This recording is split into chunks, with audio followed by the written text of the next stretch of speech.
Every decision can mean survival, and where the silence of the desert can be more frightening than any sound. As the broadcast continues, we'll travel through more investigations, and as always, we'll bring you the news, radio quizzes, and the soft music of our orchestra throughout the evening. Now, just for a few seconds, let's pass the microphone to Margie for today's On This Day segment, as we discover the events and stories that happened on this date through the years. Thanks, Stefano.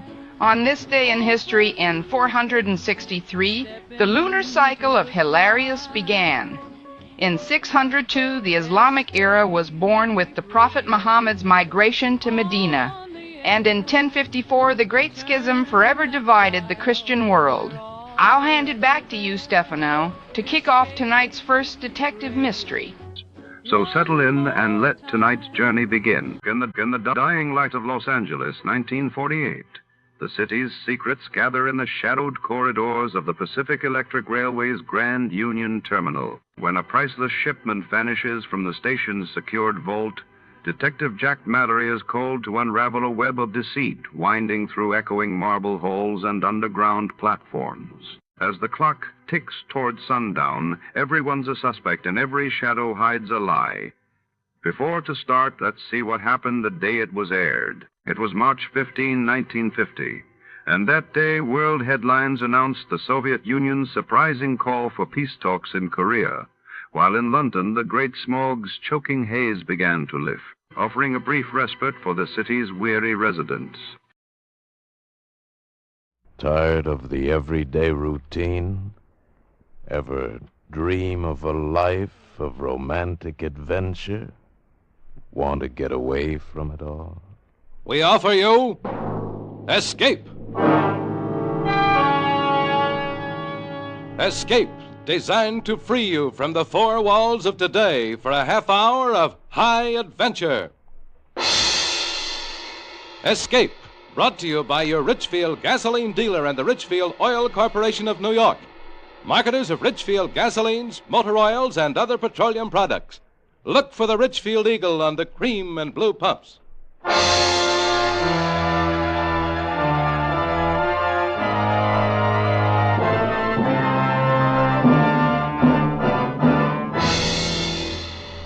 Tonight, we escape to the Old West in the story of a boy who never owned anything but a gun. As Joel Murcott tells it in his exciting tale, Sundown.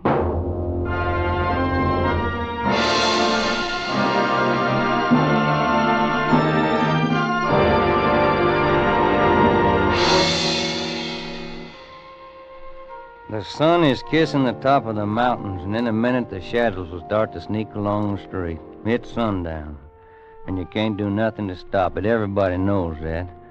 That's why the town looks like a ghost town. Not a horse nor a rider in sight, not even a tumbleweed.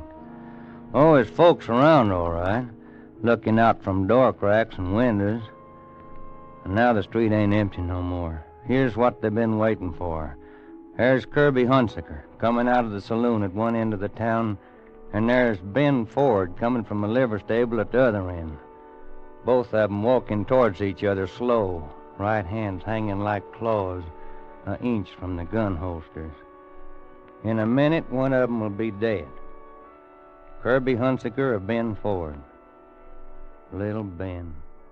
Nothing but a baby when I picked him up off of the desert 15 years ago. Hold up a minute, Sam. What is it? Over there, a dried-out hole, see ya? Yeah, looks like a man. Let's have a look. Yeah, it's a man right enough, or what's left of him. Oh, he's come a long way for water. Comes the wrong place. Give me a hand with him. You alive? I don't know. Well, yeah, he's alive. Can't he? Here, friend. Swig this. You better hold it to him. Huh? Son's got his eyes. He's blind. Oh. Drink you. Drink just a little bit of it. It ain't gonna help him much. Burn clean through. Yeah. That better? Thanks. My wife and my kid. Yeah, where they at? Back there, where I left the wagon. animals died. I came for water. Better give him some more, Dan. No, he don't need it no more. All we can do is find his wife and kid, if there's anything left to find.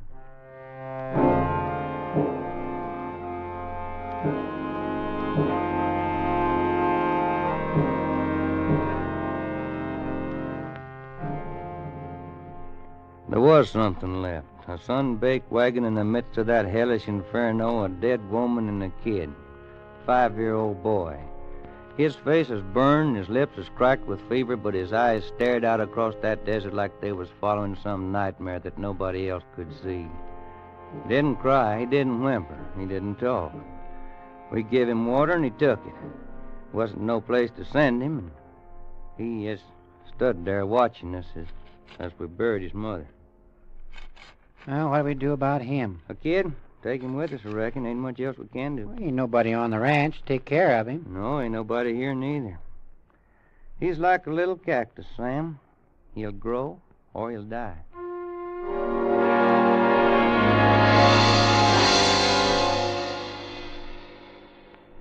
He grew.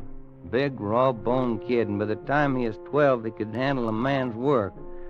And I had a feeling for him, a feeling like he was my own. A feeling that could make me hurt when I looked at him. Dan, Yeah, Ben? do I have any money? Well, yeah, I reckon you have. You work for your keep. How much do I have, Dan? Well, now, I don't know. It takes some figuring. But this is your home, boy. Everything that's here is yours. Do I have enough to buy a horse? Why, I reckon so. Then I want my own horse. See. All right, boy. Take your pick. That 3-year-old black with a star on his face. I want him. All right. You just bought yourself a horse.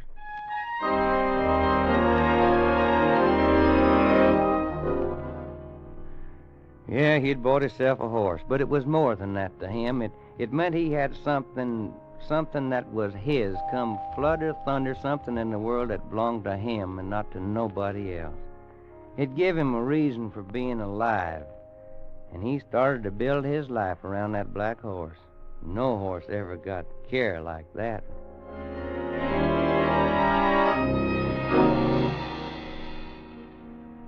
Ben had had the horse for almost a year when Kirby Hunsaker came. He rode in one afternoon while me and Sam was down at the corral. Ben was in town with a buckboard picking up supplies when Hunsaker rode in, just pounding leather. Well, boy. Well. Howdy. Howdy. Your horse looks like he could use a rest, Ranger. Needs shoeing. He'd be all right. I'll trade him and cash for a fresh horse. Ain't nobody gonna ride a horse of mine that way. Maybe you didn't hear me. I said I'm going to trade him. That means I'm going to trade him. My name's Kirby Hunsaker. He said the name like it should mean something, and it did. Kirby Hunsaker, a name that was drifting all over the West with a trail of blood behind it. Stagecoach drivers and travelers carried it on their tongues, and he knew it. He had a face like a woman, and eyes like a steel trap, and there wasn't no glove on his right hand. It was brown and weathered from sun and wind, and it hung close to his right side like a claw, never more than an inch from the butt of his gun. A gunfighter. If you're thinking it over, you're wasting my time. Better do it, Dan. All right, Hunsaker. I'll take the black with the star on his face. Put a rope on him. I said put a rope on him. Not that one. He ain't mine. I ain't asking whose he is. Put a rope on him. Any other horse, any one you want, even trade. Get that horse and keep your hand away from that gun. Dan, do what he says. You can give young Ben the Palomino. He's just a kid, and a horse is a horse. He'll forget about it. No, he won't, Sam. He won't never forget it. Pronto, friend. Put a rope on that black pronto. There wasn't nothing else to do. Hunsaker saddled Ben's horse and just lit out down the trail. Me and Sam just stood there. We were still standing there when Ben brought the buckboard back from town. I watched his eyes go to the corral like they always did, and then he turned and looked at me and Sam like we was a firing squad. Where's my horse, Dan? I told him. His face was like stone, but there was a change in his eyes. They got back that same look they had the day I picked him up half dead on the desert. Lost and robbed and helpless. You let him take my horse. Well, that Palomino's worth twice as much, boy. Not to me, Dan. The Palomino ain't mine. Yes, he is. 'Cause I'm giving him to you. I don't want him. I want my own horse. Here, simmer down, boy. You come back Let here. him go, Sam. Let him go. He'll cool off. We might as well unload this here buckboard. All right, I'll drive her on up the house. Get up there, boy. Hey, Ben! Ben, wait! That fool kid ain't even using a saddle. Crazy. He's going after Hunziker. What? Hurry up, Sam. Saddle up. Hurry up.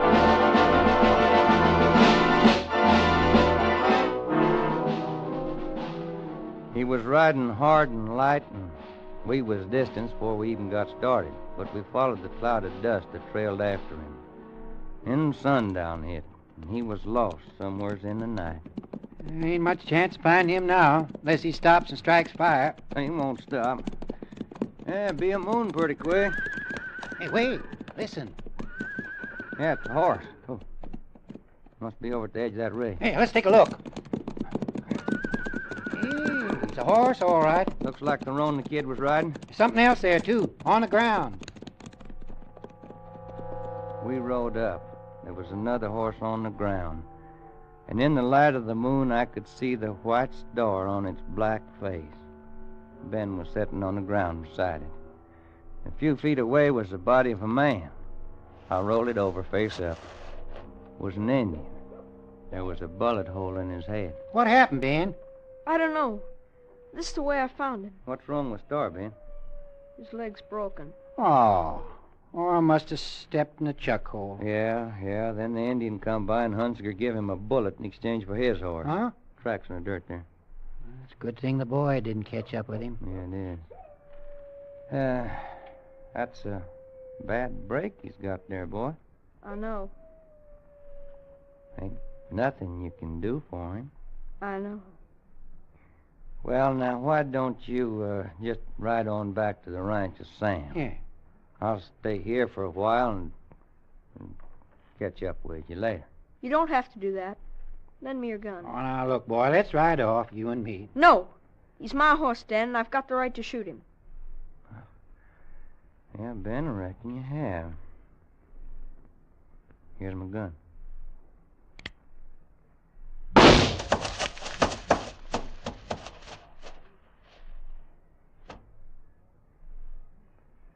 Come on, boy. I'm coming. Well, me and Sam will walk off a little ways, Ben. Give you a chance to just bawl if you want to. Get it off of your chest. I'm ready to ride with you. I ain't gonna cry, Dan.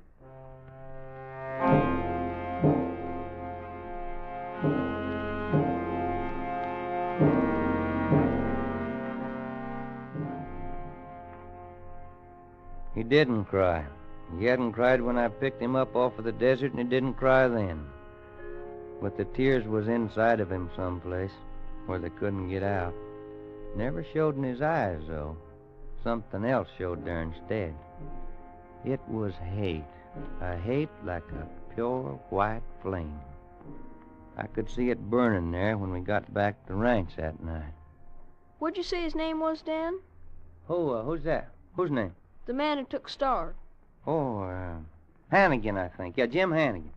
That isn't what you said before, Dan. I want to know. Hunziker. Kirby Hunziker. You better go in and get some sleep, boy. Ben, you can have your pick of anything in the corral. I don't want another horse. Well, when you see something that you do want, you just holler it's yours. That's a promise. Anything, Dan? Anything. All right, then. I'll take your gun. My gun? You promised, Dan. I promised. Here. It's yours. Good night, Dan. Good night, Ben.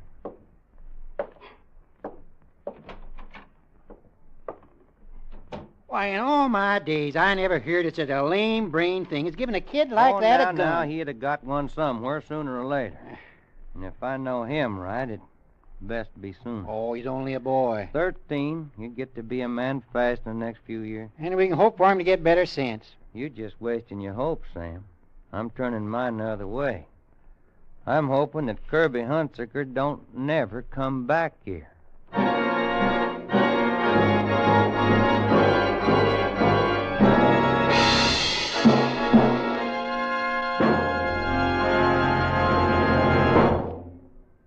Sometimes, after years of scientific research, there comes a discovery that benefits everyone. Xylene is that kind of discovery. Xylene is a super gasoline component with one of the highest anti-knock ratings known to science. And today, Xylene benefits you whenever you use Richfield gasoline. Your car comes alive with new flashing power when you use Richfield gasoline with Xylene. For faster getaway in traffic, for new sustained power, for higher-than-ever anti-knock qualities, Richfield gasoline with Xylene is made to order. Get Richfield High Octane at regular price for the average motor. Or Richfield Ethyl. Ethyl at its best for finest results in the highest compression motors.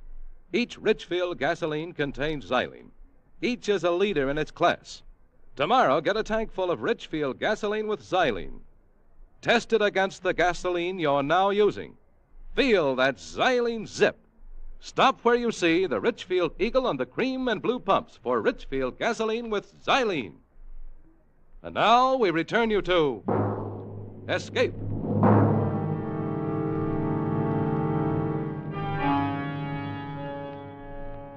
A boy and a gun. They were together night and day. Ben kept it with him in his sleep, not under the pillow, but next to his cheek, and you could see the red marks of the barrel on the side of his face when he'd get up in the morning. Rest of the time was belted around him. And when he wasn't working, he'd go off alone into the hills for target practice, and the target he used was an Express Company reward poster for Kirby Hunsaker.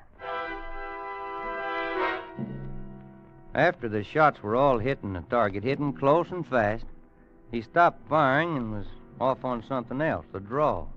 I'd catch him at it in the house or the barn, wherever he thought he was alone.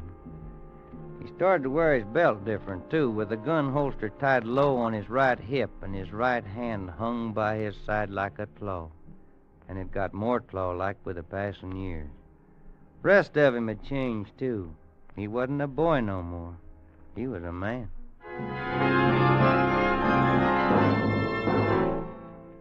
We heard about Kirby Hunsaker. More and more we heard about him. His name had gotten big since he took a kid's horse. Got to be one of the three names mentioned most when the talk in the saloons turned to gunslingers. Jim Dunn, Boaz Watson, and Kirby Hunsaker. Killers for hire for any dirty job outside of the law, but all jealous of each other, all bound to meet someday and find out who'd be just a flick faster on the draw. And Ben had to be there the night a stray cowpuncher stopped in to rest his horse. More coffee, stranger? Thanks. Reckon I will. Watered your horse. Sure needed it. You must have come a long way. Yeah, from Goldfield. Been riding lucky, though. I come through Flagstaff just in time to see the fight. What fight? You mean you ain't heard about it? I must have been riding faster than I thought. You ought to have seen it. Never was a gunfight like it. Who was in it? Two of the best. Big Jim Dunn and Kirby Hunsaker. Ben grabbed the edge of the table and his face got as white as borax, like a lead bullet had hit him in the guts. Which one of them got it? I prayed for the right answer. The answer that would have been right for me, not the one that Ben wanted. Oh, Hunsaker beat him. Dunn never cleared his holster. Color come back into Ben's face, and that pure white flame I hate burned in his eyes again. Hunsaker got the draw on Big Jim Dunn? Oh, yeah. I wish I could have stayed in Flagstaff. Boaz Watson someplace in the territory, too. And as soon as he gets wind of it, he'll be on Hunsaker's trail for a showdown. Well, if Dunn never cleared his holster, then the man ain't born that can outdraw Hunsaker. Boaz Watson thinks he can. He's been itching for the chance. It's a chance he ain't gonna get. Ben, where are you going to? Just thought I'd take a little ride, Dan. Flagstaff? Flagstaff, Dan. And don't try to stop me.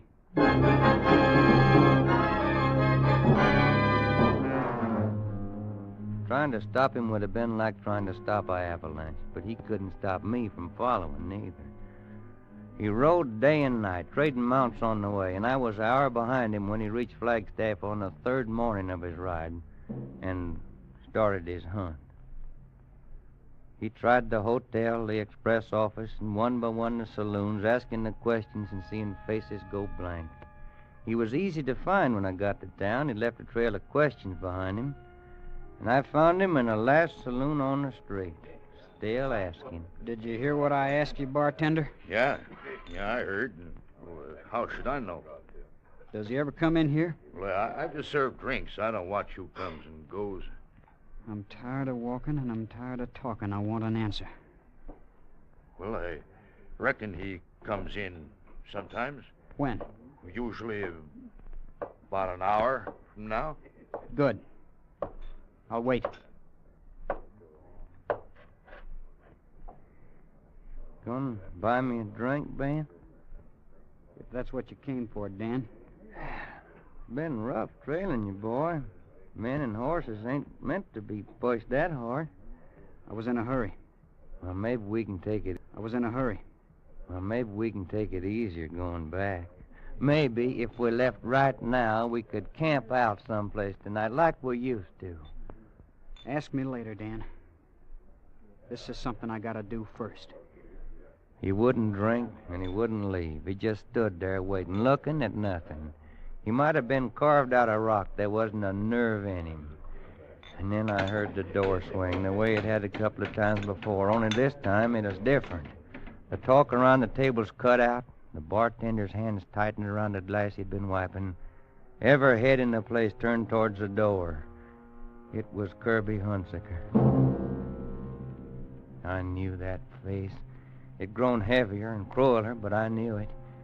He stood there in the doorway while them bear-trap eyes of his searched the room, moving first from gun belt to gun belt, flicking an extra beat on the ones that hung low, looking for the hands without gloves. Then his glance come up to face level, like a assayer examining ore. Well, him and Ben hadn't never seen each other before, but somehow they knew each other. Their eyes caught and held, like two longhorns locked together. I hear somebody's looking for me. In case anybody don't know me, name's Kirby Hunsaker. I'm looking for you. Speak your piece. A long time ago, when I couldn't do anything about it, you stole a horse from me. You calling me a horse thief? You ran him into a chuck hole and you left him with a broken leg. I had to shoot him. You got nerve. Name your price. I might pay it. You'll pay it. My price is the life of the man who stole that horse. You got a gun. Dig for it. You move first, Hunsaker. I'm giving you an edge. Better take it. No. I want to give you a little time, Hunsaker. If I draw first, then you gotta move without thinking. But I want you to think. I want you to think and decide and worry. You're talking big. A little too big. I want to give you time, like you gave it to a horse with a broken leg. Because you won't draw fast enough, Hunsaker. Not even if you move first. I'm going down to the livery stable to take a nap. At sundown, I'm coming back up the street, and I don't want anybody on it. You better shoot me in the back while I'm going out that door, because if you don't, I'm going to kill you, Hunsaker.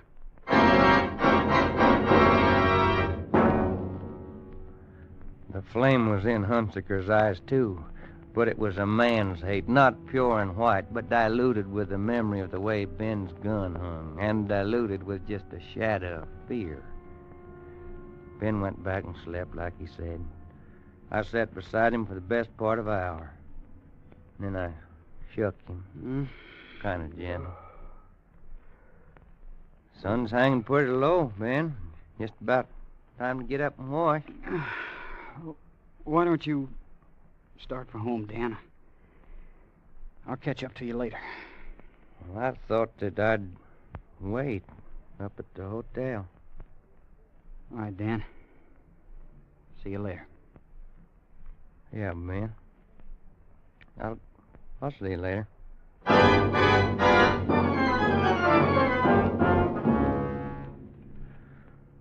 So here I am, in the window of the hotel, and yonder he is in the street, him and Kirby Hunsaker, walking towards each other. And the town is so quiet you can hear their steps on the boardwalk.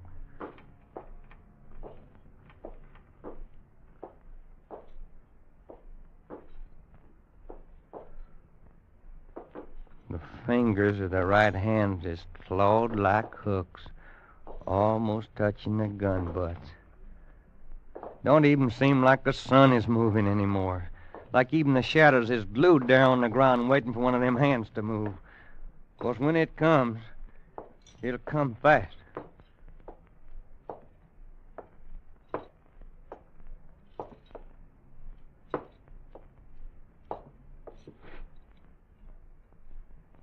Better dig, Hunsaker.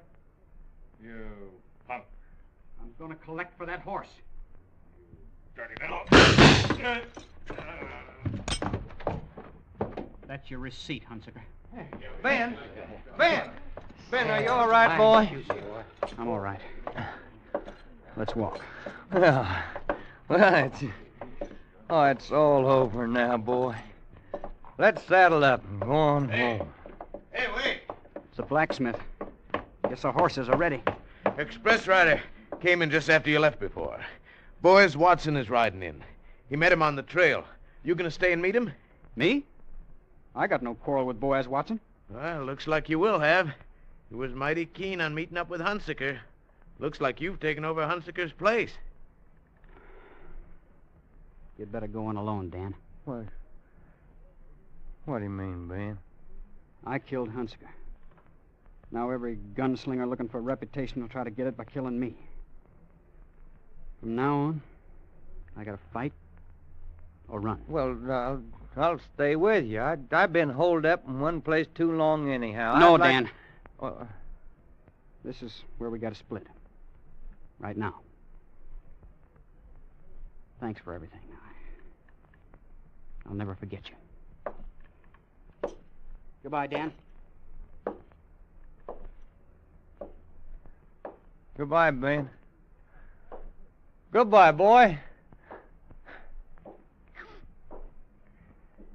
Goodbye, son.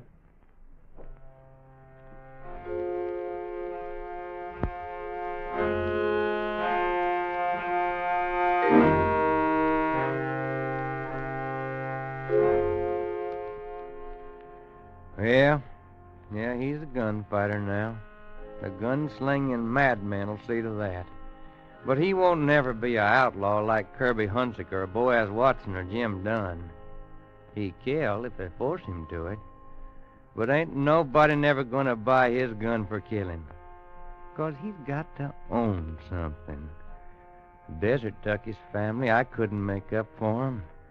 Kirby Hunsaker took his horse, and he'll never really own another one. But there's one thing he's got in this world. That gun. That gun is his. He owns it.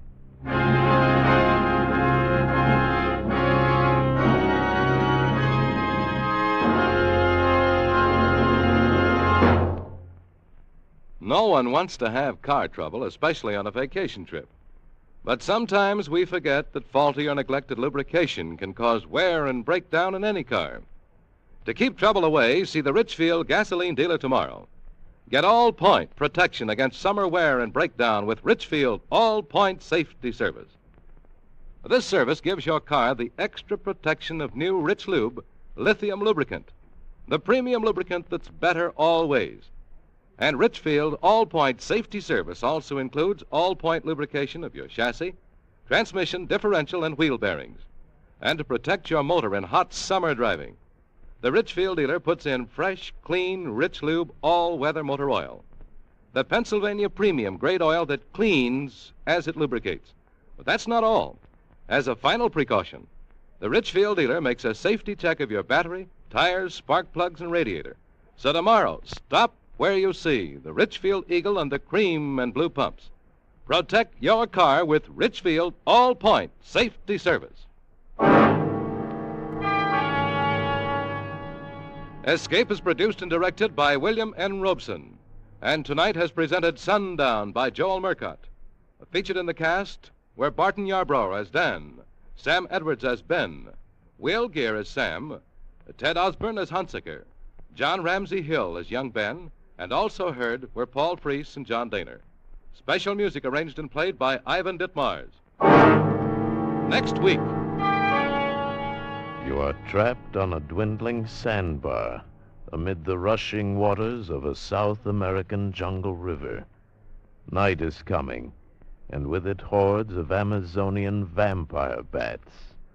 The river surrounding you teems with ferocious piranha, the cannibal fish, from whom there is no escape.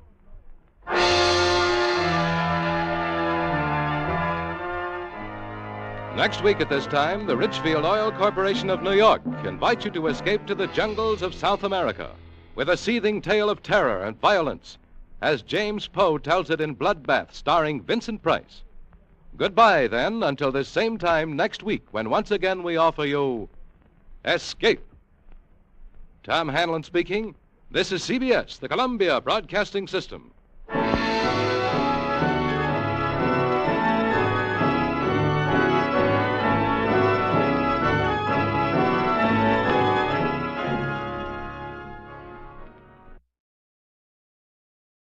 Before tonight's tale continues, we'd like to extend our appreciation to the fine people at CBS. And now, listeners, sharpen those minds for a quick radio quiz.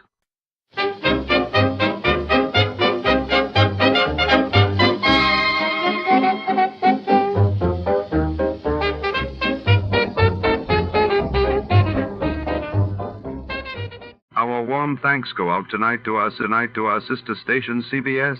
And before the curtain rises on another thrilling episode, let's enjoy a few delightful melodies for the road.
Tonight, in the shadowy heart of the city, a mysterious death inside a sealed iron coffin draws Detective Malone into a labyrinth of secrets.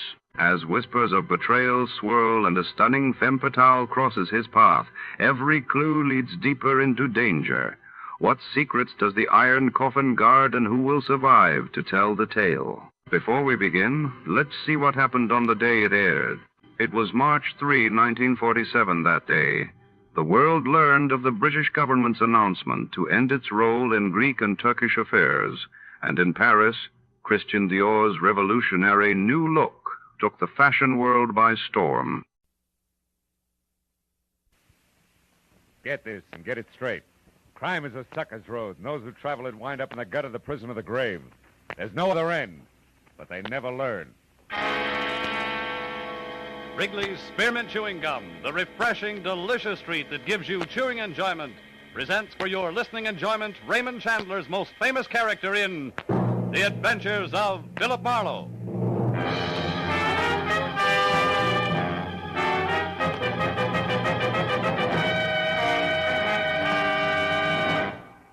To make every day more enjoyable, treat yourself often to refreshing, delicious Wrigley's Spearmint Chewing Gum. Here's a taste treat you can enjoy indoors, outdoors, at work, or at play. The cool, long-lasting mint flavor refreshes you. The smooth, steady chewing helps keep you fresh and alert, adds enjoyment to whatever you're doing. Wrigley's Spearmint Chewing Gum. Healthful, refreshing, delicious. Now, with Gerald Moore, starred as Philip Marlowe, the makers of Wrigley's Spearmint Chewing Gum are glad to bring you tonight's exciting story, The Iron Coffin.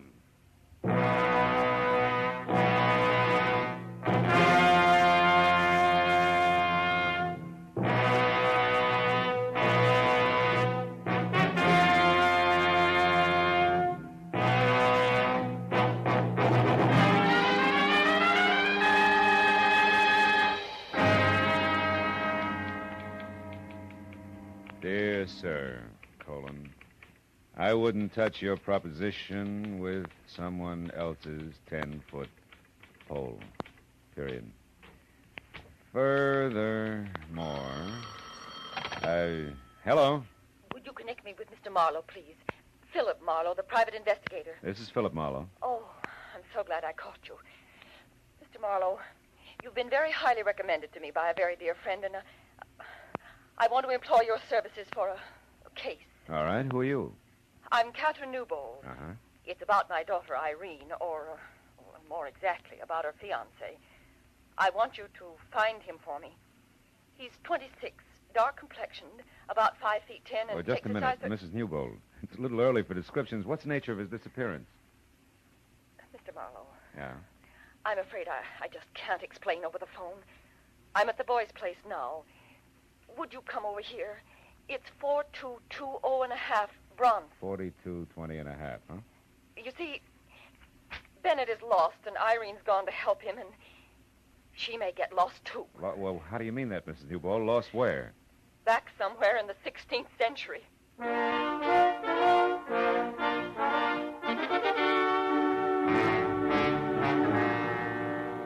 After she hung up, I spent a few minutes trying to decide if I should take along my .38 or a butterfly net.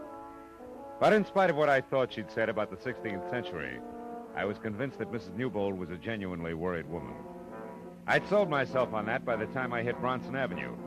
When I finally found number 4220.5, I began to unsell myself fast. Said 4220.5 was a sagging second floor of a weed-ridden tile and stucco heap on the alley, in back of a dead delicatessen.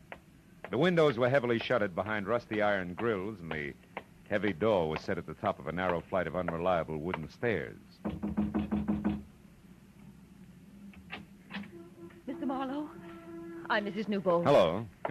The looks of this place on the outside, holy smoke. It's rather bizarre, isn't it? Yeah, to say the very least. These are Bennett Virago's rooms. He's a student. Of what, alchemy? His place is a museum. Everything in here must date back to the... Yes, to the 16th century. That's what you said, yeah. That's what I meant. Mr. Marlowe, 2 years ago, when my daughter met Bennett, he was a nice, normal boy with a great enthusiasm for history. He's brilliant. I liked him, and Irene, of course, fell madly in love with him. But then... Then what, Mrs. Newbold? Then it began to change. He was working awfully hard toward his doctor's degree when suddenly he seemed to hit a snag. How do you mean? Well, he became obsessed with a particular period in history. Spanish history. Well, that's not so unusual. That's how guys become specialists. Oh, but it's more than that. His interest was much more than scholarly. It became a morbid fascination. Oh? Look at these relics, Mr. Marlowe. Yeah. At first, Bennett only studied them. But in the last year, he began to live with these things exclusively. More and more until he left a month ago. And now, well, I just don't know. You know, my guess is the boy needs a psychiatrist, not a private detective. Where's he now? Well, I'm not sure, but this morning a note came from Irene. It was mailed in Santa Barbara 2 days ago, the day she left. She might be with him. Yeah, but you said you had an idea where they might be. I do. See this book? Yeah. It's a castle. Constructed in the year 1540 by Peter the Cruel of Lerma near the present city of Valdemoro. Seized in 1562 after a violent struggle by the Count of Castile. Dominique Virago. Yes. And look here. I found this old newspaper clipping in that book there. Uh-huh. It's about that very castle. It says it was torn down in 1887 by an eccentric millionaire bachelor and rebuilt stone for stone on an isolated part of the California coast known as Point Estero. Uh-huh. The man who spent his entire fortune on this single project was Philip Virago. For Pete's sake. And that's where they are. They must be. Well, considering what we started with, that makes sense. I looked it up, Mr. Marlowe. Point Estero is just above Morro Bay, about 200 miles north of here. Will you go up there and find out what's wrong? I'm awfully worried.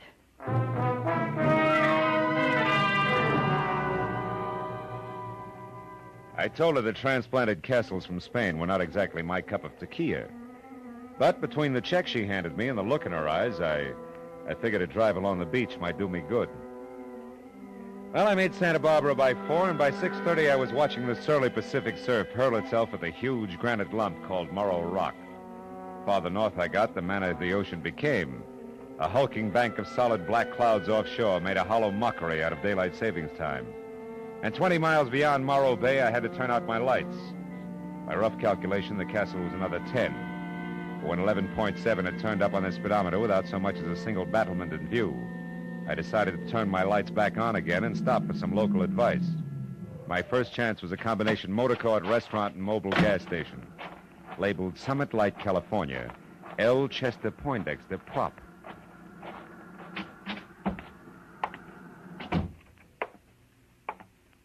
Howdy, friend. Bad night to be out on the road, huh? What'll you have? Yeah, a cup of coffee. Okay. Driving on up north? No, as a matter of fact, I'm looking for that old Spanish castle that's along this coast somewhere. Yeah? Yeah. Got any idea how I can get there? You got business there? Yeah, I might have. Why? Just wondered. Not a good place, mister. Folks in these parts like to forget it's here. Oh? What's wrong with it? Nothing, maybe. Then again, well, it was built 60 years ago by a madman, mister. Brought it over here from Spain, complete, even to the furniture. So I hear. They say it belonged to his ancestors, and he brought them, too. Every one of their bodies. Their coffins are down there under that castle right now. 13 of them. How do you know? I talked to an old-timer once who helped put that place together. 7 men died on that job. And do you know what he told me? One of them coffins is iron, and it's 8 feet long. You made a great fullback here. Fill it up again, will you? It ain't funny. They say his name was Peter the Cruel. Now, look, Chester, you're not lathering yourself up into a ghost story for tourists, are you? You asked me, and I'm telling you. All I asked you was how to get there. You see that light out there? Across the bay and past the breakwater? Wait till she comes around again. There, see it? Yeah. That's up on the summit of Point Estero. Well, the castle's just a mile past that. There's not much of a road in, but you can make it. Okay, thanks. It's right down next to the water, in a nasty, jagged little cove. Altogether, it's 3 miles from here. Much obliged. There's something else you might keep in mind. Huh? Like I said, I don't hold with ghosts. But I know for a fact them coffins are sealed in a crypt under that castle. But they don't stay put. They get thrown around. Folks have heard 'em thumping. Good night, friend.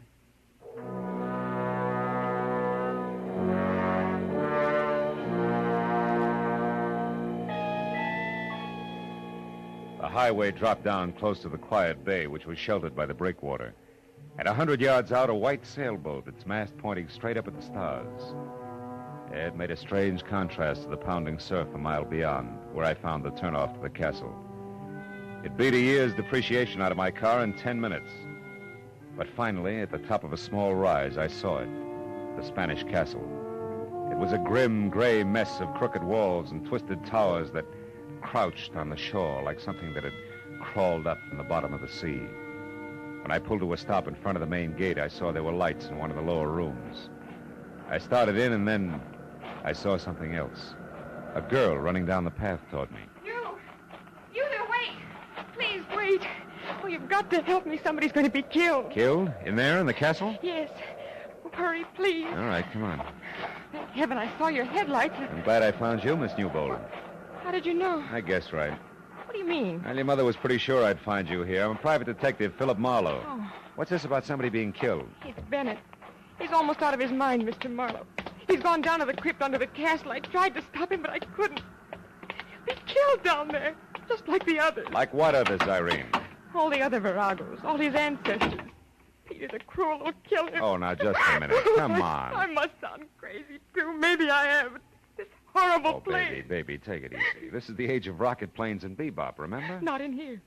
Here it's the 16th century. Oh, settle down. Tell me what's really going on. I am. Day before yesterday, I was just as skeptical as you are. That's why I came here.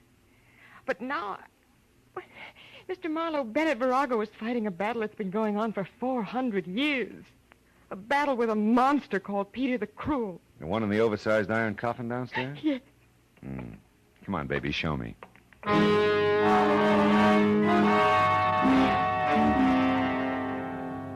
What I could see in the light of the 4 candles in the holder I'd picked up I didn't like.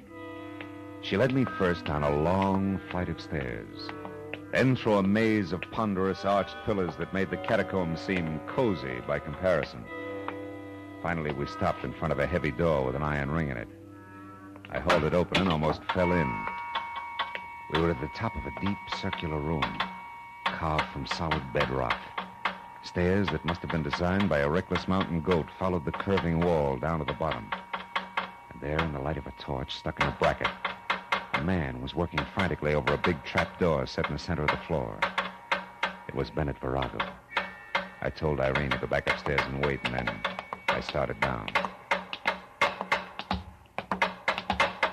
There. Who is it? Philip Marlowe. I'm a friend of Irene. She told me I'd find you down here. Get out of here. I refuse to be responsible. I'll be responsible for me, fella. I'm used to it. Hey, you sure you can't use some help? You look pretty tired. I'm exhausted. But I'm not going to stop until I've settled this business once and for all. And I won't tolerate any interference. Do you understand? No. Interference in what? I'm going to spend the night in the crypt under this door. I've got to know the truth. Listen, if you're really Irene's friend, please take her away into town, that Poindexter's place. She's not safe here. Nobody is. Every document I found verifies it. Verifies what? Mr. Marlowe, I'll show you. On one condition. Give me your word that once I'm in there and this door is closed, you'll leave here and take Irene with you. Well? Okay, Virago, it's a deal. Show me. All right. Take that crowbar and help me get this open. Okay. Tonight I broke the seals that were put on this door 30 years ago. At that time, the coffins were in 3 straight rows. And now? I know what I'm going to find. It's happened before. Hey, Buster, this thing is heavy. You'll never open it from the inside by yourself. Servant Ramiro has his orders. Get it open the morning. Quick. Prop it with your bar. I got it. Well, Virago. Stay back. Don't move until I get the torch down there. Now, look. I saw walls slimy with pale moss. A rotten stone floor scarred with deep fissures. And the coffins that had been in 3 neat rows were scattered in crazy confusion. But that wasn't enough. In the middle of it all was the iron one, 8 feet long, standing right straight up on end. Now maybe you'll believe me. Virago, listen, wait a minute. Maybe you better think this over. You gave me your word. Yeah, but no kid threw those coffins around like that. Now you're beginning to understand. Get out, Marlowe. Get out fast. Heaven only knows what might happen here tonight.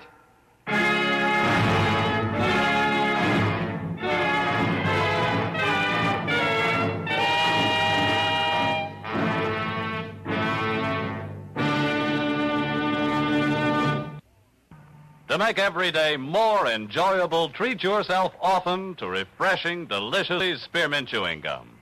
The lively, full-bodied, real mint flavor cools your mouth, moistens your throat, freshens your taste. And the chewing itself gives you a little lift, helps you keep going at your best. So for real chewing enjoyment that's refreshing and long-lasting, always keep Wrigley's Spearmint Chewing Gum handy. Healthful, delicious Wrigley Spearmint Gum will make every day more enjoyable. Now with our star, Gerald Moore, the second act of Philip Marlowe and tonight's exciting story, The Iron Coffin.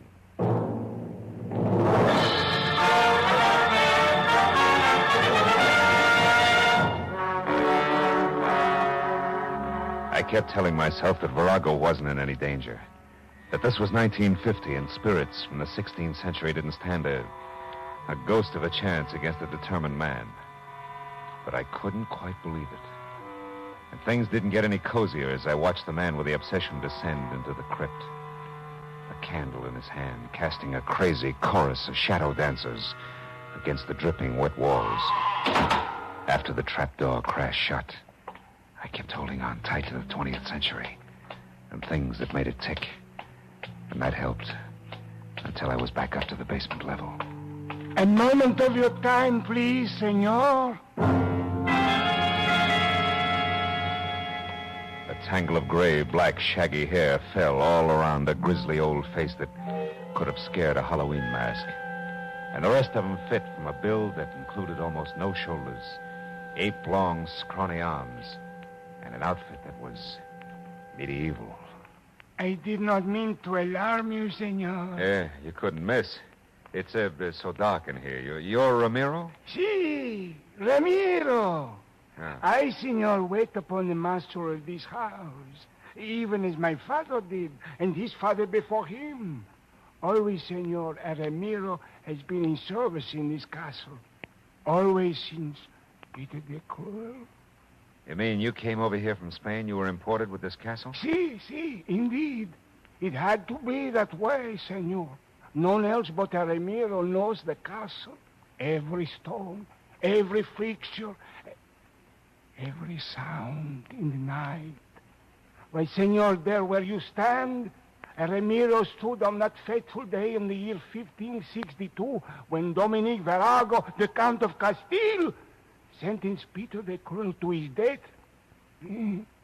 Oh, it was an awesome occasion, senor. I'll bet. The story of that day lives in my mind as though I had been present. I hear and see it all. Hear and see the fantastic spectacle in this very room. The place lighted by flaming torches. The prisoner was Peter the Cruel. His legs bound in heavy chains and weighted with an iron ball. The crowd surged forward to hear what the Dominic Virago, Count of Castile, do this day proclaim the tyrannical rule of the prisoner before me at an end. And I do further proclaim that the prisoner, Peter the Cruel, be hanged, wearing the shackles and weights of a common thief. And when his body is dead, I order it cut down and sealed in an iron coffin, the chains not removed. Only by right of the royal blood of our fathers do I allow his remains to be placed in the family crypt below this room. Now, Peter the Cruel, you have heard this sentence. How do you speak?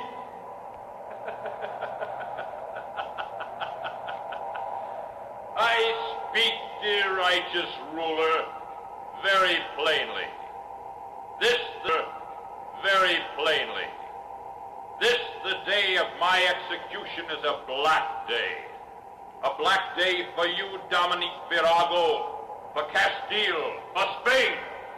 For in spirit I will not die, not go to the crypt below. In spirit I will not rest until I have had my revenge through all the years that follow this day. This black day. You and your ancestors, beware, Virago. Beware!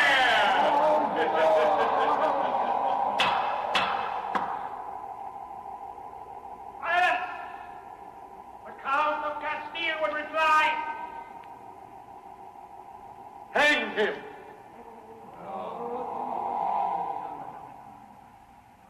And that, senor, they did.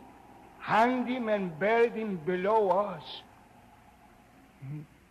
That is why I stopped you here, to warn you. Yes, well, tell me, Ramiro, your ancestors, whose side were they on? The Count or Peter the Cruel? Well? The Ramiro served only one man, senor, the master of the house. Even as I today serve only one man, the master of the house. Good night, senor. He glared at me for a long moment with sickly yellow eyes. Then he stepped back and was gone. Well, a few minutes later, I found Irene Newbold and told her what had happened at the crypt and of Virago's wish that she spend the night at Poindexter's place. When I saw her make one valiant try to keep from going to pieces, I picked up her coat and bag, held her firmly by the arm, and walked her fast outside into my car. It kept her thinking for a while. When we arrived at Poindexter's, I promised to awaken her at dawn for the return trip to the castle. She thanked me and went to her room, and a few minutes later, I went to mine.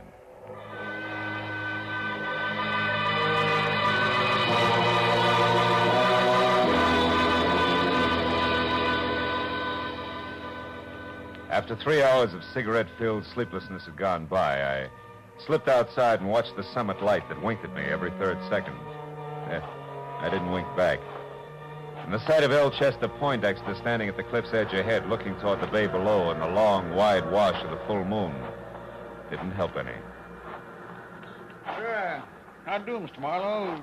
Trouble sleeping? Yeah, your local ghost made good. He keeps propping my eyelids open. And you don't feel up to much smart joking either, huh, Mr. Marlowe? Poindexter, I'm worried about Virago. And you should be. That Peter the Cruel was certainly a powerful party. Oh, nuts to Peter the Cruel. There's another answer. There's got to be. But you said Virago. Yeah, and I meant Virago. Virago in his own mind. He won't even look for another answer. He'll keep fighting ghosts until the boys in the white jackets with court orders call for him. And then there's Irene. Mr. Marlowe, you were saying... Hey, Poindexter, look out there. See out there, that boat anchored in the bay? Yeah. That's the same one I saw from the road before, isn't it? The road I took to the castle? Sure. Only sailboat around here. Springtide certainly has her dipping for moss tonight, huh? Certainly has. Her, me, and a lot of other things, including the fact that our boy who's chasing ghosts is going to be killed by something very real. If we don't get a move on. Come on, come on. We're all going to the castle in a big hurry.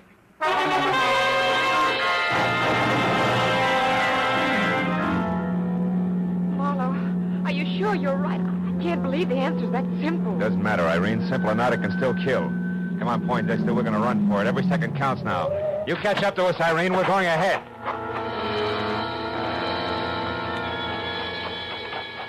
Poindexter followed me as I ran into the castle, and down the stone stairs to the basement and along the passageway that led to the spot above the crypt where I'd first met Marimo.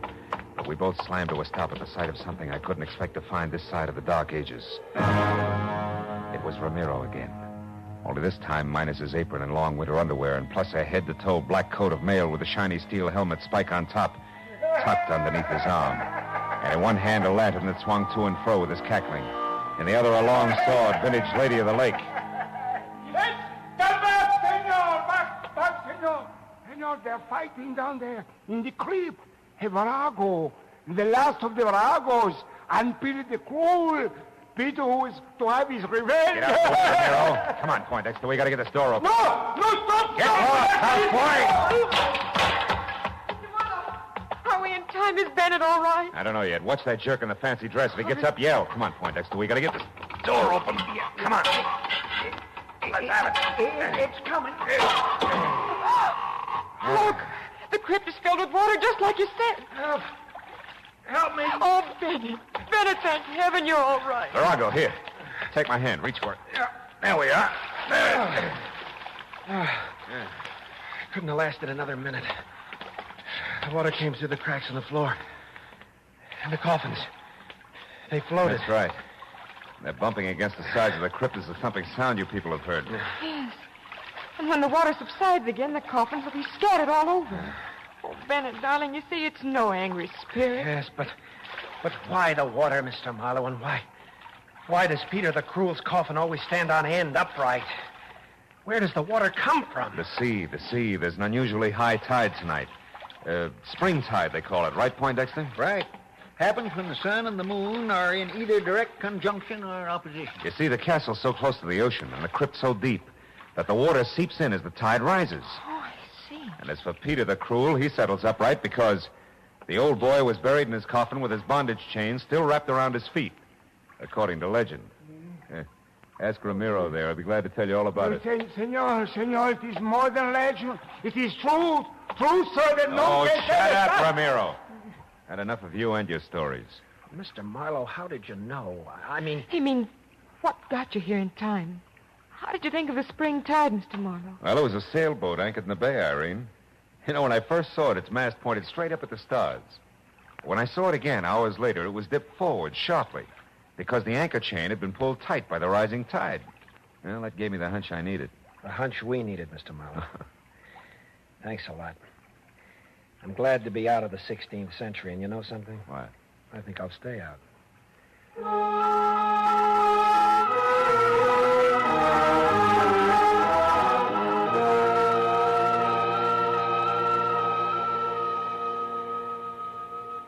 Well, it was another hour before we left the strange relic of another day. An hour in which everybody found himself thinking of Peter the Cruel's vengeful spirit. Oh, well. The tide took care of him. Oh, Marlowe, did you hear that? No. Yeah, well, as I was saying, that's the beauty of reality. Yeah, you can figure everything out. Marlowe! There it is again! Oh, that's nothing. It's probably just the wind. Look! That figure up on the rampart! Figure? Ramparts? Oh. Why, that's Ramiro. Or is it?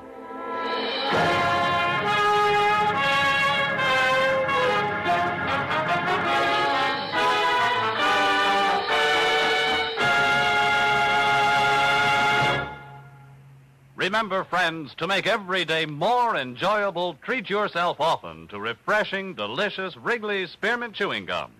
There's lots of cooling, real mint flavor in every stick.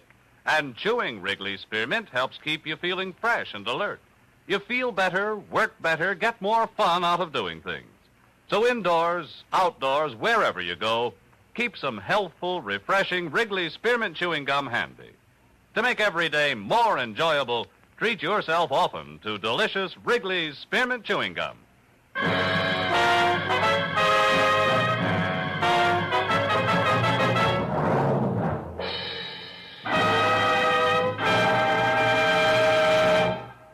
The Adventures of Philip Marlowe, presented by Wrigley's Spearmint Gum, bring you Raymond Chandler's most famous character and star, Gerald Moore. Philip Marlowe is produced and directed by Norman MacDonald and written for radio by Robert Mitchell and Gene Levitt. Featured in the cast were Irene Tedrow, Lillian Byeth, David Ellis, Jay Novello, Parley Bear, Barney Phillips, and Edgar Barrier. The special music is composed and conducted by Richard Arant. The makers of Wrigley's Spearmint Chewing Gum hope you've enjoyed tonight's adventure of Philip Marlowe and that you're enjoying Wrigley's Spearmint Gum every day.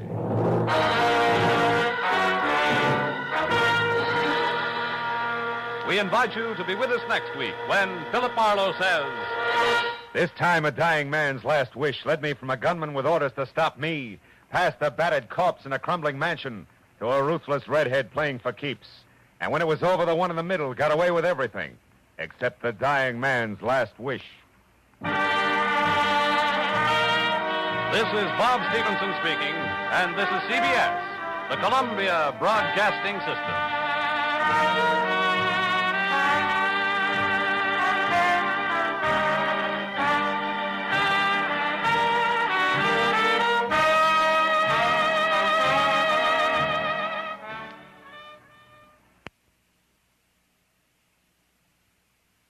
Our thanks this evening to America's own CBS.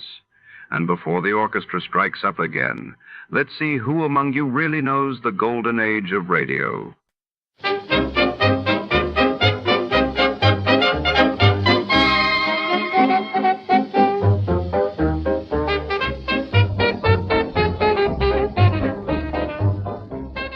From all of us at Escape Radio, a gracious thank you to CBS.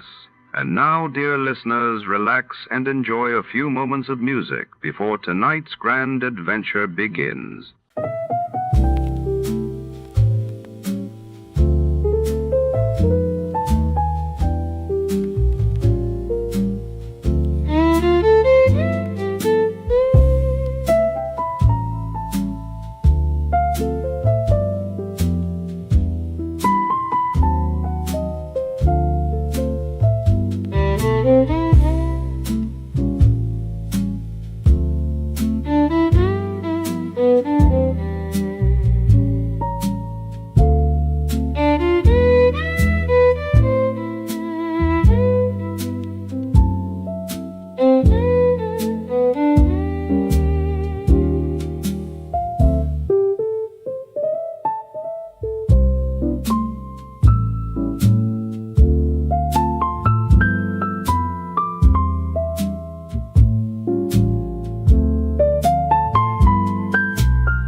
The rain was a steady drum on the fire escape. Another Tuesday, same as the last. She walked in, a shadow against the city's gray drape, said, "He's gone and the clock keeps ticking too fast." Her eyes held a story, worn and old, like a dime novel found in a dusty bin.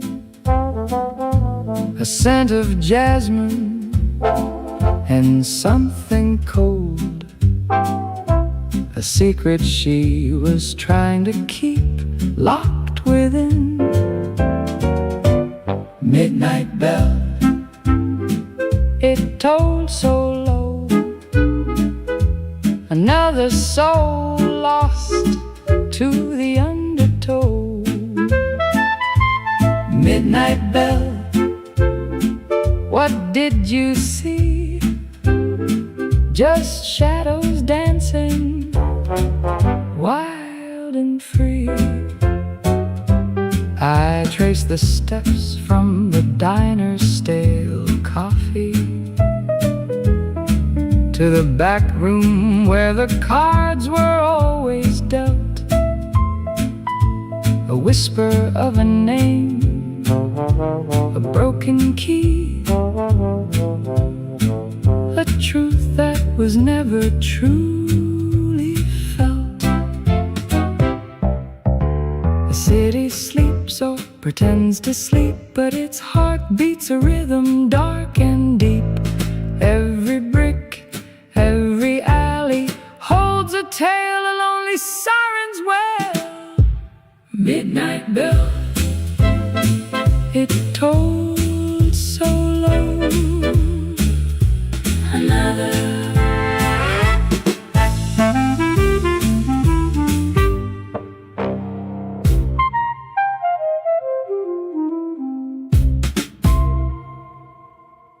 Tonight's tale draws us into the opulent backstage corridors of the Royal Arcadia Theater, where velvet curtains hide more than just actors. Celia Woodstock, the city's brightest stage star, vanishes right before the opening act, leaving behind only a faint perfume and a single cryptic note. The detective search unravels glamour and secrets beneath the golden stage lights. Before to start, let's see what happened the day it was aired. It was January 9, 1955, and that day saw news of British Prime Minister Sir Winston Churchill's hospital discharge making headlines while in the United States. Marian Anderson broke barriers by becoming the first African American to perform at the Metropolitan Opera in New York. From Hollywood, it's time now for Edmund O'Brien as Johnny Dollar. Is this Mr. Dolar, the insurance gentleman? That's right. Well, this is Captain Lyle Woodstock.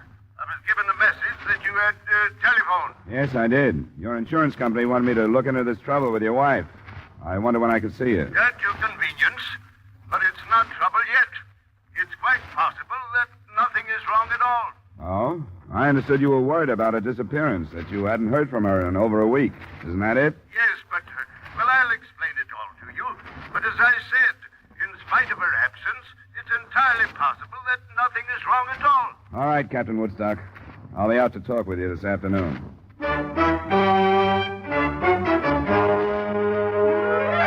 Edmund O'Brien in another adventure of the man with the action-packed expense account, America's fabulous freelance insurance investigator. Yours truly, Johnny Dollar.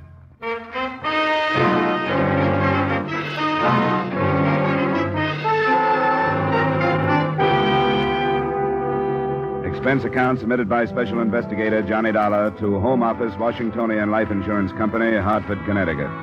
The following is an accounting of expenditures during my investigation of the Celia Woodstock matter. Expense account item 1, $25.50, car rental and mileage to the Woodstock home off the highway just east of Bridgeport. It was a large frame house, shuttered against the cold. Icy landscaping swept down to the shore, where an empty dock stood against the winter wind blowing across Long Island Sound.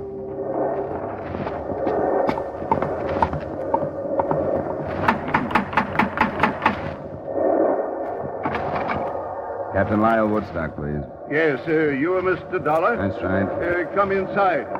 Thanks. I am Captain Woodstock. Nice of you to come out. Nasty wind, isn't it? Well, it wasn't blowing like this in Hartford. Quite often windy here in the Sound. I'm afraid you'll have to leave your coat here. That's fine. I discharged the servants, all of them. Couldn't stomach their attitudes since Celia's departure. Come along. We'll talk in the library.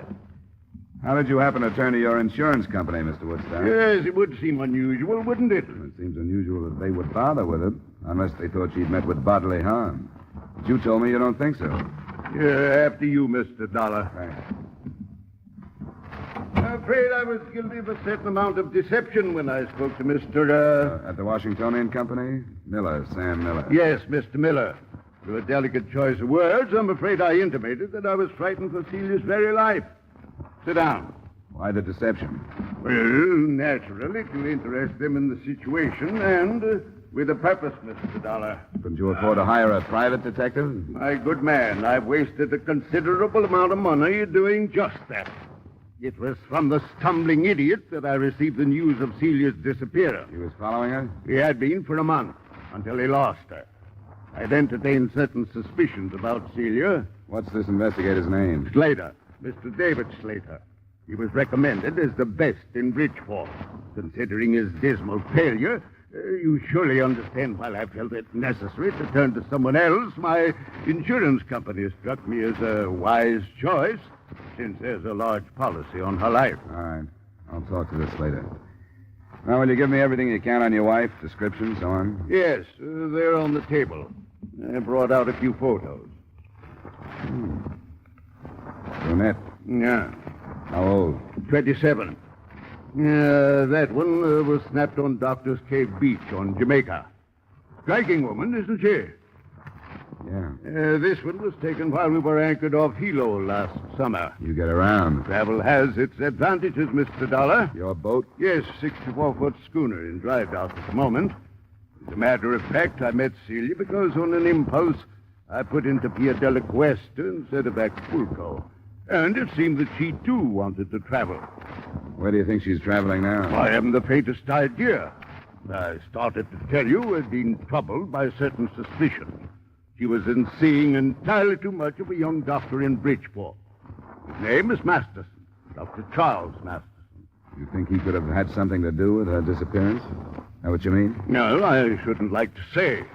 I believe that she is a quite perfect physical specimen, yet she visited this doctor fellow at least 3 times a week. Mm-hmm. Anything else? As a matter of fact, yes. We were in Acapulco 2 years ago. Anchored off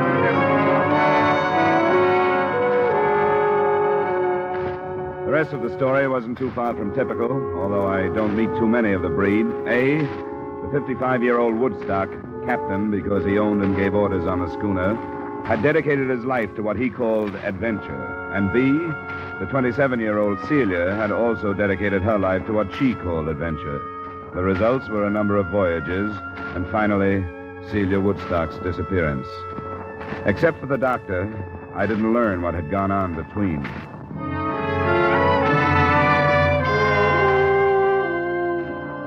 I found the private investigator, David Slater, in a conservatively crummy suite of offices on Front Street in Bridgeport. Well, you've met him, so you know what type he is. Yes, I followed his wife. What did she do? I've got a report on every move she made for a month. You want to see it? No, not if you remember the highlights. What about this Dr. Charles Masterson? Doctors are hard to pin down, you know that. She went to his office 3 times a week, but never met him anyplace else. Maybe she was sick. Her husband says no. Well, I didn't find out. I couldn't have talked to the doctor without letting out who I was. He had a nurse who quit the day before I left the case. You didn't talk to her? I was going to, but after I left, I didn't. Why should I? Do you know who she is, where I can find her? Yeah. Her name is Janet Squire. She went to work in a Red Cross blood collection center up on Union. Good, thanks. Now, what about the day she dropped out of sight? Was there anything special? Sure, there was something special, or I wouldn't have lost her. I'm no rookie in this business. She bought a ticket to New York City on the 345. So did I. I got in the same car she did. I didn't see her, but I figured she was powdering her nose or something. Then when she didn't show before the train left, I went through the rest of the cars. But I never picked her up after that. She knew you were tailing her, huh? She must have. Must have got on the car and then right off. That and the money she drew out of the bank makes me think she was running out on old Woodstock and nothing else. No money was mentioned to me. That's funny. Woodstock knew about it. $2,000 the morning she left. I wonder what else the old renegade is holding out on me. The phone call she made? No, he didn't say anything about any phone calls? Well, she made quite a few from public booths. I finally got into one next to her. I couldn't get the number, but she talked to somebody named Spade. Didn't say much but the name, and then asked, "Where do you want me to meet you?" When she was answered, she said, "All right, I'll let you know when everything is arranged." And that's all. Well, that's enough for me. If he thinks he's got a free wife chaser in me, he's mistaken. You going to drop it? Sure, if that's the way it is. I gave up that kind of work a long time ago. I don't like it.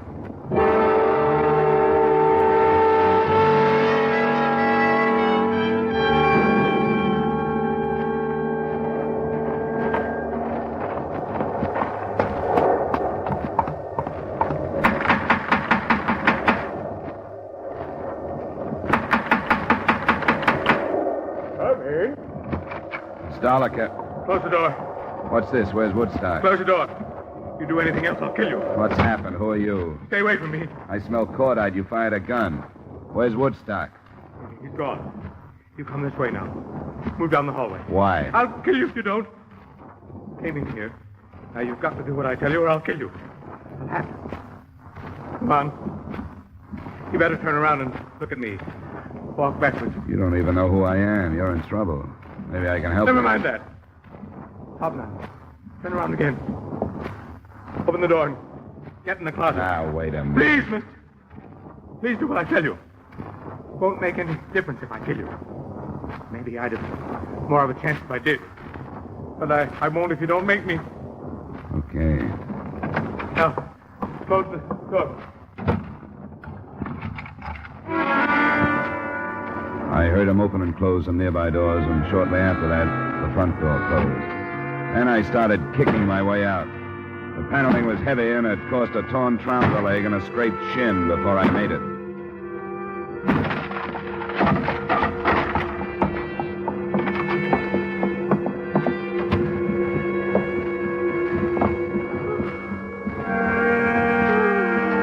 Mrs. Woodstock? Mrs. Woodstock? Hello? Hello, operator.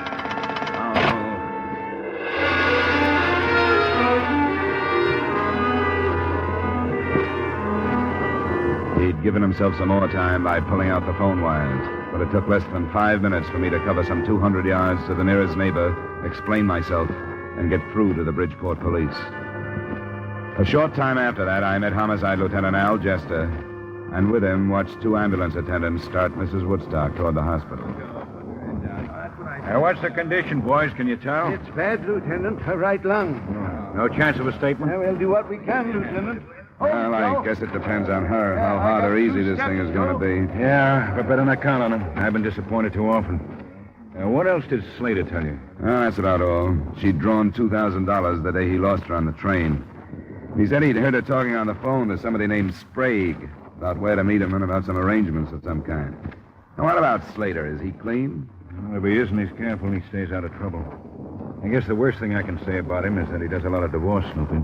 Why? I just wondered. I had no reason not to believe his story. He said as far as he was concerned, the girl was running out on her husband. The more I saw of it, the more it looked that way to me, too. And I came out here to drop the case, and it blew up in my face. The man he described, could he have been this Sprague? Well, he could have. I didn't ask him. He was half crazy. If he was Sprague and I'd thrown the name at him, I'm afraid he'd have killed me. He was that bad. Can you describe the gun? Yeah. Cheap revolver, nickel-plated, short barrel, 32 caliber. You sure of that? Well, I guess a smart lawyer could keep me from swearing it was a 32, but it was. I'll take that. I got only one definite thing out of him. He said Woodstock was gone. That's all he'd say. Then he put me in the closet. I didn't hear him drive away. I was kicking up some noise getting through that door. But the people in the house where I phoned said they saw it leave. The next house that way. Oh, Sergeant. Yeah, Lieutenant? Next house towards town. People saw a car leave. Send a man over and get what you can on it, will you? Yeah, all right. He said they didn't hear any shooting. You didn't see a car when you got here? No, it must have been parked on the other side of the house. Well, I'll get it roped off. Yeah. Snow ought to hold some good prints of tires. Did I get the amount of the insurance on the victim right? $100,000? Lieutenant Jester. Yeah? You better go upstairs. There was shooting up there, too. Oh, where? In the hallway, toward the back. Jared says there's a man lying sort of half into a room, but there's no question about it. This one, he's dead.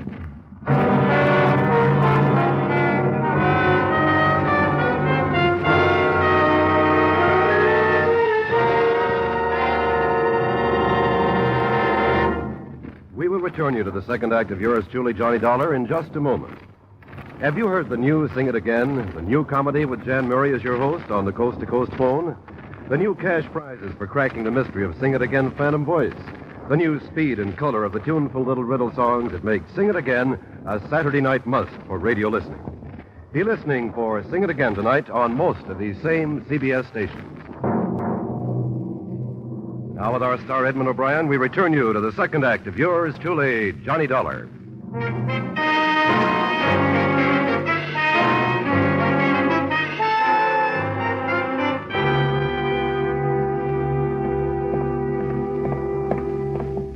A little gloomy, Lieutenant, but I I don't want to handle any of the light switches. Right back that. Oh, yeah. I see. Woodstock. Let me see. Huh? That's who it is. Get some light on in the room. The shutters are all closed. Push the switch for something that won't hurt Prince. Yes, sir. Car key ought to do it. Shot from behind. Here's a gun on the floor, Lieutenant. That guy told you Woodstock had gone, Dolar. He couldn't have been more right, could he? Oh, I guess not. Well, let's get out of here until the photographers show up. Neither the photographers nor the fingerprint men, nor a thorough search of the house, resulted in any progress. By the end of that first day, the description of the man I tangled with had been broadcast along with a possible description of the car he was driving. The police had also put out a futile search on the single name Sprague. And Celia Woodstock hadn't died, but she hadn't regained consciousness either, or shown any signs of recovery. I took a hotel room in Bridgeport that night where I'd be called if and when anything happened. Nothing did.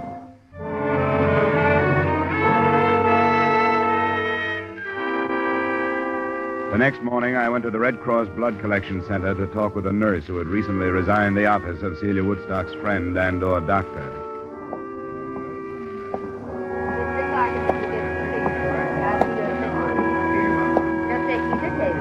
I'd come in with my mind tossing motives for murder around, motives of personal greed and selfishness and hate. And it was almost a shock to suddenly face a segment of this country, citizens, old ones, young ones, men and women, quietly going about the business of helping the best way they knew how. I stayed to give my own blood after Janet Squire talked with me, and I knew it would go overseas in the best of company. We can go in here, Mr. Dolar. Thank you. I'm sorry to bother you, Miss Squire, but I was told that you were in Dr. Charles Masterson's office until a short time ago. Yes, that's right. Have you seen the morning papers? No. Why do you ask? Mrs. Lyle Woodstock was shot last evening. Mrs. Woodstock? Well, she's one of Dr. Masterson's patients. Was she, seriously injured? They don't know if she'll live. Her husband was killed at the same time. How dreadful. What happened? I don't know. I'm working with the police on it. I'd like to learn as much as I can about Mrs. Woodstock. Well, I'm afraid I know very little. She was a patient, but other than that, I know nothing. Her husband seemed to have the idea that she might be more than just a patient. That there might have been romantic interest between them. Uh-huh. Was there? Well, not that I know of. I make it a point to do very little prying into other people's affairs, Mr. Dolar. Sometimes I wish I could. Do you know anything about anyone named Sprague? Sprague? No, I'm afraid I don't. I'm sorry. So am I. I hope the results are better when you start working on me. I am sorry, Mr. Dolar. If you'll step right through there, Miss File will take care of you.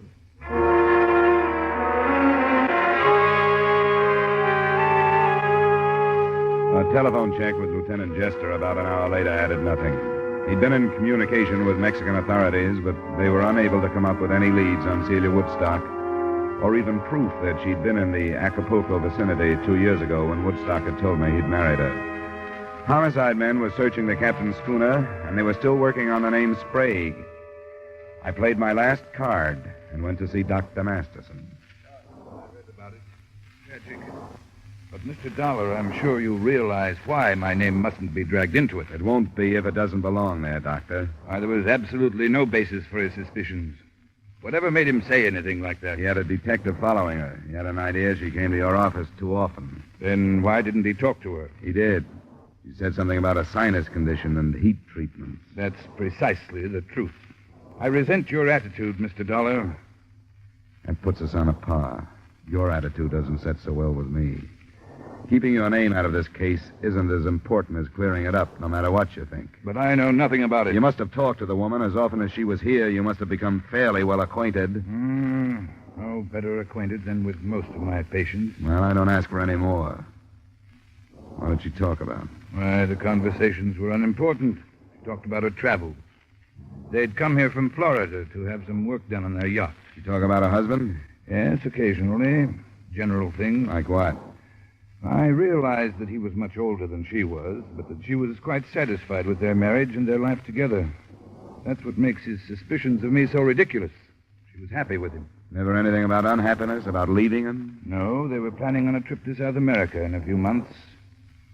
Dr. Masterson, did she ever mention anyone named Sprague? Sprague?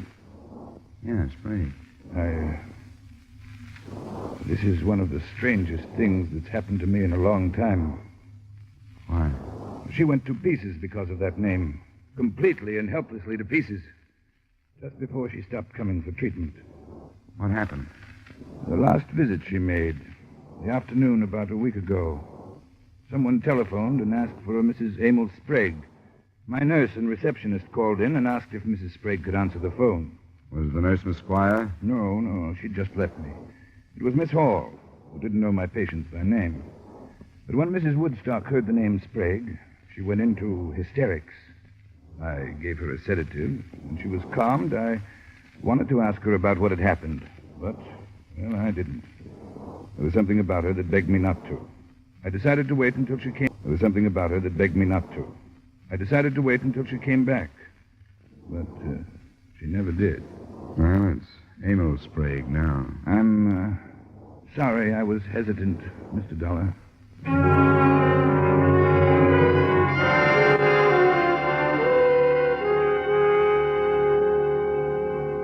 Well, it's in the works now. We'll see what we can make out of it. How's Mrs. Woodstock? Still alive. Chest wounds are bad, though. Now, here's how the shooting stacks up so far. She was wounded by 38 caliber slugs. Her husband was killed by 32s. So if you were right on your gun description, the man you ran into killed the husband. What does that leave? Woodstock killing his wife? He was shot from behind while he was going into the upstairs room. Badly chased up there. He had a gun in his hand, and he dropped when he was hit.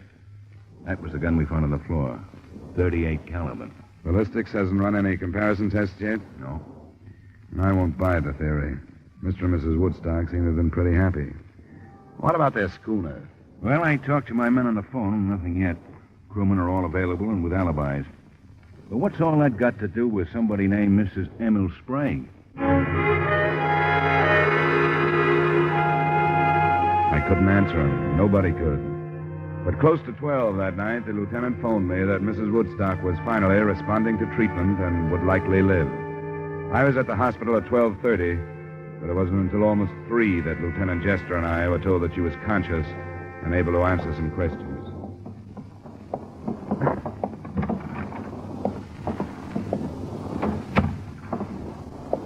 Good morning, Miss Woodstock. Feeling better? My name is Lieutenant Jester. This is Mr. Dolar. Hello, Mrs. Woodstock. We're both interested in what happened at your house the other evening.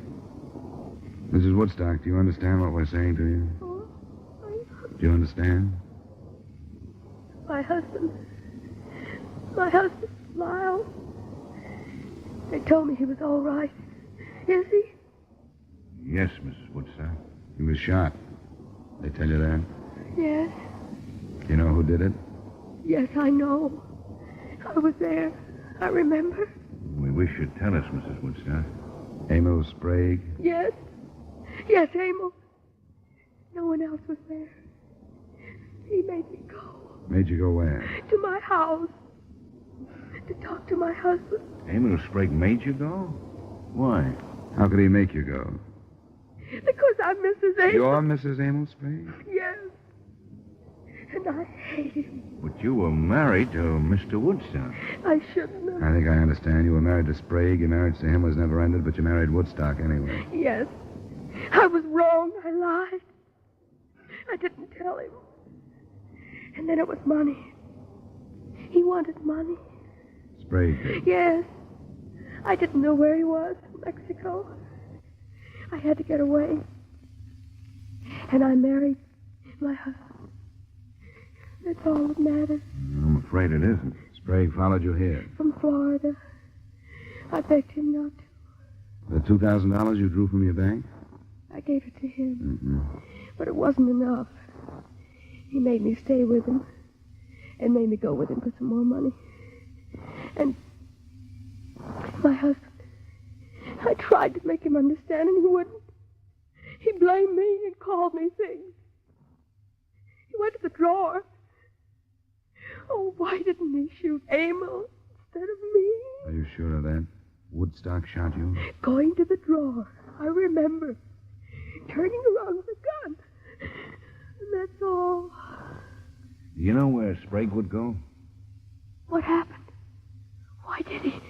What did my husband say? He hasn't said anything. Evidently, Sprague chased him upstairs, shot him there, and left. Do you know where he'd go? Back to Florida. No, we don't think so. We've got a good description of him and the car he was driving. We think he's still in Bridgeport someplace. You said you were with him. Where? He had a room on Commercial Street. 713. Rooming house? No, it's a big building. Apartments. Now, which one is Sprague? It's, number 12 on the second floor. Does he have a phone in the room? Yes. Pleasant 2132. Well, thank you. We won't bother you anymore. Thank you, Mrs. Woodstock. I want to help my husband. I'll do anything I can. I want him to know that. We'll tell him, Mrs. Woodstock. It's a little after 3. Rogers' trucks are going to be rolling on Commercial Street before long. Think Sprague will give us trouble? Yeah? If he's been holed up since the shooting, I think he's probably farther off as not the one I saw him. We might slip on him this time of the morning. I'll get some men started out there. You better come with me. Sure. I'll need you to identify.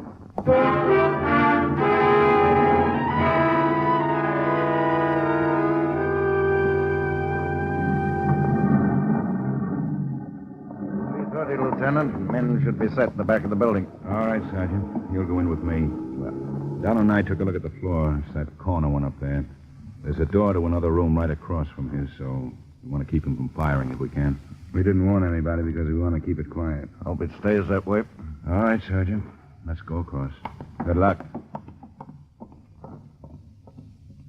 Lieutenant, the window. He's onto it. We'd better go on across. He's onto it. He's been watching at the window. I saw him move. The devil. Well, you better see what you can do on the phone then, Dolar. The phone? We thought if you couldn't catch him off guard, we'd try and talk him out. There's a payphone in the hallway.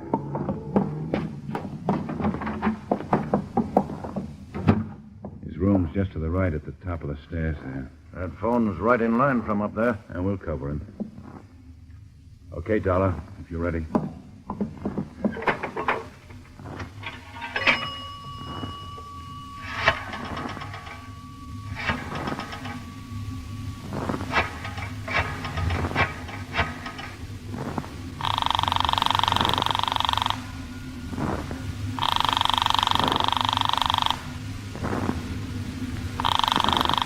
He won't answer. It's ringing. I can hear it upstairs. He'll do something with it. Hello? Hello, Sprague? Yeah? We just got a complete statement from Mrs. Woodstock. You blackmailed the works. She's alive? Yeah, and she's going to make it. I thought she was dead. I saw her fall. I killed him because I thought she was dead. If I'd known, I wouldn't have killed him. I should have found out. You should have done a lot of things. What we want you to do right now is to give yourself up without any trouble. Every door in the building is covered by police. You won't get out if you try. We want you to come out of your room and down the stairs with your hands out where we can see them. You understand that? Are you listening to me? Come on, Sprague. Come on out and make it... Stairs, look out. Get down, Dolar. Stay there, Sergeant.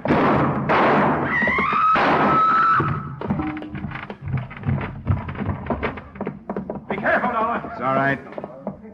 Sprague? He's dead, Lieutenant. Sergeant. Yes, sir? I'll go phone in. Keep the people away as best you can. Okay.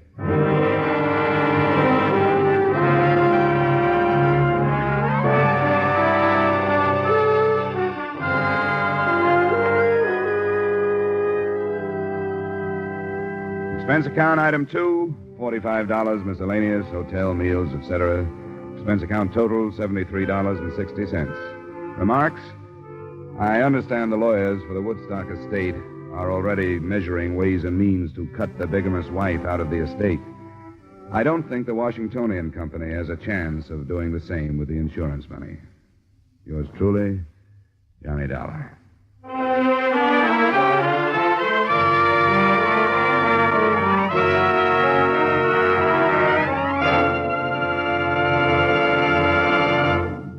Yours truly, Johnny Dolar, stars Edmund O'Brien in the title role and is written by Gil Dowd with music by Wilbur Hatch.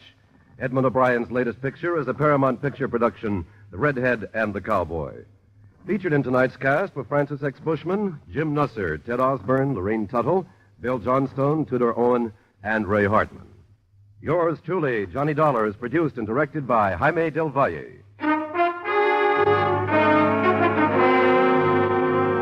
This is Dick Cutting inviting you to join us next week at this time when Edmund O'Brien returns as... Yours truly, Johnny Dolar.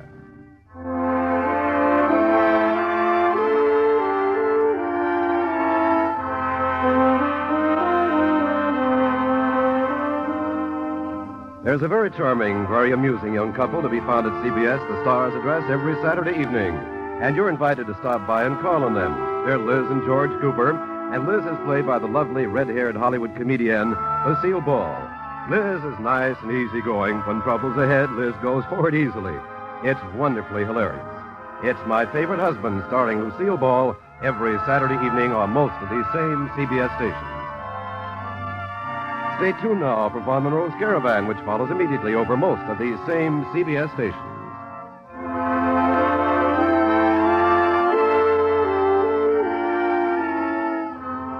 This is CBS, where you laugh at Jack Benny every Sunday night, the Columbia Broadcasting System.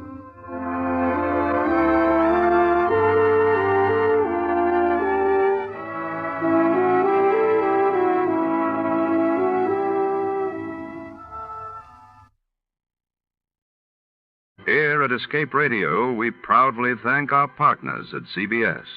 And now, folks, a quick challenge before the next thrilling chapter.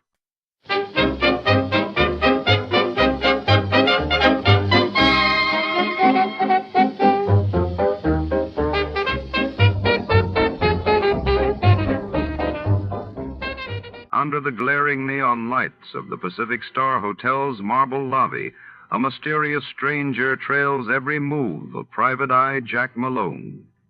It's Los Angeles, autumn 1949, a city where secrets pile up faster than cigarette ash. As Jack investigates a series of cryptic messages left in room 312, shadows lengthen and the line between hunter and hunted blurs. Who is the follower, and what do they want?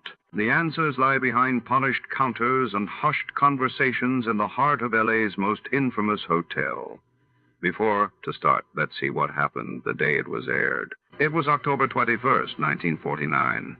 That day, the world was gripped by news of the first-ever women's long jump world record set in Prague, while in New York. The United Nations General Assembly convened critical talks on nuclear disarmament amid rising Cold War tensions. You, finding life rather dull, dreaming again of exotic places, wishing you were somewhere else, we offer you Escape.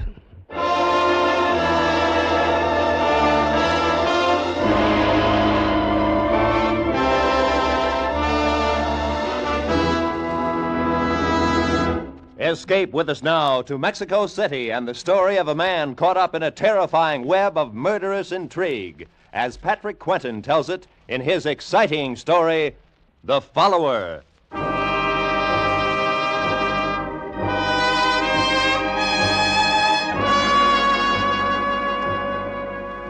My name is Litton, Mark Litton. I'm a petroleum engineer just back from 3 months in Venezuela.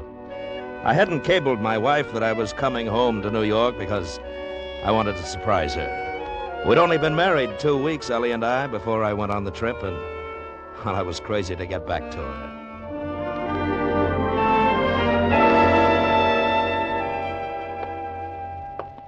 Three long, empty months. And now, in a matter of seconds, we'll be together again. Ellie! Ellie, it's me, Mark. Ellie?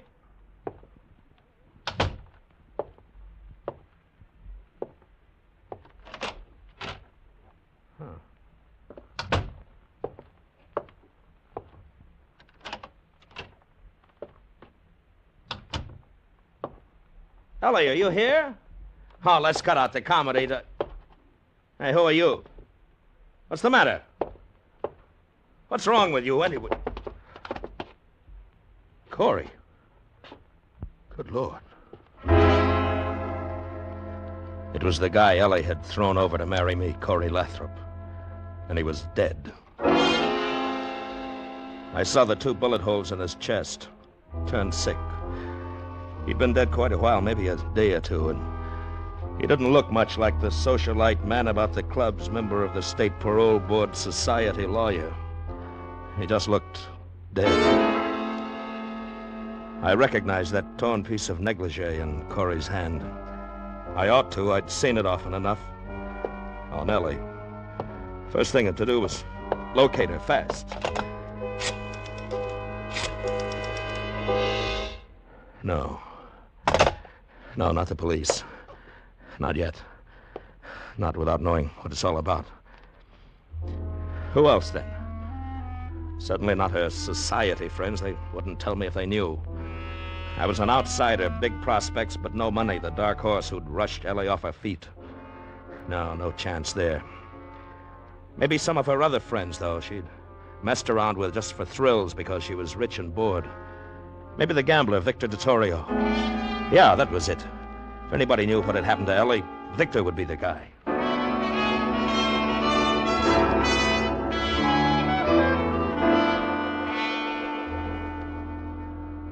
You've really beat the odds, Mr. Liddon. Very few people I'd let come back here to my private office. Oh, thanks, Victor. Of course, you're different, though. You're married to little Ellie. I'd do anything for Ellie. How is she, by the way? Well, I was hoping maybe you'd know. Oh? Now, why would I know anything about her? Well, you're a friend of hers, aren't you? Why, sure. I knew Ellie long before she met you. She's a great little kid. Too much money for her own good, but still... You know where she is, Victor? No, I don't. But she wasn't here a couple of nights ago. Saw her at one of the roulette tables. Ellie sure has a weakness for roulette. Yeah. Well, look, can't you tell me... I remember now. That was the night she got into me on credit for $20,000. $20,000? I guess the guy she was with was bad luck for her. That nose in the air, what was his name? Lathrop? Corey Lathrop. Lathrop? Yeah, somebody ought to smash that guy. He's just too good to live. Yeah. Yeah. Look, Victor, about that money Ellie lost... Oh, don't worry your head about it, Mr. Liddon. Ellie's a friend of mine. She'll pay when she gets the dough. These little cafe cookies understand gambling, how it works and all. They always pay off. Every one of them pays in the end.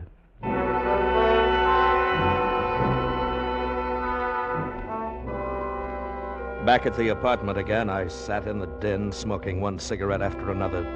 Tried to think it out. Started to get dark, and I still sat there, not knowing where to turn. Stopped cold.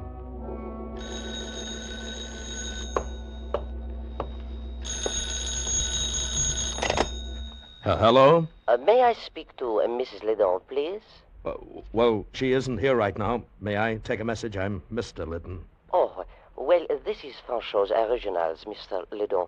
We have those 2 new suits ready to send out, and I find a note here with them. It is a request to forward the suits by air mail to Hotel Granada, Mexico City. Mexico City? Oui. Mrs. Liddon evidently telephoned the message, but I did want to confirm the address. Is that correct, Mr. Liddon? Hotel Granada, Mexico City? Yes, that's right. She flew down there for a few days. Ah, nice. I do hope she enjoys her trip. Well, I'm sure she will. Goodbye. Mexico City. So that's where she'd gone. Well, whatever the game, I was sure of one thing. I was on her side, win, lose, or draw. And that meant following her on the next plane south to Mexico City. From the airport, I phoned the police, told them where they'd find Corey's body, and hung up.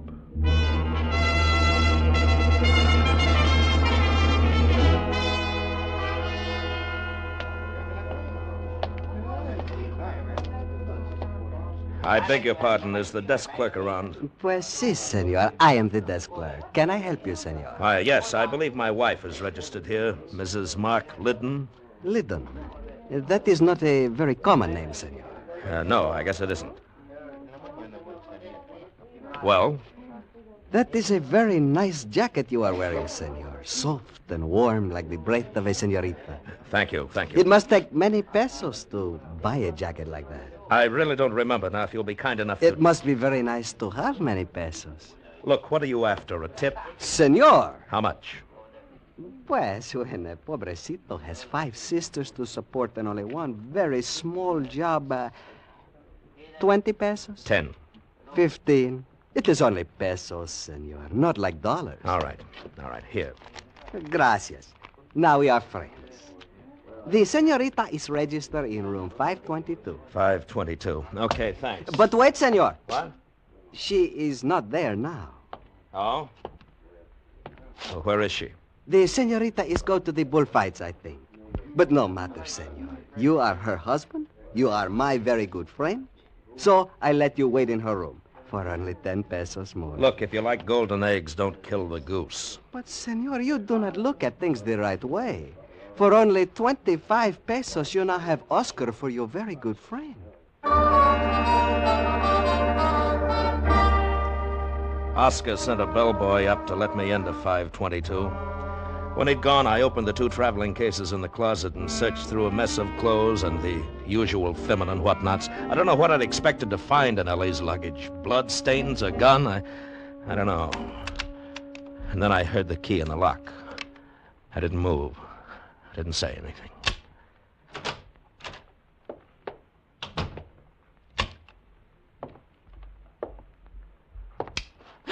Ellie, baby, who the devil are you? I could ask the same question, and with a lot more reason, too.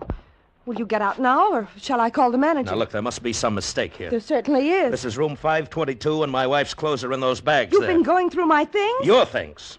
Not unless you happen to be Mrs. Mark Liddon. That's exactly who I happen to be. Oh, now, wait a minute, honey. I'm Mark Liddon. Oh, please, that's a real old one, and I'm just not in the mood. I'm Mark Liddon no matter what, and you're impersonating my wife. I'm Mrs. Mark Liddon, and you're trying to impersonate my husband. Now get out, or so help me, I'll phone the manager. Wait, let me make a call first. It just so happens I know the Spanish words for police and American embassy.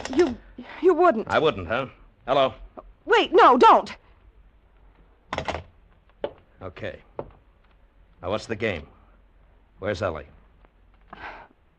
I don't know, Mr. Liddon. I've never met your wife. I was desperate, that's all, and when the chance came along, I took it. What chance? What were you desperate about? Well, I'd come down here for a week and got stuck. I didn't know you needed papers to get back across the border. Proof of citizenship, I mean. You see, I've lived in New York all my life, but I was born in Czechoslovakia. Go on. Well, I was broke, too. I didn't know what to do. That's when I ran into this bartender, George, and he fixed everything up. Fixed it up how?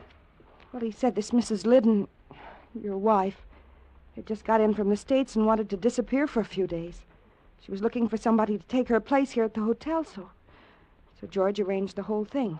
Brought me here, gave me her tourist card. That's all I know about it. What were you supposed to get out of the deal? Just the tourist card. I could use it to cross the border. Mrs. Liddon was going to say later she'd lost it and get a new one. Anyway, that's what George said. George, huh? Where does this George work? Well, it's one of the American bars. He's off duty now, though. Where can I find him? Well, sometimes he hangs around the Salon de Lisboa. It's a cantina over near the plaza. Look, if this is all the truth, how come nobody here at the hotel noticed the switch when you took my wife's place? Well, she'd checked in during the night and stayed out of sight. No one's seen her but the night clerk. Oscar, I think his name is. Oscar, huh? That boy really gets around. He's the day man now. Mr. Liddon, what are you going to do with me? I don't know yet. What's your name? Frankie. Okay, come on, Frankie. Let's go find George.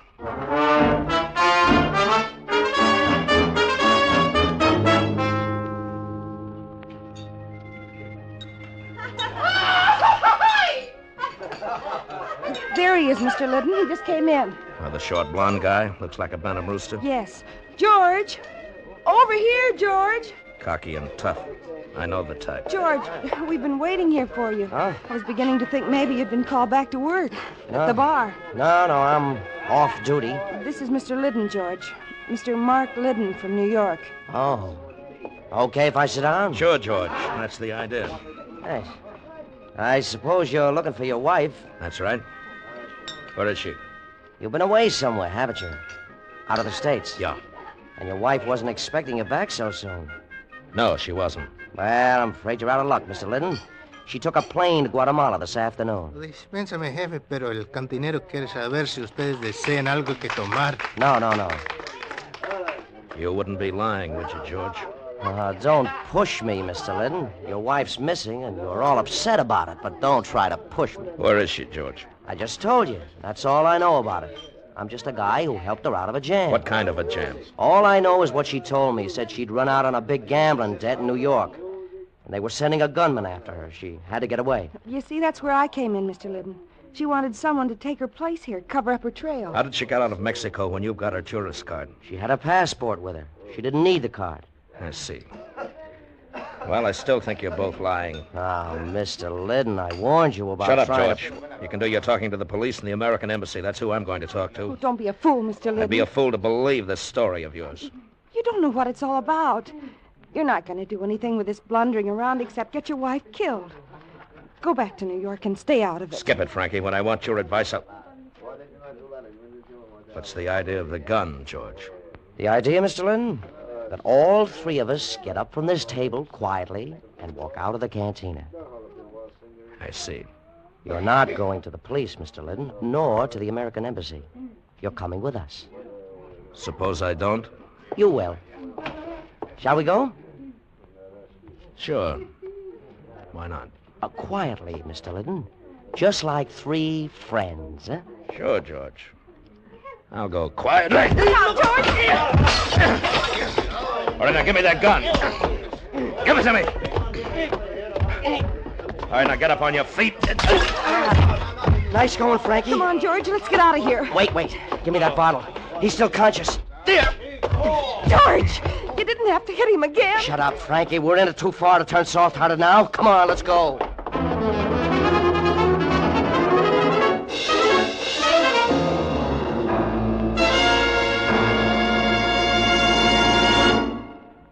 Escape, under the direction of Norman MacDonald, returns in just a moment. The Book of Etiquette loses a lot more pages tonight when Jack Benny tries to ingratiate himself with the suave, oh-so-social Ronald Coleman's. Yes, Ronnie and Benita will be Jack's guests on CBS tonight. And on the Charlie McCarthy-Edgar Bergen Comedy Hour, Charlie will try to enlist in the Air Force and end up as a skywriter advertising pumpernickel bread. Red Skelton, Amos and Andy, Corliss Archer, and Eve Arden as our Miss Brooks will also be on hand on most of these same CBS stations with their famous brands of CBS Sunday night comedy. And now, back to Escape.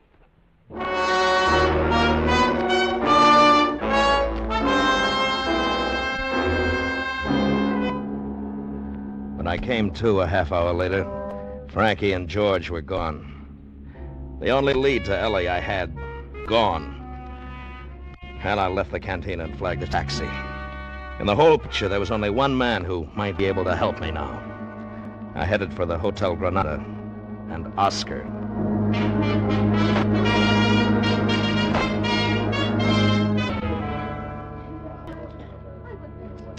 Too bad. It is most unfortunate that you have such a very bad accident, senor. You should come to me. I would have tell you. The Salon de Lisboa is not a good place for tourists. Oscar, you're a chiseler, a liar, and a crook. Senor, that is a very bad way for friends to talk to each other. You'd sell out your own mother for 10 pesos. You are what they call a very cynic man, senor. I would never do such a thing. Not for 10 pesos. Why didn't you tell me there was another woman living here posing as my wife? But you are her husband, senor. And one must be very careful with husbands. Oscar, I've played along with you as far as I'm going to. I think it's time you talked the whole thing over with the police. The police? Senor, now you are not speaking like a friend. And just when I was going to tell you about something for free. Tell me about what? About the lady who is pretend to be your wife. She has come here while you are gone. What? She reads a telegram which is come for Mrs. Liddon. Then she has checked out of the hotel. I didn't think she had the nerve to come back here. Maybe you like to know what the telegram is said, huh?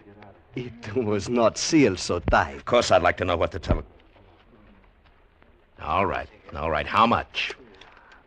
200 pesos. For free, huh? Okay. Here's 150, and that's all you get. Gracias, amigo.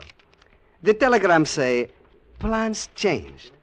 Go to Hotel Casa Miranda, Acapulco. Acapulco? Who was it signed by? It was only the one name, Victor.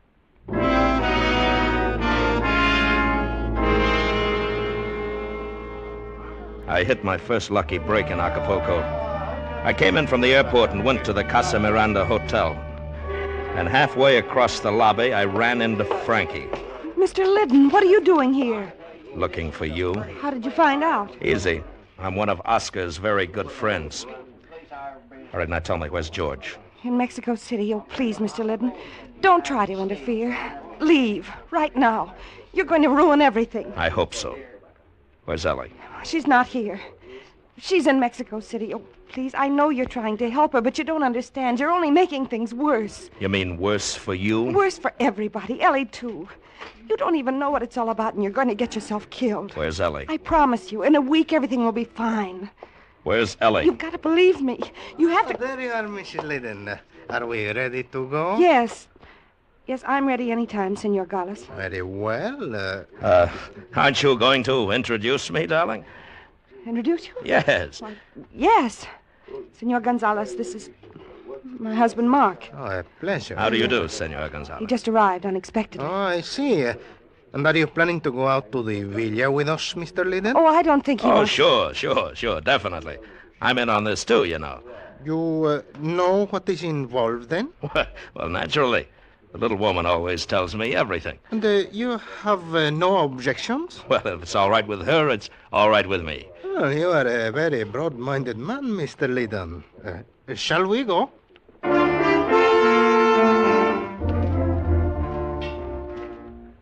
Senor Gonzalez made a brief phone call at the hotel desk, then we got into a black chauffeur-driven limousine. Headed out along the shore highway, skirting the sea.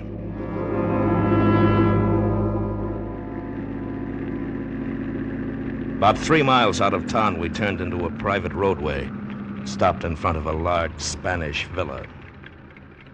I regret the necessity of asking you to wait here on the veranda for a few minutes, Mr. Liddon. But I believe it is better that you don't come down to the boathouse with us. Aye, sure, that's fine. Just make yourself comfortable, Mr. Liddon. This shouldn't take long. All right.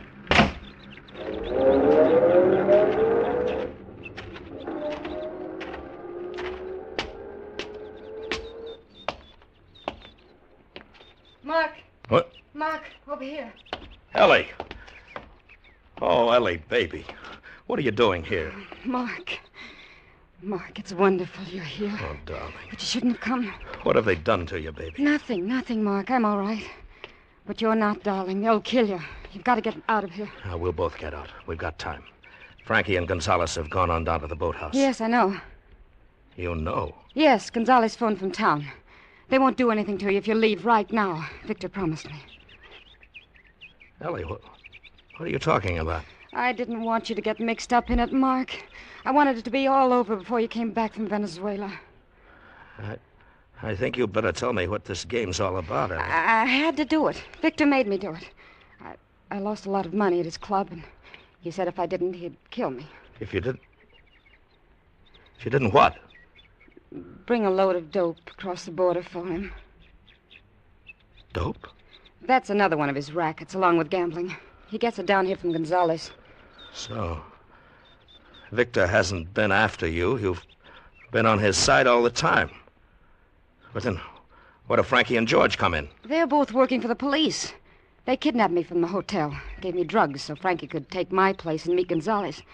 They planned to get the dope from Gonzalez, deliver it to Victor, and then have the police move in on everybody.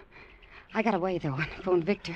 He came down here. So that's why Frankie was impersonating you. George used to be one of Victor's boys. Then he got sent to prison. He just got out on parole. It was through Corey he began working with the police. Ellie, tell me the truth. You killed Corey, didn't you? I had to, Mark. He was going to turn me in. He was on the parole board, and George reported to him, so he found out about me. He was going to turn me in. All the time you've been in it up to your neck. It'll be all right, Mark. Victor will fix it. About Corey, I mean. We'll pretend it never happened. Just another thrill, huh, Ellie? Mark. I've been crazy about you, but I guess I haven't known you very well. You know, I thought this fooling around the clubs with Victor and the others was just bored little rich girl stuff. Mark. But it goes a lot deeper than that, doesn't it? But, darling, I had to do this. Don't you understand? What was I, Ellie? Just another thrill? Something different for a while, No. huh? No, that's why I did it. For us, I mean. Victor was threatening me. He'd have told you all kinds of bad things about me. That's why I had to.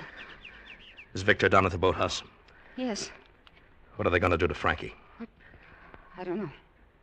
They're going to kill her, aren't they? Why, I suppose. I don't know. What's the difference anyway? Who cares? She doesn't matter. Don't you see that? It's us that counts. That's why I did what I... Mark, where are you going? To get her out of it if I can. That's the least I can do. No, come back. Goodbye, Ellie. Mark, no! No! I ran down the driveway toward the boathouse. I was sick. Sick inside and all over. Sick from seeing Ellie the way she really was for the first time. Dazed with the shock. They looked at me startled when I burst through the door. Frankie, pale but defiant, sitting in a chair against the wall with Victor and Gonzalez bending over her. Well, this is quite a surprise, Mr. Liddon. You're supposed to be escaping. Yeah, I know. I talked with Ellie. Generous of you, Victor. Letting me go. Oh, we do anything for Ellie. She's a great little kid. Right, Gonzalez? Oh, yes, indeed, a most charming young woman. She wanted us to let you go, so we said okay. That's too bad you had to blunder on down here. That's all right, Victor. I wanted to see Frankie. I tried to keep you out of it, Mr. Liddon. I guess now you know. That's right, Frankie. Now I know. That's too bad, Mr. Liddon. But you ought to have taken Ellie's advice. No, Victor. You're all mixed up. I'm in on this, too, now. Hmm? You know, any game Ellie plays, I play, too. Well, we figured you for one of those moral guys. Real gone on a kid, huh? Yeah. Yeah, real gone on the kid. Well, fine, Mr. Liddon. Join the party. Thanks. We're trying to get this little cookie to tell us where George is. If she doesn't, I'm going to count to 10 and then... Well... How about it, honey? I told you. I don't know where he is. Mm-hmm. It's too bad. 1, 2. Better talk, Frankie. 3. I stood there watching them trying to figure a play. Victor held a gun pointed at 5. Frankie's head, and Gonzalez was probably carrying one, 6. too. Whatever the play, it had to be fast. 7. 8. 9. Victor! Don't hurt him, Victor! Ellie. He doesn't know what he's saying about trying to help Frankie. I mean, he's out of his head. Mrs. Liddon, you fool! So that's a game. Victor! No! No! As Victor swung the gun toward me, Ellie jumped and grabbed his arm and hang on. Gonzalez was just drawing his gun when I hit him, and we both went down. As he scrambled to get up, I drew back my foot and kicked him in the head. I fumbled on the floor for his gun, and from the corner of my eye saw Victor turn his own gun point blank on Ellie. As he turned toward me, I was up on my knees, Gonzalez's gun in my hand, and I let him have it.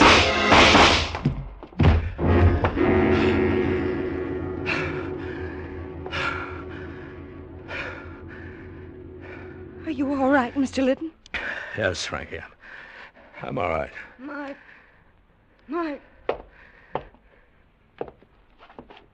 Yeah, baby. Mark. It would have worked out all right.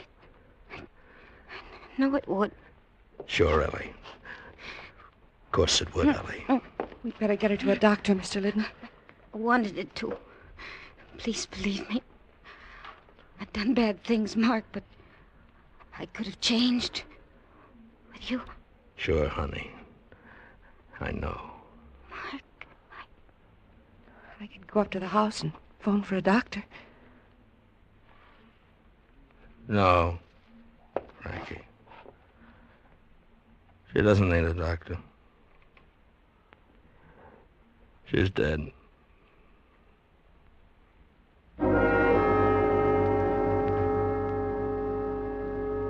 Well, that was it.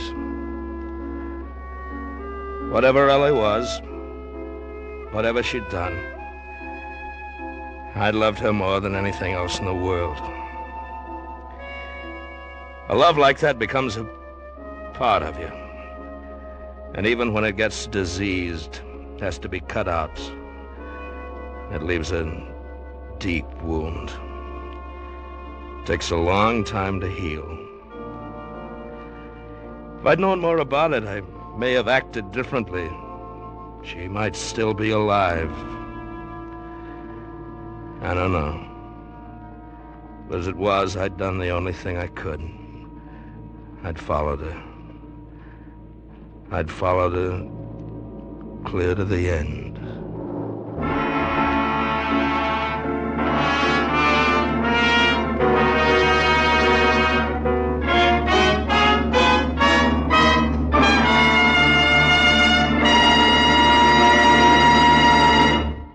Under the direction of Norman MacDonald, Escape has brought you The Follower by Patrick Quentin, especially adapted for Escape by Les Crutchfield.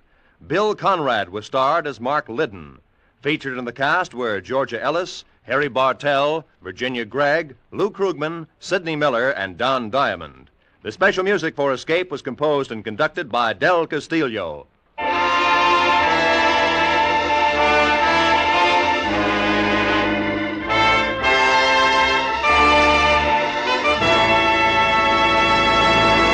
In just a moment, we're going to ask you to stay tuned for Bill Goodwin and $1 a Minute. But that reminds us that starting next Sunday, $1 a Minute will move back a half hour and be heard on most of these same CBS stations at this time. That is, the time you've been listening to Escape today. The new addition to the CBS Sunday afternoon lineup next Sunday will be Rate Your Mate, the comedy quiz starring Joey Adams. So now, stay tuned for Bill Goodwin and $1 a Minute, which follows immediately on most of these same CBS stations today and will be heard a half hour earlier next Sunday. This is Roy Rowan speaking.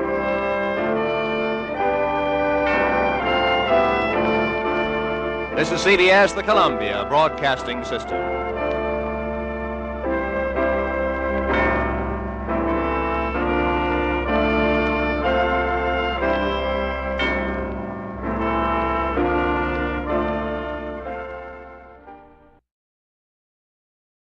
Good evening, friends.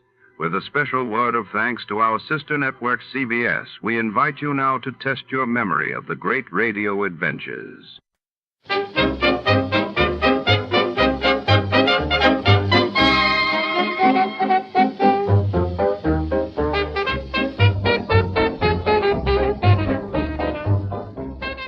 Tonight's story unfolds within the echoing marble halls of the city's grand natural history museum, where shadows stretch between towering dinosaur bones and priceless gemstones gleam under vigilant eyes. When a renowned artifact vanishes during a stormy gala, a hard-boiled detective must navigate high society secrets and museum corridors thick with suspicion. The clock ticks as danger lurks behind every exhibit. Before to start, let's see what happened the day it was aired. It was March 5th, 1952. That day, the world was shaken as Winston Churchill announced Britain's plans to develop its own hydrogen bomb, while in the United States, the New York Stock Exchange soared to a record high, reflecting post-war optimism. Johnny Dollar. This is Mary, the operator at Worldwide Mutual Insurance Company, Mr. Dollar. Yes, Mary. I had a call for you, but now he seems to have picked up his other phone. Oh, Les Wallace, no doubt. Oh, excuse me. Worldwide Mutual, Good morning. Yes, he is. I'll ring Mary? for you. I'm sorry, not you, Mr. Dollar. That was another call that came in, and I'd left your line open. Oh, okay. Look, if Les Wallace wants to call me back a little later. Oh, here you are. I can ring now. Oh, hello? Hey, you're a bum. I beg your pardon. I said you're... wait a minute. Who is that? Are you Johnny Dollar? That's right. Good. Dollar, this is Jonathan Harmon of Worldwide Mutual. Mr. Harmon? That's right. You sound surprised. Yes, I am, Mr. Harmon. I was expecting a call from Les Wallace there in your office. Oh, I see. And that explains your reference to a big bum, did you say? I thought you two were the best of pals. Oh, we are, sir. But he was supposed to call me early this morning about going down to New York tonight to see a hockey game at the Garden to celebrate my birthday belatedly. Oh, I see. If, that is, he could get away from his wife for the evening. Well, I hope everything's all right there, don't you? What's that, sir? I mean about Walters and his wife. And she's such a charming little lady, too, isn't she? Yes, indeed, very. But he's not here, and what I called you about is... Oh, I'm sorry I interrupted you.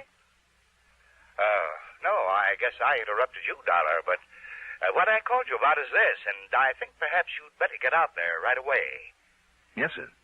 About an hour ago, shortly after noon, a client of ours, Mr. William Willoughby, insured for some $70,000, was found dead in his apartment over at 19525 East Maple. Oh?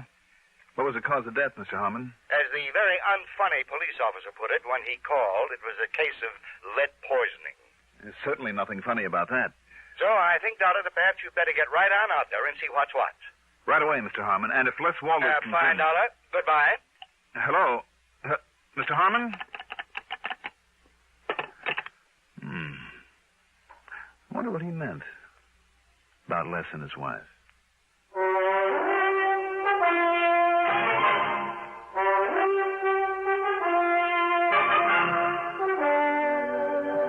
CBS Radio Network brings you Mandel Kramer in the exciting adventures of the man with the action-packed expense account, America's fabulous freelance insurance investigator, yours truly, Johnny Dollar.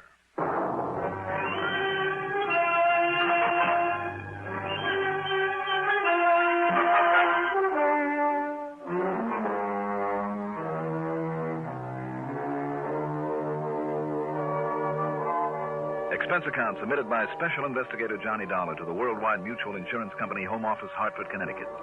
Following is an account of expenses incurred during my investigation of the Can't Be So matter. Expense account item 1. $2.15 for a taxi to 19525 East Maple Street. There was a prowl car out front, a small group of thrill seekers, and a patrolman with his hands full, keeping them from entering the smart new apartment building. When I showed him my credentials, he told me to go up to 5B, where I'd find Sergeant Tommy Bravo in charge, and I did. Sorry, Dollar, but you got here a little too late. The boys just hauled young Willoughby, what was left of him, off to the morgue. Was it you who called the insurance company, Sergeant? Yep. See, I knew he had a policy with him. You did? How come?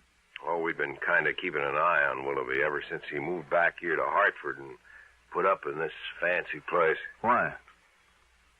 You, know him when he lived here before? No, I didn't. Well, he wasn't much use to himself or to anybody else. Wanted the best of everything, but wouldn't do an honest day's work to earn it. I know the type. The chief even wondered there at one time if he might have had some connection with a narcotics pusher that we nabbed and set up the line. Narcotics? Well, I couldn't prove it, though. Anyhow, when he left here was to get out from under a lot of bills he owed, that sort of thing. Mm-hmm. And so then when he came rolling back a couple months ago, apparently rolling in dough, well, it just made the chief kind of suspicious is all. So we kind of kept an eye on him. But he stayed clean so far as we could see. Just what happened here, Sergeant? No signs of a fight or anything like that? No. And the lab boys, before they left, well, Dollar, they figure it was somebody he knew pretty well. How come? Because Willoughby himself must have let him in, for one thing. Him? Him, her, what's the difference? But it was probably him. Was it? See those chalk marks on the coffee table? Mm-hmm. Lab crew made them, where a couple of drinks were sitting. Willoughby's next to that chair, and the other guy's next to this one. How'd they figure that? Well, that one had Willoughby's prints on it, and this one didn't. Did it have any prints? They were all smudged pretty badly, except one. Looked like they were deliberately smudged. So they took the glass to the lab for good look. Anyhow, there was no sign of lipstick, so it must have been a man. And he shot Willoughby? With a cannon. They'll find out for sure down there at the lab, of course, but it looked to me like it was a .45 at least. A .45? Yeah. But, Dollar, that's just about all we know so far. No other prints around, no nothing.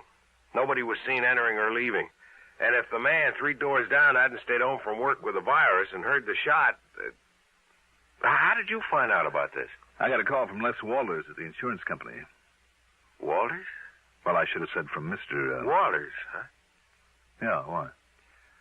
Isn't he the one with that tall, good-looking blonde wife? Name of Constance? That's right.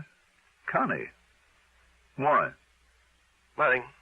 Just that I saw her having lunch with him one day last week. Lunch? You know, in one of those intimate little joints out on 44. With Les? Walters? No. What? With our now departed pal here, Willoughby.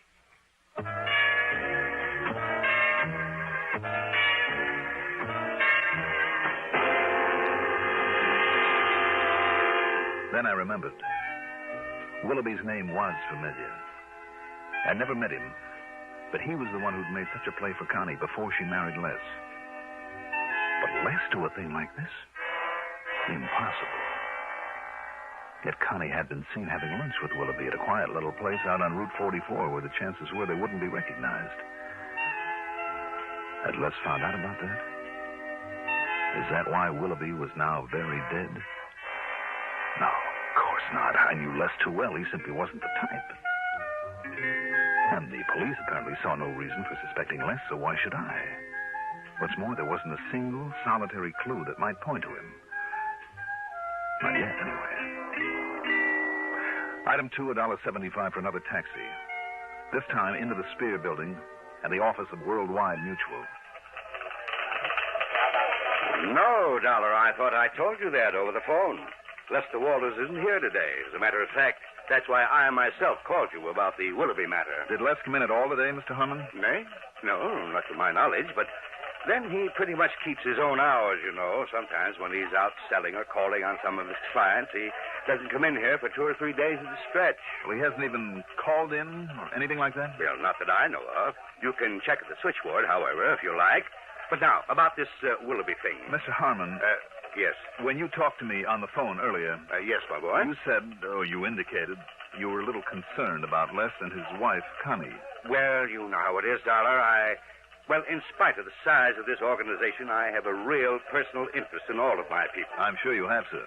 The boys all know it, and they never hesitate to come to me with their problems, and I always try to help them if I can, financially or any other way. I'm sure you do. They always tell me everything. Oh? Except where their wives are concerned. Oh. That's the one thing they like to keep to themselves, so I never meddle. So, well, yes, I can always tell. Yes, I know them better than they think. But you have no real knowledge of anything wrong between Les and Connie? Oh, there's some little worry there. There's no question about it, but... Now, about the... If you'll excuse me, Mr. Harmon, there are a couple of things that I have to do right away. Well, have you found out anything? I'm not sure. But don't worry, I'll give you a full report. Yes, I'm sure you will, my boy.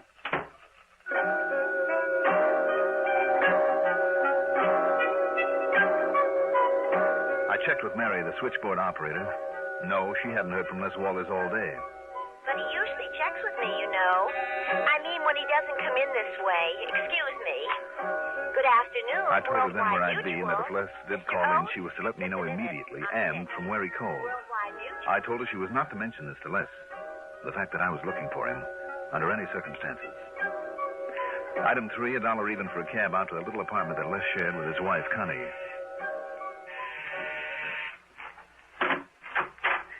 Johnny! Well, happy birthday, whenever it was. Hi, Connie. At least I think I heard Les say you had a birthday not long ago. Mm-hmm. But what in the world are you doing in this part of town, this time of day? Well... Oh, come in, Johnny. I'll put on the percolator and we can have ourselves a coffee club. Well, sure, Connie, thanks. Les around? Oh, no, he isn't.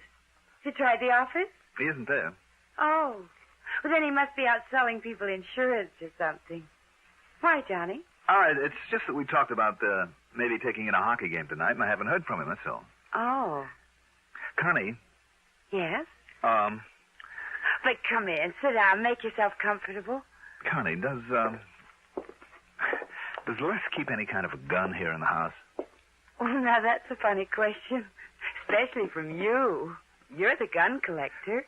Listen, Connie... Have you added any to that beautiful collection of yours lately? No. Oh.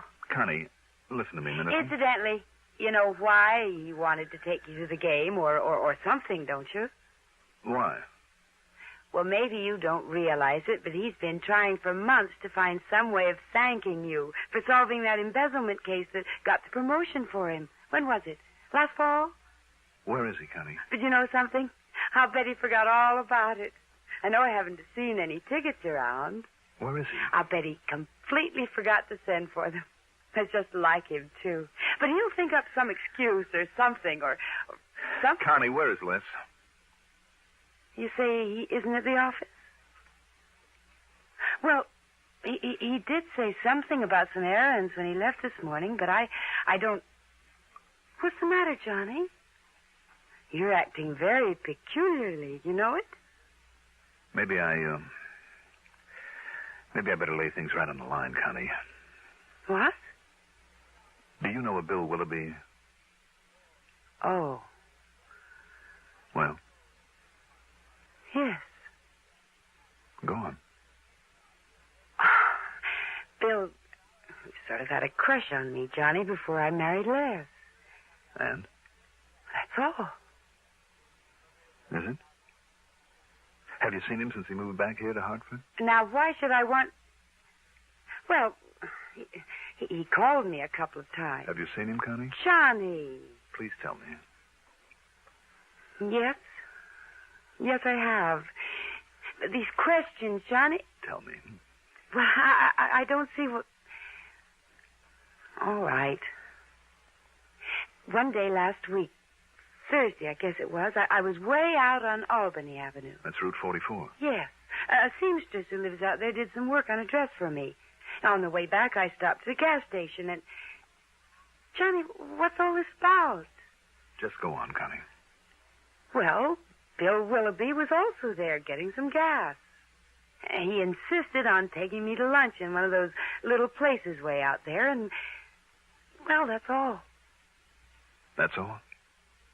Oh, well, he talked some nonsense about still being in love with me and wanting to see me again, but... Have you seen him again? Well, I certainly have not. When he started talking like that, I just got up and left him there. After all, I never really cared for him, and... Johnny? Connie, did Les know that you had this date with Willoughby?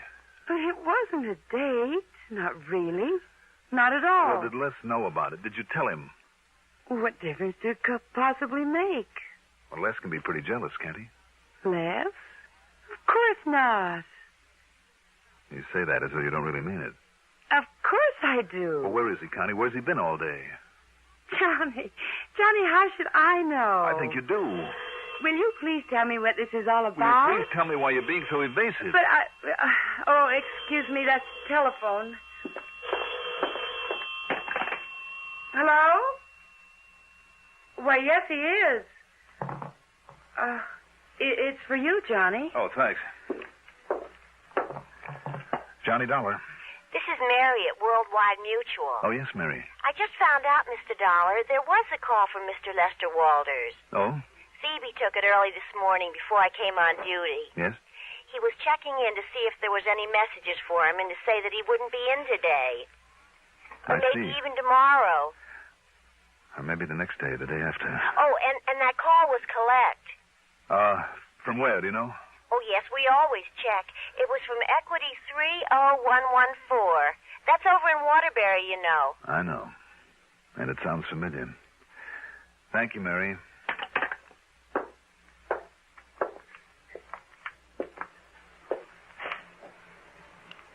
Johnny. Now listen, Johnny, will you please tell me... Later, Connie. Later. I went to a phone booth at the nearest gas station and spent item 4. 40 cents for a call to that equity number that had sounded so familiar. I hoped and prayed that I was wrong about it. That it wasn't. Bearcloth's Gun Shop. Who? Bearcloth's Gun Shop. Gun shop. Can I help you? Did a Mr. Lester Walters buy a gun from you recently? Yes, just this morning, early this morning. What kind? It was a handgun, a .45. 45. Yeah. It was one that we... Oh, now wait. Who are you, if I may ask? Never mind.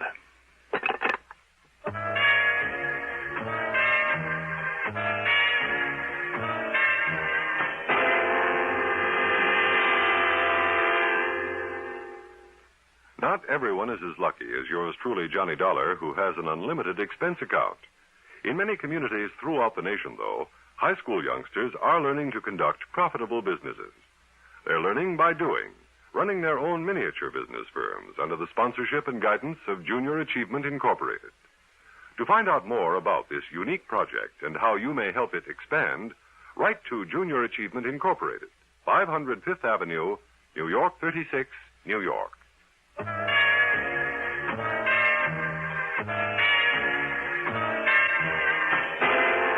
I still couldn't believe it. I wouldn't believe it. And yet all the evidence, every bit of evidence I had. Well, sure, it was circumstantial, that's all, every bit of it. But it all pointed to only one person, to my friend Les Walters. I still couldn't believe it. Yet there it was. His failure to check in at the office the way that he usually did. Didn't he know that would arouse suspicion? His slip-up on our date for the hockey game. Didn't he know that would make me suspicious? Connie's having been seen with Willoughby. If the cops knew about that, why not Les? And then Connie's evasiveness about Les's whereabouts.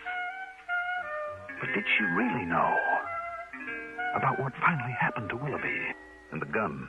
A .45 did it, Sergeant Bravo had said. A .45, the gun shop owner had said. It was sold to Les only that morning.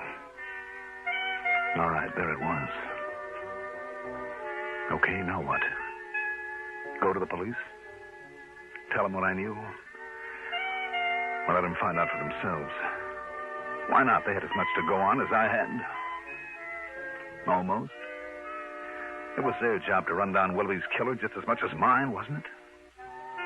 Yes, and it was my job just as much as theirs. My dirty, rotten, lousy job. Why? Why did it have to be? Couldn't I just... No, I couldn't, and I knew I couldn't. If Les did commit that murder, if... I made another call there in the phone booth.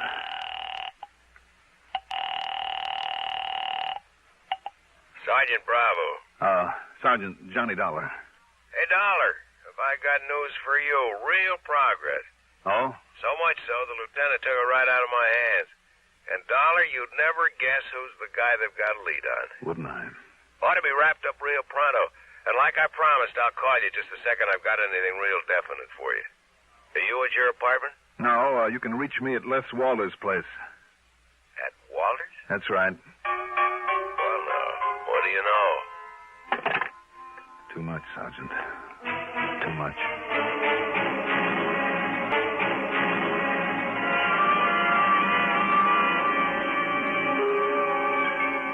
No, I don't know. And I don't know when he's coming back. And, Johnny Dollar, you just sit yourself down here in the den and tell me why you're acting so strangely. Now, sit down, Johnny. Please. Sure, Connie. Look, would you like a drink? Maybe that would help whatever it is that's bothering you. Yeah, maybe it would. Well, all right, then. I'll go get you. Oh, now, who could that be? Excuse me. Hi, honey. Les. I'm sorry I'm so late. Les. Did a couple of business deals on the way back. Sold a couple of policies. Les, listen. And look, honey, I got it. The gun shop over in Waterbury. Now, wait here. Let's wait. Look here. Isn't it a beauty? And honest to goodness, genuine, original, single-action Army Colt. 45 caliber. Honey, do you have to yell this way? Why not? Isn't it a beauty? Do you know who's sitting there in your den? Oh, boy. Johnny Dollar. Oh. Yes. Well, you didn't tell him anything, did you? No. So go on in and make the best of it. Go on, Les, while I get the phone. Okay. Well, Hello? I didn't expect to find you here waiting for me, Johnny. Kind of spoils all the big surprise. But here you are, baby. Catch it. Thanks, Les. Well, don't you like it, Johnny? Should I? Ah, now look.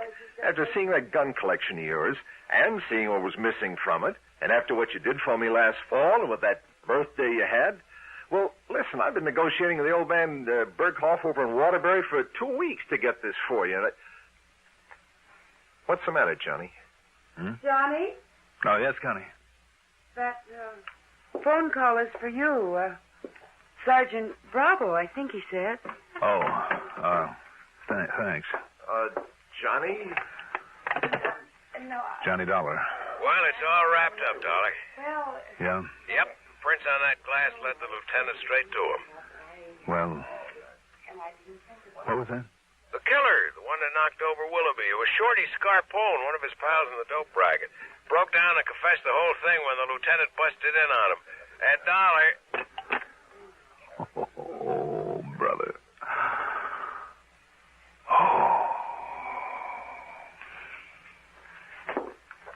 Johnny. Okay, now, what is bothering you? What's bothering you anyway? Me? Yes. Yes, you. Not a thing. Believe me, not a thing. Connie, where is that drink and we'll celebrate? Good. My birthday and a lot of things.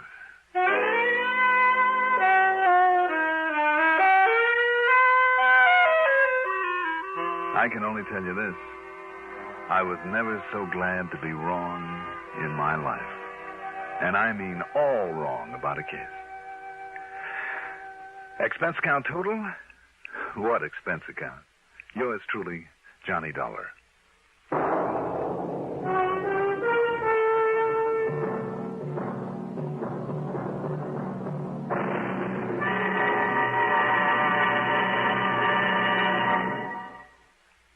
Now, here is our star to tell you about next week's story. Next week, a talisman.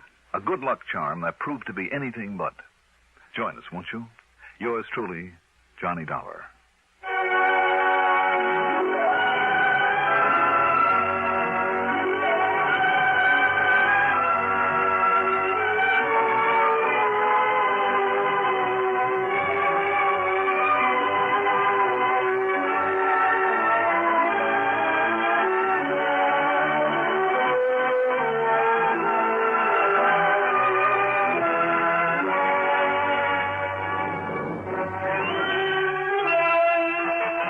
Truly, Johnny Dollar is written by Jack Johnstone, produced and directed by Bruno Zerato Jr., music supervision by Ethel Huber. Johnny Dollar is played by Mandel Kramer. Also featured in our cast were Mason Adams as Sergeant Bravo, Margaret Draper as Connie Walters, Arthur Cole as Jonathan Harmon, Pat Housley as the telephone operator, Casey Allen as Les Walters, and Sam Gray as Mr. Burkhoff. Be sure to join us next week, same time, same station, for another exciting story of yours truly, Johnny Dollar. Art Hanna speaking. Durward Kirby's favorite program, The Gary Moore Show, on the CBS Radio Network. WROW Albany. Welcome wagon hostesses rate their work as the most fascinating public relations job in the whole world. In the United States and in neighboring Canada, too, you will find thousands of welcome wagon hostesses who do a vitally important job every day of the week. Right here in the Capital District, there are more than 20 welcome wagon hostesses, your neighbors and mine, each one a charming ambassador of goodwill. We'd like you to meet one right now. I'm Lenny Gannett. I welcome all the newcomers in the McGonville-Giblin area. I try to make new families feel at home. The basket of gifts I bring is just a small part of my welcome. I'd like to call on your new neighbor. All you do is tell me who she is.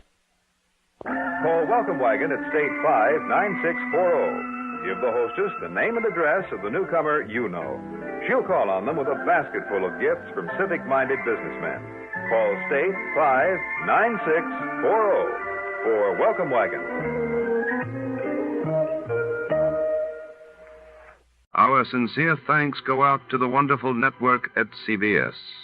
And now, dear listeners, let's put your knowledge of the airwaves to the test.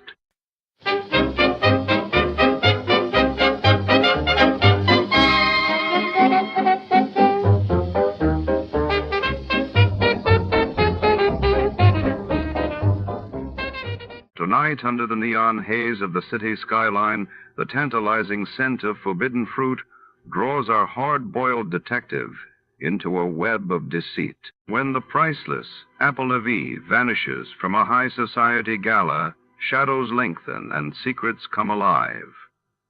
Who wanted it gone and why?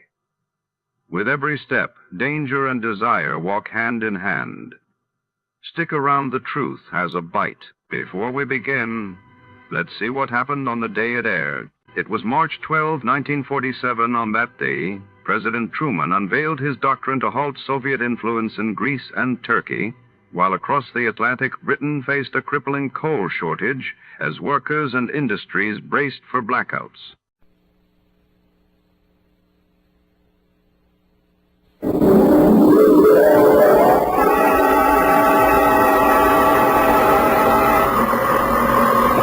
Sam Spade, Detective Agency. Me, sweetheart. Sam, how opportune.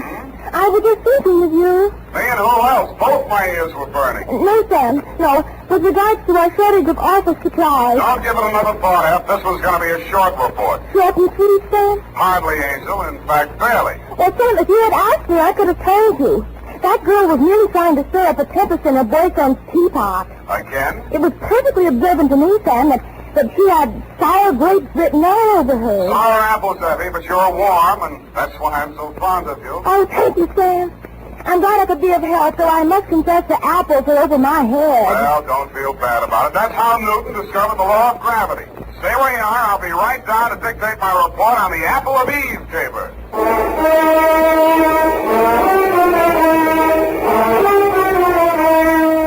Dashiell Hammett, America's leading detective fiction writer and creator of Sam Spade, the hard-boiled private eye, and William Steer, radio's outstanding producer-director of mystery and crime drama, join their talent to make your hair stand on end with the adventures of Sam Spade. Presented by the makers of Wildroot Cream Oil for the hair. And now, with Howard Duff starring as Spade, Wildroot brings to the air the greatest private detective of them all in the adventures of Sam Spade.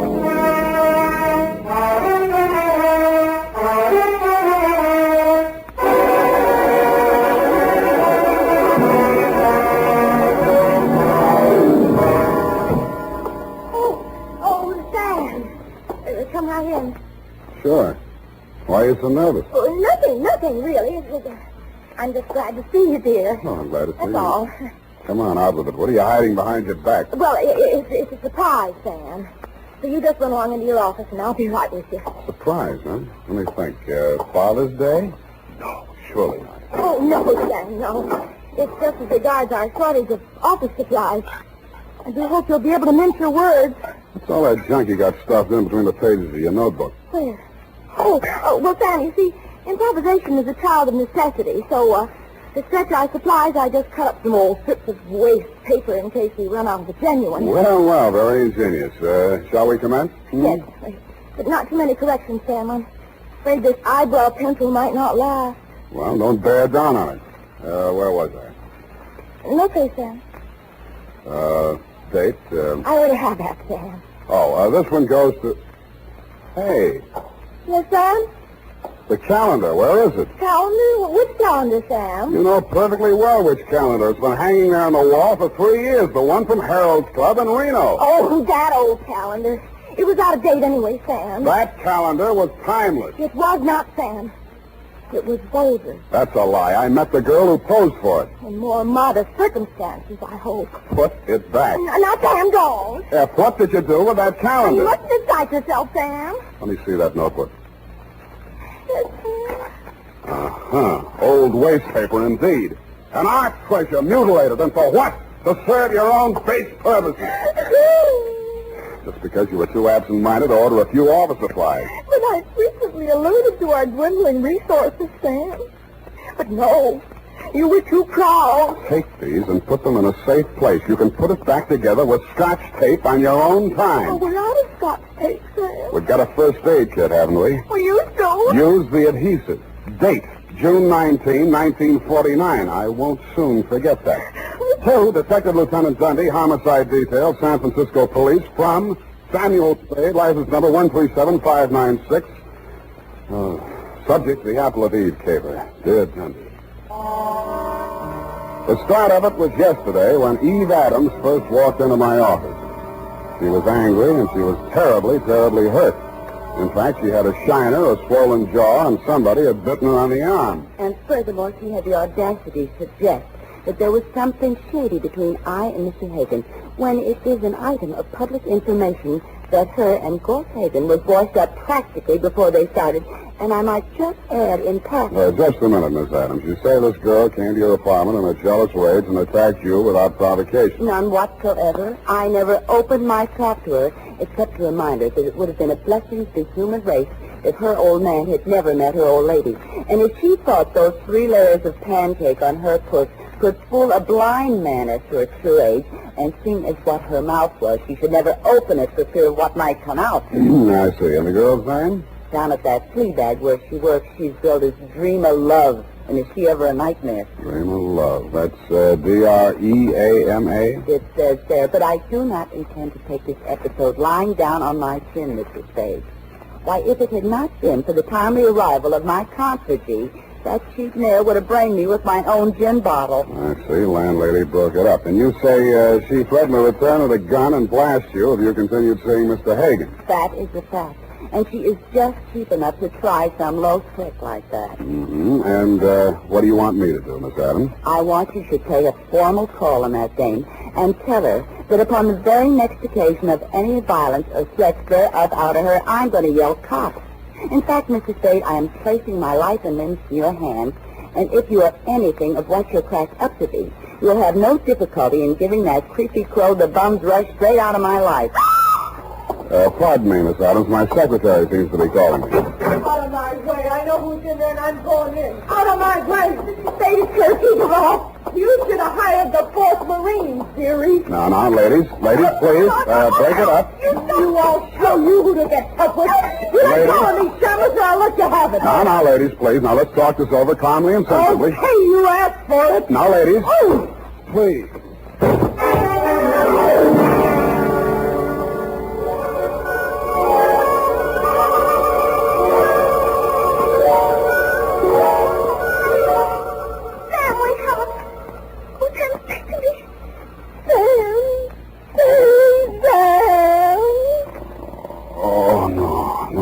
Don't hit me again. Now, you can have the jewels.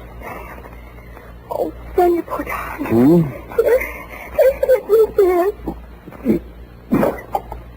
What is it? Tastes awful. Water, Sam. Oh. Where'd they go? Well, they chased each other down the hall. I thought you'd gone out. I did. What did she hit me with? Well, she took a staff out of her purse and let fly before I could prevent it. Yeah. But you were still on your feet when you told me to close the door. Fine, thanks. Help me up. Oh, yes, Sam. Easy, easy. Oh, when I think of you lying in here unconscious all that time while I went out to lunch. What?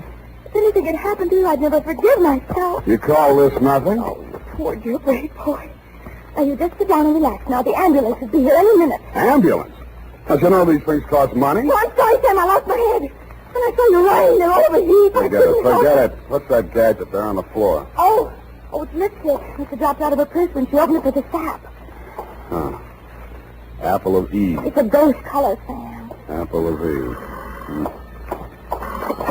Unique Garage, Harry speaking. Spade, this is Dream of Love. Keep your distance. Look, you left your lipstick, but don't bother to come after it. I'll mail it to you. What kind is it? Apple of Eve. Sorry, I've never used it. Good, then I won't give you another thought. Oh, but you've got to. She's dead. Eve Adams? Yeah. Jumped into a taxi in front of your building. I went straight after her. But I got caught in traffic where they're tearing up Market Street. That could be anywhere between the Embarcadero and Twin Peaks. Fine alibi. What comes next? Well, I'm at her apartment now, and she's dead. Sam! Hold on. Yaffee? There's your ambulance. Can I send them away? What's like doing? Well, it's $10 now anyhow. I'll use it for a taxi. Hello, Miss Love? Yeah? Stay there and don't touch a thing. I'll be right over.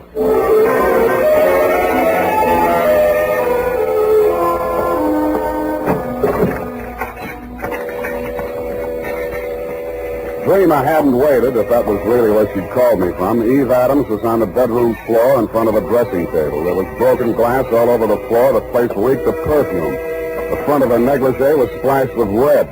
I looked for the wound, but I didn't find any. Then I looked at her hand. All the nails on her left hand and 2 on the right were the same color as the stain on her clothing. Evidently, she'd been seated at the dressing table putting on nail polish when the murderer entered the room. The back of her head had been creased by the well-known blunt instrument, such as a heavy sap. I felt the bumps on my head and looked at the overturned nail polish bottle on the dressing table. It was called Apple of Eve.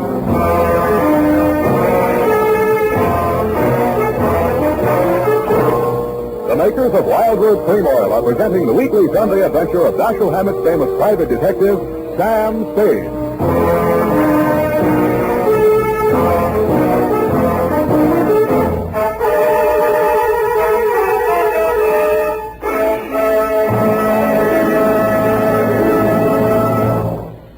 Now, important news on good grooming. If you want the well-groomed look that helps you get ahead, socially and on the job, listen. Recently, thousands of people from coast to coast who bought Wild Root Cream Oil for the first time were asked, how does Wild Root Cream Oil compare with the hair tonic you previously used? The results were amazing. Better than 4 out of 5 who replied said they preferred Wild Root Cream Oil. Remember, non-alcoholic Wild Root Cream Oil contains lanolin. It grooms the hair naturally, relieves dryness, and removes loose, ugly dandruff. So if you want your hair to be more attractive than ever before, get the generous new 25-cent size of Wild Root Cream Oil, America's leading hair tonic, on sale at all drug and toilet goods counters. It's also available in larger economy bottles and the handy new tube.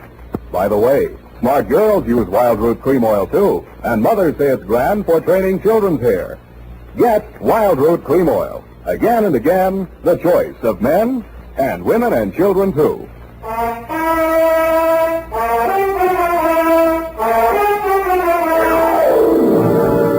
And now, back to the Apple of Eve caper. Tonight's adventure with Sam Spade.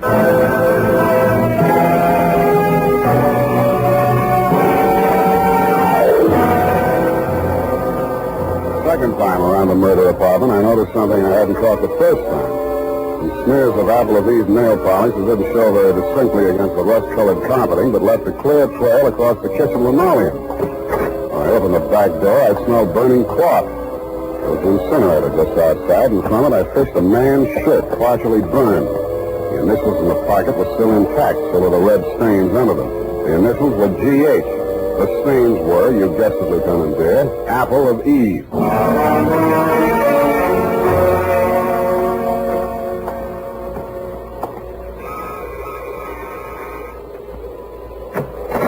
Yeah? I'm looking for Miss Dreamer Love. She home? No, she isn't. Thanks. I'll come in and wait. Hey, wait a minute. Okay, you're in. What do you want with her? She's in a little trouble. You a cop? When do you expect her back? I don't know. What's his trouble? She threatened to kill a woman, and now she's dead. Who? A girl named Eve Adams. Why would she want to kill Evie? The way I got it, they were locking horns over a guy named Gorse Hagen. You know him? Yeah, and I wish I didn't. Who is he?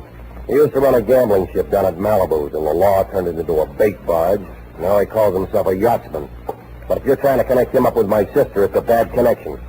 She hasn't seen him in years. His idea or hers? Hers? And mine. And what was the beef? And who are you? I'm her brother. Eddie's my name. And why would there be any beef between those two? Evie was my sister's best friend, and she was engaged to me. And this news must be quite a shock to you. You're taking it like a little soldier. She was asking for it. I warned her. I begged her to leave town with me. But no, she couldn't sneak off like that without letting Gorse know the score.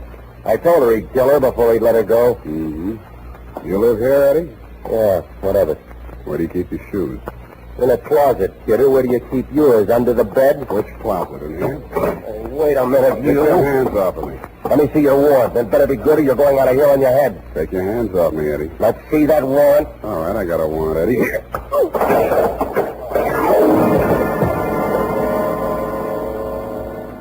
I didn't find what I was looking for, a pair of crepe-soled shoes with traces of Apple of Eve nail polish on them, but in one of his coat pockets I found a sales slip from a department store cosmetics counter. There were several items, but the one that interested me said, 1 lipstick nail polish set, Apple of Eve. About then I smelled brandy, and a voice behind me said, What happened to the kid? Huh? Oh, he asked for my warrant. Well, when you come to see me, I'll know better. Your name is Gorse Hagen. I'm headed for your place right now. What are you looking for? A pair of shoes with crepe soles. What do you want with my deck shoes?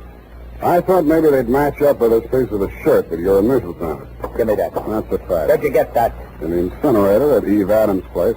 Well, that don't prove anything. Lots of people got the same initials. Have you talked to, George Howard? He's alibied. He's out of town. That proves it's a frame. I don't know any George Howard. I thought so. Okay, let's cut out the monkey business. Give it to me. It's evidence. Give it to me. All right, I'll give it to you. I did. He gave it right back to me. I was only losing on points until I tripped over poor old Eddie and lost my balance. That's when he gave me the coup de grace. I wasn't quite unconscious, but somehow I just didn't feel like getting up. And when the apartment door opened, I opened my good eye just wide enough to see Dream of Love walk in. Oh, what are you doing here? I've come to help you, Dreamer. I don't need any help from you, Gorse. I told you that 3 years ago. Why did you kill her? I don't know what you're talking about. You killed Eve Adams. Why? You're wrong, Gorse. I haven't seen Evie in ages. Why did you kill her? All right, I did it. Yeah? Why? I was jealous. Seeing the two of you together after all we've been to each other. Go on, laugh at me. I committed murder out of love for you. It's very funny, isn't it? I'm very fond of you, Dreamer. My poor little Dream of Love. I'd give you anything, honey. The shirt from my back. Here. Here's a piece of it on account. Oh, what? I see you're impressed. Me too. Come on, we'll go someplace where we can be alone and talk things over. Oh, no, Ghost, please. I can explain everything. Explain in the car on the way down to the boat. Come on. You're hurting me. Oh! No! Come on, off the door.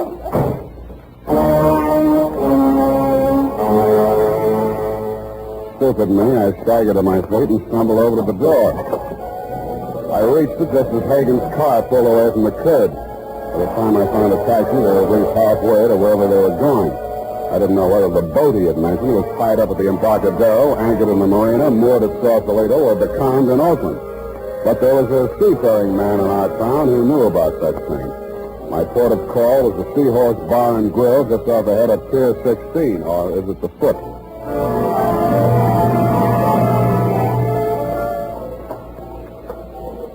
Captain Petroli? He is silent, son, as in profound. My mistake. Salty the name, salty the nature. Only one salty thing I can't abide. Saltwater coffee and Matisse, you know. Here, have a lifesaver. Well, thank you, sir. You're very generous. No, it ain't money maker, but it's straight from the mint. A joke, wasn't it? What's up, Sonny? You in the hole again?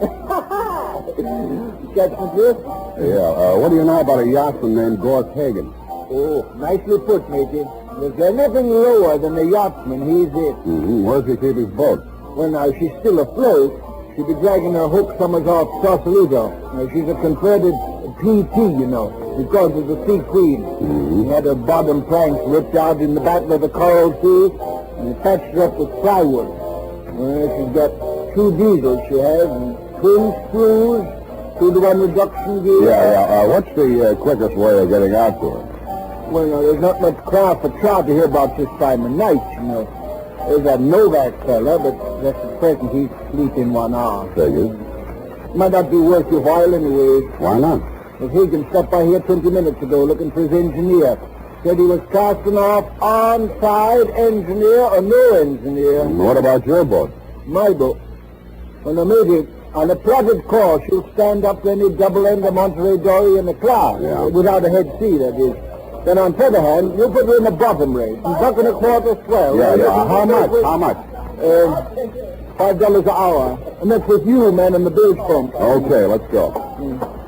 This, you're Hagen fella now. You onto the trim of his sails? Sails on a PT boat? Not the boat. Son, you're the man. Cut of his jib. No, I didn't notice that, but he was wearing crepe-soled shoes. I'll tell you about this Hagen, matey. Fella once tried to board him. A customs officer, no less. That's right.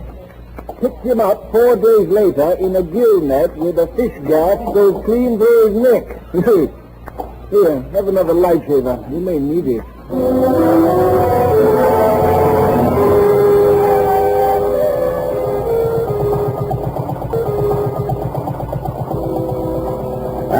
passed me to my station at the bridge front.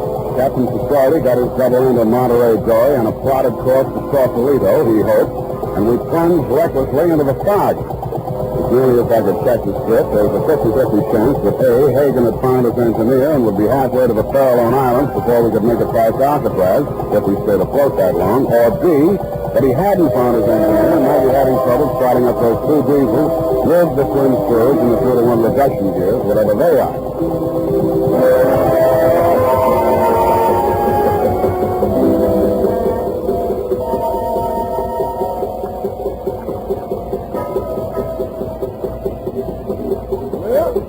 Rise, Major. Which one? About 5 points across. The gray one with the high freeboard. You get up on the corner, Major. The ladder's round on the landing side. Now swing round and push on it.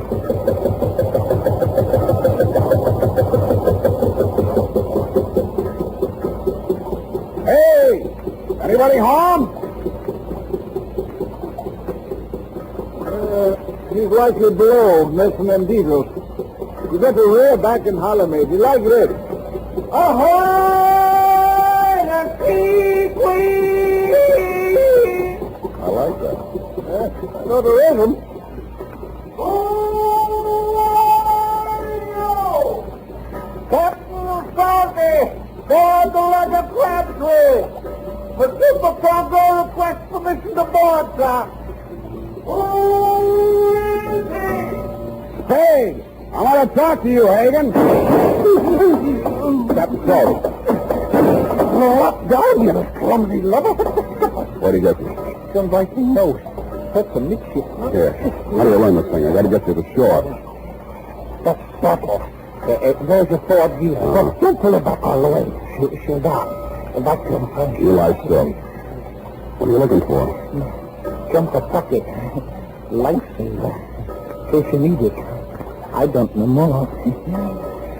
The wings on your after quarter make you remember Okay, take it easy, Captain. Keep a balance. Don't let your jib ruffle. Keep her on course, make you keep.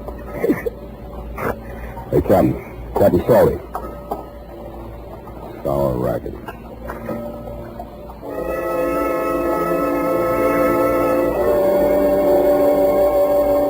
I crawled over the rail and tried to make out Hagen's silhouette on the other boat. I could just barely make out the shape of the hull against the faint glow of light from the Sausalito shore.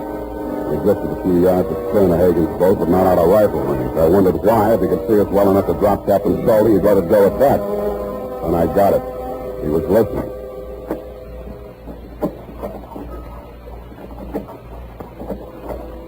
Somebody was pulling out from shore in a rowboat. I didn't waste any more time listening. I dug into Captain Salty's jumper pocket, fished out a waterproof pouch. I took the seaman's papers out of it. He didn't need them anymore. Wrapped it around my gun. And I took off some clothes and eased myself over the side. I didn't swim for speed, but for distance. Stopping now and then to make sure the man in the boat was still covering for me. I felt my way around the hull till I found the anchor rope. Just as I grabbed it, I heard him rest his oars. Hagen, who's that? Eddie Love. What do you want? I've come after my sister. Go on home, Eddie. She's sailing with me. That's the way she wants it. No lying. Wait a second. Come on out there, Beaver. What's happened? Your brother's down there in the boat. Talk to him. Well, what am I doing? Talk to him. All right. Eddie! What's he done to you, sis? I'm all right, Eddie. Everything's all right. Bruce and I decided... Go on home, Eddie. He's lying to you. He knows you framed him. If you stay out with him, you won't come back. No, Eddie. I'm coming aboard. Eddie, no. Don't please. No, Eddie. Drop it, Hagen. Oh, drop the rifle. Go up. You lousy Seamus. Stop. What's yours? Get him. Did he hurt you? No, I've been kicked in the stomach before. It takes a woman to kick you in the teeth. I'm sorry. I don't care what you did. What burns me up, you didn't do it right. I hit a bungler, especially a female bungler. I'm a bungler. You're the one. It would have worked if you hadn't gone poking in the incinerator. I should have called the police. They'd have known what to do with evidence like that. They've been wanting to get something on Gorse ever since repeal. Listen, Angel, any flatfoot could have seen through that setup. Eve Adams was sitting in front of a mirror when she was maced. She saw the murderer enter the room. She got it in the back of the head. That means she trusted whoever walked up behind her. That also means the evidence of a struggle was fake. But the nail polish on Gorse's shirt. You put that nail polish on her fingers after she was dead, laid that trail to the incinerator with a pair of Gorse's shoes where any flatfoot was supposed to think he'd try to destroy the incriminating shirt. But the dumbest thing you did was lying to me about that matching lipstick you dropped in my office. That made you look guiltier than anybody, because anybody could have planted that fake evidence. I didn't kill her. I'm not a murderer. Your brother might have got off easy. Crime of passion. Please don't say that. I can't bear the thought that after everything I did, it's all come to nothing. Here. Have a lifesaver. You may need it.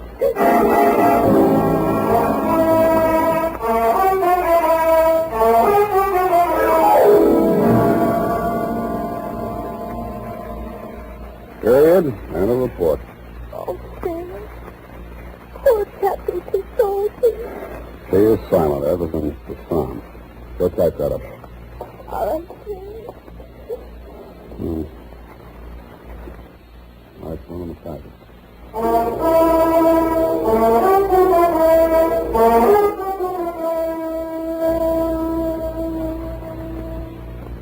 And now, listen to this. There's nothing like it, friends. There's nothing like Wild Root Cream Oil to groom your hair neatly and naturally.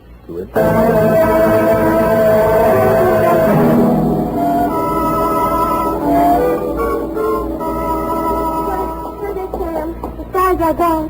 What stopped you? The last page of my notebook going to our shortage of supplies, Sam. But anyway, I'm glad.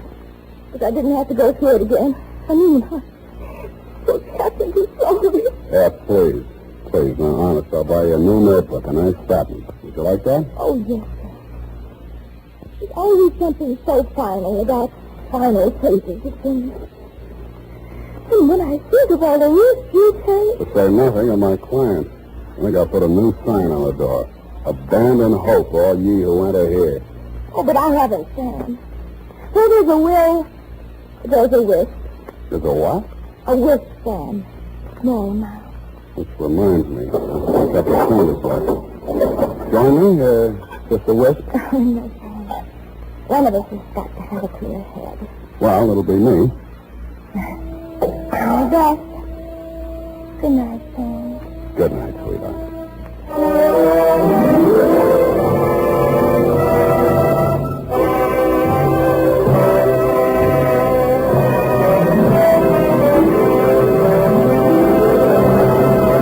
The Adventures of Sam Spade, Dashiell Hammett's famous private detective, are produced and directed by William Spear. Sam Spade is played by Howard Duff. Lorene Tuttle is Effie. The Adventures of Sam Spade are written for radio by Bob Tallman and Gil Dowd, with musical direction by Lud Gluskin. This is Dick Joy, reminding you that next Sunday, author Dashiell Hammett and producer William Spear join forces for another adventure with Sam Spade, brought to you by Wild Root Cream Oil. Again and again, the choice of men who put good grooming first.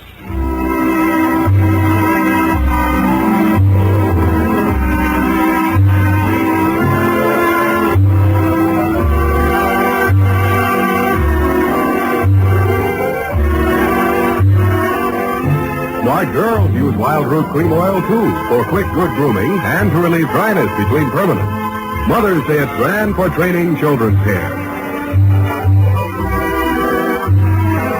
This is CBS, the Columbia Broadcasting System.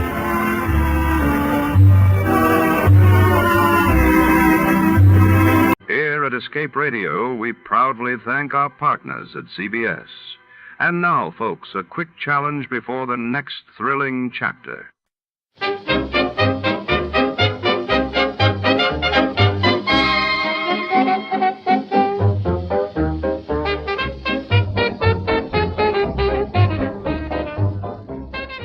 Tonight, we journey deep into the heart of the Brazilian jungle, where an ambitious plantation owner named Leiningen faces a relentless menace. His isolated estate, nestled along the twisting Amazon River, becomes a battleground as millions of deadly, organized army ants descend, devouring everything in their path. With time running out and the jungle closing in, can human ingenuity outwit nature's most ruthless force? The suspense is thick. The stakes are life and death before. to start Let's See What Happened the day it was aired. It was August 25th, 1949, and that day the world was gripped as the British devalued the pound sterling in a major move shaking global markets, while in Indonesia, fierce fighting erupted around Surakarta as independence forces clashed with Dutch troops. Suspense, which is usually heard at this hour on Thursday nights, is taking its customary summer holiday. Suspense returns to the air 4 weeks from tonight on Thursday, September 1st.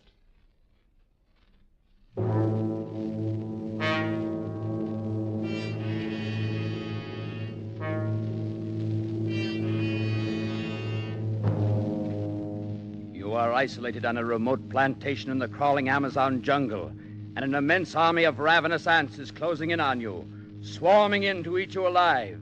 A deadly black army from which there is no escape.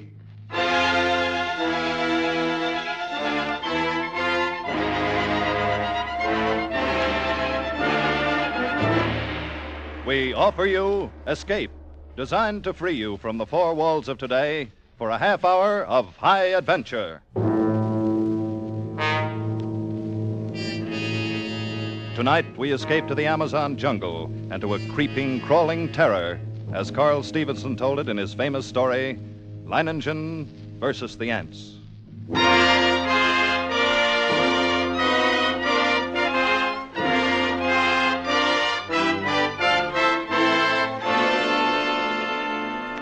I first met Leiningen while performing my duties as district commissioner.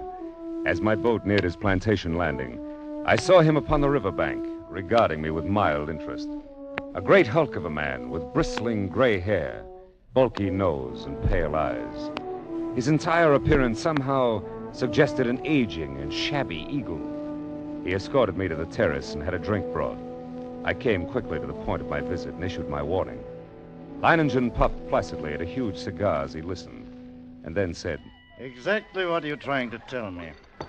I'm trying to tell you that unless they alter their course, and there's no reason why they should, they'll reach your plantation in 2 days at the latest. Well, Commissioner, it was decent of you paddling all this way just to give me the tip. But Tip? You're pulling my leg, of course, when you say I've got to get out. Now, look, I assure you, I'm not... Commissioner, even a herd of crocodiles couldn't drive me from this plantation of mine. Oh, you don't understand.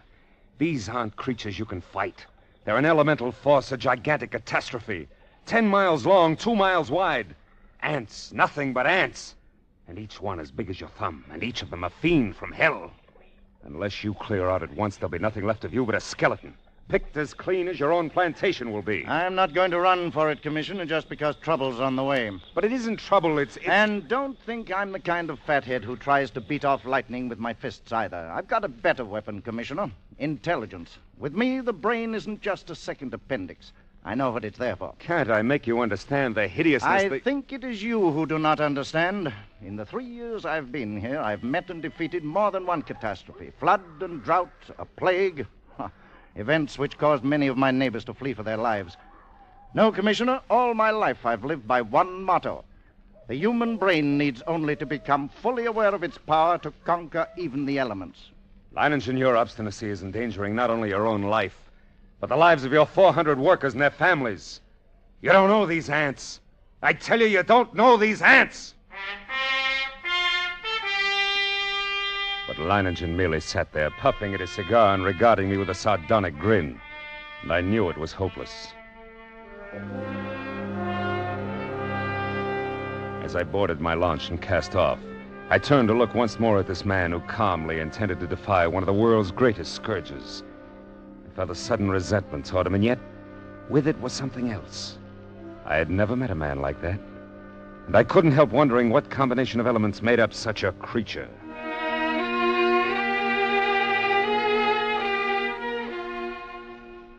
I stood on the bank of the river watching the commissioner's launch until it rounded a bend and was lost to sight. There was a strange look in the commissioner's eyes as he stood on deck staring back at me. Clearly, he thought me, at the very least, unreasonable. Well, he wouldn't have been the first to think so. But I, Leiningen, knew my own powers. I was sure of myself. I knew that intelligence directed right always makes man the master of his fate. That night I called my Indian workers together in front of the plantation house. I saw their faces go ashen with terror as I told them the ants were coming. Watched them as they milled around, muttering. I said nothing more to them. Finally, one of the men stepped forward, Blas, the foreman. Patron, we have worked hard here for these 3 years, all of us. We have built the finest plantation in this district. We all share in it. It has been a home for all of us and our families. Now the ants come. So? Those ditches we dug last year, the pipe we put in the ground, that was for the ants? That was for the ants. If we moved our families across the river, the ants could not reach them. That's right. And you? The ants are mighty. We know what they can do. All of us think that you are mighty. Yes, Patron, we will stay and fight against the ants with you. I knew the men would give me that answer. I'd counted on it. Suddenly I thought of the commissioner and wondered what he'd say at such unquestioning confidence. Would he still think I was, unreasonable?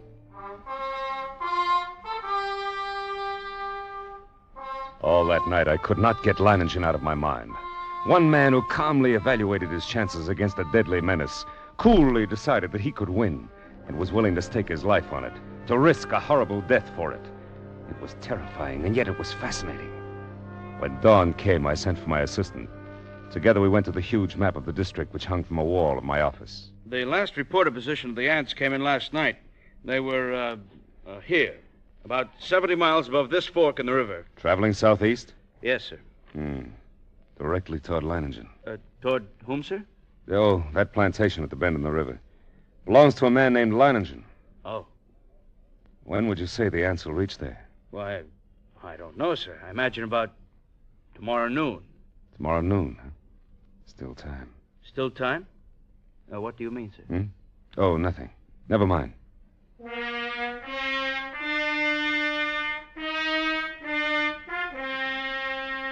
What did I mean? Still time for what? For Leiningen to flee, or still time for me to... Even as I rejected the thought with horror, I knew that the fascination of that man was more than I could resist. That Leiningen's fight was drawing my mind, drawing me back toward that plantation and death. I knew past all doubt that I was going back to Leiningen's plantation. I had to.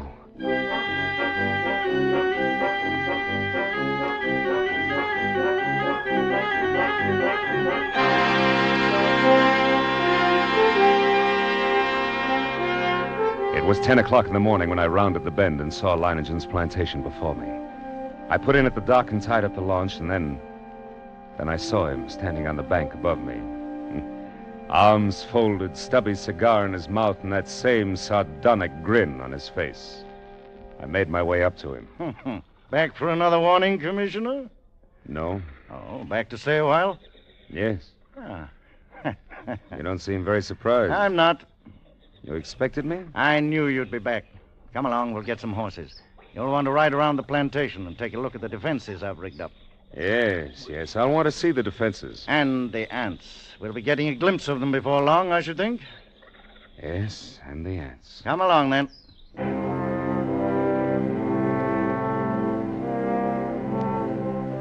The defenses Leiningen had devised were quite impressive. Surrounding 3 sides of the plantation like a huge horseshoe was a ditch 12 feet wide.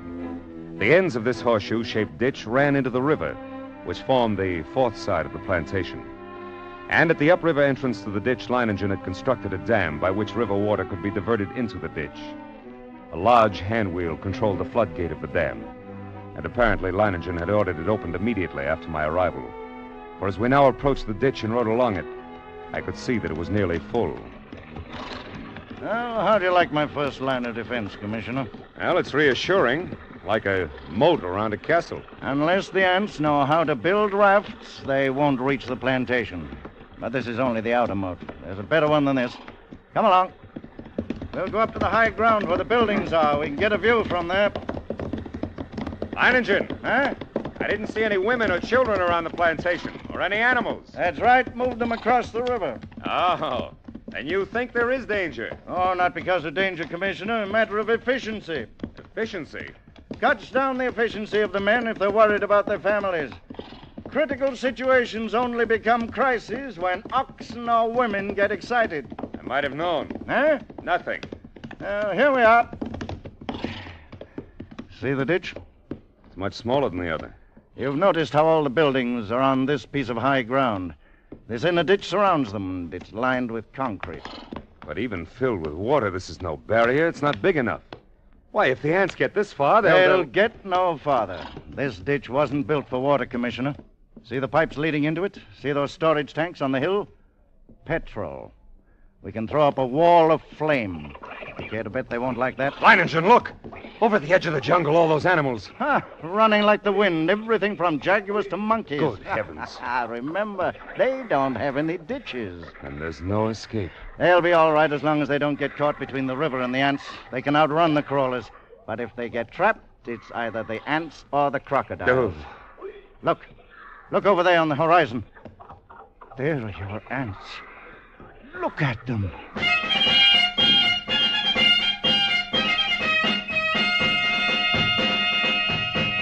It was a sight I'll never forget. Over the range of hills, as far as I could see, crept a darkening hem, ever longer and broader, until the shadows spread across the entire slope and then downward, uncannily swift. And all the green herbage on the entire slope was being mown as by a giant sickle, leaving only the vast moving shadow extending, deepening, and always moving nearer. Oh, they're a hideous lot. Leiningen, we can't last against that. Look at them. Why, they could fill your ditches with their corpses and still have enough to destroy every one of us. We've got to run. Well, No, they haven't reached us yet, and they never will.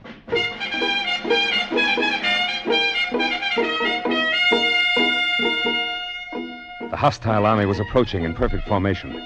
No human battalions, however well drilled, could ever hope to rival the precision of that advance.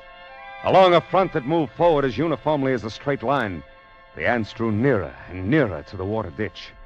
As they approached, two outlying wings of the army detached themselves from the main body and started marching along the sides of the ditch, no doubt expecting at some point to find a crossing.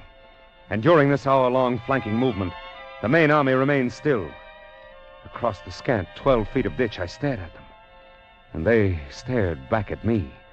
A solid mass, every one as big as my thumb, with a reddish-black body and long legs. Suddenly, a sound so unearthly as to freeze our blood jerked our heads in the direction of the jungle on the far side of the ditch. Coming toward the ditch at a stumbling gallop was a singular being, a writhing, animal-like, blackened statue with a shapeless head and 4 quivering feet. It was a stag, covered over and over with ants. Leiningen threw up his rifle, and the stag fell lifeless to the ground, its agonies at an end. Horrified as I was, my curiosity impelled me to glance at my watch. I had to know how long the ants would take.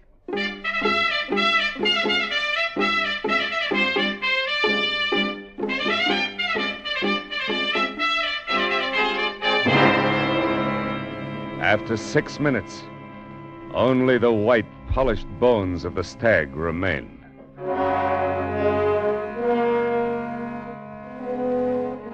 Now I could see a change in Leiningen. Gone was the sporting zest of the novel contest. In its place was a cold, violent purpose to send these vermin back to the hell where they belonged. If he did not, we were both only too sure of the alternative. And now we even knew how long it would take the ants once they got to us.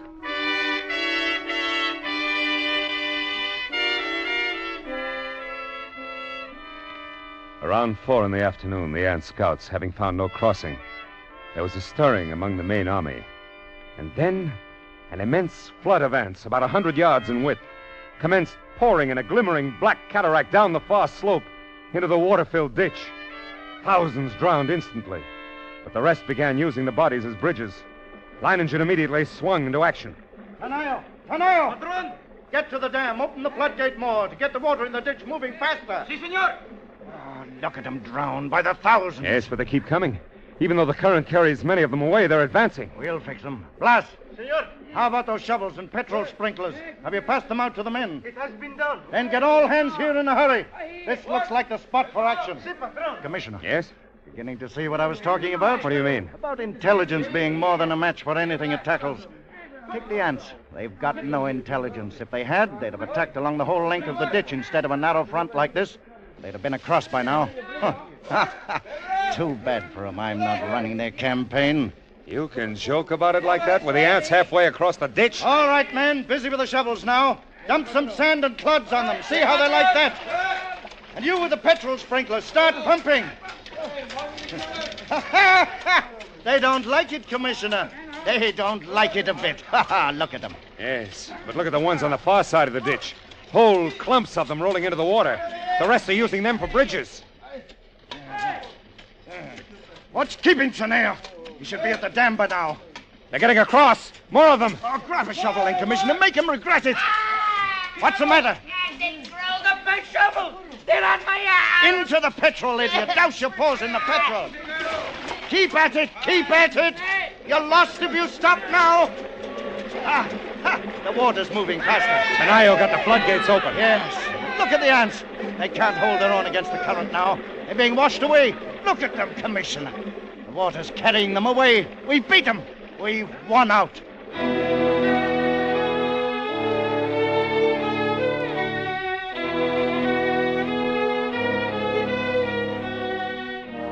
It was true.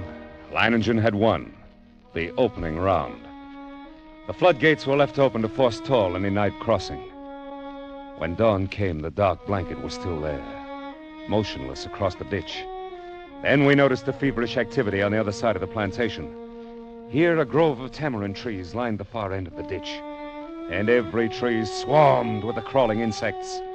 But instead of eating the leaves, they were merely gnawing through the stems, so that a thick green shower fell steadily to the ground. Lass, have all the petrol pumps brought? Get everyone over here except the lookouts on the other side, then pass out the shovels. Si, senor. Looks like I underestimated them when I said they didn't have intelligence. What do you mean? I said if they wanted to get across, they'd have to have rafts. And that's just what they've got. Those leaves are their rafts.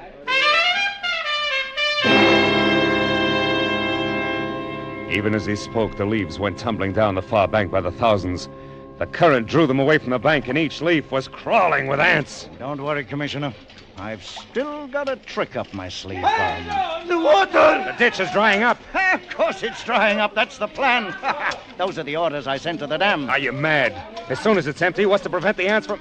Look, the water's way down. It's almost dry. They'll be able to come across the bottom. They'll not make it if the man at the dam carries out his orders. He should have opened the gates again by now. To flood the ants? Right. Well, what a chance to take. If anything should happen, don't you... Here it comes. Here comes the water. Now we'll give the crawlers in the ditch a good ride out into the river. There. Look at them go.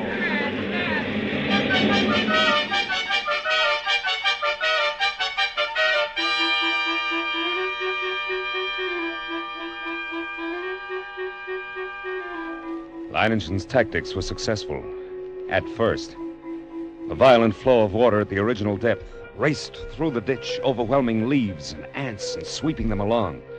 3 times the ditch was emptied. 3 times the ants raced across its bottom. And 3 times the rushing water, arriving just in time, carried them away. But the 4th time, as the level dropped nearly to the bottom of the ditch, we waited in vain for the rushing waters, and then... Senor! What's the matter? What's gone wrong at the dam? The ants, senor. Just as the man at the dam lowered the water almost to the bottom, the ants attacked. Before he could open the floodgate, he was almost surrounded. He ran. The ants kept coming. They are across the ditch, senor. Leiningen stood, motionless, absorbing the news of his defeat without a word. Then, simply, he raised his pistol and fired 3 shots into the air. The prearranged signal for all men to retreat, instantly to the second line of defense. The concrete ditch is more than a mile from the point of invasion. Soon after we arrived there, the natives commenced straggling in, silently. Leiningen waited until all of them had gathered. Then he spoke to them. Well, lads, we won the first round and lost the second. But we'll smash the crawlers yet. Anyone who thinks otherwise can draw his pay and push off. There are rafts enough on the river and plenty of time still to reach them. I stay, patron. We are with you. You stay then? I see, senor. Good. Thank you, lads. And you, Commissioner? I, can't persuade you to give up the fight, huh? You cannot.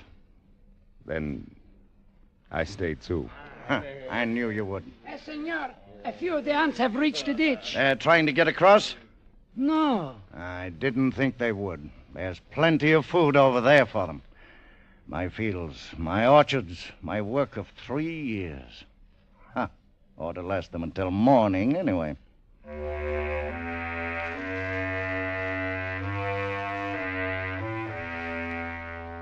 Yes, we were safe for the moment. But the next morning, the black swarm was solid around us. Their shock troops were hard at work. They were dropping shreds of bark and twigs and leaves into the petrol-filled ditches, forming a floating bridge across the surface of the liquid. Leiningen stood silently watching this operation, and I could see a grudging admiration in his face. Then, after several hours, the attack came.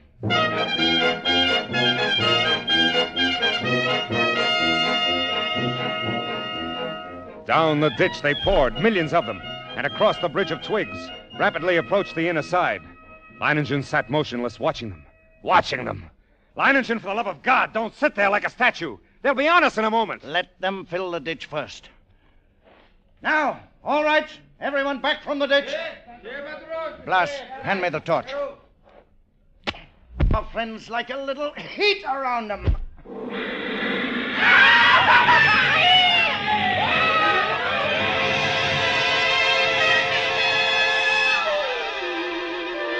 The flames from the ditch shot into the air, devouring ants by the millions. It was some time before the petrol burned down to the bed of the ditch. And when it did, the devils came back for more. Again and again, Leiningen fired the ditch to destroy them. But as they returned to the assault time after time, a slow, sickening horror crept into my mind. I looked quickly at Leiningen and then at the petrol tanks. He read my gaze, nodded slowly. That's right, Commissioner. We could hold them off forever if our supply of petrol was unlimited, but it isn't. We've only got enough to fill the ditch once more. Leiningen, isn't there a way? Any way at all? There must be. Yes, there must be a way. Yes. What is it?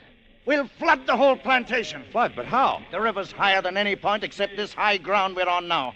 If the river was dammed all the way, it'd overflow that stone breakwater and flood the whole plantation.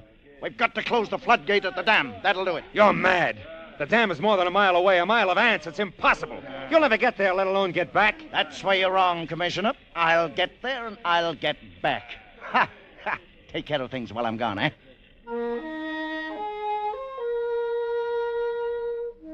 I watched him as he calmly pulled on high leather boots, drew gauntlets over his hands, and stuffed the spaces between breeches and boots, gauntlets and arms, with petrol-soaked rags. He shielded his eyes with close-fitting mosquito goggles and plugged his nostrils and ears with cotton. Then the natives drenched his clothes with petrol. Blas, who acted as doctor to the men, smeared a salve over him. And finally, Leiningen was ready. And he stood surveying the course he must take to the dam. I sensed a sudden calm.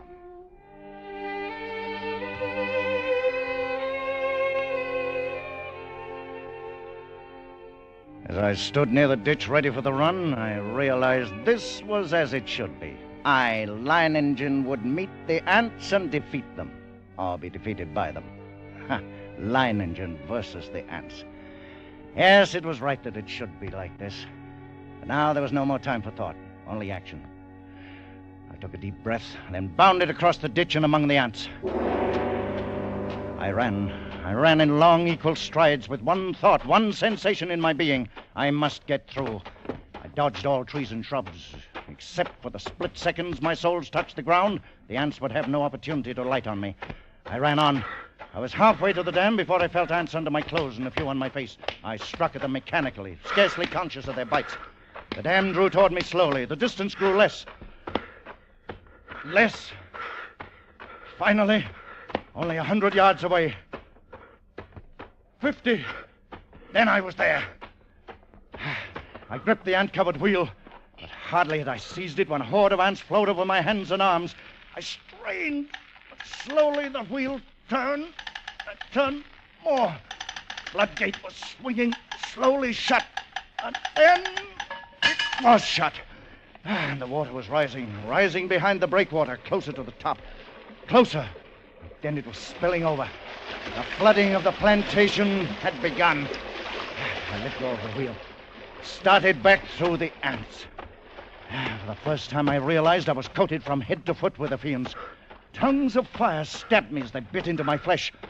I almost lost my head with the pain as I ran, knocking ants from my body, brushing them from my bloody face, and then one bit me just below the rim of my goggles.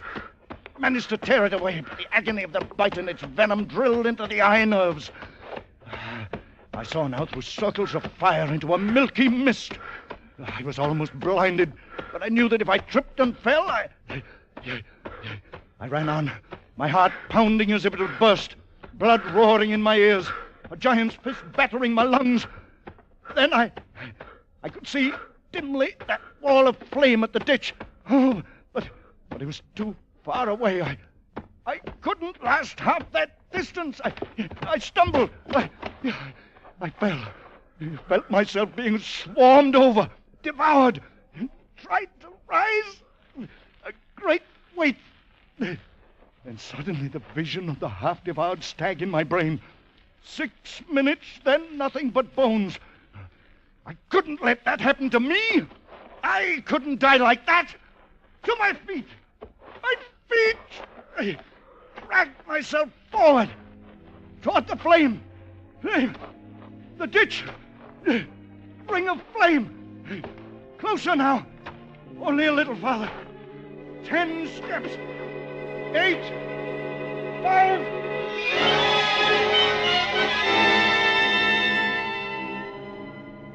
It seemed we had waited for hours, when all at once, through the blazing ring around us, an apparition hurtled and fell full length on the ground. It was Leiningen, alive with ants, unconscious with glazing eyes and lacerated face. We rushed to him, stripped off his clothes, and tore at the ants that covered him. His body seemed almost one open wound. In one place, I could see a white bone.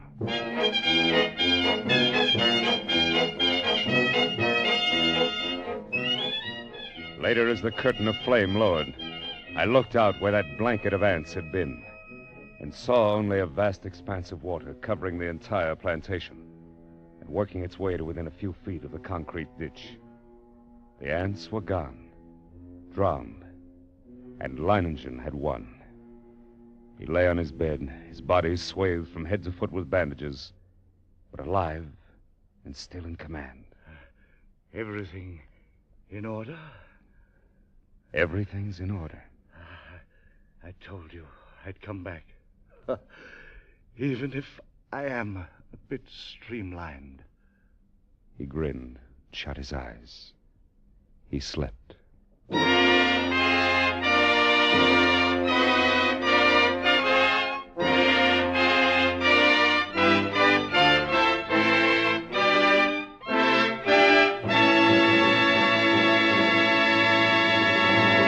Escape was directed this week by Richard Sandville, and tonight brought you Leiningen versus the Ants by Carl Stevenson, adapted for radio by Robert Reif, with Tudor Owen as Leiningen and Gerald Moore as the commissioner. Music conducted by Wilbur Hatch.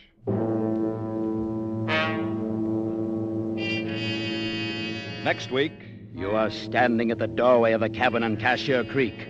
Up on the ridge, the bloodhounds have caught your scent. And between you and a fortune, between you and escape, yawn the white jaws of a deadly snake, a cottonmouth moccasin.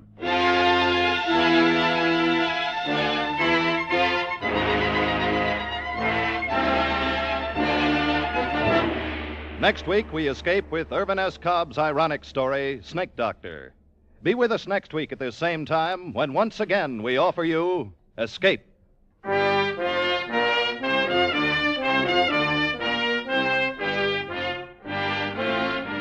Ethelbert, Ann, and Casey will be along in a few moments with tonight's crime photographer drama entitled Sellout.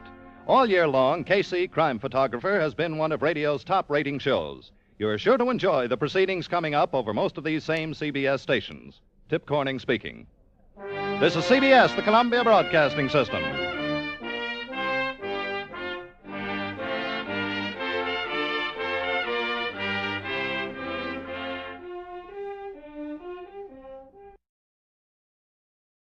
You're listening to Escape Radio with special thanks to our friends at CBS.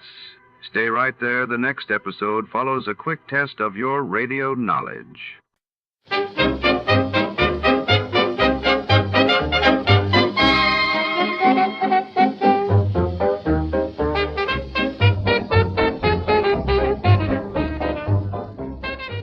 Step right up to the dazzling world behind the big top, where glimmering spotlights and the scent of sawdust mask a mystery. Tonight our story unfolds inside the bustling animal tent of the traveling circus, packed with roaring lions, acrobats, and secrets that bite, when a star performer vanishes before showtime and a priceless jeweled harness is stolen. Our detective must navigate a labyrinth of cages, high wires, and intrigue. Who prowls in the shadows among the circus beasts? Stay tuned. Before to start, let's see what happened the day it was aired. It was February 10, 1952. That day, the world mourned as King George VI of the United Kingdom was laid to rest while in the United States. The Winter Olympics in Oslo captivated millions with dazzling athletic feats and tense international rivalry. They say big game hunting is a sport only for the wealthy. Well, it didn't cost me much, except almost my life.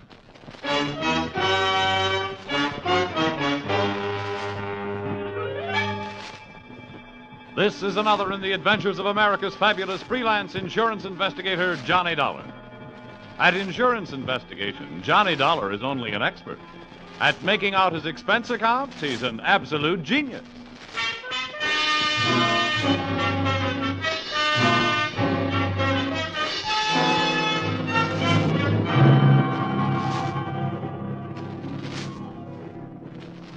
Expense account submitted by Special Investigator Johnny Dollar to Home Office, Britannia Underwriters Association, Hartford, Connecticut.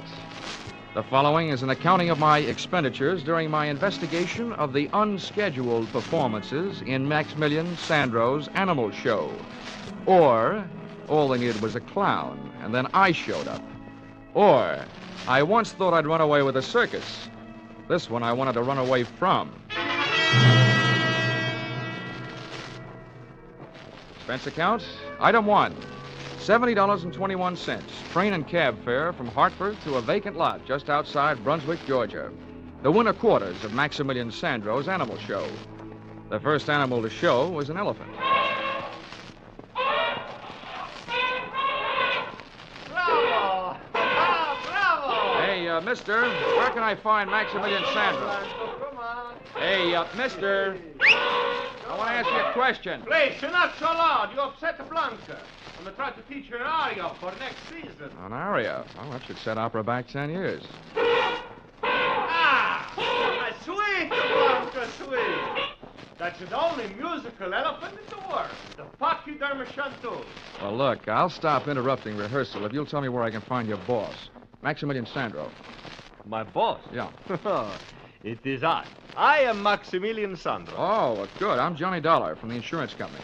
Oh, let's make it something else. Blanca, you rest. I'm going to come back when I'm through with Mr. Dollar. Well, as I understand it, Mr. Sandro. Oh, that's a poor Blanca. She don't like to see me go. You know, she's like a puppy to me. But it's the new black leopard that's the beginning of all of my trouble. I'm going to show you to her. Someone is tried to steal her. And that's what I don't want, Mr. Dollar. Well, since Britannia Underwriters insured her for $20,000, that is what they don't want, too. See, that cost me too much to get her from Africa. To lose her, that would ruin my financials. Everything would go. Ah, these are my monkeys. Yeah. Hi. Look, Mr. Sandro, how does anybody go about stealing a neat little package like a black leopard? And why? Why? Mm-hmm. Because she's a very special leopard. She's a very big, very shiny. I'm going to name her Ashanti. She's going to be my prize attraction. There's a lot of animal shows would like to have her.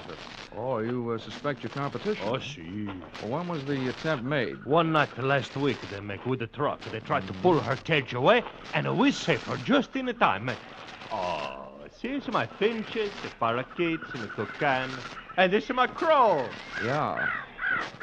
Very nice. Colorful. Did you try and trace the truck? Man, no, so no what to trace. They went away. Whoosh, no lights. And it's something else that's not right at all.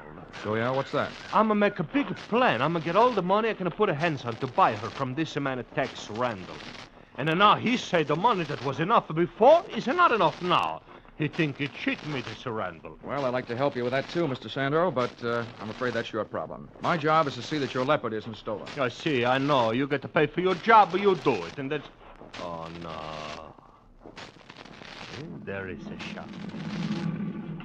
There is my leopard.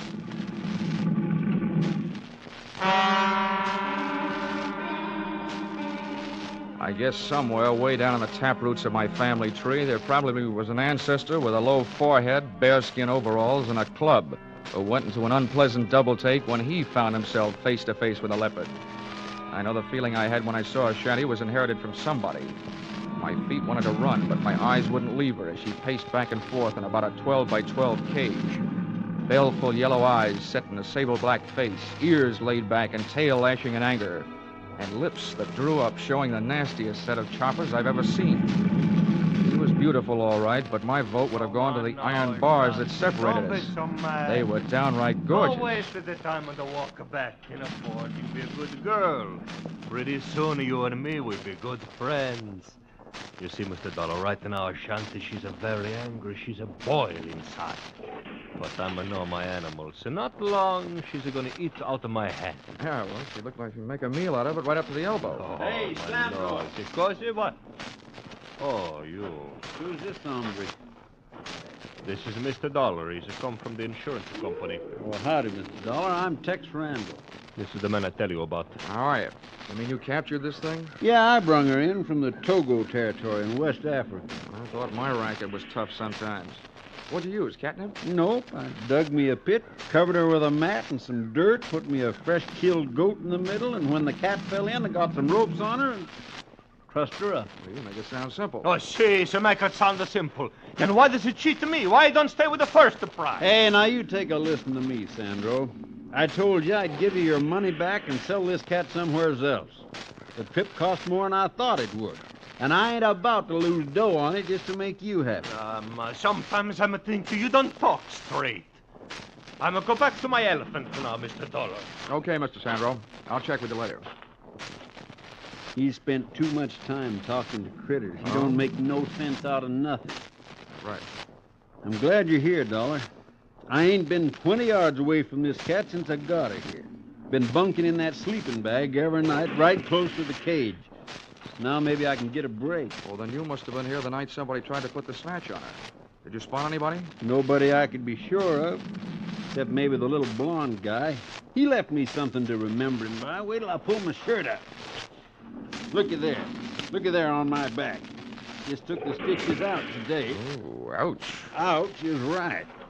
The little runt caught me half in and half out of my sleeping bag. Doc says if that knife blade had gone in another hair's breadth, I'd have been spilled.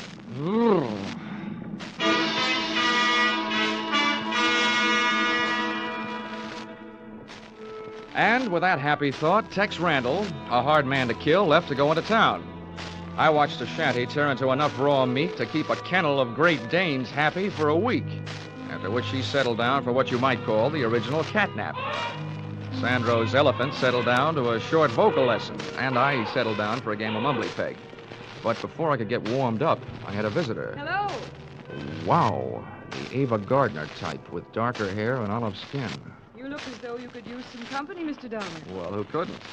I was beginning to think the only females around here walked on all fours. Oh, I've had the same feeling about the males. Then he didn't mention me. Who? Pop, the boss. Oh, no. Sandro didn't mention much of anything but his black leopard. Well, I'm Angela, his daughter. Oh, I see. He probably forgot to mention you on purpose, hoping to keep my mind where it belongs, on my work. Well, that's what I came to talk to you about. What can you do? You can't stay with the shanty for the rest of her life, can you? Well, before I found out about you, I would have said no. Please be serious. All right. There's only one thing to do. If the leopard isn't safe here, and from what I've seen and heard, I don't think she is, I'll just have to take her someplace else until this is all cleared up. Take her someplace else? Mm-hmm. Well, that would break Dad's heart. It would break the heart of the company that hired me if a shanty turned up missing.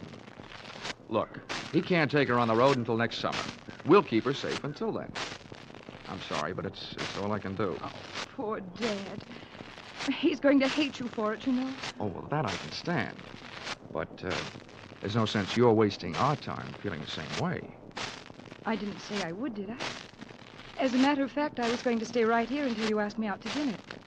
Or something. Oh, well, let's not hurry. Stick around. I'll figure out where to invite you when I know you better.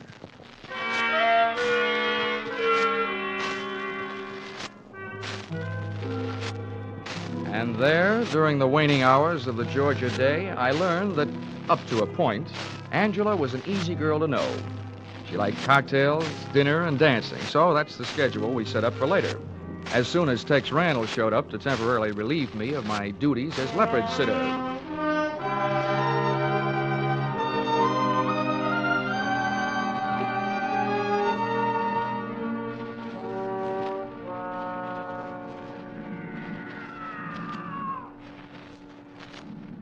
But at martini time, I was still sitting. And may I say that the cocktail hour spent in the middle of a menagerie is not the restful period it's supposed to be. As soon as the sun dropped, the noise rose. Wild brains and caged bodies reacting to the night, instinctively telling the countryside that whether they were free or not, this was their hunting time. I not only felt like Tarzan of the Apes, I felt uneasy. The shanty complained to me. A light from somewhere behind me glinted in her eye, then disappeared as she started her back and forth pacing again. It sounded like she was trying to tell me something. She was. I was too stupid to understand it. Oh! Whatever hit me from behind didn't land hard enough. I stayed on my feet, but a pair of strong hands twisted my arms behind my back, and one hand pushed my wrists into a double hammerlock. The point of a knife was jabbed into my back and started moving me forward toward the cage. The leopard stopped her pacing as she saw me coming. She reached out between the bars for me, her great paw spread, claws extended. The last thing I saw was her snarling face and the paw reaching. And there was a lunge behind me and something hit my head again. The cocktail hour was over. I'd passed out without a drink.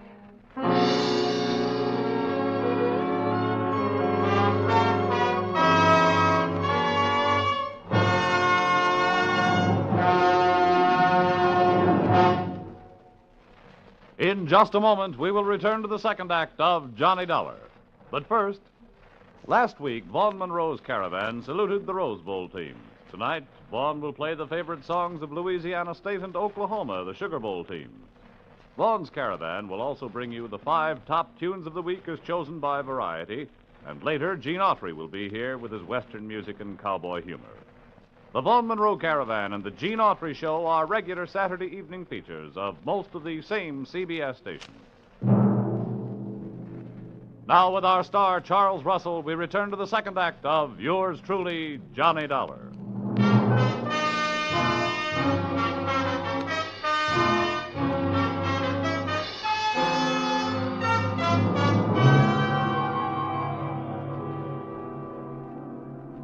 Well, sir, I don't know how I lived through that one, but as it turned out, I did. When I opened my eyes, I was still in Georgia, but that condition was about all that hadn't changed, for the worse. My head was not only aching in the back, but a new lump had been born above the bridge of my nose. But nothing else had been added. When I finally got to my feet, I saw that only a trace was left of a shanty, the Black Leopard. A pair of ruts in the dirt made when her wheeled cage had been hauled away. I started out to find Sandro and a telephone, but one of my feet found something else before I'd taken 3 steps. I didn't know how he had gotten where I was supposed to be, but he'd made it. Tex Randall, his neck twisted and the marks of claws on the side of his battered head.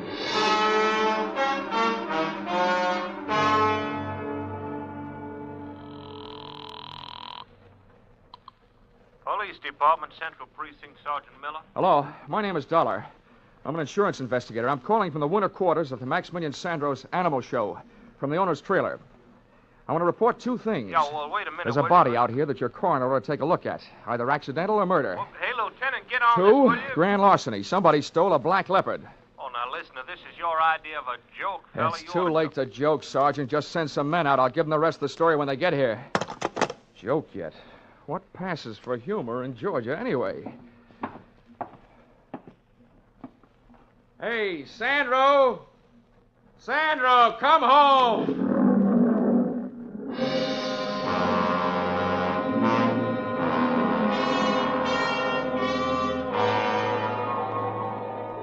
Nobody answered me but an old Libyan lion. So I shut up. I browsed around Sandro's trailer while I was waiting for the police. I wasn't looking for anything, but I found it. On a table, there was a small Christmas tree that had been transformed into what is commonly known as a friendship tree, meaning that about a half a dozen Christmas cards were hung on with cellophane tape. There was nothing else to read, so I scanned through those. And the third one I opened my eyes. It was inscribed, "Sorry, I can't be with you. Greetings from San Francisco. Your loving daughter, Angela." Before I could fully digest that tidbit, I heard a shoe scrape on the steps outside. Then the trailer door opened. Well, here he is, Ben. I told you we'd find him here. Yes.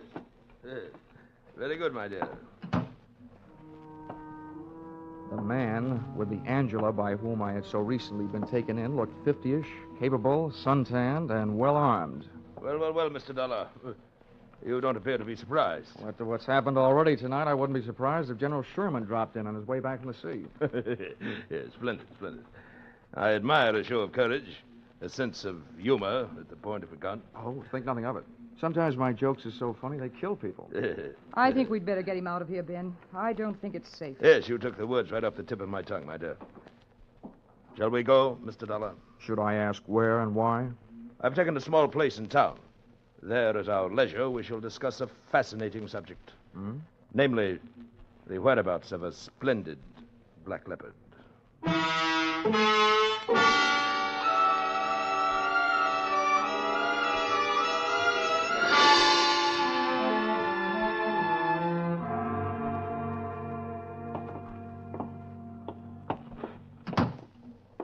Move right ahead, Mr. Dolar. Oh, my dear, run up to Harold's room. Fetch him down. I may need him. All right, Ben. Into this room, Mr. Dolar. And please be seated. If you don't mind my asking, Ben, how do you manage... My dear sir. It just so happens that my full name and title is Sir Bennet Mountfort. The term of familiarity, Ben, is to be used only by my closest friends. Now, if you will couch your question properly... Oh, it wasn't important. I just wondered, since that gun seems to be so much a part of you, how do you manage without shooting yourself while shaving? You've a ready wit, haven't you? I know the proper time and place for a weapon, my boy. I've learned from experience. I chose early in youth as my avocation the hunting of big game. If you had faced the last desperate charge of a wounded lion or a maddened rhino as I faced them, you, too, would realize that a good weapon, properly aimed, is man's best friend. Which brings us to the subject of our mutual interest, the black leopard. Where have you hidden her? What makes you think I have? No. Let's have no deception, sir. The report brought back by my charming accomplice, who so ably posed as the daughter of that stupid showman, Mr. Sandro, was that you made no secret of your plan to carry off the cat to a place of safety. You will not deny that. Why should I? You wouldn't believe me if I did. Yes. An admirable attitude, sir. Now, once more. Where is the leopard? Well, if I told you, it wouldn't be worth much as a hiding place, would it? If you do not tell me, sir, your life will be worth very little. Come now. Perhaps your loyalties are misplaced. What did that market hunter, Mr. Randall, tell you about the cat? Not much. Except that he got a knife in the back, put there by somebody who was trying to steal her. Well, then, sir, I'll spin you a tale that'll set your blood to pounding. What would you say, my boy, if I told you that that black leopard is worth a king's ransom? Well, I don't know. I'd probably ask why. Well, she is, sir, and I'll tell you why. She was captured in the Togo territory, West Africa. I am quite familiar with that section. I've hunted there. A district par excellence for elephant, buffalo, and situtanga. As a matter of fact, I was there before and shortly after Randall's infamous trapping of that fine beast. Did he tell you that? Well, he did. Didn't make any impression. I hear there are a lot of people in Africa. Well, to continue. The Togo territory is inhabited by the Awe tribe, a group of long-headed patrilineal people whose most interesting characteristic at this moment is the fact that they are animal worshippers. Now, does the point sink home? Vaguely. That leopard Randall snagged is important to them. Is that it? Yes, precisely. You struck it. And they'll pay a veritable fortune for her return. $100,000 in gold. And now that I've let the cat out of the bag, so to speak, let the cat out of the bag, so to speak. Do you have a price in mind? In return for which you will share with me the hiding place of the animal? Yeah, you go on back to Togo, and I'll cable you the address. It's obvious, sir, that you are not in full command of your senses. Harold! Harold! Yes, hold your horses. I'm coming. Look, if Harold is your violence department, Ben, you can save your breath and his muscles. I'm not having any. Stay where you are, sir. I give you fair warning. Oh, nuts to your fair warning. You want to find that black leopard, and I'm the only one that knows where she is. You're not going to do it by puncturing me. Come back here, you fool. Come back here. Take it easy, Ben. I'll get him from the stairs. That's far enough, Mr. Dolar. You better call off your infantry, Ben. All right, wise guy. Here it comes. Harold, wait. Let him go. What's the matter? You crazy? He's going to stale me. Let him go, lest Randall have the upper hand. Oh, brother.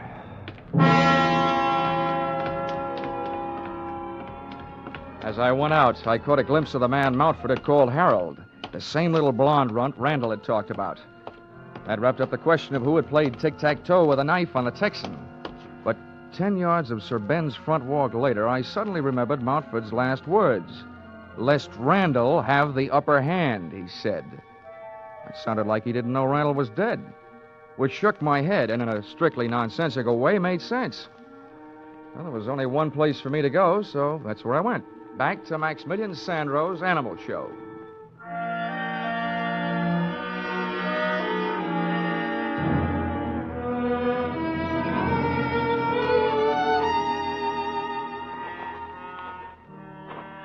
When I got there, I was awake, but all the smart animals were asleep, except for one.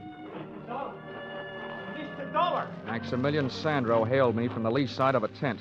Come here, Mr. Dolar, into the shadows.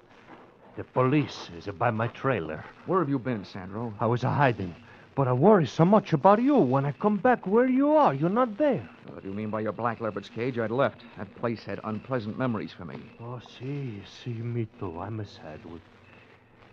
When I see that man, Randall, he's a push you to the cage with a knife, I'm a go crazy. I'm a nothing. I'm a run up and a push. So then you fall, you hit your head in the bottom of the cage. And then Ashanti, she hit the Randall instead, and I'm so sorry. Oh, don't bother with an apology to me. No, you don't understand. Look, I'm going to commit the murder. With these two hands, I'm going to push him on the leopard. Oh, well, there's such a thing as justifiable homicide. You were saving my life. So let's not worry about it until it gets to court. If it does. Where did you take your cat? How you know that? Nobody else has her, so you must. You were at the right place at the right time to haul her away. All right. I tell you true. See, I take her away where she's safe. I keep her where she is until this trouble is no more. Oh, now, listen to me, Sandro. I know how you feel, but I've met the people who were after your leopard. They say they can get $100,000 for her back in Africa. $100,000? Consequesto. For that kind of money, they'll never stop looking for her. The only way to stop them is to let them find her, and then we'll try and wind this thing up. Wind up? Does it mean finish? Yeah. Oh. I'm pretty sure I've been followed here. Now, will you take me to the hideout? Oh, no, so these people, they follow you there. I'm not like that. I don't either, Sandro. $100,000 worth of cheese would even make a mouse.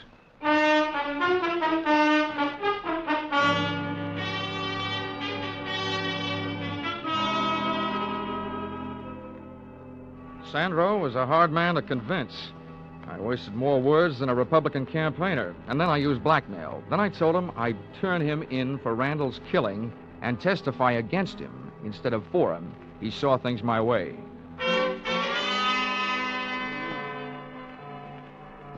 The leopard's lair turned out to be an abandoned barn 5 miles farther out of town, to which we went in a truck that Sandro had driven into that jungle-type vacant lot. Now, come. This way, please. This way. Okay. It's a little side door.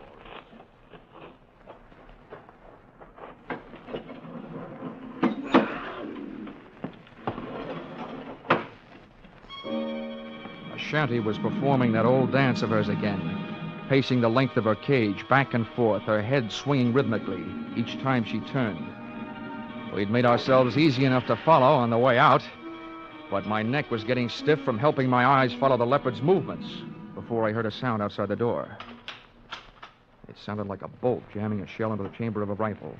And that's what it was, because a rifle was what Sir Bennet Mountford was carrying when the trio came in.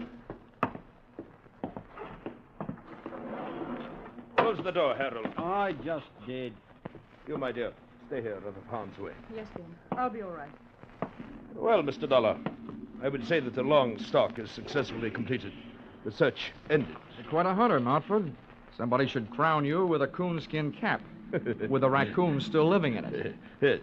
I'm glad to see you enjoying yourself, sir. Since the time for levity is on the wing, so to speak. Harold. Yeah, name it. Keep these two in your sights with a ready finger on the trigger. I'll set about putting this vicious cat out of existence. No, he's not shooting my Ashanti. Hey, Mountford, are you crazy? Put that rifle down. Shut up, Dolar. You aren't running things. Mountford, if that cat's worth $100,000 alive, why kill her? Because we shall realize a much greater profit with her dead. Namely, $500,000 in uncut diamonds that are hidden in the floor of her cage. Diamonds? Well, they couldn't have been safer, could they? Precisely Randall's idea when he put them there in Africa. Now stand aside, sir. I don't wish to fire through your head, but I will if I must. No, he's not shooting my Ashanti. Hey, watch that maniac. He's going to let that cat out. Ben, stop him.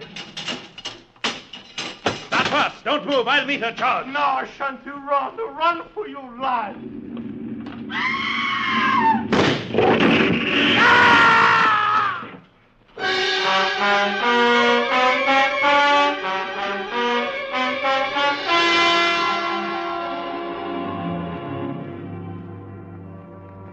Mountford had a lot of guts, but sometimes luck helps, and that night he didn't have any.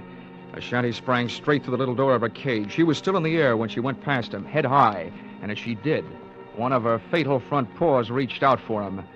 It looked almost delicate, but the force of the blows sent Mountford clear across the barn, and when he landed, he didn't move. Ashanti straight toward a square of night sky showing through a window, and she was gone. Ashanti, come back.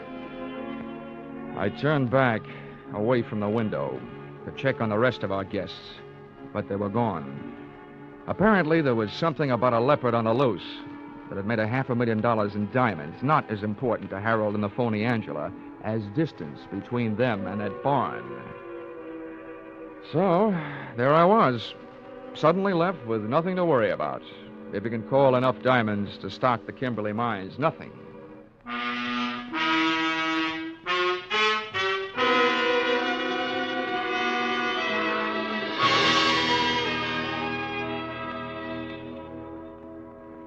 Expense account, item 2. Item 2? A case like this and I haven't laid up a cent. Oh, well, Christmas is coming. Item 2, $3. Cab fare from Brunswick Police Headquarters to hotel, after giving them my statement, which they didn't believe until they saw those diamonds. Then they sent out a 3-state alarm to pick up the phony Angela and Montford's shiv man, Harold. And expense account, item 3, $70.21. Train and cab fare, Brunswick to Hartford. Oh, and this advice I'll toss in for free. At last report, Ashanti was seen headed west toward Okefenokee Swamp, and Sandra was organizing a group to go after her. My advice is this: don't insure the lives of those men. If you want to throw your money away, throw it to me. Let's see, expense account total, $152.70. Signed, yours truly, Johnny, Frank Buck, Dolar.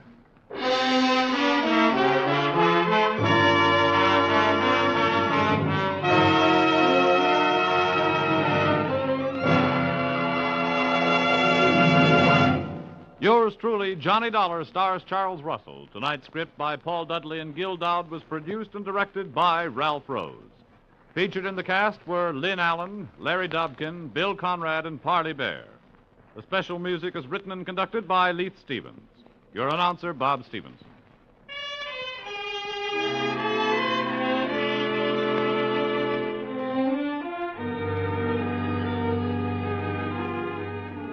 Be sure to be with us at the same time next week when another unusual expense account is handed in by... Yours truly, Johnny Dollar.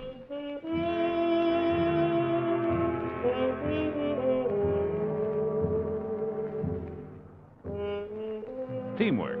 That's the American way. Working together to produce more per man, per machine, per hour so that everybody on the team benefits. The American economic system is geared to benefit all of the people. Under this system, everybody moves together toward the common goal of better living. The better we produce, the better we live. For your free copy of the booklet, The Miracle of America, write Box 10, Times Square Station, New York City. Stay tuned now for Vaughn Monroe's Caravan, which follows immediately on most of the same CBS stations. This is CBS, where yours truly, Johnny Dollar, meets adventure every Saturday night, the Columbia Broadcasting System.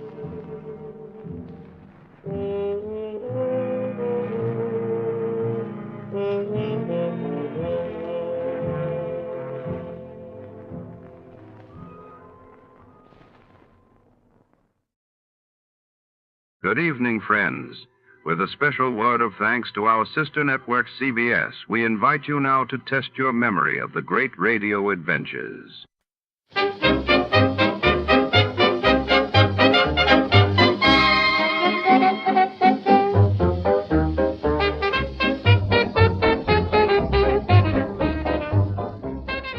Tonight's tale unfurls beneath the flickering neon of the La Sierra Club, a notorious jazz bar hidden in the shadowy heart of 1948 Santa Monica Pier. When a mobster's briefcase vanishes during a midnight poker game, suspicion swirls like cigarette smoke, and a hard-boiled detective is forced to swim with sharks, both literal and criminal.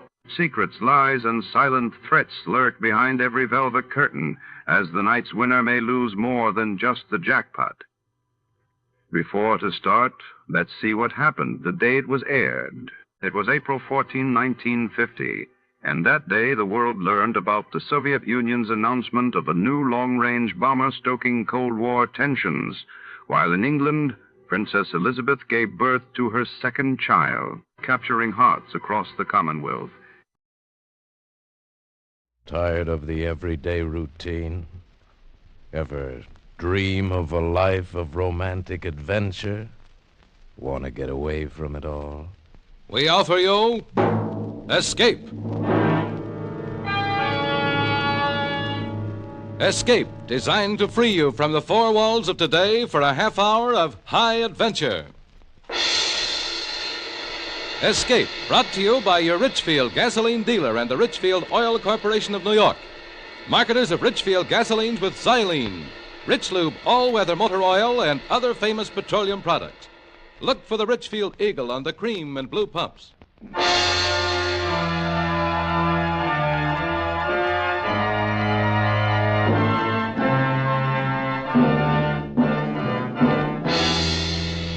Tonight, we escape to a charter fishing boat in the waters off the little Central American country of Nicaragua, and the story of the violence and terror that suddenly developed there, as Anthony Ellis tells it in his exciting tale, Shark Bait.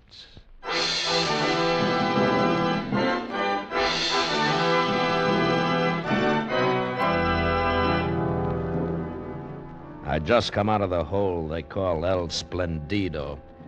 Passes for a hotel in Puerto Morazan. They call it El Splendido, I guess, because of the bigger and better cockroaches. Funny thing is, there are always a few Americans there. They come down to Nicaragua for the fishing. Two of them, a man named Williams and his daughter, had chartered my boat for the next morning. It was getting dark when I walked down to where the boat was tied up, and as I came to the shack that palmed itself off as a cocktail bar, I knew it was time for a drink. The joint was called Joe's. Nobody knew why, since it belonged to a fat, happy Portuguese named Miguel Pereira, who in his spare time dabbled in everything from cut-rate murder to dope. He was a good man not to trust. Went to a table, and he stopped plunking his guitar long enough to bring me a warm beer. Buenos tardes, Capitan Hook. Hi, Mike. It was hot today, eh? Yeah. You are the first person for cocktails all day today. Now, that's tough. But when it gets dark, the Americanos will come in. Then I make up my loss. I'll bet you do. I have heard some interesting talk today. Is that so? I would not breathe it to a soul but you. Go on. Across the border, they are ready. Oh, the rebels again? So they say. Oh, those Hondurans. I have heard something else. Huh? They are bringing guns in for the attempt. No kidding. See. They pick them up from a Honduras fishing trawler off the coast tomorrow night. Then take them to Point Maria here in Nicaragua. Well, that's the point, a couple of miles below Puerto Morazan, is it? See, from there they carry the guns across the border to Honduras. Well, that's pretty slick. These things I have heard, amigo. You're a true conspirator, Miguelito. There is something more, and believe me, dear friend, I will tell it to no one but you. The guns arrive at Point Maria at 30 minutes past 10 tomorrow night. Well, that's valuable information, Mike. You'd better not tell anybody else. You know, you might get yourself into trouble. Oh, but of course I would not. You I tell because I can trust you as you can trust me, Capitan Hook? Yeah. Come, I bring you another beer, And Joe's Cocktail Bar, free.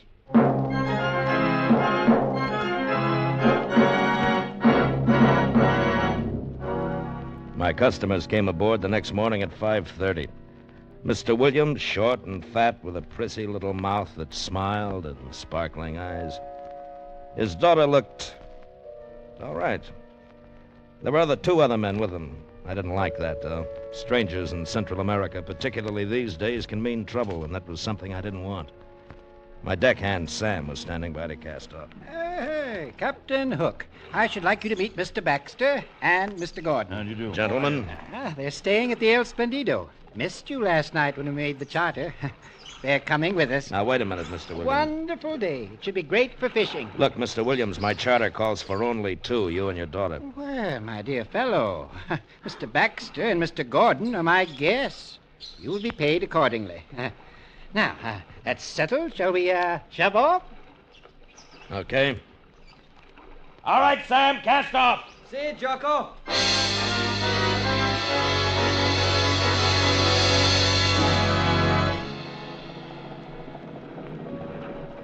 It's beautiful, isn't it, Captain? It's all right, Miss Williams. It's because you're used to it. I've never seen water like this before. No? Your deckhand. You call him Sam. What about him? Sam. He is Spanish, isn't he? Part. Rest is Nicaraguan. Why do you call him Sam? Is that really his name? No, but it's easier. The other one's too long. He calls you Jocko? It's Jonathan, but he can't pronounce it. Strange to find a man like you down here running a charter fishing boat, and with a name like Captain Hook. It's very romantic. I'm glad you like it. Oh. Am I annoying you? No, of course not, Miss Williams. It's my job to answer questions. I see. Captain, that dark patch of water over there. See? Yeah. It seems to be moving. It is. Manta raya. Manta raya? A giant manta ray. We stay away from him. It's healthy. Oh, my camera. I must get a shot. Can you get closer? I can, but I won't. Well, now, look here. There's no need to use that tone with me. I'm hiring you. I want to get a picture of the beast. I'm sorry. I'm chartered for fishing. This is a 46-footer. Now... Your beast is about 35 feet across, and he's bad-tempered, too. Nothing doing. Huh. Oh, very well. Jocko! What? Albacore! Where? Of the port bow. I see him. Forget your manta ray, Mr. Williams. Look, albacore. Tell your friends to get ready. Better let me try for the first one. If we lose him, the rest will get away. Watch those outriggers, Sam! Mr. Williams, break out your gear. This is it.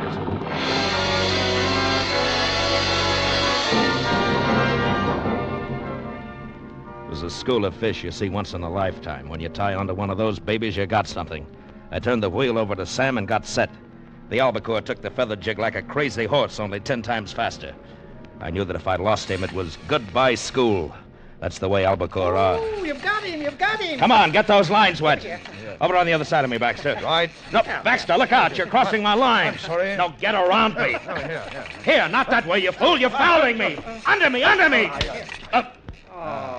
That did it. There goes the line. I'm sorry, Captain. Forget it. Well, you won't see albacore again today, Mr. Williams. There they go. Dear. Too bad. Oh, well, that's luck. Oh, come along, Baxter. We'd better have a beer. Good idea. After all that excitement, I could almost feel the fight in them. It's really too bad, but accidents will happen. All right, Sammy, I'll take the wheel. See you, Joko. Perhaps we catch something else later. Yeah. You're angry, aren't you, Captain? What? No. Oh, yes, you are. Mr. Baxter hadn't been so clumsy, we would have caught albacore. That's right. And I'll tell you something else. What? I don't think that either Baxter or his friend Gordon are fishermen. They are. The hotel last night, they said so. Don't kid yourself, not the way Baxter handles a rod. But they said... And another thing, he's carrying 2 guns and shoulder holsters. Oh? Yeah. Well, I guess it's their business. Mine's to find fish. You're not afraid of very much, are you? Listen, why don't you go and sit up forward? Are you afraid of me? Look, I've taken too many spoiled dames on these trips. Like smallpox, I'm immune. And I'm bored. You talk like a bad movie. Now go cut up mullet or something. I'm not expendable. We cruised for another couple of hours. Sighted one marlin tied into another. That is, Mr. Williams did, but he lost it. Baxter and his quiet friend didn't fish much. They watched. I didn't like that any better. We landed a few barracuda. Big, nasty devils that could rip the meat off your arm in a second. And it was hot. Sun bounced back from the glassy water and made you wish you were somewhere else. And then it was afternoon. Those 2 guys just sat. They were making me nervous. Williams drank beer and perspired while his daughter kept casing me. I figured she was getting ready for another try when we saw the boat. It was a fisherman flying the Honduran flag. Oh, not very good sport today, eh, Captain? It may get better. It's too bad I missed that marlin. There'll be another. I hope so. First the albacore and then marlin. Hey, on your right. Huh? What sort of craft is that? That's commercial fishermen. Oh, quite large, isn't she? They take a lot of fish. Of course. I'd like to get a picture, if I may. I thought you wanted fish. I do? Right, then I'm headed down the coast. Well, would it take long to get close enough for a picture? No, it wouldn't be worth it. Huh? She's Honduran. I don't want trouble. Trouble, Captain? In case you haven't heard, Honduras is ripe for another revolution. What? We're under the Nicaraguan flag. I'm not taking any chances. I don't understand. It depends whose side the fishermen are on. If they're Honduras government, it's all right. If they're not, they might like to have my boat. What? It's happened before. Incredible. Yeah. Revolution. Well. Captain, that ship, she seems to be signaling. No, what about it? Mr. Gordon knows a little about signal pennants. Does he? Like he knows how to fish? I think it's a distress signal. Yes, you ought to find out. Distress. Is that so, Captain Hook? Could be. Could be a trick. Well, I don't understand. If they're in distress, it's our duty to When go... we first sighted her, there wasn't any signal. Now she very conveniently runs one up. I don't like it. We're putting back to Puerto Morazan. We better take a look. Not on my boat. Sam! Hi, Jocko. We're through for the day. Take in the outriggers. I'm Yeah, sorry, Mr. Williams, but I don't like this charter. Now, You'll look get your here. money back. But you can't do that. Stay on the course. Nuts. I insist, Captain. Mr. Baxter, what are you doing with a gun? Are you crazy? Walk over here slowly, Hook. Come on. I mean it. Well... All right, Gordon, take over. Right. I've been wondering about you ever since you boarded. Have you? Well, now you know. Mr. Baxter, really, you have no right to endanger us all. This is going too far. Keep out of this, Mr. Williams. You're pretty interested in that trawler, aren't you? Yes, that's why we've borrowed your boat. If you give us any trouble, I'll shoot you in the leg and throw you overboard. I imagine you would make excellent sport for the shark and barracuda. They have an extraordinary scent for blood, Captain Hook.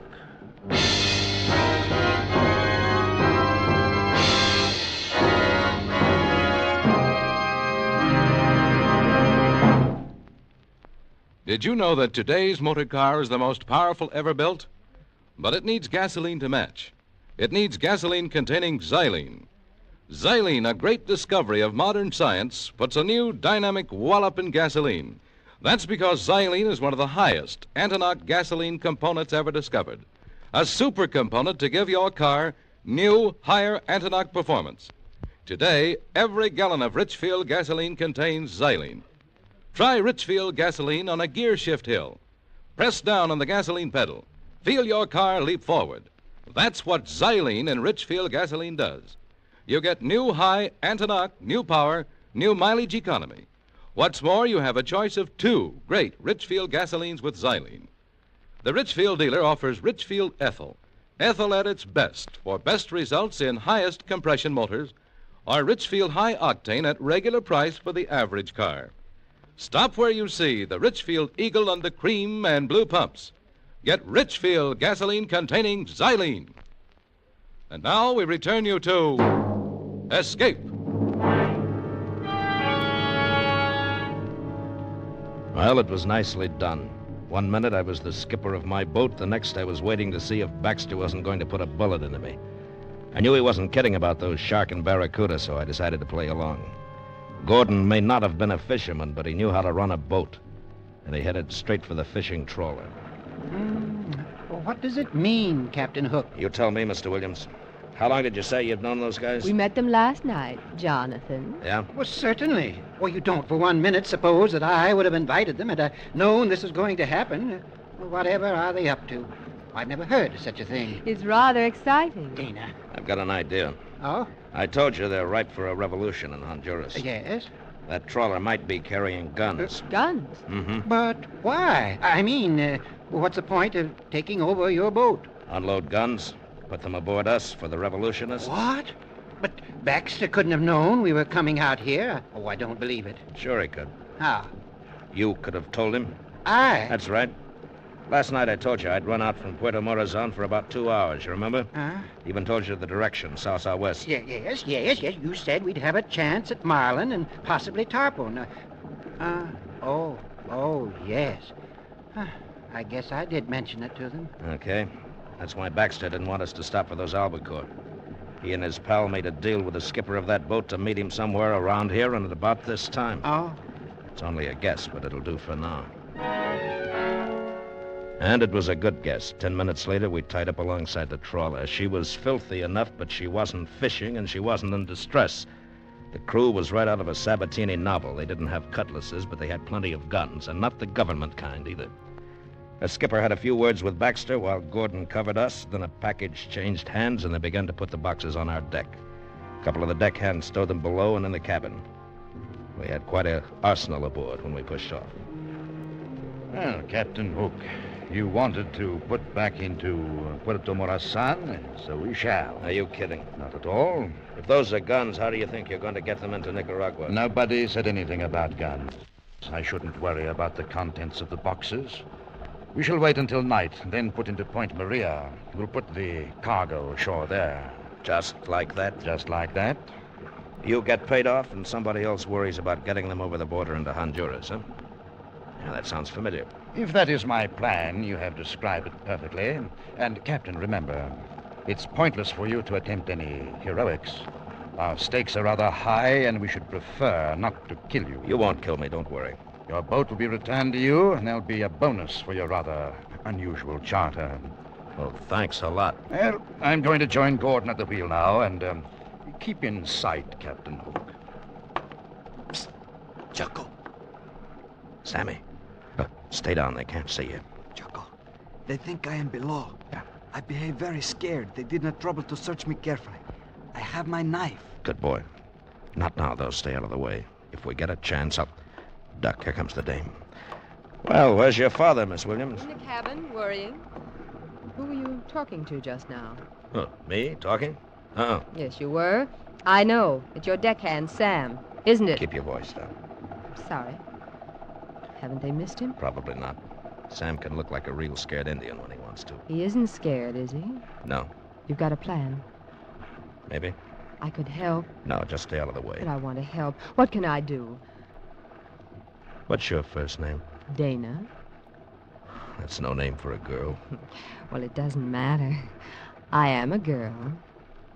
Yeah, I can see that. What do you want me to do? Go over to the wheel. Gordon hasn't got a gun in his hand. Baxter's the one to watch. Get him talking, and if you can move him in front of me, cut him off for about 5 seconds, right? But you haven't got a gun. What can you do? Not me, Sam. If I got his knife, he can do tricks with one. Just give him time to get a good throw, that's all. When I yell, duck. Where is he? Inside the bait tank behind me. All right. I'll take care of Gordon. You still game? Of course. All right, go on. Sam. See, Jocko? Get set. Did you hear what I told her? I hear. Make it good, boy. If you miss... I won't miss, Jocko. Now, she's talking to him now, Sam. You haven't got much time. I'm ready. I'm going for Gordon. We'll get him off guard. If you miss with the knife, rush him. Okay, Jocko. All right, now, Sam. Look out! Stay where you are, Captain Hook. That was most unwise. Jonathan, you must have seen him. I couldn't help it. Sam. Sam. I'm sorry, Jocko. I was not fast with the knife.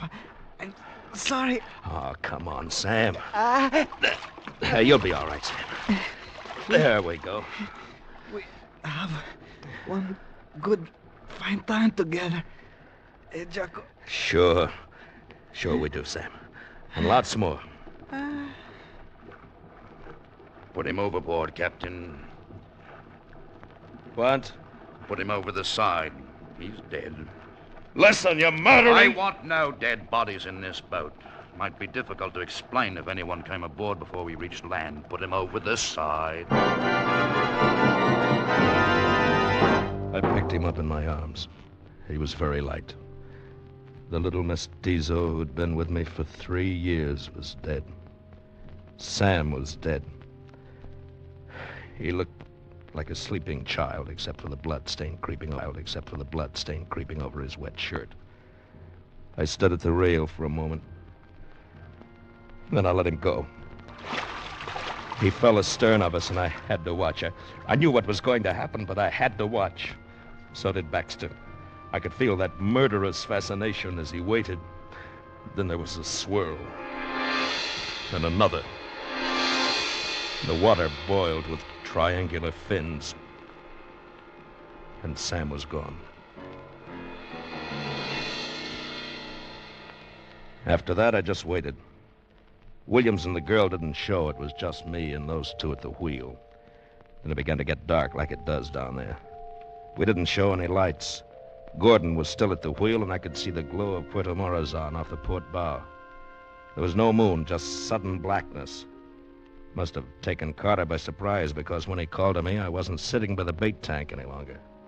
I was around the other side with a big gaff hook in my hand. Captain. Captain. Why didn't you watch him? Never mind that. He's still aboard. Hook! I'm coming to get you. Don't be a fool. Hook. This is your last chance. I swear I'll shoot. I caught sight of his figure for a second against the glow of the town, then he was gone. But I was ready. I could hear him. Just a couple of more steps. 1, 2, 3. Hook, you're a fool. I'll put on the lights. No. They'll see us from shore. Then I could hear him breathing. And I hit out with a gaff, and I caught Nexter in the throat. He went down hard, dying fast. I grabbed his gun and moved quietly toward Gordon at the wheel. Did you kill him? Baxter can't hear you, Gordon. He's dead. All right, drop it. Drop it! I got away from the wheel. Okay. Williams! Williams, get out here. It's all right. I've got him. Captain Hook.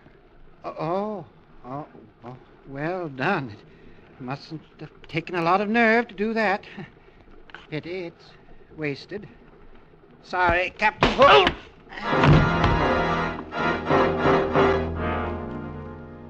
It was dark again when I came around. I could hear voices up forward. I'd been a sucker, and I knew that the 4 of them had been in it together. I tell you, I I can't take it any closer. Baxter knew these waters. I don't. We could hit anything, rocks, shoals. We wouldn't have a chance. The sharks. If you hadn't been so careless, this never would have happened. Well, what's the use of talking? We've got to do something. Look, What? Isn't that a point over there, on your left? Yes. Yes, that might be Point Maria. Now I understood why Sam had died. The girl must have told Baxter what was going on, then faked the routine we'd worked out. That's why she got so cozy with me, just to make sure she'd know what I was up to. And it was quite a setup. It's a lot of dough and running guns, and it takes all kinds to do it. And I decided it was about time to let them know I was awake. Well, Captain. Yeah. You feeling better? Yeah. I didn't mean to hit you quite so hard. No, I'm sure you didn't. You caused us quite a little inconvenience, you Yeah? know. I'll bet Sam's sorry for you, too. That's a nice kid, your daughter. She pulled wings off of flies when she was younger.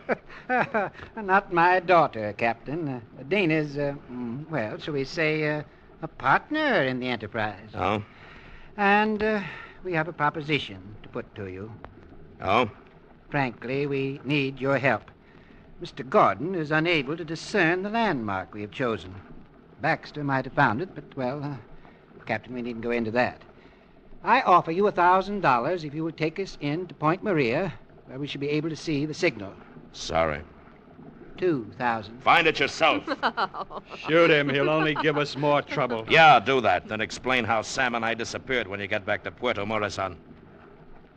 By the way, have you checked the fuel?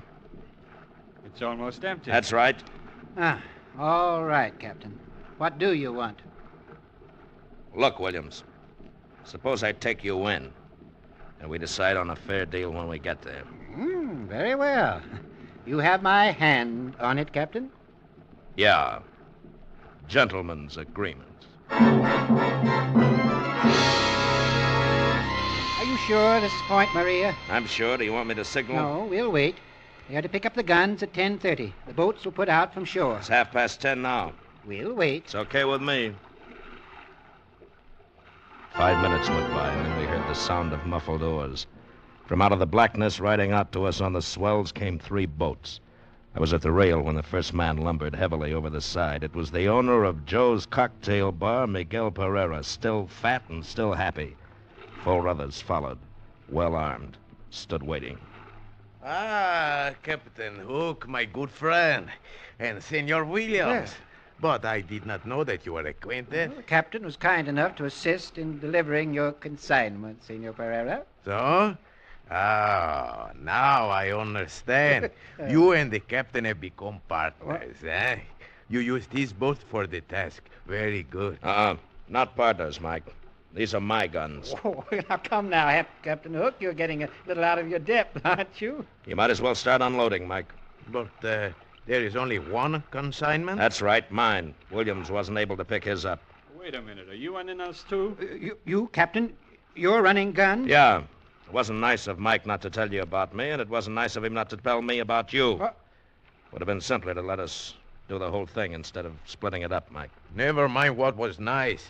I know what I'm doing. It was safer this way. If one of you were caught, the other would get through.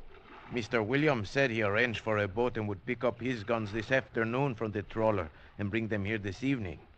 And you, my dear friend, were to pick up yours tonight, as I told you. That's right, and you've got them. Now, look here. If you think I'm going to be double-crossed like this, you can... Go ahead. There's a load of guns waiting for you out on that Honduras fisherman. Pick them up. This one's my deal. Well, I tell you, Senor Pereira, these are mine. We must have the other shipment of guns tonight. Looks like you're not going to, Mike, unless I can get them for you. You're not going to get away with this, Captain Hook.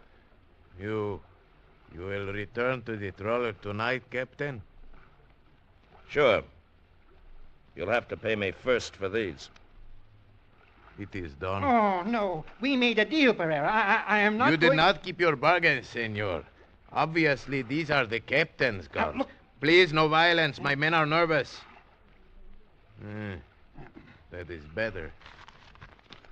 Here is the money, my friend. Thanks, Mike. I'll give it to Sam's wife. It won't make her feel any better about Sammy, but it may help a bit. Well, Captain Hook, you've done quite well, haven't you? Where does all this leave us? Out, Mr. Williams. And if you're smart, right out of Central America. And if I were you, I'd do my fishing in a lake from here on. It's healthier.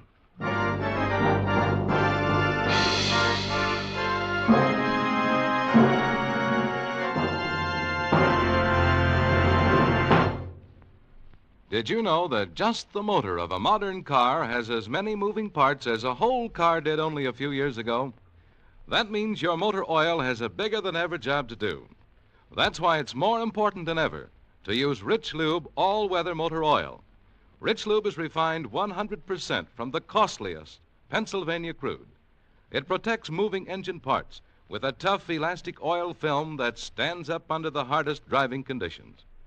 Rich Lube keeps your motor cool by carrying excess heat away from vital engine parts. In addition, it cleans your motor of harmful deposits as you drive. Rich Lube, the Pennsylvania premium motor oil, saves you money by protecting your motor under all-weather, all-driving conditions. Yes, it's much cheaper to use Rich Lube than to pay the cost of motor repairs.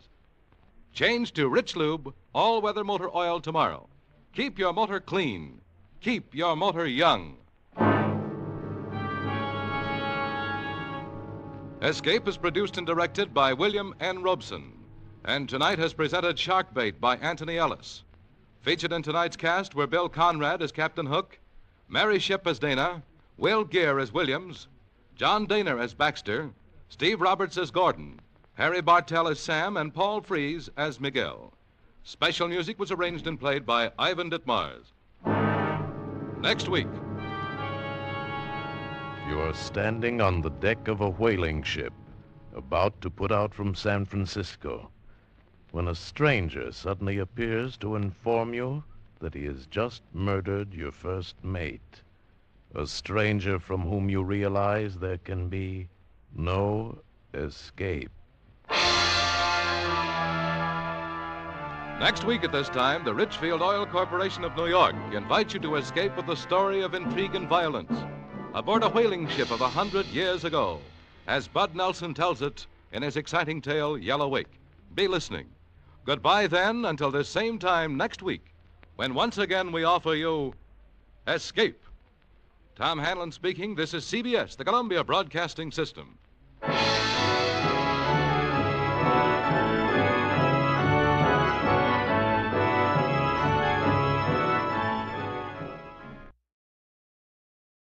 Here at Escape Radio, we proudly thank our partners at CBS. And now, folks, a quick challenge before the next thrilling chapter.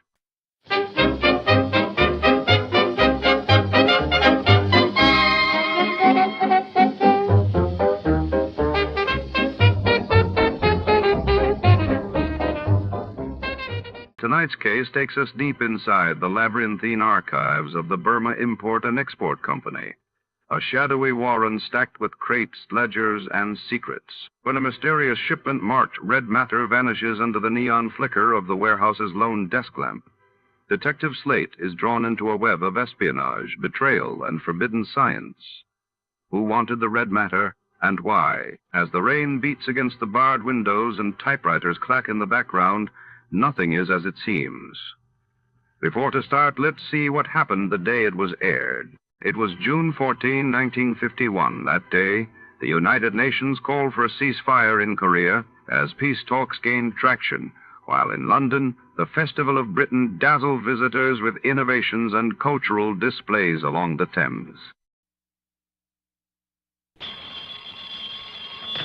Johnny Dollar. Well, at long last. What? I say it's high time. It is, huh? Well, isn't it? I don't know. High time for what? High time you answered that phone. And listen. Well? This is Jimmy Bartell. Oh, Jimmy. You know, over here at Mono Guarantee Insurance. Of course I know. How are you? Well, what happened to you, Johnny? Where have you been? I've been trying to reach you for about 4 weeks now. Didn't you try my call service? Yeah, I tried you. Huh? Oh, no, I guess I kind of forgot about that. Oh, well, if you had, you'd have found out that last week I was at Grand Canyon, the week before in Corpus Christi, the week before that in Knoxville, Tennessee, and before that up in Boston. Yeah, sure, gallivanting around the country while I've been sitting here up to my neck in trouble, beating my brains out, working my head off. Sounds to me like you need a plastic surgeon. Huh? What's the problem, Jimmy? The Burma Red, Johnny. The what? You heard me, the Burma Red. Jimmy, are you sure you want me and not the State Department? Yeah, I'm sure. All right, I'll bite. Who is the Burma Red? Not who, but what. Well? And listen, we carry the insurance, $500,000 worth. You hear that, fella? $500,000. I am deeply impressed. And, baby, if you can't get it back for us, that's exactly what we're going to have to hand over. In cold, hard cash. 500 G's. Well, maybe I had better get to work on it. Good. And I don't need to tell you what your commission will be if you do recover it. What else do you think I'm thinking of? Then the job is yours, Johnny. And, brother, I sure hope that you can find it and get it back. The Burma Red? Right. Just one thing, Jimmy, if you don't mind. Sure, Johnny. Before I start gallivanting around the country, as you put it, looking for this thing... Yeah? Don't you think that it might be nice if I have some slight idea, some inkling of what it is, this Burma Red? I told you. Oh, yeah. Yes. Yeah, okay. Come on over here and I'll tell you all I know about it. Okay. We interrupt this program to bring you a special message. To the parents of schoolboy patrol members who were taking the Washington trip, the buses with the patrol will arrive at Durham Union Bus Station this evening about 7:15 to 7:30. We repeat, the Durham Schoolboy Patrol Washington buses will arrive at the Union Bus Station this evening at 7:15 to 7:30. Parents are asked to be present to pick up their children.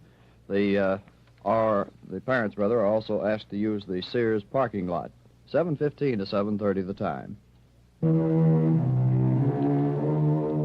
Expense account submitted by Special Investigator Johnny Dollar to Mono Guarantee Insurance Company, Home Office, Hartford, Connecticut. Following is an account of expenses incurred during my investigation of the Burma Red matter.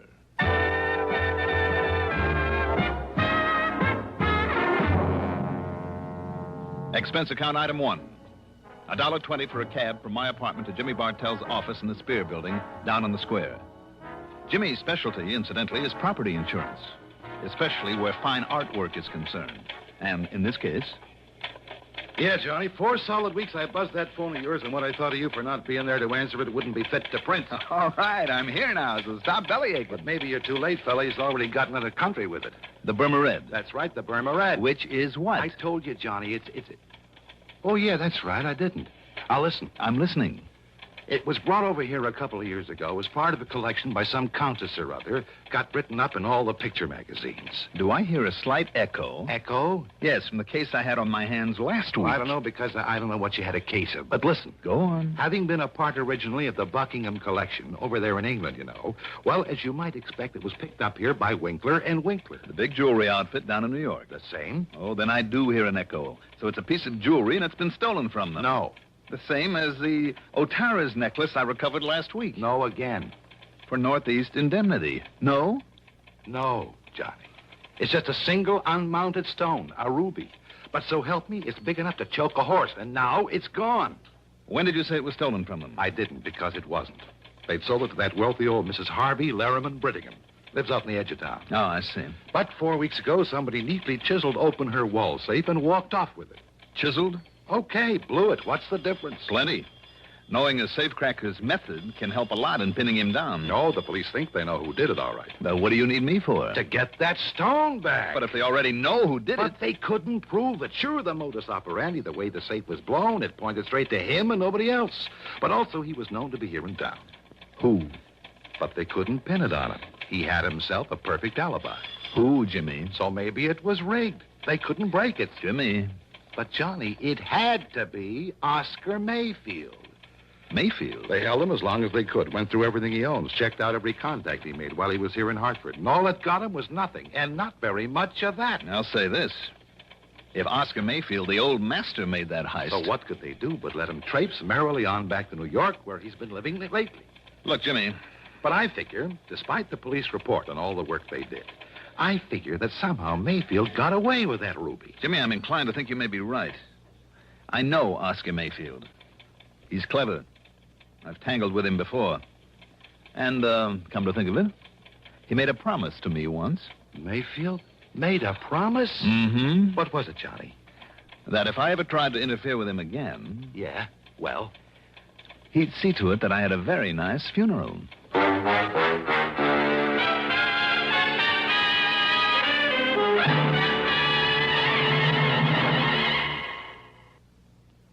To look neat in the heat, look for Dacron on the label, 'cause Dacron is a man's best friend. Right, men, Dacron is your best friend when it comes to staying wrinkle-free and neat all summer. Look for Dacron in lightweight suits, handsome slacks, good-looking sport coats, too. You'll stay well-pressed and well-dressed thanks to Dacron by DuPont. There's just no denying in the clothes he'll be buying. Dacron is a man's best friend.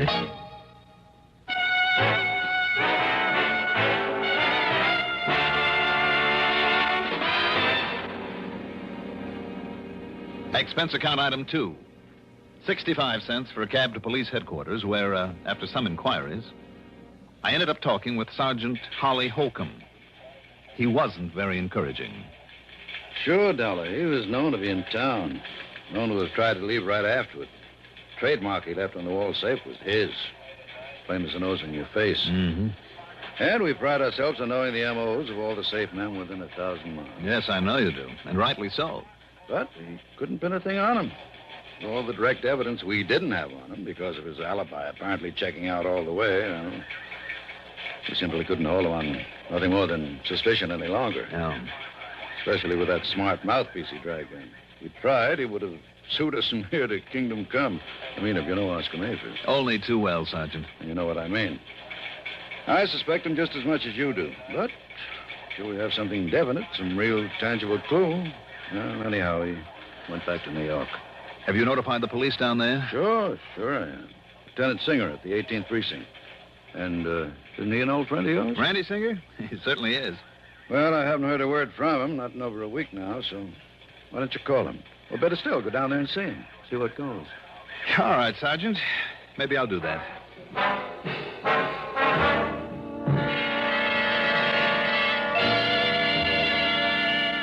There was some more talk between us, and Sergeant Holcomb gave me every detail of the job. Told me what they'd found and what they'd done about it. And yes, all the completely unconfirmed evidence pointed straight to Oscar Mayfield. Unconfirmed and unconfirmable evidence because of the man's unshakable alibi. Item 3, 85 cents for a phone call to Lieutenant Randy Singer, 18th Precinct, New York Police Department. You mean to say you just now found out about that heist? That's right, Randy. I just found out. You see, Johnny, if you didn't spend so much time gallivanting all over the place, you might be of some use around here. You didn't get a promotion for all the gallivanting I did for you last week. Oh, darn it, I guess I should have worked that case myself. Well, how about this Mayfield? You've kept an eye on him? I've done everything but tap his phone line. And? Nothing, Johnny, absolutely nothing. You just didn't get on this one soon enough. I know what you mean. Unless he's changed these last couple of years. Oscar Mayfield is not one to hold on very long to whatever he's lifted. Right. And if he did snatch that stone, you can be sure he passed it on and collected for it long before this. And yet there's always the chance.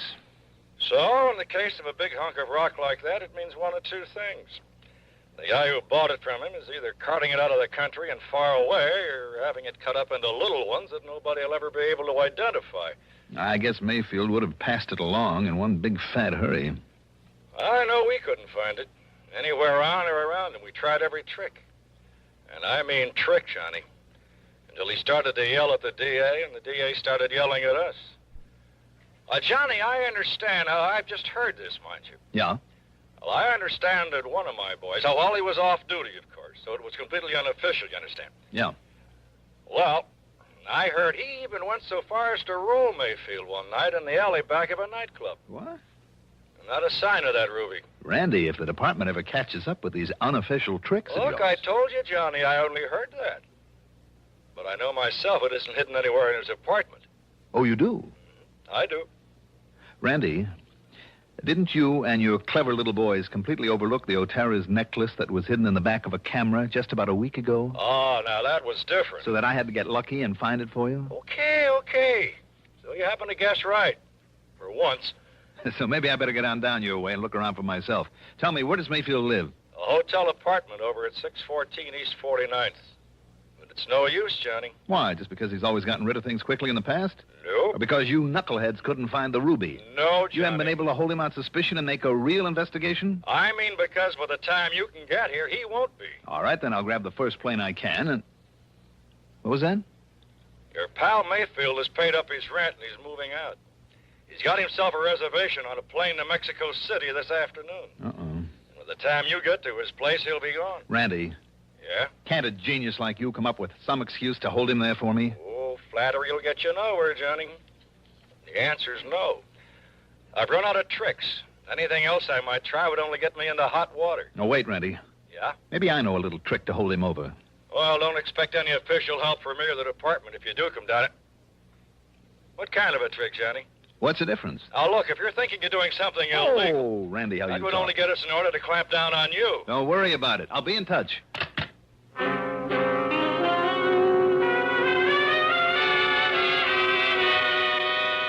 Illegal?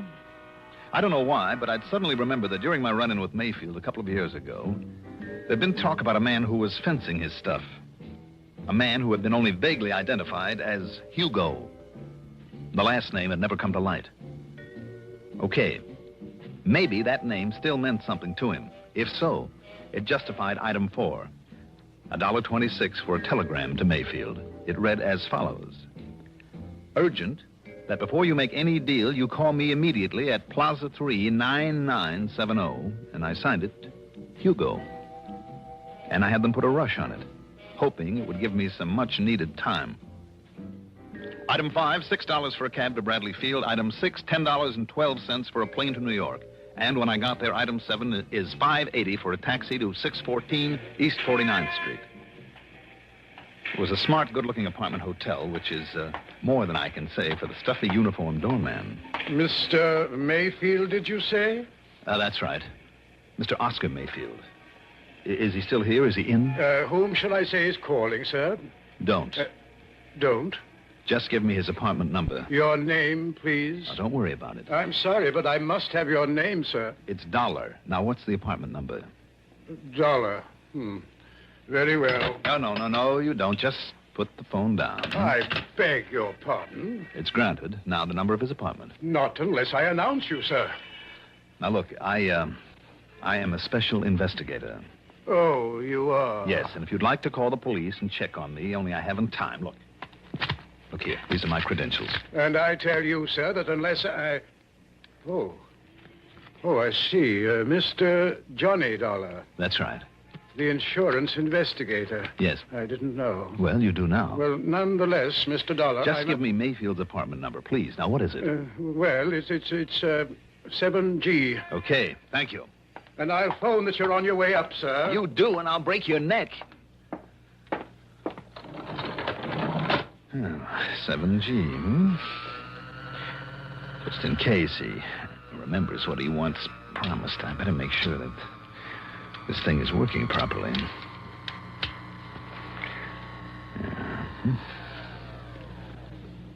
Here we are. Now, let's see. Oh, yes, 7A. 7... Oh, there. 7E, 7F, and 7G. Well, Mr. Mayfield, I hope you are still here. Mr. Mayfield? Mayfield? Doggone it, if he's already flown the coop. He left it wide open. Mr. Mayfield?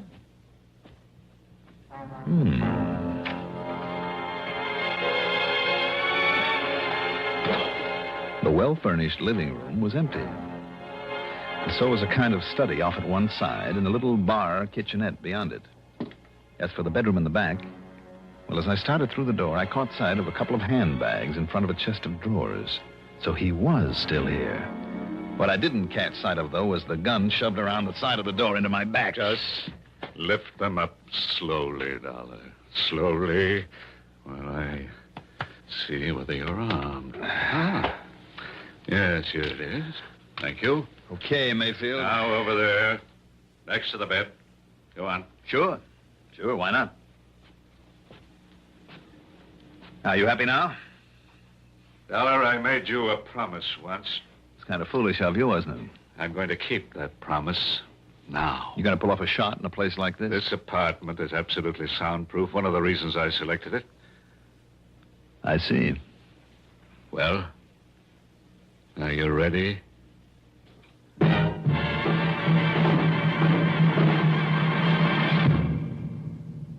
Have you tried the mild, kind taste of Kent? You should, because You'll feel better about smoking with the taste of Kent. With the micronite filter. Refines away harsh flavor. Refines away hot taste. It makes the taste of a cigarette mild as a balmy day in the month of May. Kent is the best for the flavor you like. Kent is the best for the flavor you like. yes, Kent is the best for a mild, kind taste. Smoke a carton of Kent without switching. Discover the kind taste of Kent's blend of the world's finest quality tobaccos. Then try your old brand. What a difference in taste. Kent with the micronite, Kent with the micronite, Kent with the micronite filter. Refines away harsh flavor, refines away hot taste. You'll enjoy the mild, kind taste of Kent with the micronite filter.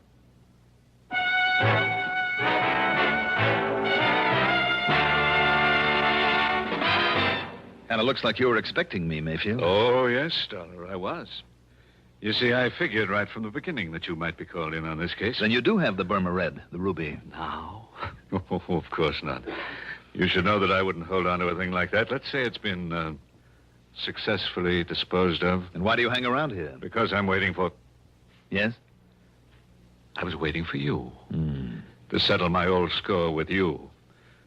When I received that silly telegram, I was certain that you would be here. No? You mean I pulled a boo-boo? Your old pal Hugo is dead? I mean that ridiculous number you gave me to call. It's too bad. I thought it was a pretty good idea to keep you trying it until I could get here. Oh, I'll confess it did make me change my reservation to a later plane.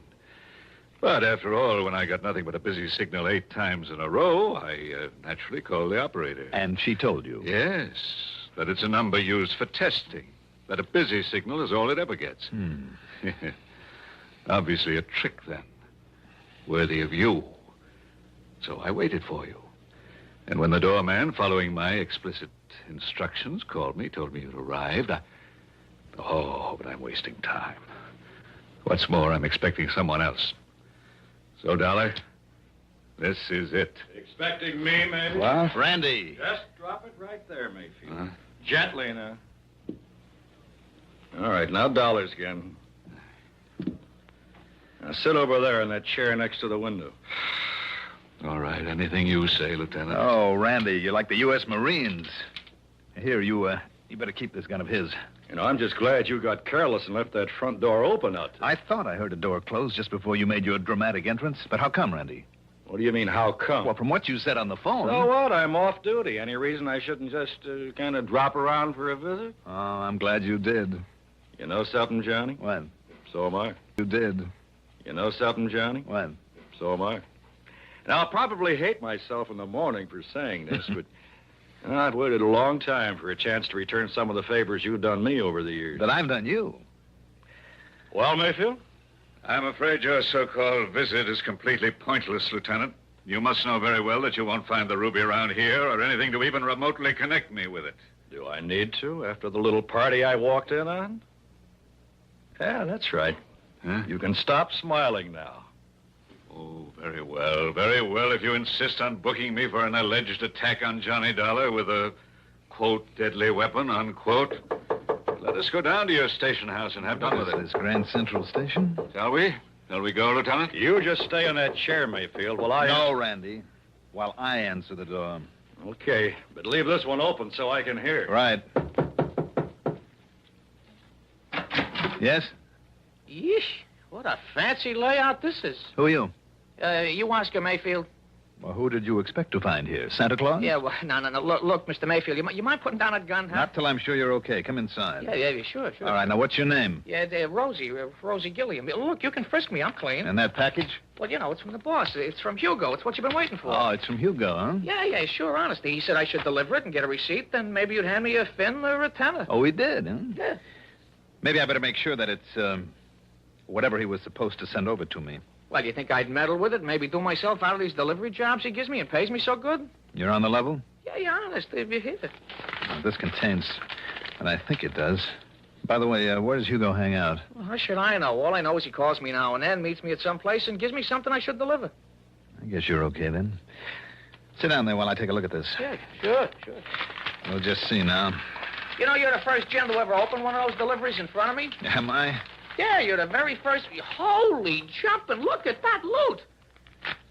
Where is he waiting to pick up the receipt, Rosie? Yeah, I don't know. He only hunts me up when he's ready. Look at all that dough. What kind of a receipt, Rosie? He said you'd know what kind. Oh, man, would you look at that? Would you look at it? All right, I'll write you one. Yeah, maybe I could have a 20 for bringing it.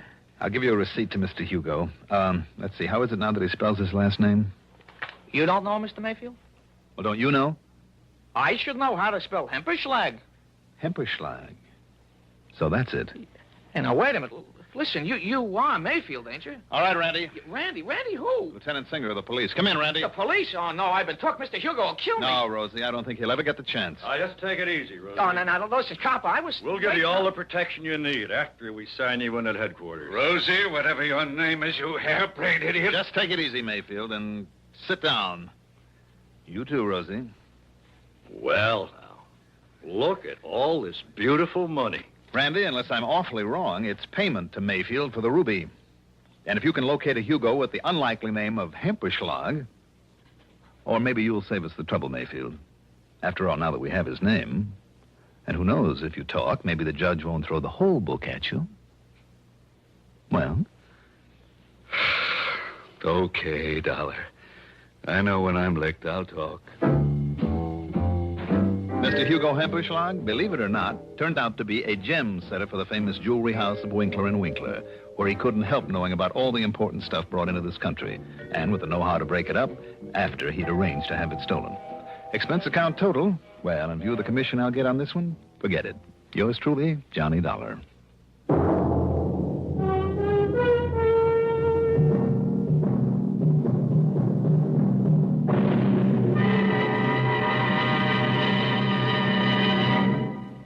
Now, here is our star to tell you about next week's story. Next week, I'll be back with a rather unusual story.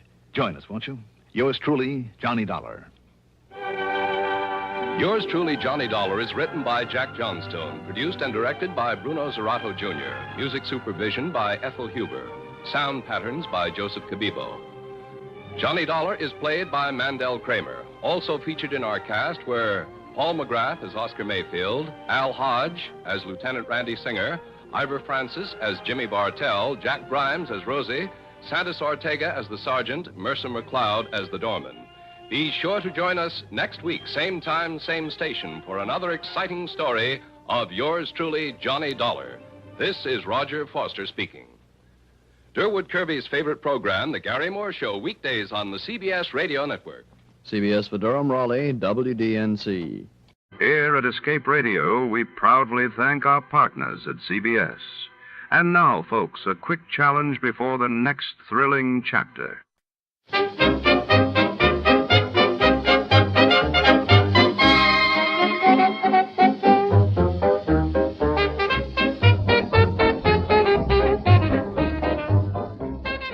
In the city where secrets don't sleep, a private eye finds himself tangled in the shadows of a spiritualist's parlor. When a famed medium seance ends in sudden death, every guest becomes a suspect, and every alibi is haunted by doubt. Step into a world of flickering candlelight, whispered fortunes, and hidden motives. Tonight, the truth is elusive, and the medium was rare. Before we begin, let's see what happened on the day it aired. It was April 9th, 1947. On that day, the world learned of the tragic Texas City disaster as a ship explosion rocked the port while in Rome. The signing of the Italian peace treaty signaled a new chapter for post-war Europe. Most Saturdays at this time, we spend an exciting half hour of adventure and action with America's public hero #1, Hopalong Cassidy.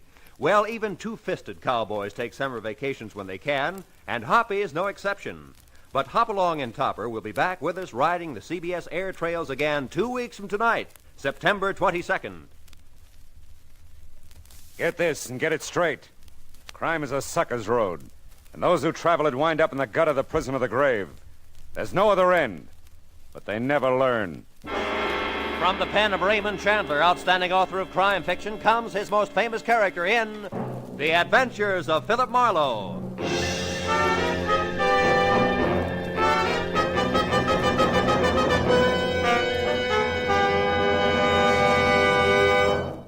Now, with Gerald Moore, starred as Philip Marlowe, we bring you tonight's transcribed story, The Medium Was Rare.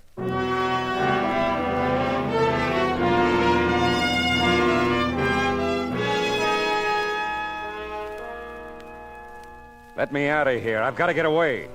This is the time.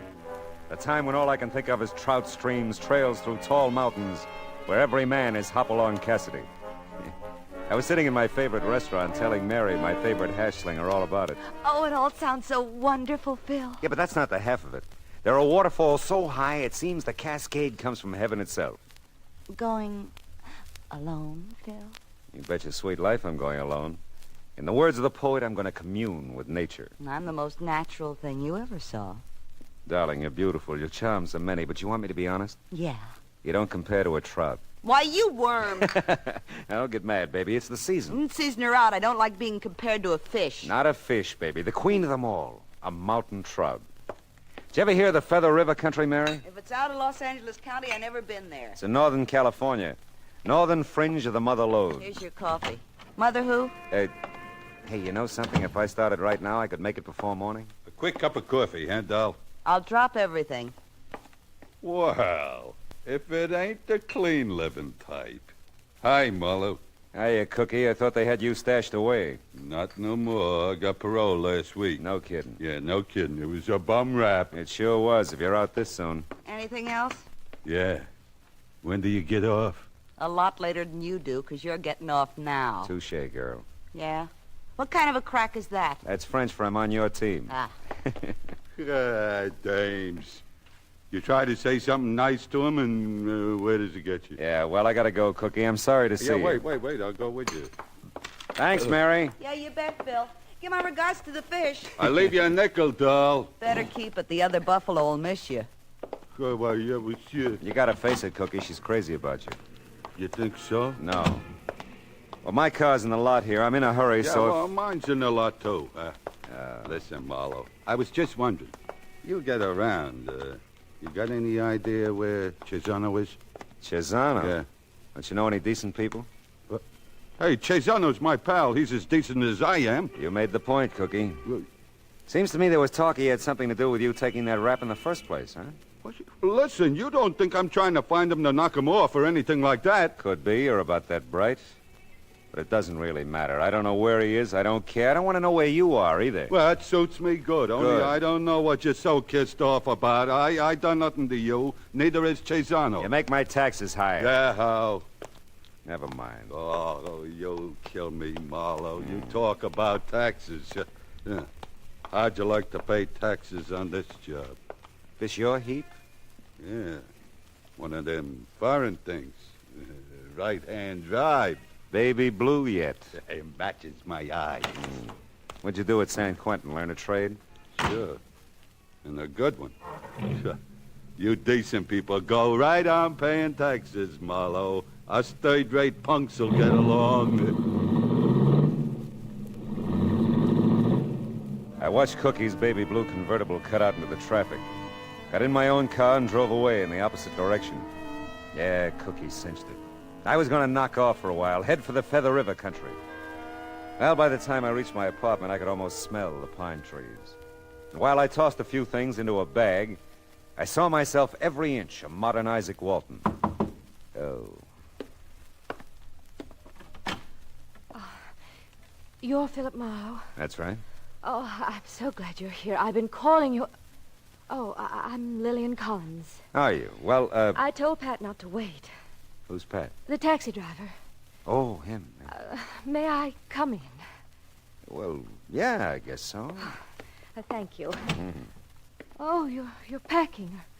Or are you unpacking? No, I'm packing. I'm going to the Feather Oh, River but you country. can't. What? You can't be going anywhere. I need your help, Mr. Marlowe. I really do desperately. Yeah, well, I just thought I'd take a few days Of course, off. Can't it wait? I'll pay you, whatever's customary. I just don't know where to turn. And somehow we've got to locate them quickly. Leonard should be home within a week. Wait a minute. Sit down. Mrs. Collins, is it? Yes, Lillian. Oh. Leonard's my husband. He's back east on business. Well, just what do we have to locate quickly? My jewelry. It was stolen last night. Oh, well, stolen jewelry's out of my line, Mrs. Collins. That's a police job. Oh, no. Oh, that is it. It can't be. Why? I thought about the police right away, of course, but I can't call them in. Leonard would hear about it, I know. It would be in the papers, and... You understand, don't you? No, I don't understand. Well, I just couldn't, that's all. Mrs. Collins, right now I like fishing poles better than I do people. But you can't go. I mean, you can, of course, but I do need your help so much. Why can't I resist names? All right, but you'll have to level with me. What jewelry? When did it happen? Who knew you had it? Everything. Well, it was a necklace, diamonds, and a diamond bracelet. I had them in my jewel box last night. I'd only just taken them from our safe deposit box in the afternoon. Who knew you took them out? Well, no one knew. Mm-hmm. Well, how did it happen, the robbery, I mean? Well, I was in my bedroom. That's where the jewel box was. Yeah. I was dressing for dinner. The doorbell rang. I had to answer it. Letty's on vacation now that Mr. Collins is in the East. It was Sylvia, a friend of mine. We were to have dinner together. I fixed a drink for us, then went back to my bedroom for my wrap. That's when I noticed the jewelry was missing. You hadn't heard anything? Anyone in the house? No. Mm. Of course, the radio was on. Music, you know. Mm-hmm. How would anyone get into the bedroom? Well, the French doors open onto a little terrace right by the bedroom. I rather presumed whoever it was came in that way. Well, how much would you say this jewelry is worth? $10,000. Mm. Oh, that's what it's insured for. Anything else taken? No, not a thing. Do you wear this necklace and bracelet often? Oh, no, not really. When Leonard gave them to me, he said they were for state occasions. Last night was a state occasion. Oh, my goodness, no. Oh, that is, If you didn't intend to wear them last night, why did you take them out of the safe deposit box? I suppose you'll have to know. I needed the money, Mr. Marlowe. I have a debt Leonard knows nothing about. If I wrote a check for $10,000, he'd ask questions. I don't blame him. Well, there's just no need worrying him with it, that's all.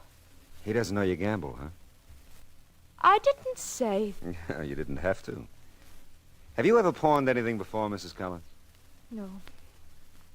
No, I haven't. Well, I got news for you. You probably couldn't get 10 grand for them. Oh, but if they're insured... Doesn't matter. Unless you made a deal to have them stolen so you could get the insurance money. Oh, really, Mr. Marlowe? Really, Mrs. Collins? Okay. Let's drive to your place and look around.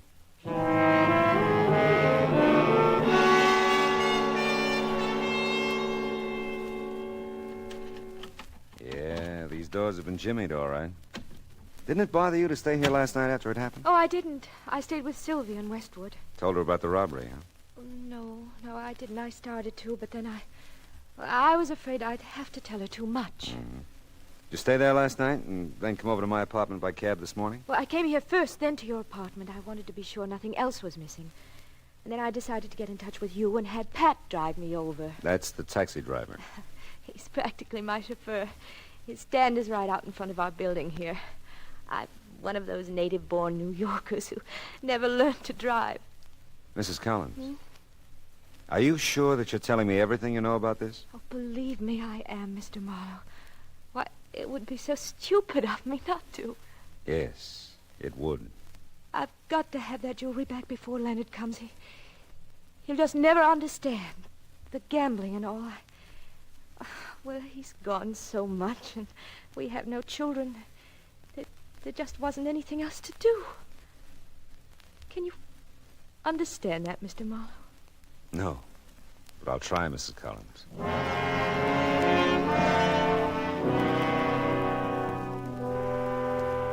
There was something tragic about her. A woman of means and advantage who was husbandless part of the time and childless all of the time. I suppose that isn't an easy life, but surely there must be other ways to fill the emptiness, huh?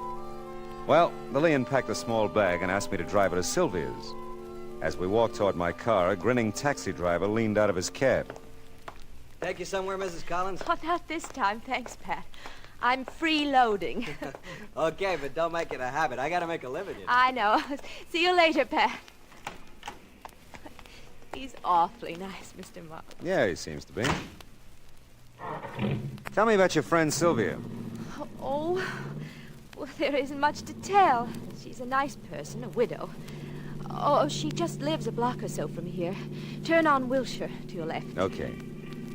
Tell me, does Sylvia have money? Well, I guess so. She seems to, anyway. Has a lovely apartment, a nice car. Oh, the symbols, anyway. Why? I just wondered. Oh, by the way, if you don't want her to know you've hired me, maybe you better tell her I'm a business friend of your husband, huh? Just drop by as you were leaving the house, something like that. Oh, yes, that's a good idea. Yeah. It's in this block, the big green apartment building on the right. Okay. That's funny. Is it? Yeah. Oh, here's a parking place. Wonder what Cookie's doing around here. A friend of yours? No, not possibly. That car parked there, foreign job, baby blue. It's Cookie's, all right. Sylvia's apartment is the first one on this side. You really don't have to come in, Mr. Marlowe. Name's Murphy, remember? Old friend of your husband's. Yes, that's right. I'll come in to carry your bag and to meet Sylvia. I'm very partial to wealthy widows. Really, Mr. Marlowe, do you think you will find my jewelry? Well, I've got one idea so far, Mrs. Collins. If that doesn't work, well, you leave it up to me, huh? Yes, of course. Oh, here we are.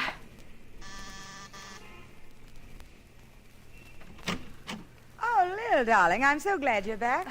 Oh, hello. Hello. Sylvia, this is Mr. Murphy. Oh, yes, of course, Mr. Murphy. Sylvia Jennings. How do you do, How are you? Murphy? Well, come in, both of you. I was just getting ready for a swim. Oh, sounds wonderful. Maybe I could scare up a pair of trunks for you, Mr. Murphy. Oh, thanks. No, I've got to run along. I just stopped by Mrs. Collins looking for a husband. Mr. Murphy's from out of town. Known Leonard for years. I was all packed ready to come over here. So I brought her.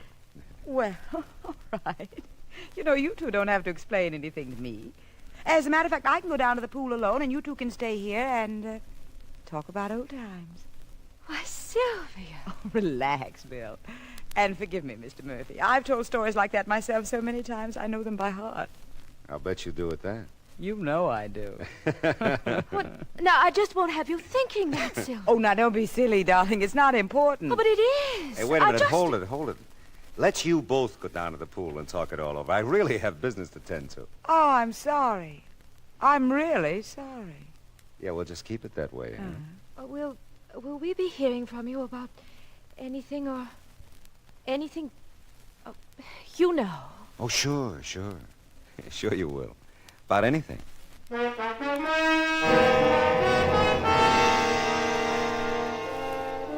About that Sylvia. Well, the case was beginning to have its compensations. But I didn't figure Lillian Collins at all. Sometimes I thought she lied in her teeth, and sometimes I knew that she was just a bewildered dame who'd had her jewels lifted. I passed Cookie's car again as I left, and still no sign of him.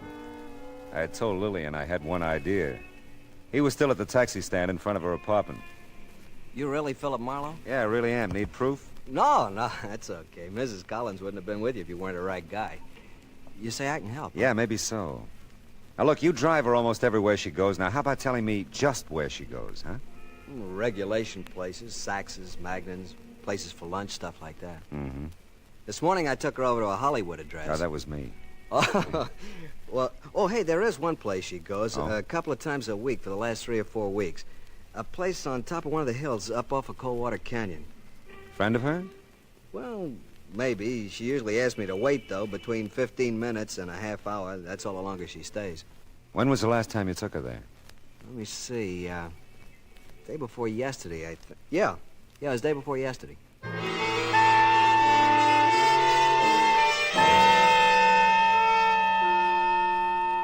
I followed Pat's instructions through every devious curve to the top of Coldwater Canyon. The thing that interested me most was not what was ahead, but what or who was behind me in the big expensive car. The sun was hitting the windshield just right to obscure the driver.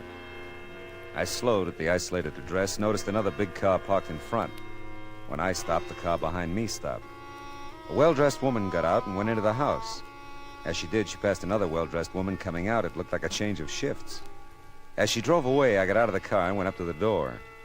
Someone somewhere was watching me. I could feel it.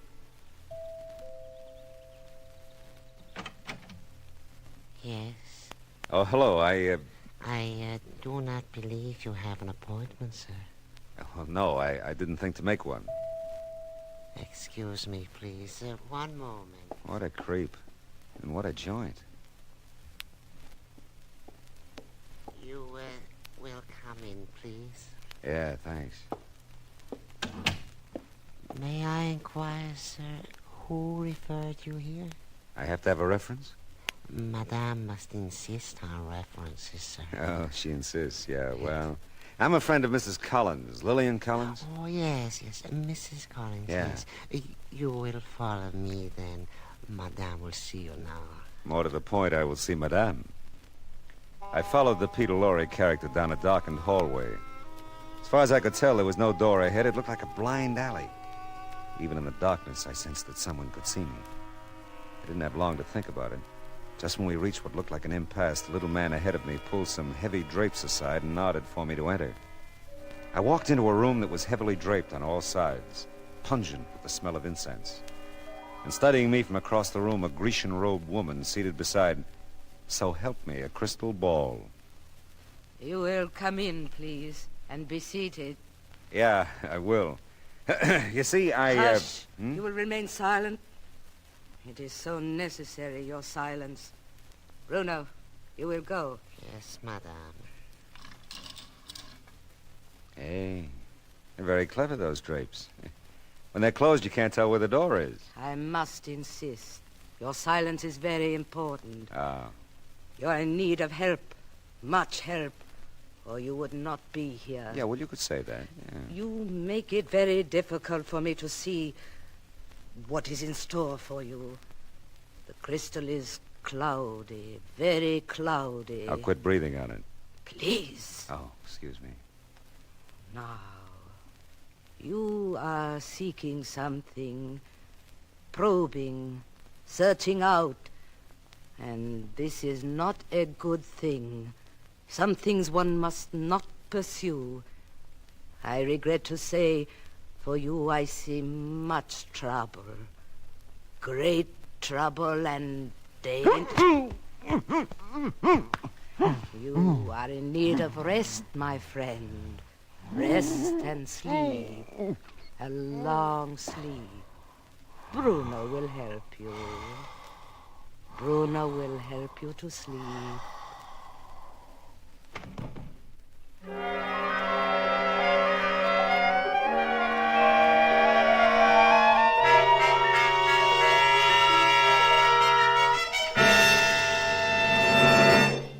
In just a moment, we will return to the second act of Philip Marlowe. But first, through the years, Red Cross has helped the victims of disaster, brought comfort to servicemen in camps and hospitals and to their families. Today, with the country rising to meet the challenge of aggression, the Red Cross has been asked by the government to undertake tremendous tasks. By giving generously to the Red Cross, you will help mobilize for the defense of your families, your community, and the nation. Give as much as you can. And now with our star, Gerald Moore, the second act of Philip Marlowe, and tonight's story, The Medium Was Rare.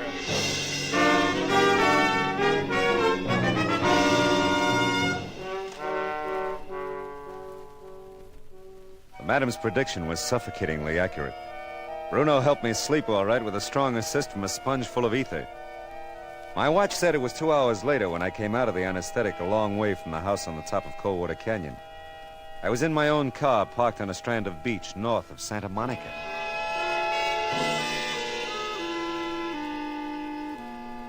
10 minutes and a blast of bourbon later, I entered Sylvia Jennings' apartment again. This time there was no sign of Cookie's baby blue car. I don't think Lillian will be long. She remembered some shopping she had to do. Did she? You don't look as if you felt very well, Mr. Marlowe. Oh, I feel just fine. I just woke up from a long sleep. And by the way, Mrs. Jennings, you really shouldn't call me Mr. Marlowe. Oh, yes. Now, where on earth do you suppose I got the name Marlowe? I really wouldn't know. Okay, where's Lillian, huh? I told you she went shopping. Without a purse? Well, what? That blue bag there. She was carrying it when I brought her here. Now, isn't that odd? Yes, isn't it? Oh, the door. Would you excuse me? Sure. Yes? I want to see Chisano. Well, you must be mistaken. There's no one here by that name. He was here, doll. I seen him. What? I'll just wait for him. No, you can't come in here. Well, Cookie, hello. Here. What is this, Marlowe? Well, it's one of those happy coincidences, Cookie. For the first time in my life, I'm glad to see you. Oh, close the door, Mrs. Jennings. Make yourself at home. I'm afraid I don't understand this, Mr. Marlowe. Yeah, well, I was afraid I wouldn't for a while, but stick around. I think things are going to clear up in a hurry. Listen, Marlowe, what's the pitch here? You know this name? Not as well as I'm going to. You sure you saw Chisano here, Cookie? Yeah, I'm sure. He leave here about an hour ago with another dame. Listen, you Brunette, keep quiet. Cookie, blue and white dress? Yeah. And she didn't seem too happy about going with Chisano. Did you tell him? Sure. To a house up at the top of Coldwater Canyon. That's fine, Cookie. Then what happened? You wouldn't believe it. I'm all set to move in, talk to Chisano, when some jerk jumps me and stuffs my face full of a sponge thing. It was loaded. You passed out? Yeah, for a while. When I wake up, I'm sitting in my car, big as you please, down at the bottom of the canyon. I figured Chisano started from here. He'd be coming back, so I come back. And here you are. Interesting story, isn't it, Mrs. Jennings? None of it's true. Of course not. How'd you get a line on Chisano, Cookie? There's talk in town. He's got a new racket. Got something to do with a rich doll. You know who this dame is? Tell me. She's right out of the Blue Book, that's who. I don't figure her with Chisano. Except, I gotta believe what I see. Yeah, Cookie, me too. Then maybe you two will believe this gun if you see it. What? Stay where you are and keep the hands up. I knew I'd get to know you better, Mrs. Jennings. Stop me if I'm wrong. You set up suckers, wealthy females, con them into visiting Madame who tells fortunes based on what you've told You're her. crazy and you're in no position to talk. Maybe then the Madame predicts some trouble for him, huh? Warns him of dangers ahead. Shut up. Like maybe your jewelry isn't safe where it is. Take it out of the bank, keep it at home where you can watch it, Lillian. And when the poor stoop does that, you come in the front door and Chisano comes in the back to cop the jewelry. I said shut up. Hey, Marlowe, you think that's the deal? I think that's the deal, Cookie. Hey, you're breaking my arm. Only if I have to, baby. Get the gun, Cookie. Sure. And bring Mrs. Jennings along, Cookie. The three of us are going to have our fortunes told.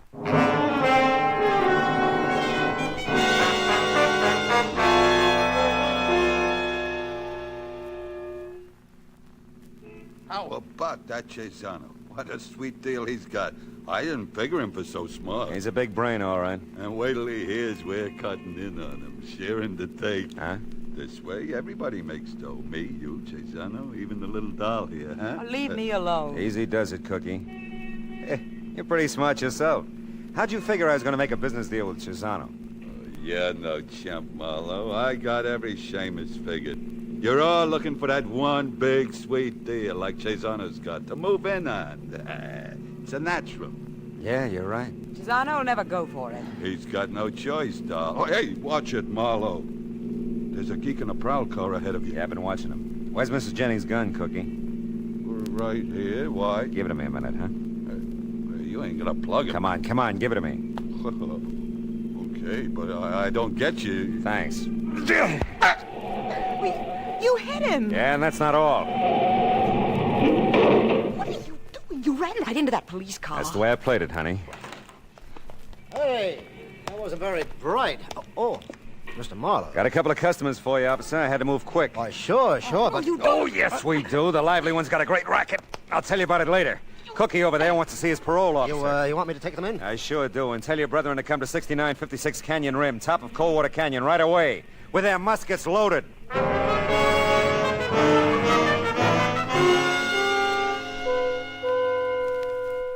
The house at the top of the canyon had the empty look that only occupied houses can have. Cookie had tipped his hand just in time.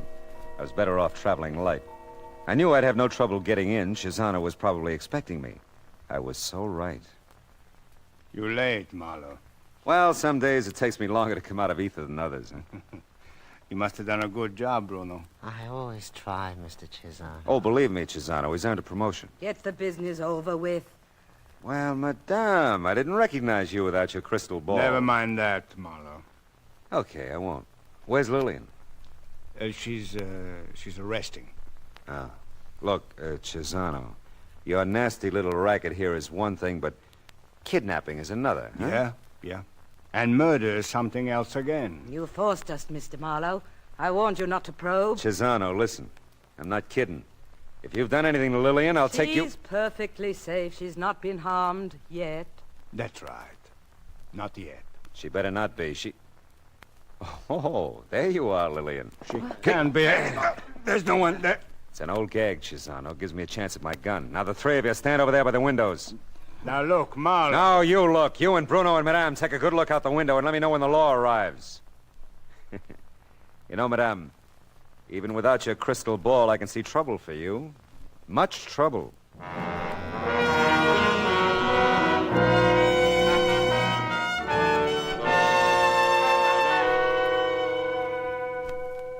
Lillian had been given the ether treatment, too. We found her when the police arrived. She was okay, just thoroughly frightened. She wasn't all we found when we searched the place. Chisano hadn't fenced the jewelry as fast as he stole it. And the parade of women who came to claim it all later read like the social register. Social register. The elite. The 400. Yeah, well, I know a place where the 400 give way to 4,000 luscious, lovely mountain trout. Oh. The forest primeval, the murmuring pines, and the... Yeah. You know what? I don't think I'm going to make it.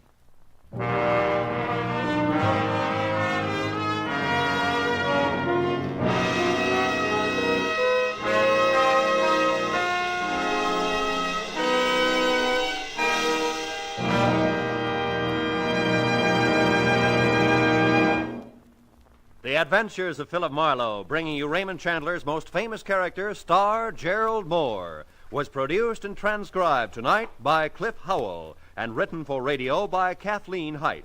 The cast included Gloria Blondell, Ed Max, Gene Bates, Harry Bartell, Betty Lou Gerson, Lou Krugman, Ida Reese Marin, and Jay Novello. Gerald Moore may currently be seen in the Santana production, Sirocco. The special music for Philip Marlowe is composed by Pierre Garrigank and conducted by Wilbur Hatch.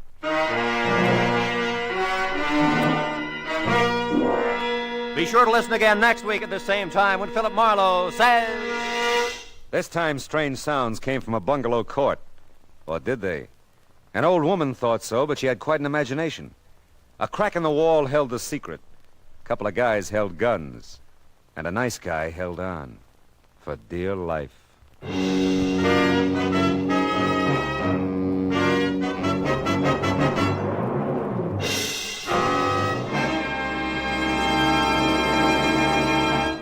Just as systematic exercise builds a strong body, so does systematic saving build a strong future.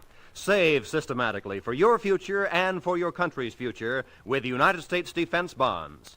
Defense bonds are Series E bonds, safe, sure, profitable. The systematic, easy way to buy defense bonds is through the payroll savings plan where you work. So for the defense of your future, for the defense of your country's future, buy your full share regularly, systematically, of United States defense bonds.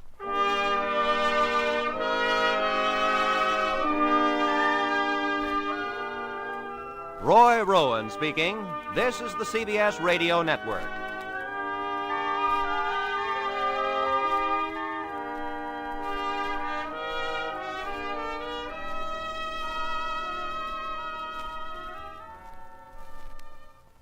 A warm word of thanks tonight to our sister station, CBS. And before the next thrilling episode begins, let's see how much you know about your favorite radio heroes.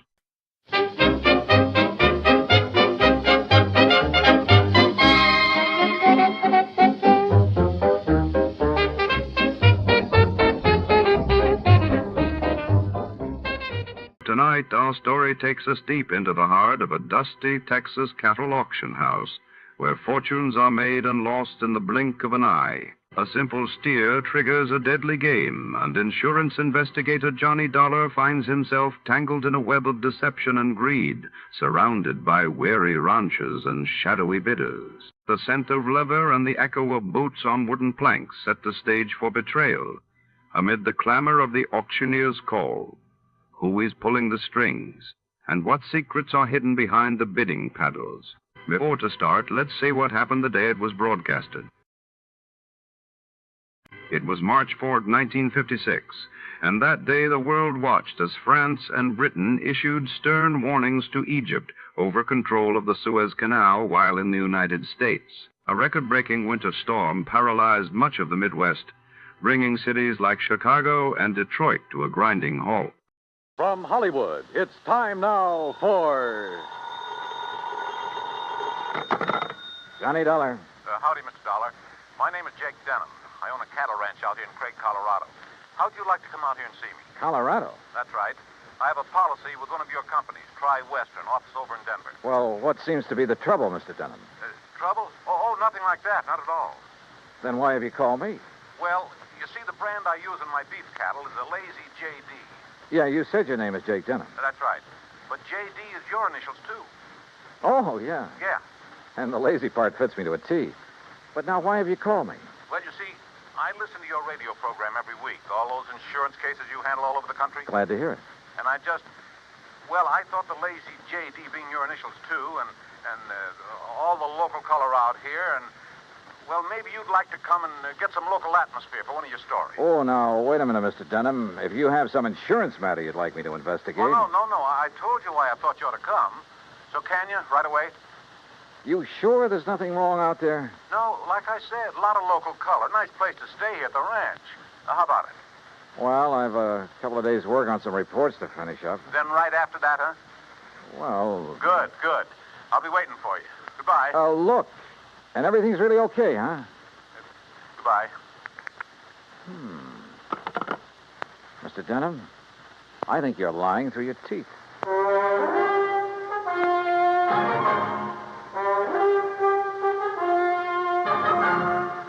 Bob Bailey in the exciting adventures of the man with the action-packed expense account. America's fabulous freelance insurance investigator. Yours truly, Johnny Dolar.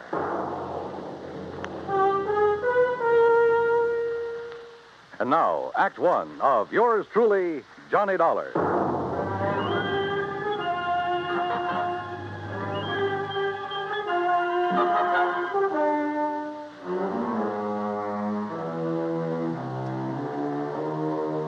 Expense account submitted by Special Investigator Johnny Dolar to the Tri-Western Life and Casualty Insurance Company, Home Office, Denver, Colorado.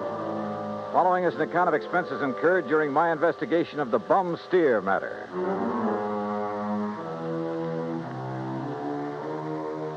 Expense account item 1, 370, long-distance call to Hal Versky, my contact at Tri-Western in Denver.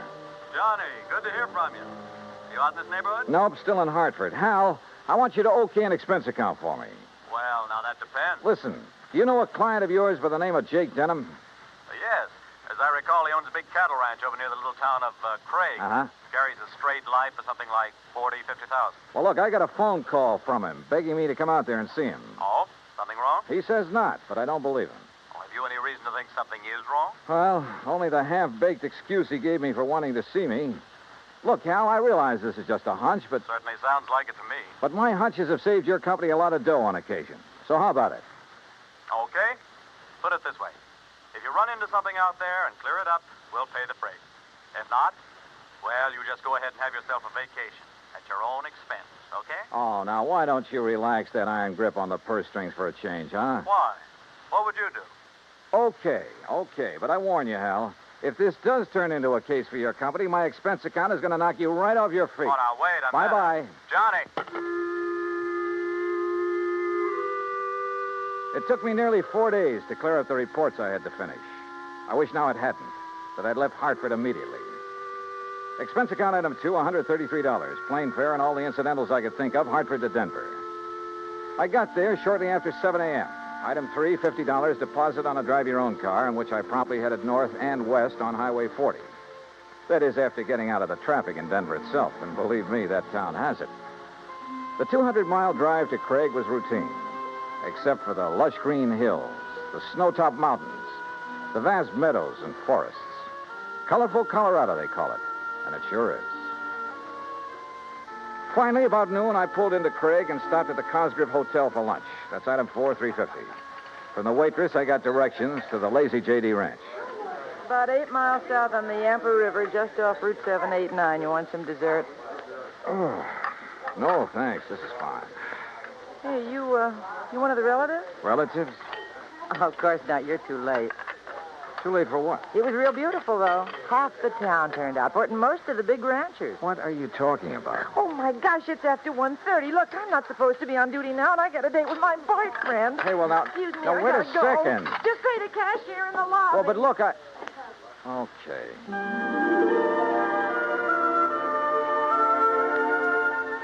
I paid my check to the cashier, went out to my car, climbed in, and headed for the Lazy J.D. There must have been several thousand acres to the ranch, all rich, green, healthy-looking pasture land, and Lord knows how many head of beef cattle. The main ranch house was a rather small but well-kept affair near the gate to the road from the highway.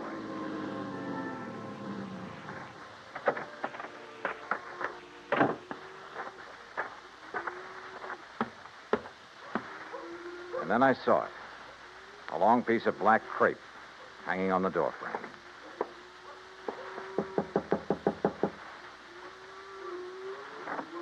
Yes? How do you do? My name is Dolar, Johnny Dolar. Oh, Johnny Dolar. Why didn't you come before? What? He begged you to come, didn't he? To come right away? Mr. Denham? Yes, but I Then told him... why didn't you? You might have saved him. Saved him? Yes, saved him. We buried him this morning. And I think he was murdered.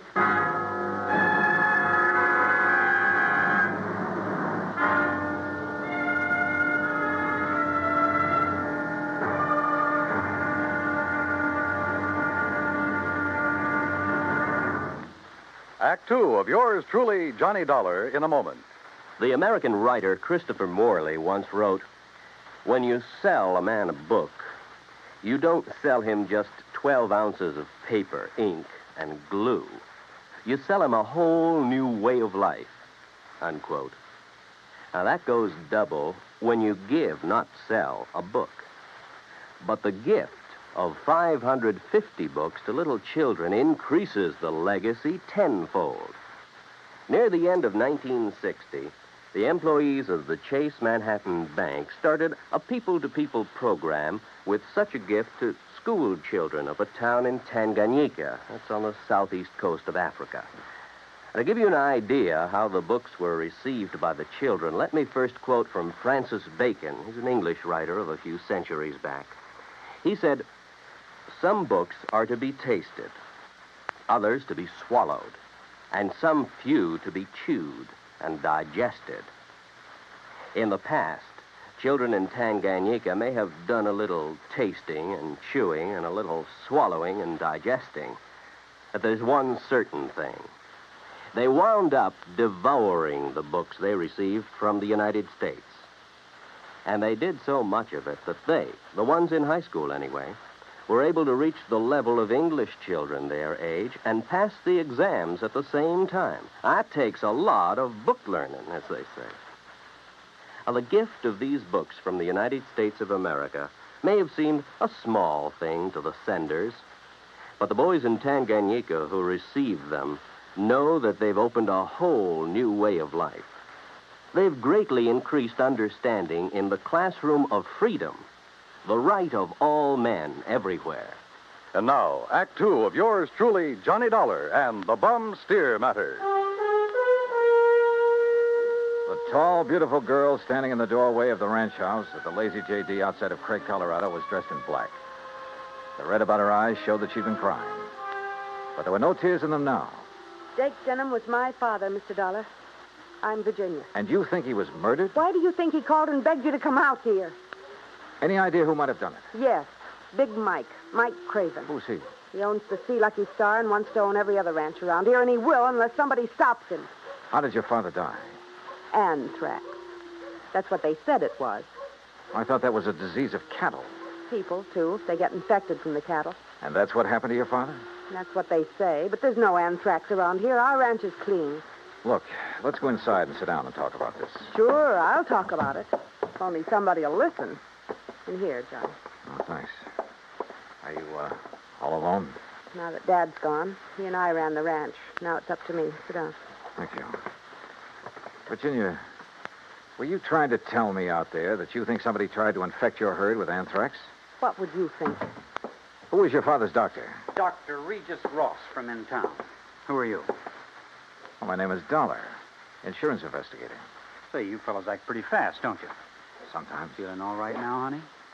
I guess so. I told the hands that you're in full charge now. They'll take their orders from you. Or from me. Or from... Sure. Sure, I guess that's best. Thank you, Pete. They might as well get used to it, because after we're married...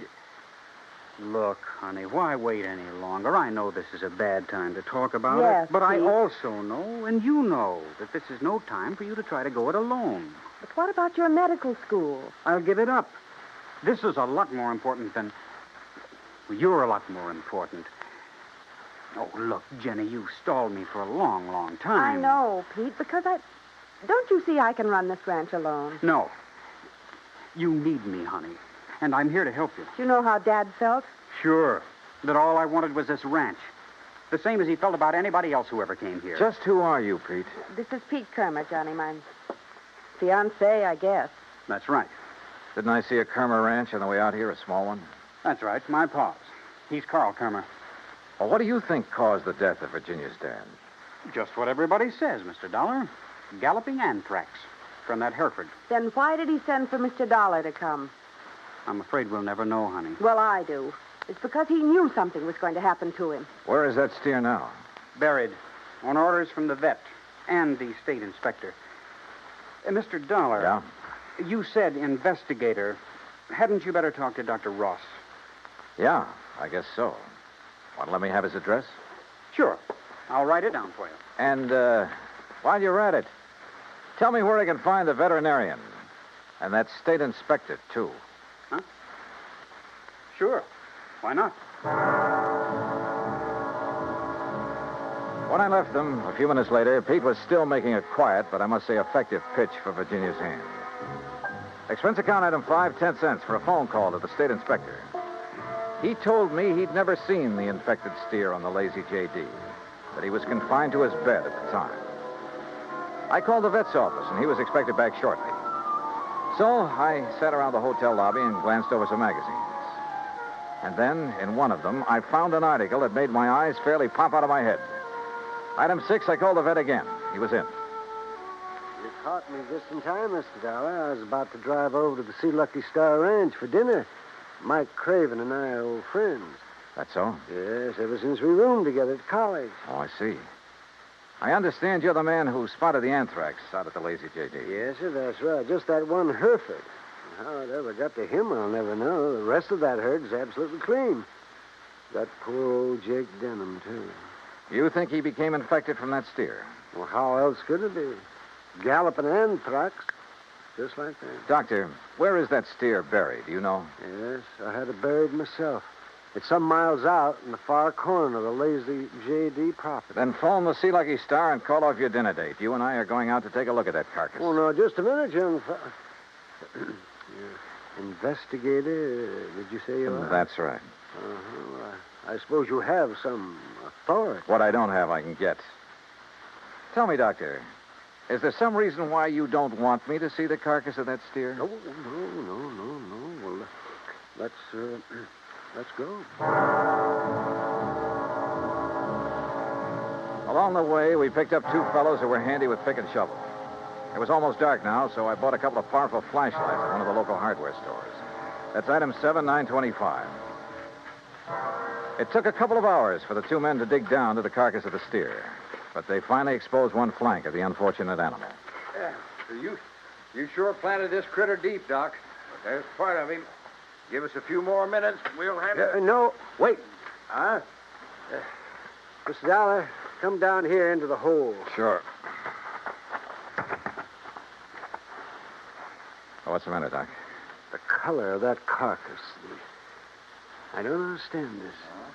What are you talking about? Well, this doesn't make sense. The deterioration and putrefaction that always occurs, well, it simply isn't here. You mean it's possible it wasn't anthrax killed this steer? But I'm sure that all the symptoms, the swellings in the subcutaneous connective tissues, in the interstices of the muscles and lymphatic glands, and in the membranes of the mouth and tongue. They were all there, and they were edematous, too. Could some poison have possibly produced those symptoms? Poison? Yeah, look. I read in a magazine this afternoon that strychnia often produces symptoms very much like those of tetanus, lockjaw. Yes, that's true. But a poison that would... Good heavens. Yeah? Why, I haven't heard of it since my college days. Quintanogen sulfide. But why? Good question. No, Dollar. Because it wouldn't explain the death of old Jake Denham. If it was anthrax. What? Or was he poisoned, too? Good heavens, you mean you think that... Wait a minute. Doctor, the brand on the rump of this animal. Well, that's Denham's own brand, the Lazy J. Yeah, but it looks to me like it was put on over another brand. Yes. Yes, you're right. Any way of finding out what the original brand was? No. Yes, Mr. Dollar. The other side, the inside of the hide might show it. Then, Doctor, you got a skinning job to do. All right. Hand me my bag there, please. Okay, here you are. Go to it, Doc. Thank you. Oh. That poison. How much to infect a man? Well, even a small scratch on the skin could absorb enough to be fatal. No wonder that Dr. Ross... Ross was the one who treated Jake Denham. Yeah. No wonder we couldn't understand why death came so... Well? No. Can you see what the original brand was? Yes. Yes, I'm afraid so. Let me hold the light a little. Oh. I see. But I can't believe it, Mr. Dollar. Pretty clear, though, isn't it? See Lucky Star. Act 3 of yours truly, Johnny Dollar, in a moment. A couple of 1,000 years ago, the ancient sage Diogenes remarked that all things are in common among friends. Well, he didn't mean that only material goods were in common among friends, but that they shared their troubles as well. For a long time, the United States Armed Forces have been a friend in time of need, during fires, floods, and pestilence all over the world. Many peoples of the earth have come to believe in the friendship which the U.S. military personnel have spread for so many years, and the calls for help they answer in time of personal emergency, a response which has always been immediate. Not long ago, a Korean Buddhist nun was suffering from beriberi, an advanced form of acute malnutrition. But she was living in an isolated monastery deep in the Korean hills and valleys. Her sister nuns contacted the nearest Army Signal Corps relay station, and wheels began turning. In no time, an Army helicopter landed at the station's helipad. American soldiers carried the stricken nun to the copter. She was flown to a waiting ambulance and whisked away to the hospital. Her recovery was rapid, thanks to the United States Army, her newfound friends. Army helicopter men helped in many other ways. Over the 108 islands of the Ryukyus that spread from southern Japan to northern Formosa, Army helicopters are constantly whirling their blades as they hop from one island to another on missions of mercy. They bring food donated by American women on Okinawa, or they bring vital medicine to save a life. They also bring friendship and understanding and freedom, the right of all men everywhere. And now, Act 3 of yours truly, Johnny Dollar, and the Bum Steer Matter.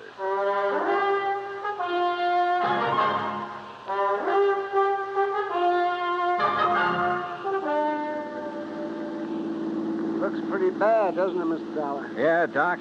It looks as though this Hereford steer was brought over from the Sea Lucky Star, was rebranded with a Lazy JD, was given the poison to make it look like it died of anthrax. Yeah, but Mike Craven, who owns the Sea Lucky Star, I know him, Dollar. I've known him ever since our college days. Medical college? Oh, no, just during the preparatory years.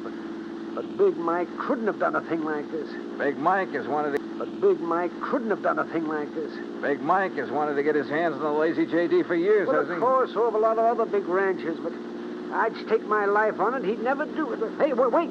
Yeah? You should have taken that left turn to get to the Sea Lucky Star. That's not where we're heading. Yeah. Well, then where? If I remember correctly, it's this road to the right, here. Well, you mean the K-Bar K? Got any better ideas? Well, I'll be... Here.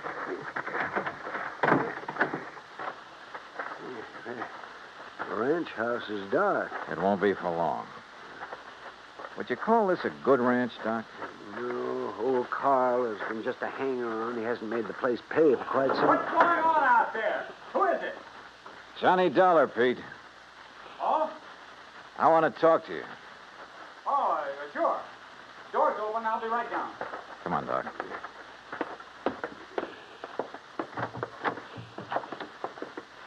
Let's see if I can find the light switch. This flashlight will do. And we're going on upstairs. Huh? Wait down there. I'll be right down. We'll be right up. Well, now, wait a minute, if you don't mind. Wow. Nice place you have up here. Look, I asked you to wait down. Dr. Cummings. I'm sorry, Peter, but this... How'd you make out with Virginia Denham, Pete?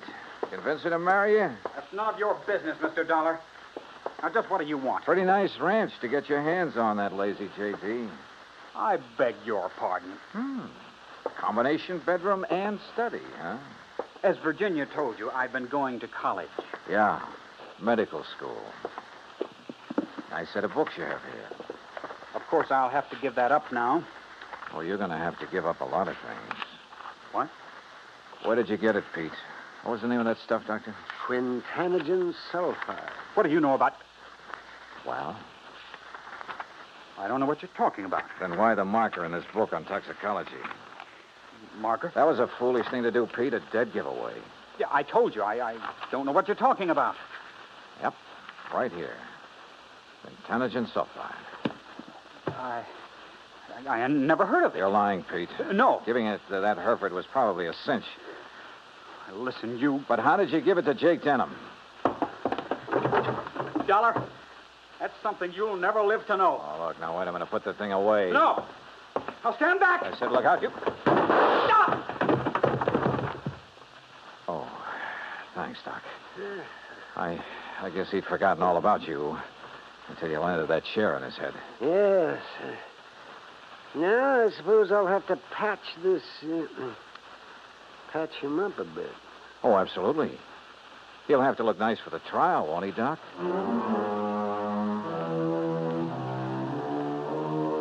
Expense account item 8, $55.95. Living expenses in Craig while waiting for the autopsy on Jake Denham. And yes, the same drug was used on him as on the Hereford steer. A small bottle of the rare drug was found in Pete Kermer's trunk. So Pete's not only lost a chance for a nice ranch, but for living very long. Expense account total, including incidentals and fare back to Hartford, $618.50. On second thought, how's about just sending that check to the community chest? Then I'll feel a little better about this case. And about myself, too. Yours truly, Johnny Dollar.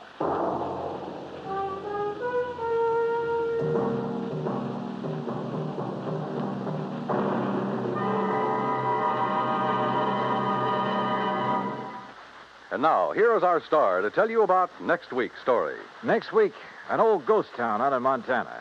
But one of the ghosts carries a .38 Colt. Join us, won't you? Yours truly, Johnny Dollar.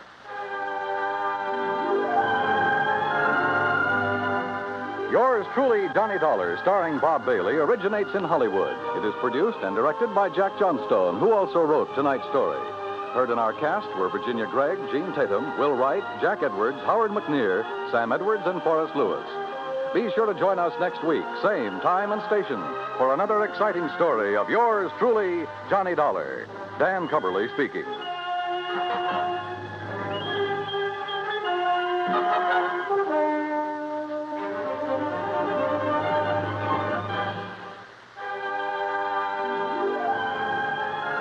This is the United States Armed Forces Radio and Television Service.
here at Escape Radio, we proudly thank our partners at CBS.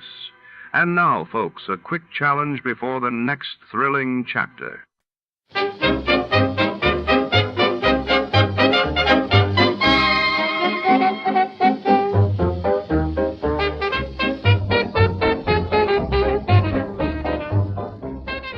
Tonight, our story unfolds behind the imposing marble columns and echoing corridors of the Los Angeles Superior Court. 1949, a place where justice is meant to be blind, but shadows linger in every corner. When a terrified witness is pressured to testify against a notorious mobster, fear seeps through the very walls, and even the bravest may falter. Secrets, threats, and the heavy weight of conscience collide under the harsh glare of courtroom lights. Will courage prevail, or will silence become the greatest betrayal?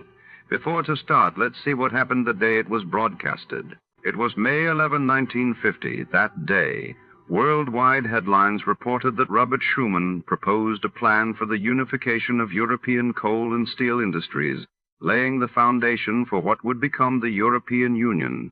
While in the United States, the trial of suspected Soviet spy Klaus Fuchs dominated the front pages, heightening Cold War anxieties. Tired of the everyday grind? Ever dream of a life of romantic adventure?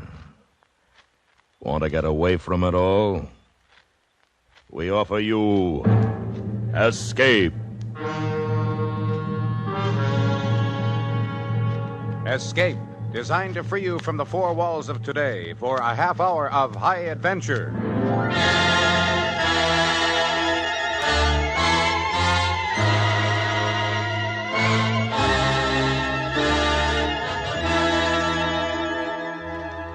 There's a fortune in the cabin of an airplane crashed on an island somewhere in the Caribbean, and only you know where it is. By your side, sailing the treacherous channels, a smiling killer with a knife, from whom there is no escape. Listen now as Escape brings you E. Jack Newman's story, The Coward.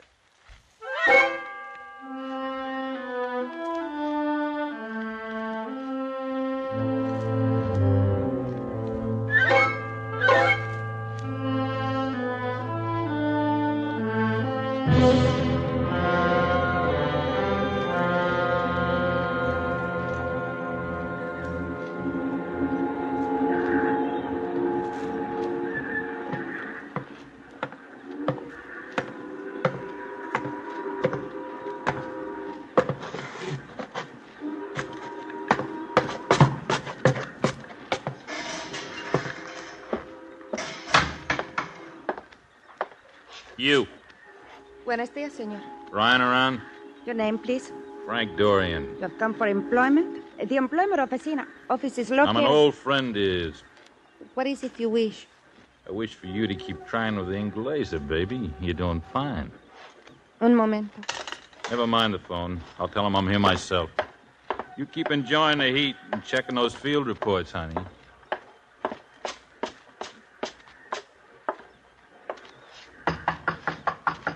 Janet. Frank Dorian. Dorian. Thought you were dead. I'm not. It's a nice little secretary you got there, Ed. Can she spell? Maria does fine. Come on in.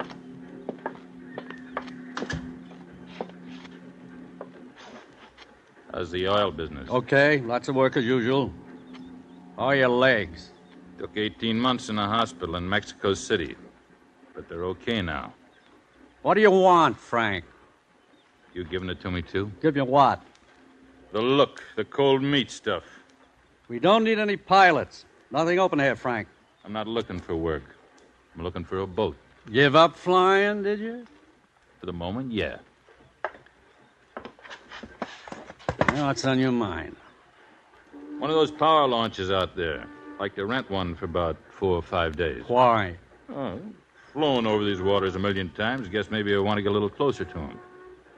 Do some fishing. Relax before I go back to the States. How about it? Those are company boats. You know I can't do anything like that. Sorry. Got $500 for you. No, thanks. $750. Nope, not for $1 million. It's not a very friendly way to talk after 18 months. I didn't know whether I'd ever see you again, Frank, but I told myself if I did see you, I'd put it right on the line. You're yellow. You let 4 people die. You bailed out of that plane and you didn't even tell them how to get into that parachute harness. There wasn't time. But the Board of Inquiry report said there was time enough for you to get out. Maybe that's okay for the Board of Inquiry, but I say it was your job to look out for your passengers first. So I'll tell you again, you're a coward. Anything else? Too bad they didn't have to chop your legs off, Dorian. That put you closer to the size you really are. Now get out of here.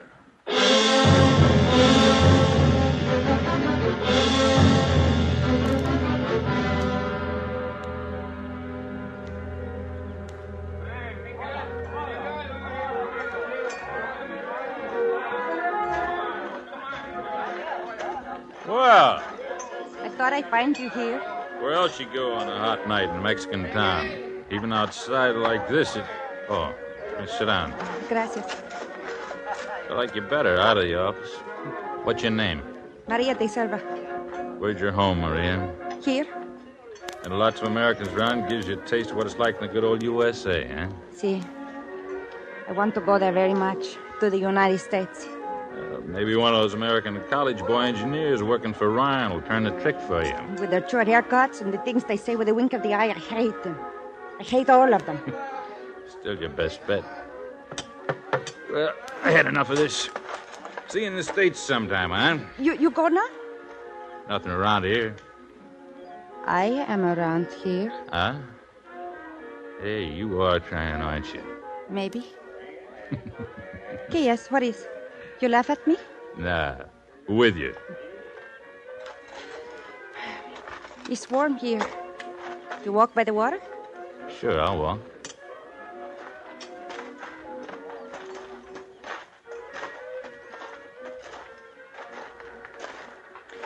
It's funny. What's funny? The way you came into Senor Ryan today and asked about the boat. You tell me about it later. Yeah, Ryan and his lousy I boats. think about this all day. That is why I find you. I think you want to rent a boat bad. Very bad. You talk like you got one. In a little way, I do have one. What you got, a fishing jig? Your papa, your brother got a little squirt of a bark that I can stand up and take through the surf? No. It is a power launch. Like those over there. Power launch? Belongs to someone I know. He buy it from one of the old company 2 years ago and make it over. Use it for big fishing. It's a good boat, very good. Maybe he ran it to you if I ask him. Where is it? There. Want to look? Sure.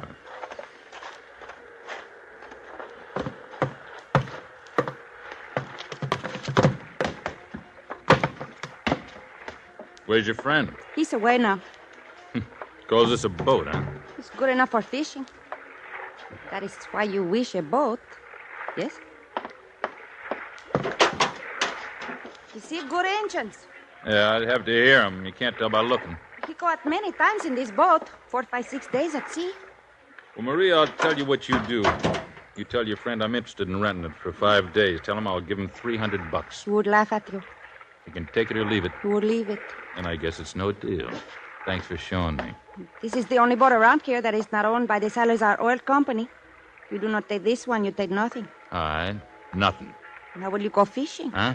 Maybe I should say, how will you get to the island without a boat? 2 months they searched for the plane, and then it was decided to crash into the sea. But it did not go into the sea. It's still out there somewhere on one of those islands. And you need a boat to get there. You're crazy. I know there was a payroll on that plane. $80,000. Ah. You got it all figured, haven't you? Suppose what you say is true and I took this boat. What then? Half. And suppose I just let it lay. Suppose I didn't hear what you just said. Suppose it means nothing. Then I go to the police and tell them what I think. You think they'd listen? If I told them how anxious you are about a boat. The police here and the insurance company and the bonding company and the oil company have asked all the questions they want. They were on me for 3 months while I was in the hospital with my legs in the hoist. So maybe you haven't got such a good thing at that. Oh. So we know where we stand there. What about your friend? I would pay him for my half. All right. Sunday morning, 6 o'clock. Enough fuel and food to last for 5 days. If this thing's in shape, if your friend's okay, and if I feel like it, I might take a trip.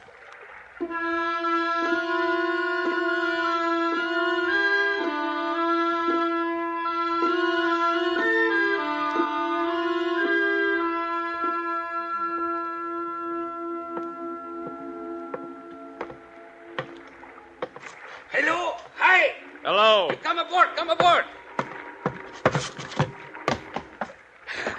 I am Rico. You are the Americano?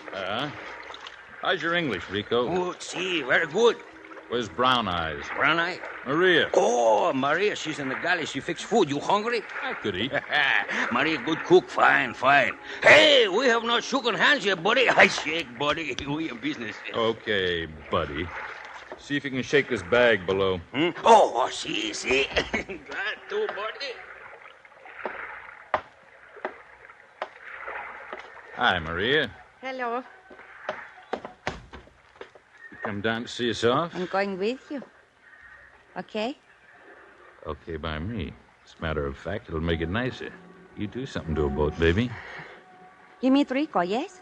Yeah, I met him. He's some clown. What's he's always smiling about? Rico's a very good sailor. He acts like he's getting ready to go to a circus. You don't have to worry about Rico.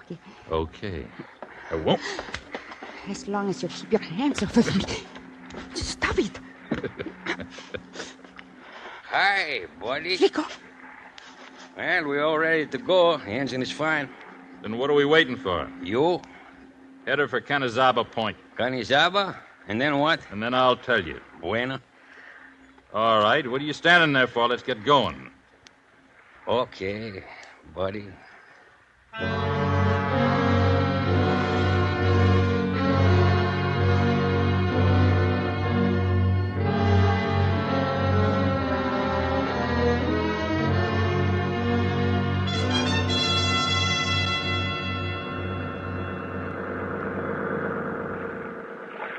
Frank. Huh?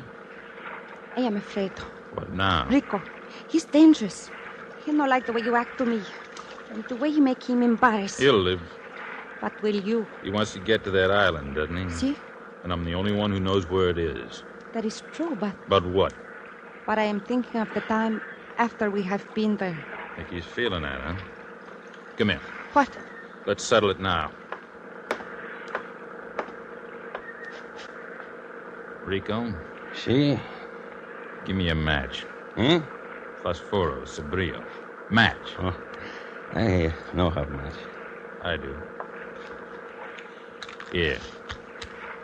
Light me. Light yourself. Get up. Now light me. Okay, buddy.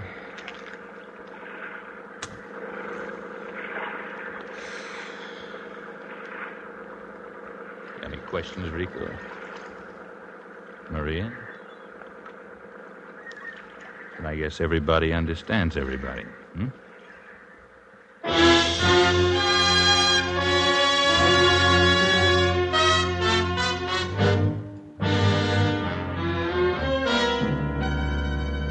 You are listening to The Coward, tonight's presentation of Escape. French, German, Italian, Swedish. Nobody has trouble understanding the language when the language is music. Tomorrow, CBS Radio presents the classic works of the composers round the world on our World Music Festivals. Hear it tomorrow on most of these stations. And now back to Escape and the second act of The Coward.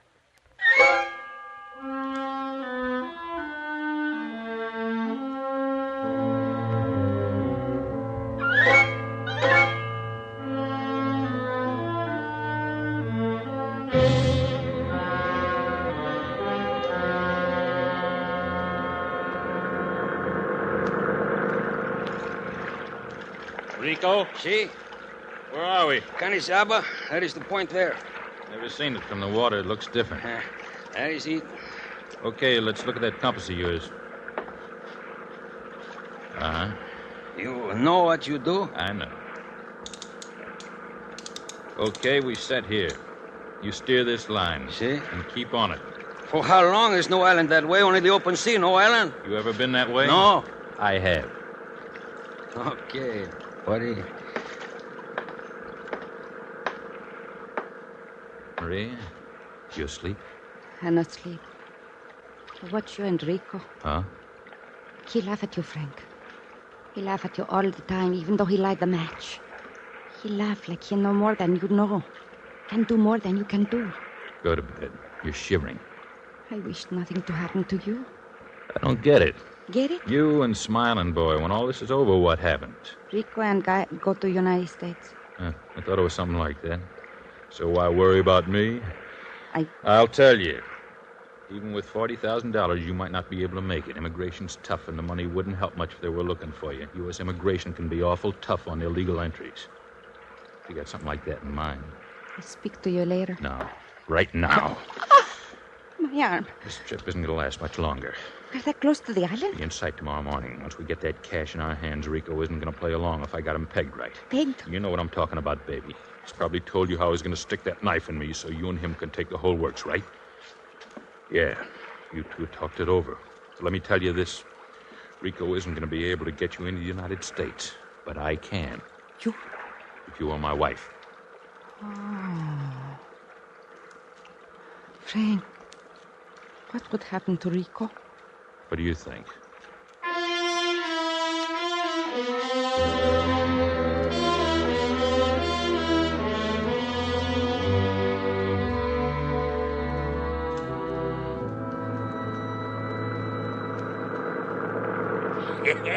By golly, buddy, you right. What island they call this? They call them nothing. But they're the spring end of the Santa Gabriels, as near as I can figure it. Which one? Which one we go to, buddy? I'll head her in for that point of rock there. Bueno. I better check the depth. Frank? Huh? All night I think of what you say. Yeah? I am with you. Okay. What you do with that gun? I need it. Why? Get rid of him right now. We don't need him anymore. But the boat? I can handle it. Hey, buddy, come here quick. What's the matter? The wheel. Take the wheel quick.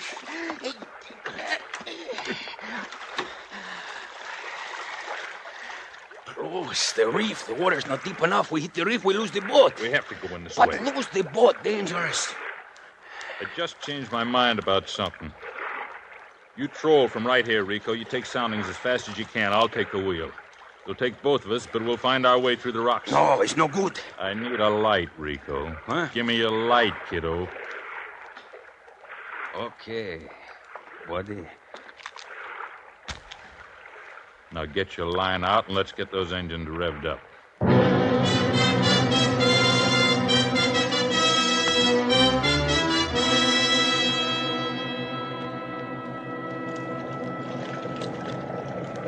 Seven.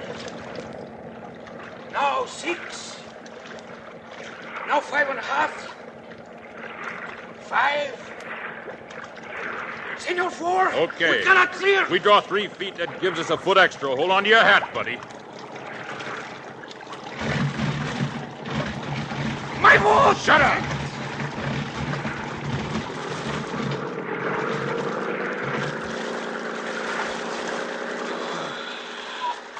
Oh, by golly, after this, I hope you picked the right island, buddy. It's the right one, all right. I hate to think I'm doing all this for nothing. Look! Hey, there, the island, the plane.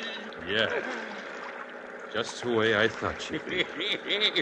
By golly, buddy, a long time I think maybe this is just a trick. You're not sure the plane did not burn, but you want to look. I want to look, too. Now I see. You okay, buddy? We all be rich, eh, Maria? Si. That is what you want, Carina? Si. Well, by golly, we have it now. It's getting late. Let's hustle it up and get out of here. I don't want to spend the night on that island. Why not? Nothing to eat, nothing to drink. It's hot day and night. Rico, take her in as close as you can, and we'll wait. Okay, buddy. Frank. Yeah? It's all right? Fine. Nothing to worry about now. Nothing at all. What do you mean? You and I can bring it back through the rocks alone.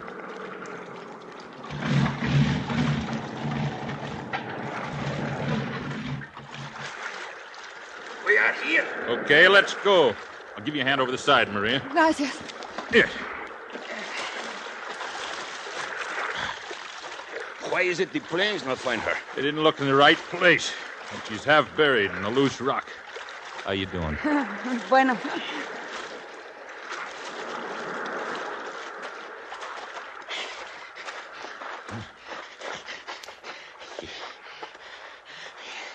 Plane, a mess. Where in it is the money, buddy? In the baggage compartment. I go pull the door open. I go pull the door open.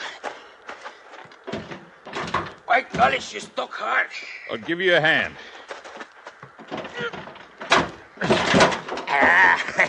You can get it now. Yeah. Got it. It's locked. Give me your knife. Huh? Oh, here.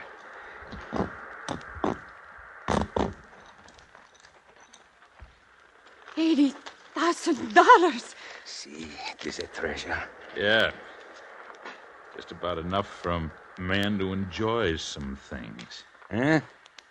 Thanks for the knife, Rico. Where's the body? Where's the body? You wanted my knife. Now you got it.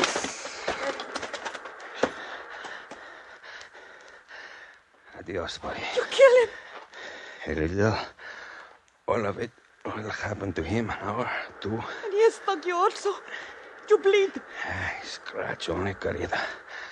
But he, my buddy, he will die.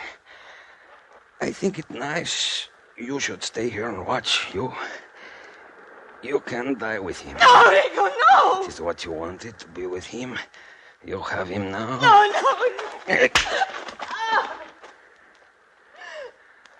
Adios, querida mía.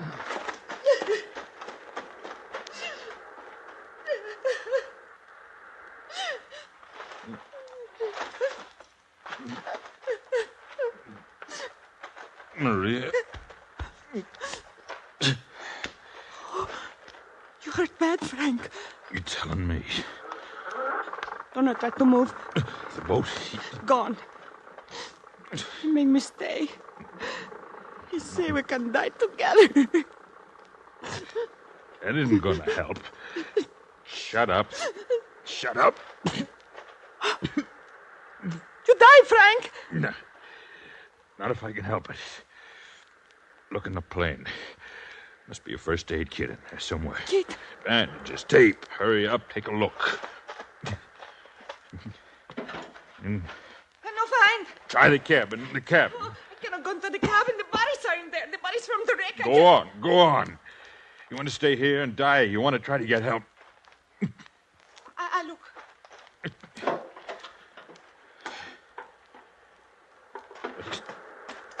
Right, Frank. This is it? Yeah. Come on, get it open. You all right? I'm all right. Okay. Let's see what kind of a surgeon you are.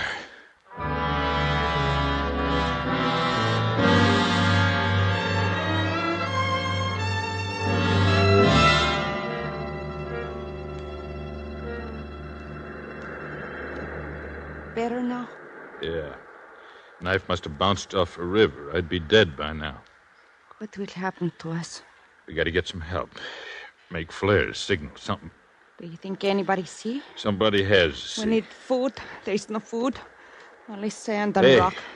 the radio. The radio on the plane. I look. It is smashed to pieces. We die, Frank.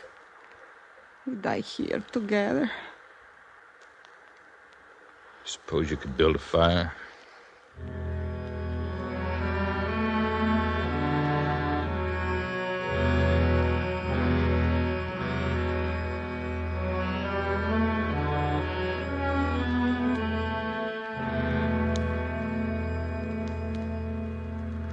You awake, Marie? See. I keep dozing off. Guess I lost a lot of blood. Sleep is best now, you not think. Maybe it's better to think.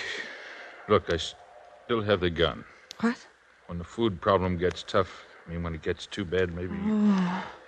There's no way to go. Starving, All my life I tell myself, someday I go to United States to live there. Wear pretty clothes like in the magazines. Drive a nice car. Live in a clean place. And I die on a dirty little island. We both die if that's any comfort. My fault. Your fault. I got you into this. I didn't mean for it to end this way. Maria, I'd like to tell you something. See? When that plane ran out of gas, I tried to tell those 4 workers how to get into the chutes. I really tried.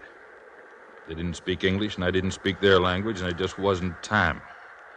I could have stayed with the plane and died then. Maybe it would have been better, but I bailed out, and I saw it crash here. In the hospital, I got the idea about the money. Why you say this to me? I hate to drag you with me. You don't deserve it. Just a kid who wanted to go to the States. I'd have been proud to take you there. You love me? Yeah. I believe you. Oh, it is a good feeling. We surely die, but it is a good feeling. The boat! What? The boat, it is back. Rico's back. Can you walk? I can try. You must help. He did not leave us here to die. He came back. I can't believe it. Wait. What? She's stuck in the sand. She's unmanned. He did not come back for us? No, that boat just drifted in. Come on.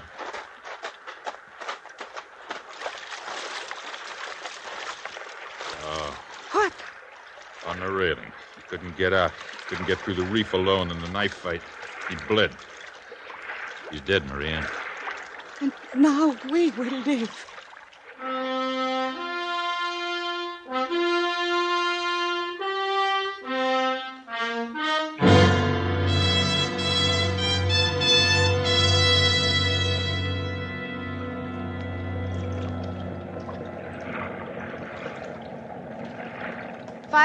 Five.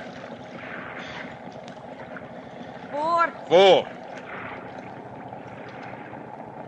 We make it? We made it this far, baby.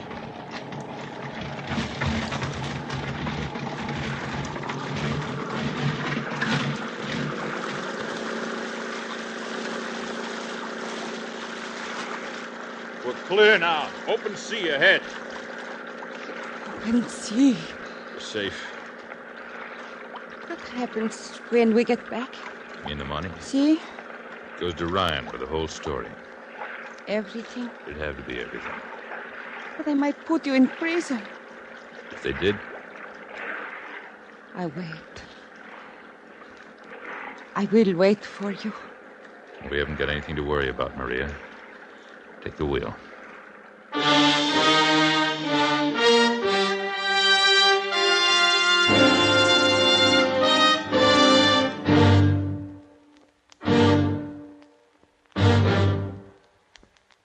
Escape, produced and directed by David Friedkin and Morton Fine, has brought you The Coward, a story by E. Jack Newman.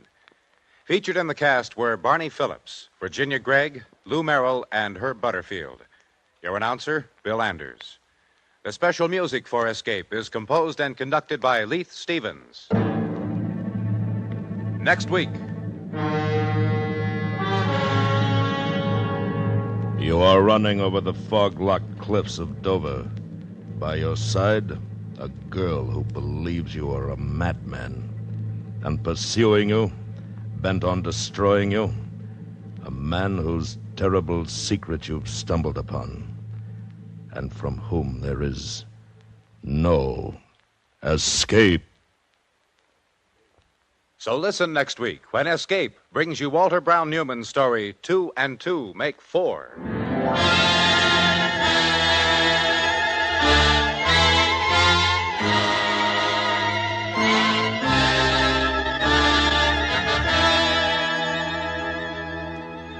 Some people like to spend their Sunday afternoons fishing. Some like to relax at home. But whatever the pastime, CBS Radio adds to a restful day with Eddie Gallagher on a Sunday afternoon. Music by Antonini and by Russ Case.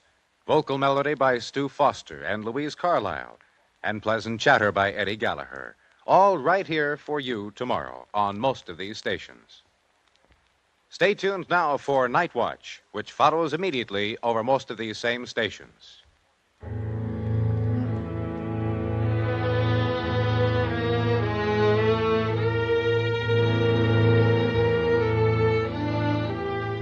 America listens most to the CBS Radio Network.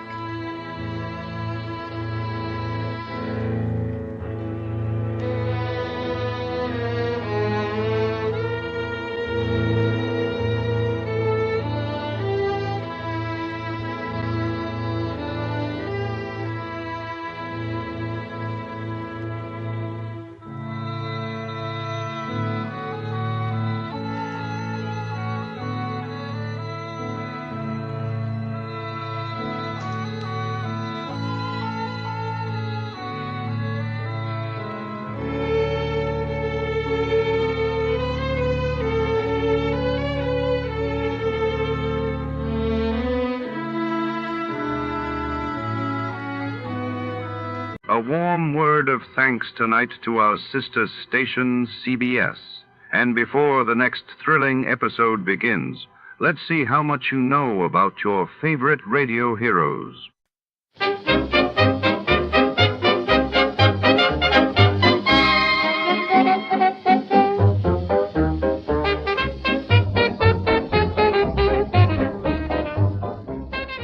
Tonight's tale draws us into the opulent backstage corridors of the Royal Arcadia Theater, where velvet curtains hide more than just actors.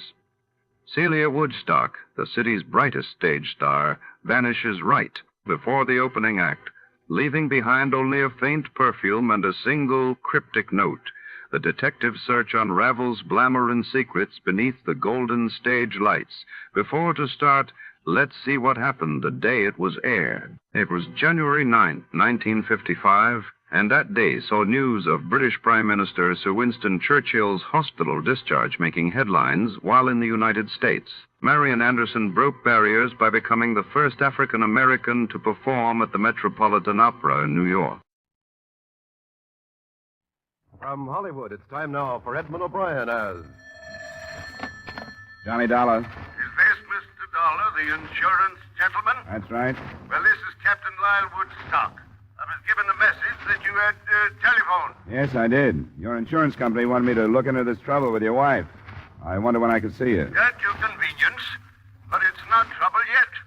It's quite possible that nothing is wrong at all. Oh? I understood you were worried about her disappearance, that you hadn't heard from her in over a week. Isn't that it? Yes, but, well, I'll explain it all to you.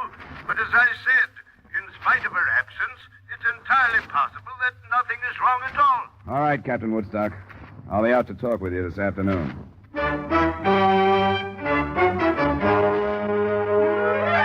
Edmund O'Brien in another adventure of the man with the action-packed expense account, America's fabulous freelance insurance investigator. Yours truly, Johnny Dollar.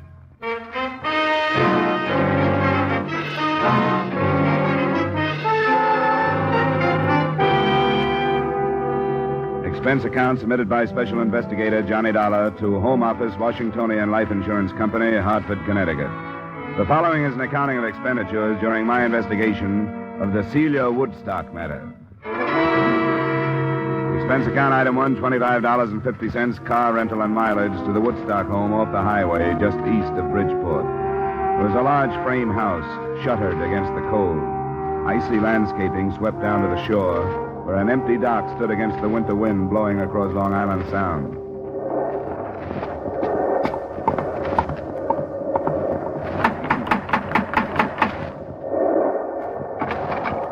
Captain Lyle Woodstock, please. Yes, you are Mr. Dollar? That's right. Come inside. Thanks. I am Captain Woodstock. Nice of you to come out. Nasty wind, isn't it? Well, it wasn't blowing like this in Hartford. Quite often windy here in the Sound. I'm afraid you'll have to leave your coat here. That's fine. I discharged the servants, all of them. Couldn't stomach their attitudes since Celia's departure. Come along. We'll talk in the library. How did you happen to turn to your insurance company, Mr. Woodstock? Yes, it would seem unusual, wouldn't it? It seems unusual that they would bother with it, unless they thought she'd met with bodily harm. But you told me you don't think so. Yeah, after you, Mr. Dollar. Thanks.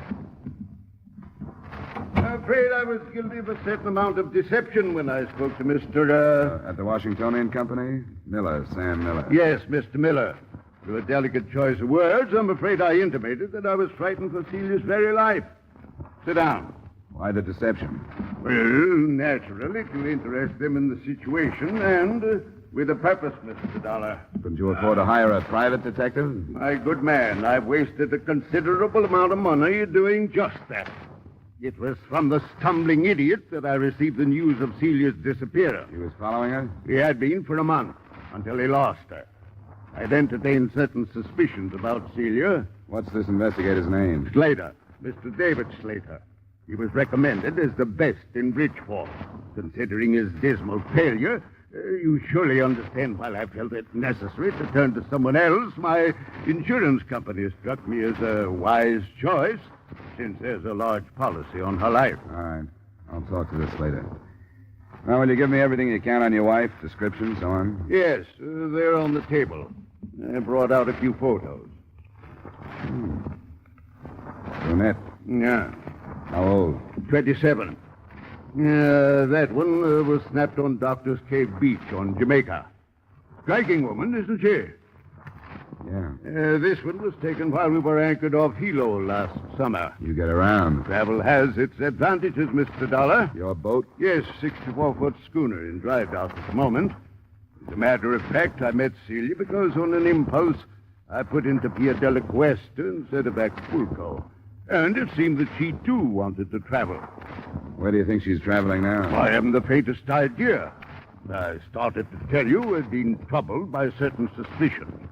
She was in seeing entirely too much of a young doctor in Bridgeport. His name is Masterson, Dr. Charles Masterson. You think he could have had something to do with her disappearance? That what you mean? No, I shouldn't like to say. I believe that she is a quite perfect physical specimen, yet she visited this doctor fellow at least 3 times a week. Mm-hmm. Anything else? As a matter of fact, yes. We were in Acapulco 2 years ago.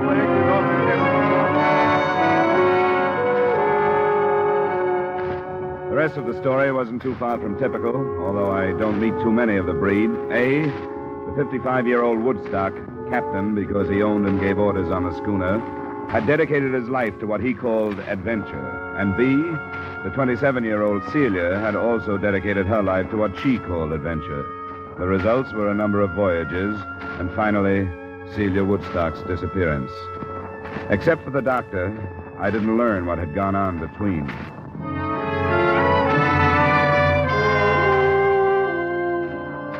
I found the private investigator, David Slater, in a conservatively crummy suite of offices on Front Street in Bridgeport. Well, you've met him, so you know what type he is.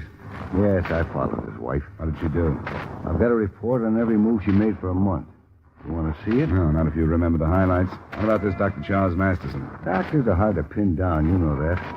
She went to his office 3 times a week, but never met him anyplace else. Maybe she was sick. Her husband says no. Well, I didn't find out. I couldn't have talked to the doctor without letting out who I was. He had a nurse who quit the day before I left the case.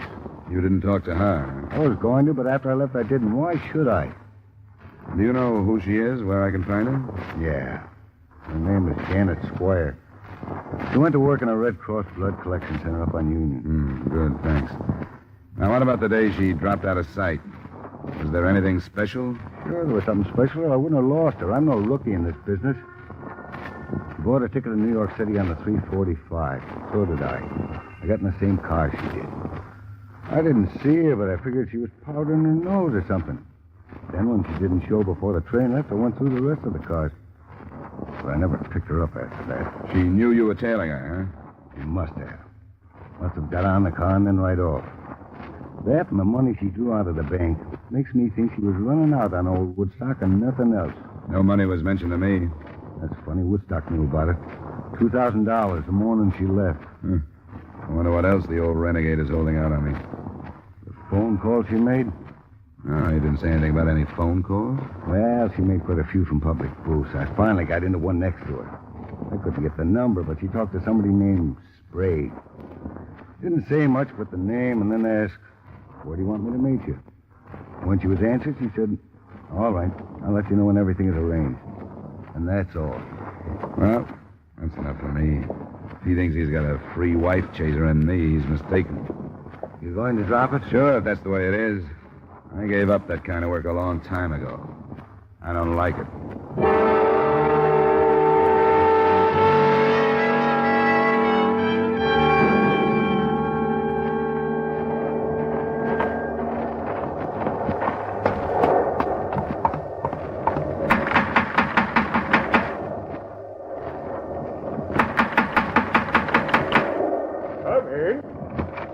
Dolar. Close the door. What's this? Where's Woodstock? Close the door. You do anything else, I'll kill you. What's happened? Who are you? Stay away from me. I smell cordite. You fired a gun. Where's Woodstock? He's gone. You come this way now. Move down the hallway. Why? I'll kill you if you don't. You came in here. Now you've got to do what I tell you or I'll kill you. It'll happen. Come on. You better turn around and look at me. Walk backwards. You don't even know who I am. You're in trouble. Maybe I can help you. Never mind that. Hop now. Turn around again. Open the door and get in the closet. Now, wait a minute. Please, mister. Please do what I tell you. Won't make any difference if I kill you. Maybe I'd have more of a chance if I did. But I won't if you don't make me. Okay. Now, close the door. I heard him open and close some nearby doors, and shortly after that, the front door closed. Then I started kicking my way out. The paneling was heavy, and it caused a torn trouser leg and a scraped shin before I made it.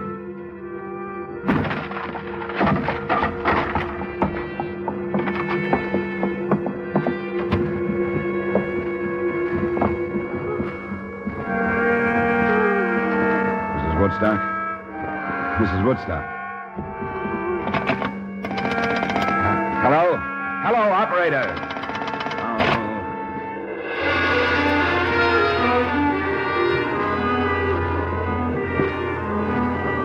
He'd given himself some more time by pulling out the phone wires, but it took less than 5 minutes for me to cover some 200 yards to the nearest neighbor, explain myself, and get through to the Bridgeport police. A short time after that, I met Homicide Lieutenant Al Jester, and with him watched 2 ambulance attendants start Mrs. Woodstock toward the hospital. What's the condition, boys? Can you tell? It's bad, Lieutenant. Her right lung. No chance of a statement? We'll do what we can, Lieutenant. Well, I guess it depends on her, how hard or easy this thing is going to be. Yeah, I better not count on him. I've been disappointed too often. What else did Slater tell you? Oh, that's about all. She'd drawn $2,000 the day he lost her on the train. He said he'd heard her talking on the phone to somebody named Sprague about where to meet him and about some arrangements of some kind. Now, what about Slater? Is he clean? Well, if he isn't, he's careful and he stays out of trouble. I guess the worst thing I can say about him is that he does a lot of divorce snooping. Why? I just wondered. I had no reason not to believe his story. He said as far as he was concerned, the girl was running out on her husband. The more I saw of it, the more it looked that way to me, too. And I came out here to drop the case, and it blew up in my face.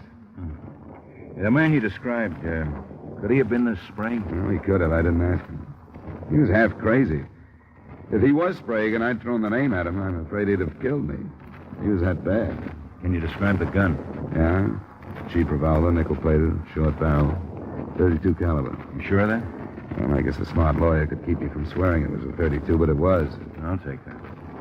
I got only one definite thing out of him. He said Woodstock was gone. That's all he'd say. Then he put me in the closet. I didn't hear him drive away. I was kicking up some noise getting through that door. But the people in the house where I phoned said they saw it leave. The next house that way. Oh, Sergeant. Yeah, Lieutenant? Next house towards town. People saw a car leave. Send a man over and get what you can on it, will you? Yeah, all right. They said they didn't hear any shooting. You didn't see a car when you got here? No, it must have been parked on the other side of the house. Then I'll get it roped off. Yeah. Snow ought to hold some good prints off the tires. Did I get the amount of the insurance on the victim right? $100,000? Lieutenant Jester. Yeah? You better go upstairs. They were shooting up there, too. Oh, where? In the hallway, toward the back. Garrett says there's a man lying sort of half into a room, but there's no question about it. This one, he's dead.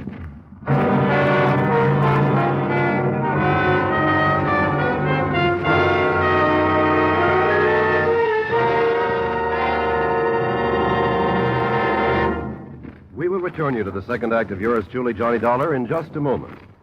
Have you heard the new Sing It Again, the new comedy with Jan Murray as your host on the Coast to Coast phone? The new cash prizes for cracking the mystery of Sing It Again Phantom Voice. The new speed and color of the tuneful little riddle songs that make Sing It Again a Saturday night must for radio listening. Be listening for Sing It Again tonight on most of these same CBS stations. Now with our star Edmund O'Brien, we return you to the second act of yours truly, Johnny Dollar.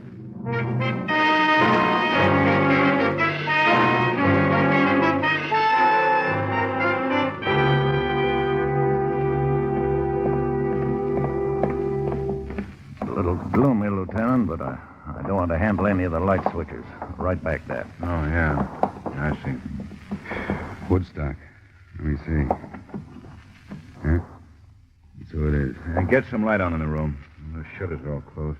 Push the switch for something that won't hurt Prince. Yes, sir. Car key ought to do it. Shot from behind. Here's a gun on the floor, Lieutenant. That guy told you Woodstock had gone, Dollar. He couldn't have been more right, could he? Oh, I guess not. Well, let's get out of here until the photographers show up.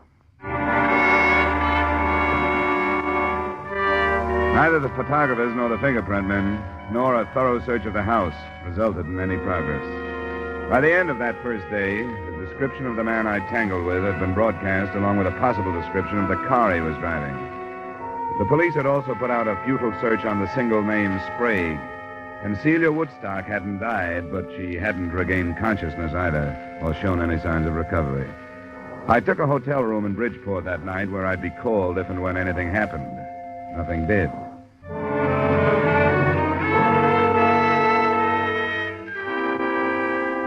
The next morning, I went to the Red Cross Blood Collection Center to talk with a nurse who had recently resigned the office of Celia Woodstock's friend and/or doctor.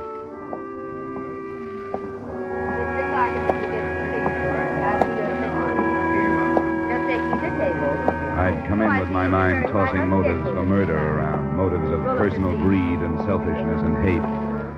And it was almost a shock to suddenly face a segment of this country, citizens, old ones, young ones, men and women, quietly going about the business of helping the best way they knew how. I stayed to give my own blood after Janet Squire talked with me, and I knew it would go overseas in the best of company. We can go in here, Mr. Dolar. Thank you. I'm sorry to bother you, Miss Squire, but I was told that you were in Dr. Charles Masterson's office until a short time ago. Yes, that's right. Have you seen the morning papers? No. Why do you ask? Mrs. Lyle Woodstock was shot last evening. Mrs. Woodstock? Well, she's one of Dr. Masterson's patients. Was she, seriously injured? They don't know if she'll live. Her husband was killed at the same time. How dreadful. What happened? I don't know. I'm working with the police on it. I'd like to learn as much as I can about Mrs. Woodstock. Well, I'm afraid I know very little. She was a patient, but other than that, I know nothing. Her husband seemed to have the idea that she might be more than just a patient. That there might have been romantic interest between them. Uh-huh. Was there? Well, not that I know of. I make it a point to do very little prying into other people's affairs, Mr. Dolar. Sometimes I wish I could. Do you know anything about anyone named Sprague? Sprague? No, I'm afraid I don't. I'm sorry. So am I. I hope the results are better when you start working on me. I am sorry, Mr. Dolar. If you'll step right through there, Miss File will take care of you.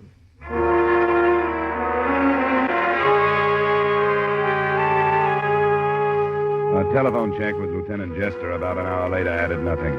He'd been in communication with Mexican authorities, but they were unable to come up with any leads on Celia Woodstock, or even proof that she'd been in the Acapulco vicinity 2 years ago when Woodstock had told me he'd married her. Homicide men were searching the captain's schooner, and they were still working on the name Sprague. I played my last card and went to see Dr. Masterson. I read about it. Tragic. But, Mr. Dollar, I'm sure you realize why my name mustn't be dragged into it. It won't be if it doesn't belong there, Doctor. Why, there was absolutely no basis for his suspicions. Whatever made him say anything like that? He had a detective following her. He had an idea she came to your office too often. Then why didn't he talk to her? He did. He said something about a sinus condition and heat treatments. That's precisely the truth. I resent your attitude, Mr. Dollar. That puts us on a par. Your attitude doesn't set so well with me. Keeping your name out of this case isn't as important as clearing it up, no matter what you think. But I know nothing about it. You must have talked to the woman. As often as she was here, you must have become fairly well acquainted. No better acquainted than with most of my patients. Well, I don't ask for any more.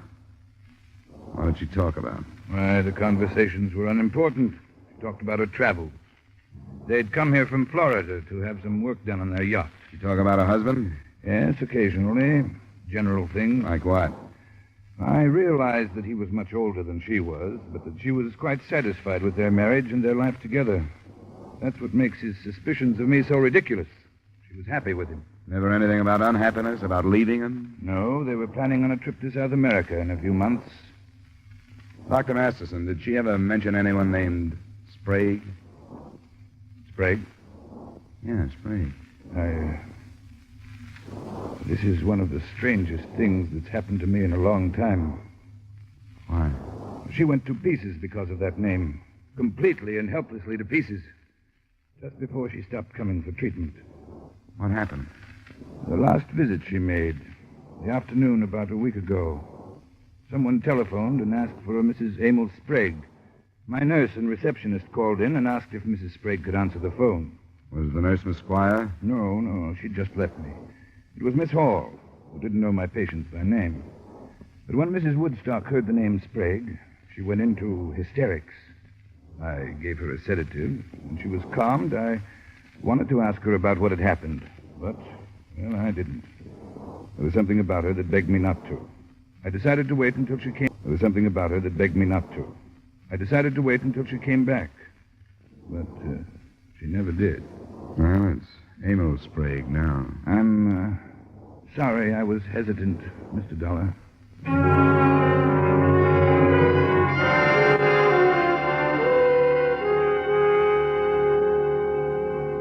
Well, it's in the works now. We'll see what we can make out of it. How's Mrs. Woodstock? Still alive. Chest wounds are bad, though. Now, here's how the shooting stacks up so far. She was wounded by 38 caliber slugs. Her husband was killed by 32s. So if you were right on your gun description, the man you ran into killed the husband. What does that leave? Woodstock killing his wife? He was shot from behind while he was going into the upstairs room. Apparently chased up there. He had a gun in his hand, and he dropped when he was hit. That was the gun we found on the floor. 38 caliber. Ballistics hasn't run any comparison tests yet? No. I won't buy the theory. Mr. and Mrs. Woodstock seem to have been pretty happy. What about their schooner? Well, I talked to my men on the phone. Nothing yet. Crewmen are all available and with alibis. But what's all that got to do with somebody named Mrs. Emil Sprague? I couldn't answer him. Nobody could. But close to 12 that night, the lieutenant phoned me that Mrs. Woodstock was finally responding to treatment and would likely live. I was at the hospital at 12:30, but it wasn't until almost 3 that Lieutenant Jester and I were told that she was conscious and able to answer some questions.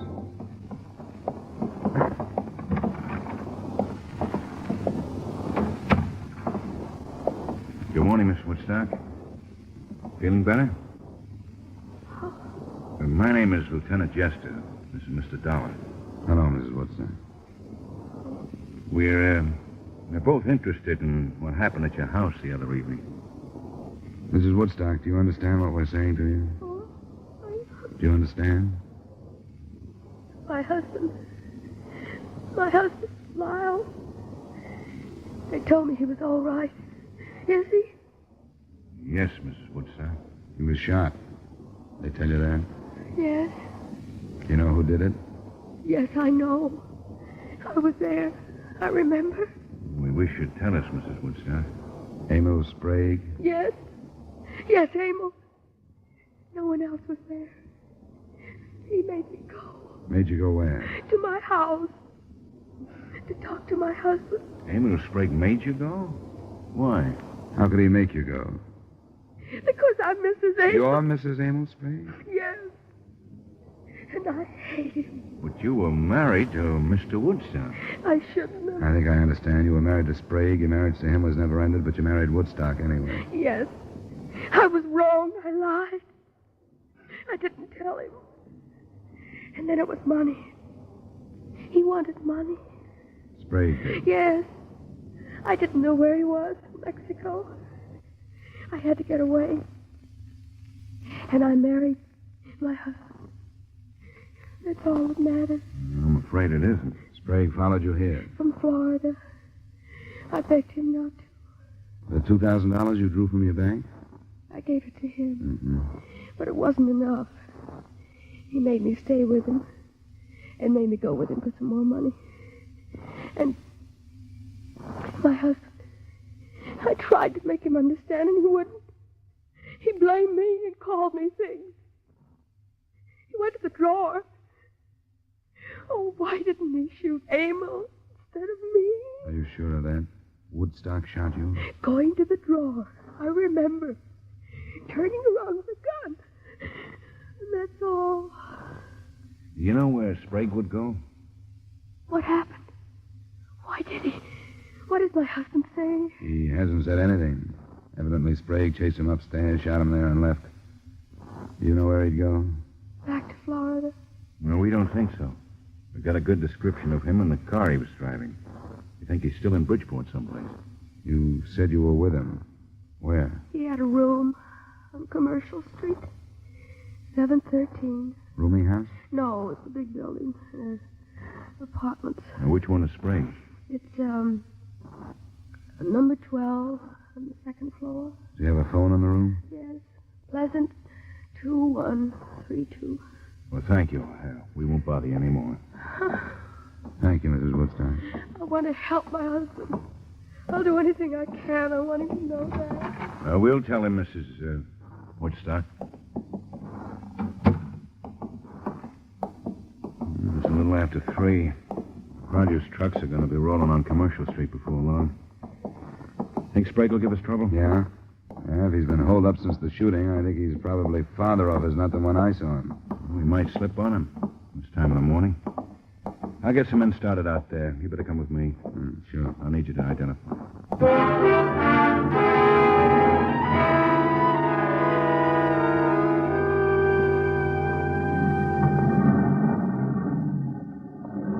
Lieutenant. Men should be set in the back of the building. All right, Sergeant. You'll go in with me. Well, Donald and I took a look at the floor. It's that corner one up there. There's a door to another room right across from here, so we want to keep him from firing if we can. We didn't warn anybody because we want to keep it quiet. Hope it stays that way. All right, Sergeant. Let's go across. Good luck. Lieutenant, the window. He's onto it. We'd better go on across. He's onto it. He's been watching at the window. I saw him move. Oh, the devil. Well, you better see what you can do on the phone then, Dolar. The phone? We thought if you couldn't catch him off guard, we'd try and talk him out. There's a payphone in the hallway.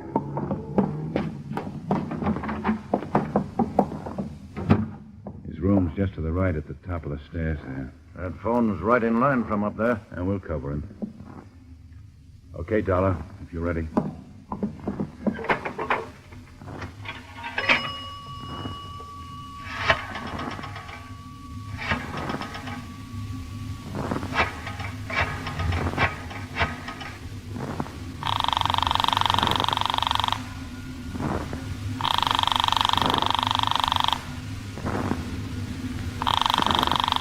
Answer.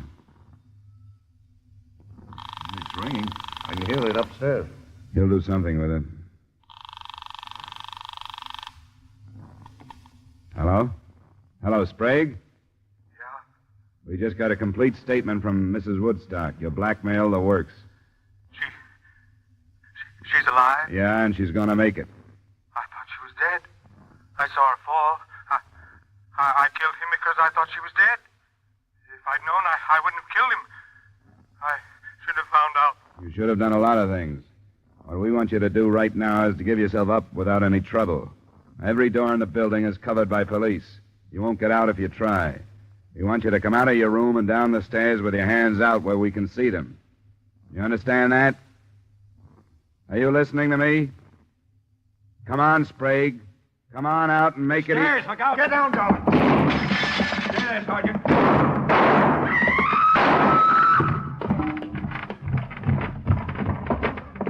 Be careful, Dolan. It's all right. Sprague?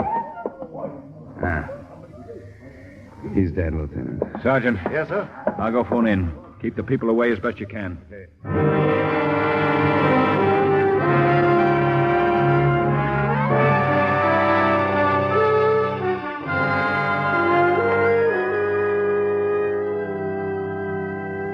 Expense account item 2, $45, miscellaneous, hotel, meals, etc.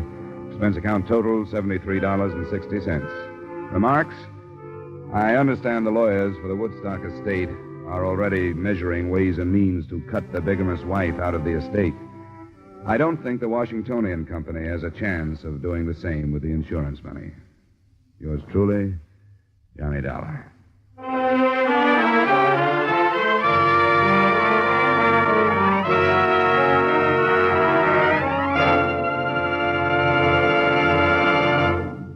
Yours truly, Johnny Dollar, stars Edmund O'Brien in the title role and is written by Gil Doud with music by Wilbur Hatch. Edmund O'Brien's latest picture is a Paramount Picture production, The Redhead and the Cowboy.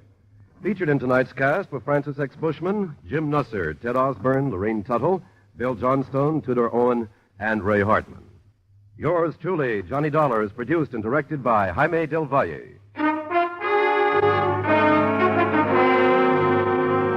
This is Dick Cutting inviting you to join us next week at this time when Edmund O'Brien returns as... Yours truly, Johnny Dollar.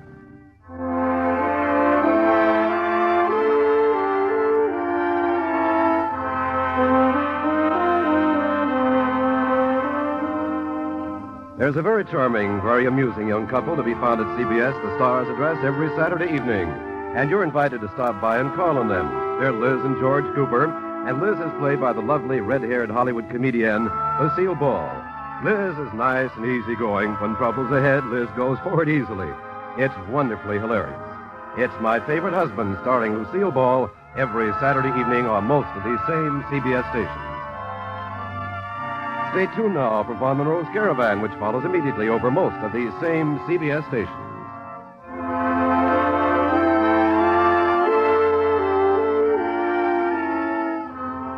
This is CBS, where you laugh at Jack Benny every Sunday night, the Columbia Broadcasting System.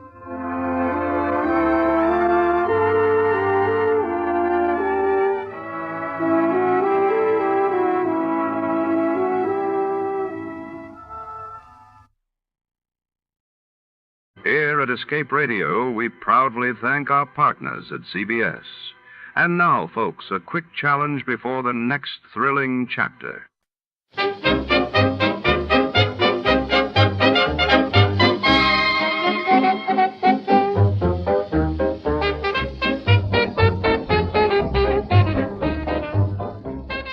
Tonight's story unfolds within the echoing marble halls of the city's grand natural history museum, where shadows stretch between towering dinosaur bones and priceless gemstones gleam under vigilant eyes. When a renowned artifact vanishes during a stormy gala, a hard-boiled detective must navigate high society secrets and museum corridors thick with suspicion. The clock ticks as danger lurks behind every exhibit.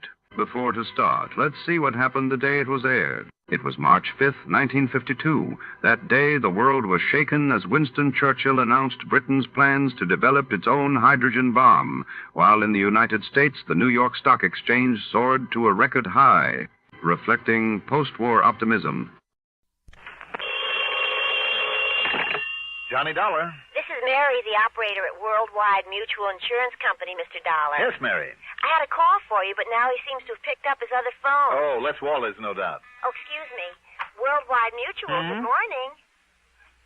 Yes, he is. I'll ring Mary? for you. I'm sorry, not you, Mr. Dollar. That was another call that came in, and I'd left your line open. Oh, okay. Look, if Les Wallace wants to call me back a little later. Oh, here you are. I can ring now. Oh, hello. Hey, you're a bum. I beg your pardon. I said you're... wait a minute. Who is that? Are you Johnny Dollar? That's right. Good. Dollar, this is Jonathan Harmon of Worldwide Mutual. Mr. Harmon. That's right. You sound surprised. Yes, I am, Mr. Harmon. I was expecting a call from Les Wallace there in your office. Oh, I see. And that explains your reference to a big bum, did you say? I thought you two were the best of pals. Oh, we are, sir. But he was supposed to call me early this morning about going down to New York tonight to see a hockey game at the Garden to celebrate my birthday belatedly. Oh, I see. If, that is, he could get away from his wife for the evening. Well, I hope everything's all right there, don't you? What's that, sir? I mean about Walters and his wife. And she's such a charming little lady, too, isn't she? Yes, indeed. Very. But he's not here, and what I called you about is... Oh, I'm sorry I interrupted you. No, I guess I interrupted you, Dollar, but what I called you about is this, and I think perhaps you'd better get out there right away. Yes, sir. About an hour ago, shortly after noon, a client of ours, Mr. William Willoughby, insured for some $70,000, was found dead in his apartment over at 19525 East Maple. Oh? What was the cause of death, Mr. Harmon? As the very unfunny police officer put it when he called, it was a case of lead poisoning. There's certainly nothing funny about that. So I think, Dollar, that perhaps you'd better get right on out there and see what's what. Right away, Mr. Harmon. And if Les Walters can... Fine, Dollar. Goodbye. Hello. Mr. Harmon? I wonder what he meant about Les and his wife.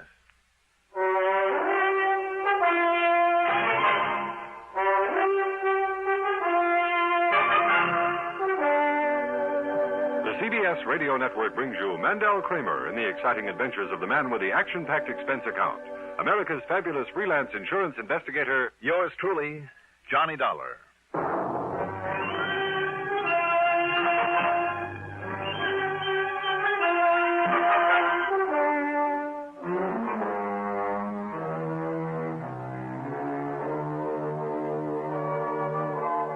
Expense account submitted by Special Investigator Johnny Dollar to the Worldwide Mutual Insurance Company, Home Office, Hartford, Connecticut. Following is an account of expenses incurred during my investigation of the Can't Be So matter. Expense account item 1. $2.15 for a taxi to 19525 East Maple Street. There was a prowl car out front, a small group of thrill seekers, and a patrolman with his hands full, keeping them from entering the smart new apartment building. When I showed him my credentials, he told me to go up to 5B, where I'd find Sergeant Tommy Bravo in charge, and I did. Sorry, Dollar, but you got here a little too late. The boys just hauled young Willoughby, what was left of him, off to the morgue. Was it you who called the insurance company, Sergeant? Yep. See, I knew he had a policy with him. You did? How come? Oh, we've been kind of keeping an eye on Willoughby ever since he moved back here to Hartford and put up in this fancy place. Why? You, know him when he lived here before? No, I didn't. Well, he wasn't much use to himself or to anybody else. Wanted the best of everything, but wouldn't do an honest day's work to earn it. I know the type. The chief even wondered there at one time if he might have had some connection with a narcotics pusher that we nabbed and set up the line. Narcotics? Well, I couldn't prove it, though. Anyhow, what he left here was to get out from under a lot of bills he owed, that sort of thing. Mm-hmm. And so then when he came rolling back a couple months ago, apparently rolling in dough, well, it just made the chief kind of suspicious is all. So we kind of kept an eye on him. But he stayed clean, so far as we could see. Just what happened here, Sergeant? No signs of a fight or anything like that? No. And the lab boys, before they left, wow, Dollar, they figure it was somebody he knew pretty well. How come? Because Willoughby himself must have let him in, for one thing. Him? Him, her, what's the difference? But it was probably him. Was it? See those chalk marks on the coffee table? Mm-hmm. Lab crew made them, where a couple of drinks were sitting. Willoughby's next to that chair, and the other guy's next to this one. How'd they figure that? Well, that one had Willoughby's prints on it, and this one didn't. Did it have any prints? They were all smudged pretty badly, except one. Looked like they were deliberately smudged. So they took the glass to the lab for good look. Anyhow, there was no sign of lipstick, so it must have been a man. And he shot Willoughby? With a cannon. I'll find out for sure down there at the lab, of course, but it looked to me like it was a .45 at least. A .45? Yeah. But, Dollar, that's just about all we know so far. No other prints around, no nothing. Nobody was seen entering or leaving. And if the man 3 doors down hadn't stayed home from work with a virus and heard the shot... How did you find out about this? I got a call from Les Walters at the insurance company. Walters?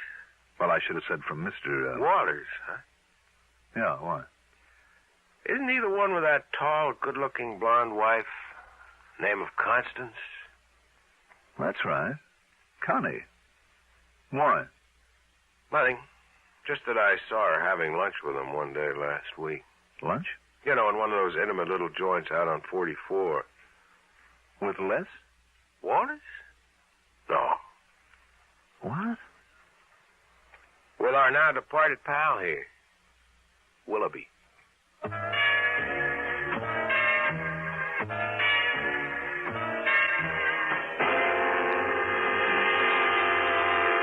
Then I remembered. Willoughby's name was familiar. I'd never met him, but he was the one who'd made such a play for Connie before she married Les. But Les do a thing like this? Impossible. Yet Connie had been seen having lunch with Willoughby at a quiet little place out on Route 44 where the chances were they wouldn't be recognized. Had Les found out about that? Is that why Willoughby was now very dead? No, of course not. I knew Les too well. He simply wasn't the type. And the police apparently saw no reason for suspecting Les, so why should I? What's more, there wasn't a single solitary clue that might point to him. Not yet, anyway. Item 2, $1.75 for another taxi. This time into the Spear Building and the office of Worldwide Mutual. No, Dolar, I thought I told you that over the phone. Lester Walters isn't here today. As a matter of fact, that's why I myself called you about the Willoughby matter. Did Les come in at all today, Mr. Harmon? Nay? No, not to my knowledge, but then he pretty much keeps his own hours, you know. Sometimes when he's out selling or calling on some of his clients, he doesn't come in here for 2 or 3 days at a stretch. Well, he hasn't even called in or anything like that? Well, not that I know of. You can check at the switchboard, however, if you like. But now, about this Willoughby thing. Mr. Harmon. Yes. When you talked to me on the phone earlier. Yes, my boy. You said, you indicated, you were a little concerned about Les and his wife, Connie. Well, you know how it is, Dolar. Well, in spite of the size of this organization, I have a real personal interest in all of my people. I'm sure you have, sir. The boys all know it, and they never hesitate to come to me with their problems, and I always try to help them if I can, financially or any other way. I'm sure you do. They always tell me everything. Oh? Except where their wives are concerned. Oh. That's the one thing they like to keep to themselves, so I never meddle. So, well, yes, I can always tell. Yes, I know them better than they think. But you have no real knowledge of anything wrong between Les and Connie? Oh, there's some little worry there. There's no question about it, but... Now, about the... If you'll excuse me, Mr. Harmon, there are a couple of things that I have to do right away. Well, have you found out anything? I'm not sure. But don't worry, I'll give you a full report. Yes, I'm sure you will, my boy.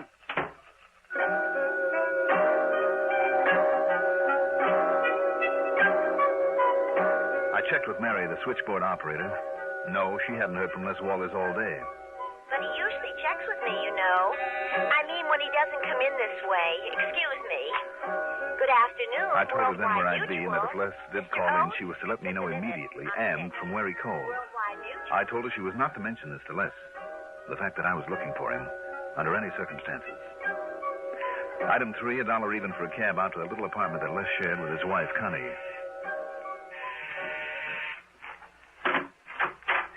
Johnny!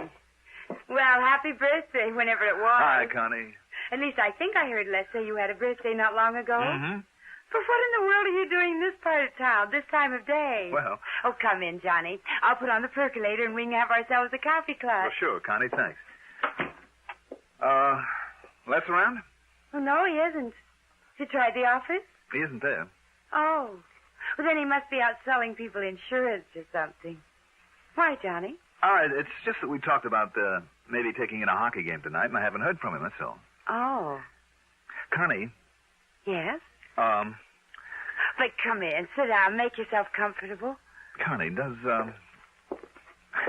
Les keep any kind of a gun here in the house? Well, now that's a funny question, especially from you. You're the gun collector. Listen, Connie... Have you added any to that beautiful collection of yours lately? No. Oh. Connie, listen to me a minute. Incidentally, you know why he wanted to take you to the game or something, don't you? Why? Well, maybe you don't realize it, but he's been trying for months to find some way of thanking you for solving that embezzlement case that got the promotion for him. When was it? Last fall? Where is he, Connie? But you know something? I'll bet he forgot all about it. I know I haven't seen any tickets around. Where is he? I'll bet he completely forgot to send for them. That's just like him, too. But he'll think up some excuse or something or something. Connie, where is Les? You say he isn't at the office? Well, he did say something about some errands when he left this morning, but I don't... What's the matter, Johnny? You're acting very peculiarly. You know it? Maybe I better lay things right on the line, Connie. What? Do you know a Bill Willoughby? Oh. Well? Yes. Go on. Bill sort of had a crush on me, Johnny, before I married Les. And? That's all. Is it? Have you seen him since he moved back here to Hartford? Now, why should I want... Well, he called me a couple of times. Have you seen him, Connie? Johnny. Please tell me. Yes. Yes, I have. These questions, Johnny... Tell me. Well, I don't see what... All right. One day last week, Thursday, I guess it was, I was way out on Albany Avenue. That's Route 44. Yes. A seamstress who lives out there did some work on a dress for me. On the way back, I stopped at the gas station and... Johnny, what's all this about? Just go on, Connie. Well, Bill Willoughby was also there getting some gas. He insisted on taking me to lunch in one of those little places way out there, and... Well, that's all. That's all? Oh, well, he talked some nonsense about still being in love with me and wanting to see me again, but... Have you seen him again? Well, I certainly have not. When he started talking like that, I just got up and left him there. After all, I never really cared for him, and... Johnny? Connie, did Les know that you had this date with Willoughby? But it wasn't a date. Not really. Not at all. Well, did Les know about it? Did you tell him? What difference did it could possibly make? Well, Les can be pretty jealous, can't he? Les? Of course not. You say that as though you don't really mean it. Of course I do. Well, where is he, Connie? Where's he been all day? Johnny, how should I know? I think you do. Will you please tell me what this is all about? Will you please tell me why you're being so evasive? But oh, excuse me, that's the telephone. Hello? Why, yes, he is. It's for you, Johnny. Oh, thanks. Johnny Dollar. This is Mary at Worldwide Mutual. Oh, yes, Mary. I just found out, Mr. Dollar, there was a call from Mr. Lester Walters. Oh? Phoebe took it early this morning before I came on duty. Yes? He was checking in to see if there was any messages for him and to say that he wouldn't be in today. Or maybe even tomorrow. Or maybe the next day, the day after. Oh, and that call was collect. From where, do you know? Oh, yes, we always check. It was from Equity 30114. That's over in Waterbury, you know. I know. And it sounds familiar. Thank you, Mary.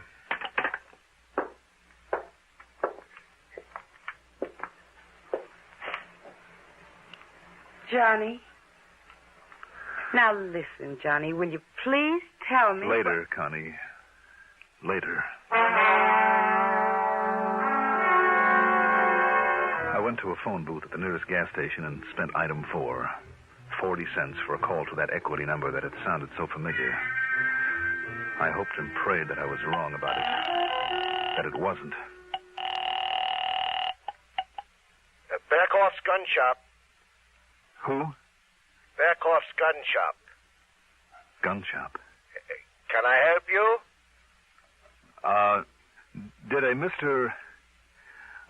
Lester Walters buy a gun from you recently? Yes, just this morning, early this morning. What kind? It was a handgun, a 45. 45? Yeah, it was one that we... Oh, now wait. Who are you, if I may ask? Never mind.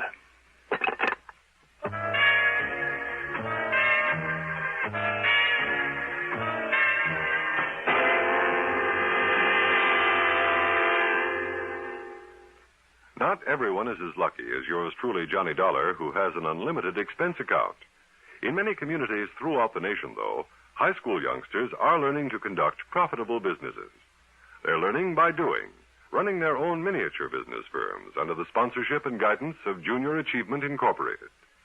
To find out more about this unique project and how you may help it expand, write to Junior Achievement Incorporated, 500 Fifth Avenue, New York 36, New York.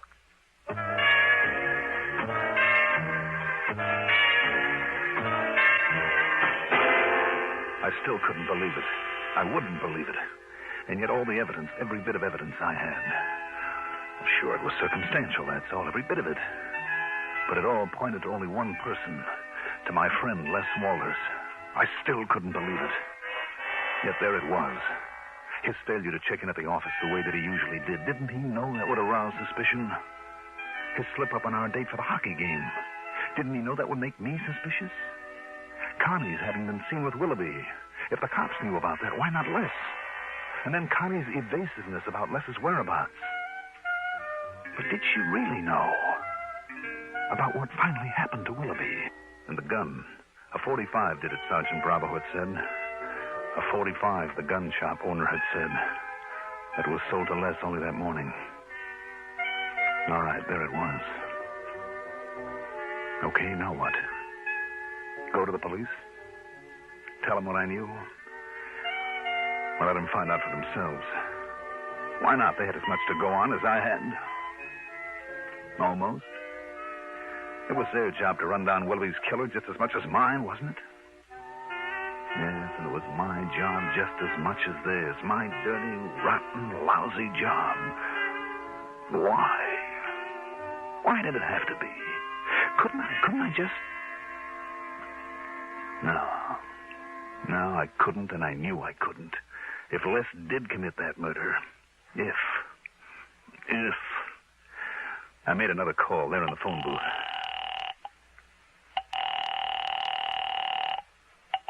Sergeant Bravo. Sergeant Johnny Dollar. Hey, Dollar, have I got news for you? Real progress. Oh? So much so, the lieutenant took it right out of my hands. And, Dollar, you'd never guess who's the guy they've got a lead on. Wouldn't I? Ought to be wrapped up real pronto. And like I promised, I'll call you just the second I've got anything real definite for you. Are you at your apartment? No, you can reach me at Les Walters' place. At Walters? That's right. Well, now, what do you know? Too much, Sergeant. Too much.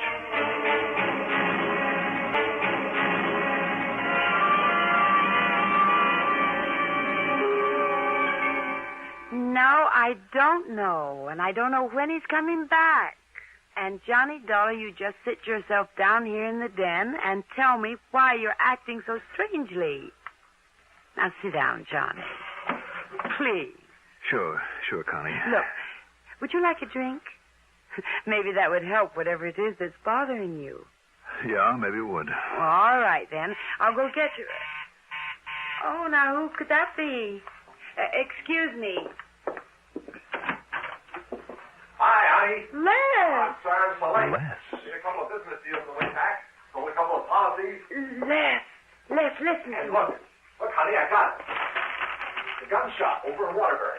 Now, wait here. Let's wait. Look here. Isn't it a beauty? And honest to goodness, genuine, original, single-action Army Colt.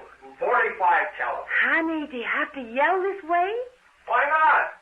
Isn't it a beauty? Do you know who's sitting there in your den? Oh, boy. Johnny Dollar. Oh. Yes.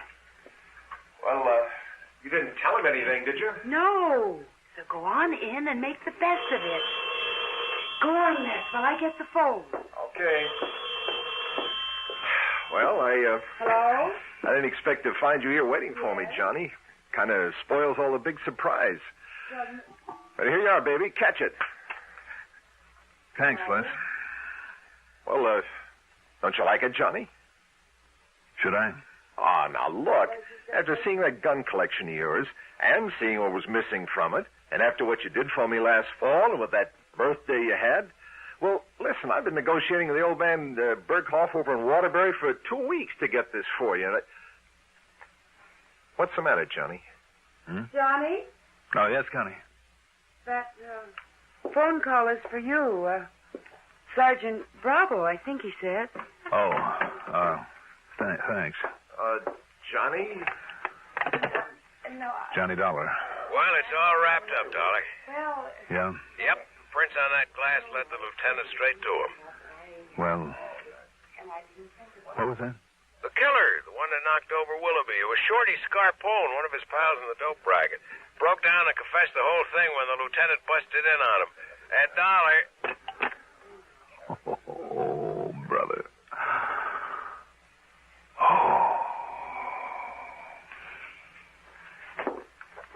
Johnny.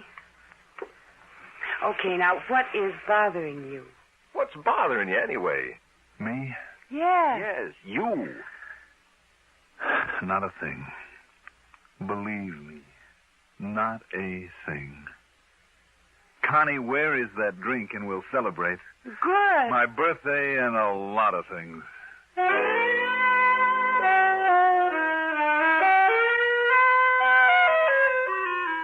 I can only tell you this. I was never so glad to be wrong in my life. And I mean all wrong about a case. Expense account total? What expense account? Yours truly, Johnny Dollar.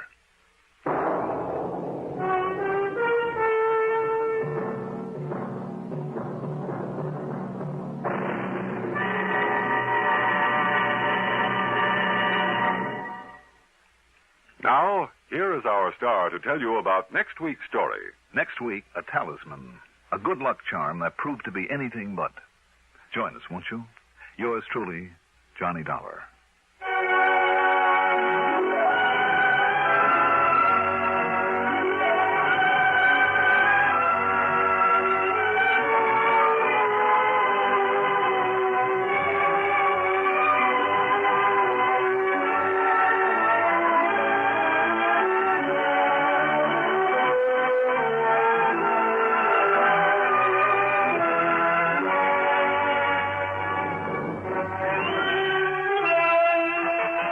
Truly, Johnny Dollar is written by Jack Johnstone, produced and directed by Bruno Zerato Jr., music supervision by Ethel Huber.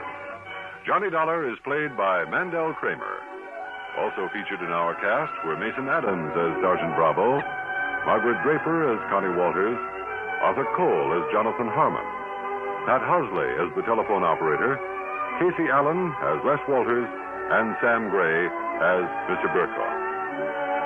Be sure to join us next week, same time, same station, for another exciting story of yours truly, Johnny Dollar. Art Hanna speaking. Durward Kirby's favorite program, The Gary Moore Show, on the CBS Radio Network.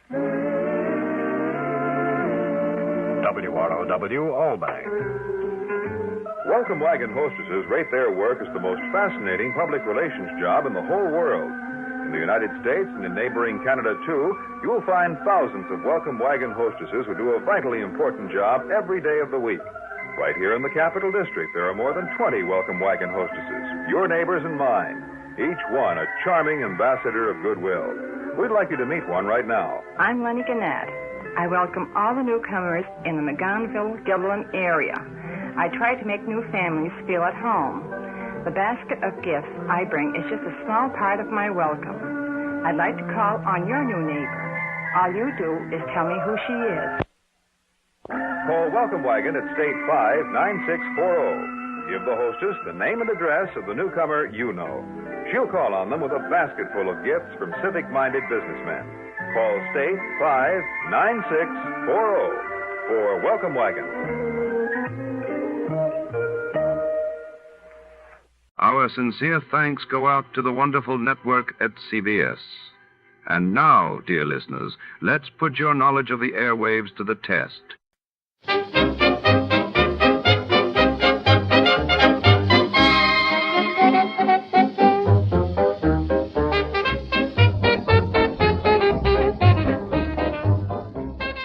In the shadow-drenched alleyways of the city, a vengeful secret stirs.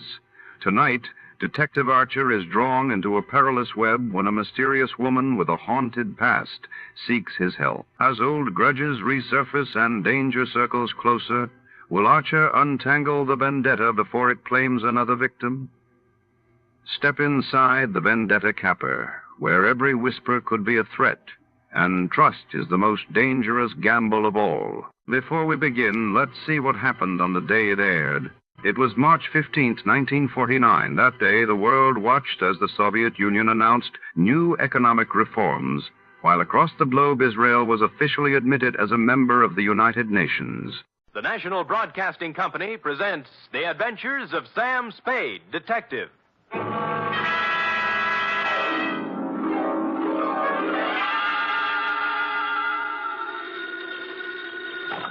Sam Spade, Detective. Detective Agency. Me, sweetheart. Sam!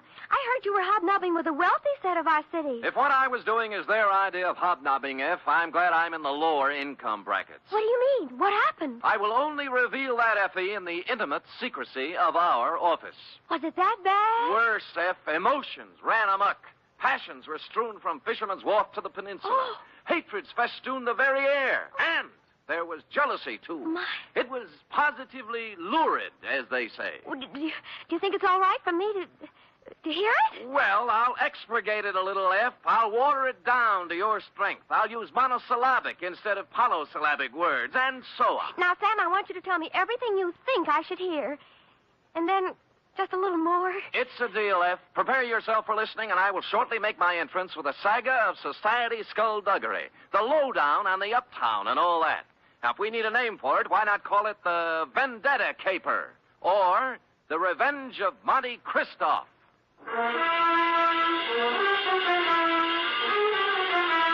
Transcribed for NBC, William Spear, radio's outstanding producer, director of mystery and crime drama, brings you the greatest private detective of them all in The Adventures of Sam Spade. You don't have to call, Sam. I'm right here. Let me take your coat.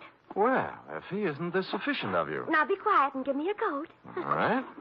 Thank you. Now, I've oiled your chair so it won't squeak. Sit down. Well, you make me feel like an emotional invalid, but it's wonderful. And here. Oh, well, miracles never cease. A double. Well. It's 8-year-old stuff. I had Friskin's drugstore send it up. Applejack, it's called. Applejack. Well, what brought it on, F? Why this particular polishing of the Applejack? Well, Come on, out with it. No, I just thought, well, you've been working with the rich people, and maybe you were handsomely compensated. Mm-hmm. And, my back salary? You're not mad, Sam? Well, as it happens, I did make a few dollars, and yours will be the first account settled. Oh, Sam! So, it wasn't me. It was the money all the time. No, Sam, no, I just... I accept your apology. To Lieutenant J.F. Randall, San Francisco Police Department, from Samuel Spade, license number 137596. Subject, The Revenge of Monte Christoph. Monte Cristo? Is this a historical drama? Christoph. Cristoff. Oh. Monty. Monty. And it's still a historical drama. Dear Lieutenant, revenge is an old-fashioned motive, but when you get it raw and distilled, as in the Gosden affair, it's new all over again. This was the slow-burning, deliberate kind of passion that starts smoldering way back in the forgotten days and explodes among some people who never knew they were living over a keg of dynamite. It was yesterday morning that the distant sputtering of the fuse began to be heard by a man named Chandler Gosden. You know him, the hulking rich boy, the electrical appliance scion who took up professional boxing for a while. I think he was billed as Gold Plate Gosden, a society scrapper. And he was doing well, too, until a right cross by someone who needed the money more than he did sent him back to clipping coupons. Spade? Yeah? I'm Chandler Gosden. Well, I recognize you. What do guys like you charge? Well, it depends on the job. Investigation. $60 a day, and any unusual expenses. Cheap? Well... Do you guys have some kind of a code, huh? Code? You know, like doctors. Do you keep things in confidence? Well, most of us do, including me. I don't suppose it'd make any big difference if it got out. I'm not afraid of him. I'd just as soon punch him in the mouth as look at him. Who? Monte Christoph. Heard of him? No. Moved into the peninsula, my neighborhood. Bought the Major Dunhill place. Oh, yeah, I know the estate. Must have cost plenty to buy. $250,000, I hear. And what's money these days? Everybody's got it. Yeah, isn't it awful? It's a tax scheme, I suppose. Ever since he moved into that ark of a house, he's been throwing parties. They're a cross between the last days of Pompeii and a Polish wedding. He invites hundreds of guests, everybody who is anybody. Disgusting. But it seems legal so far. He's been there 4 months throwing parties, inviting everybody in the phone book. Everybody but me. Well, maybe he just doesn't like you. What are you talking about? I'm one of the best-liked guys in the peninsula. Everybody likes me, little kids, cops, the guys at the country club. I never had an enemy in the world. Besides, I got Virginia. Oh, who's she? My wife. Oh. One of the sweetest little girls that ever came down the pike. Well, my apology. She was a bald one. Oh. The year I married her, she was the social catch of the year among the women. Really? Yeah. So was I among the men. Well, look, I got to tell you some more. A month ago, one of my company warehouses burned down. Somebody slipped up and the fire insurance hadn't been renewed. I lost $350,000. Guess who had lunch with my insurance man a week before the fire? Monte Cristo. You got it. Next thing is, the rumor gets around that the Gosden Electrical Company is on the verge of bankruptcy. No, of course it isn't. Absolutely not. A gossip columnist reports that I'm going to close up shop and beat it to South America with what dough is left.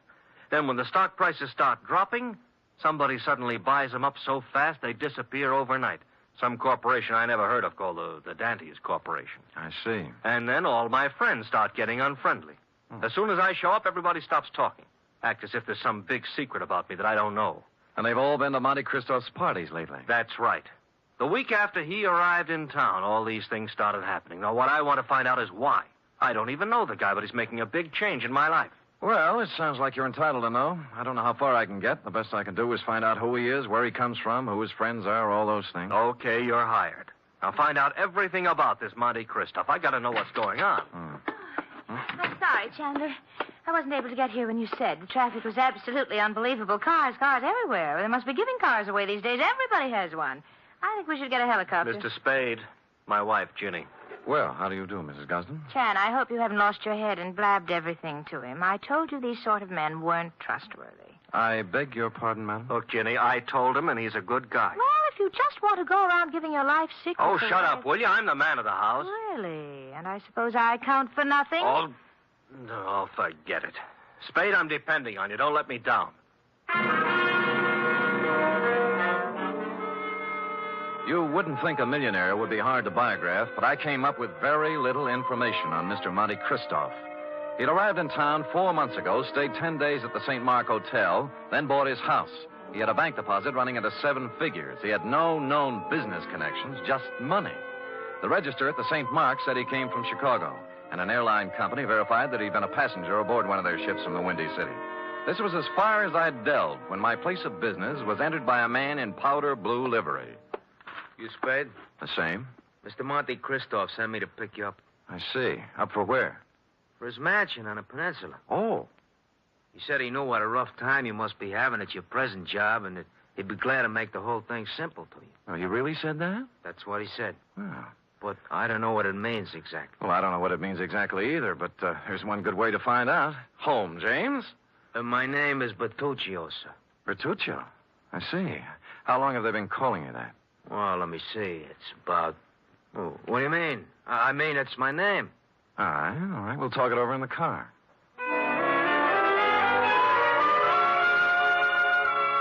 The car was long and blue and smooth. I'm as democratic as the next guy, and I would just as soon have ridden up front with Bertuccio, but no, he wouldn't hear of it. I had to ride in a back seat with a window of bulletproof glass separating us. And thus we rode down to the peninsula. We glided down elm-shaded streets and finally through the gate of Monte Cristo's estate. The driveway was lined with spring green poplars. The mansion door was opened by a rear admiral, and I was ushered in. I wouldn't want to say that the living room was large, but I coughed once, and it was a full minute before the echo came back. A door opened somewhere, and a tan, hard-bodied man walked in across the marble floor with an outstretched hand. It was tougher than whalebone. I appreciate your coming, Mr. Spade. Mr. Christoph. Did you have a drink? Champagne, Scotch, Irish, what? Oh, anything, whatever you like. Good. I figured you for rye. It's already ordered. Rye it is. Cigar? No, thanks. They're custom rolled Havanas, made expressly to my own taste. Oh, thanks anyway, but I have some beat-up cigarettes here, son. Oh, try mine. The King of England, I did him a favor once. He ships them over. How is George? You drink, Mr. Spade. Oh, thank you, Bertuccio. Now, you've been investigating me. Yes. And you haven't found out anything. How'd you know, Mr. Cristo? There was nothing to find out. Well, you read. I'll do you a service and save you time and money. Well, that's a handsome offer. I accept. I was born in Michigan to a prosperous lumber family. I went to Phillips Andover and Harvard. Well. Mark's fair. I served with the Army in the recent war. Major. Military police. Wounded twice. Parents died while I was in Italy. I inherited enormous lumber holdings, which I sold. Hence my bank account. I like San Francisco. Came here, settled down. Well, you're very kind, but I don't need all this I have more money than a man can spend in a lifetime. And by that, I don't mean to boast. It was an accident of birth. Yes. Now, Mr. Christoph, I'm only trying to find out... I know what you're trying to find out. Chandler Gosden put you on my trail. Well, there's no need to deny it. And what would you take to get off my trail, Mr. Spade? Well? New car, a selection of fine liquor, a better job, cash. All rather enticing, but I'm afraid you've misjudged me, sir. I only work for one client at a time. Is there anything wrong with switching your allegiance? Well, I'm afraid it wouldn't be cricket. Is that the way they say it at Andover? Very well. Then I'm afraid I've given you all the information I can about myself. Well, you've been very generous. But just one other thing. How long did you live in Chicago? Chicago? Yes. I never lived there. But you flew here from Chicago. Oh, that. I was just there on business. Uh-huh. Well, if you say so. Bertuccio is outside with a car. He'll drive you back to your office. And with that, he turned and left me. Outside, Bertuccio was waiting. Impassively, he ushered me into the limousine and started out. Only we didn't head for my office. Instead, we seemed to be leaving town. I banged on the glass between us, but Bertuccio didn't choose to answer. When we stopped at a light, I tried the doors, but they were both mysteriously locked. I was a prisoner in a moving jail.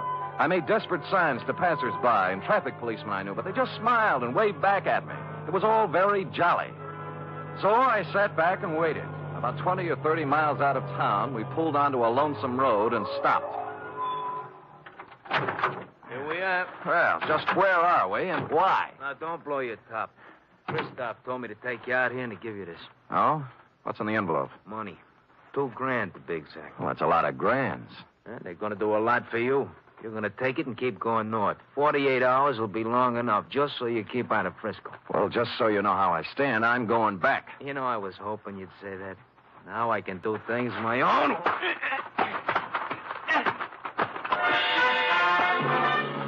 He pulled out a long black sap and started wielding it. The first cut just grazed my head and smashed into my shoulder. I blocked his second blow and moved in for some close work.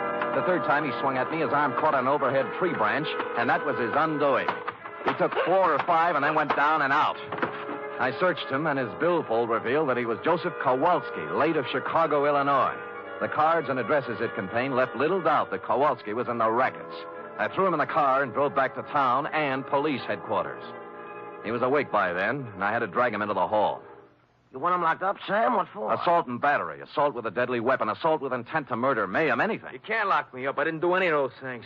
Anyway, if I did do them, it was in San Martin County, not Frisco. Well, Sam, I don't know what I can do. He's got to do something in our jurisdiction. Sure, see? All right, he picked my pocket on the way into town. Here, Kowalski. What? See, look, he's got my wallet in his hand right now. Why, of all the brazen lawbreakers, you going to let him get away with this, walking right into headquarters with the evidence in his hand? Oh, wait a minute. Come on, Kowalski. We go pretty hard on pickpockets in this town. I'm being framed. I want a lawyer. Get me a telephone. He was dragged away protesting. He got no sympathy from me. He started. Lieutenant Randall then teletyped Chicago to find out more about him. In about an hour, the report came back. I won't read his whole record, Sam, but he's paid for everything, they say. He's clean. Huh? However, it does say he was the bodyguard for a man named Barney Moffat. Says Moffat was a shady business operator. Picked up several times. Nothing hung on him. He left town about the same time Kowalski did. He's listed as undesirable, but he's not wanted. Oh, thanks, Lieutenant. If a man named Barney Moffat had a hood named Joseph Kowalski as a bodyguard, and they both disappeared from Chicago at the same time, the obvious conclusion was conclusively obvious. I drove the limousine back to Christoph's estate. But as I parked the car, my headlights hit another car. There was someone getting into it, Mrs. Chandler Gosling. Oh, you, what do you think you're doing? Remember me, Sam Spade? Oh, detective. Yes. What are you following me for? What were you doing in Christoph's house? I thought he wasn't a friend of yours, or your husband. Mr. Spade, get in, please. Let's talk. Okay, spill it. It's none of your business what I was doing in there. But whatever it was, I want you to forget you ever saw me. That'll be pretty hard to do. Would money help you? In this case, no. What do you care what happens to my life or Chan's or Christoph's? Because your husband's paying me to worry. All right. But if I were you, I'd just forget that you ever met any of us. Because this mess we're in is so bad that nothing you or anybody else can do is going to get us out of trouble.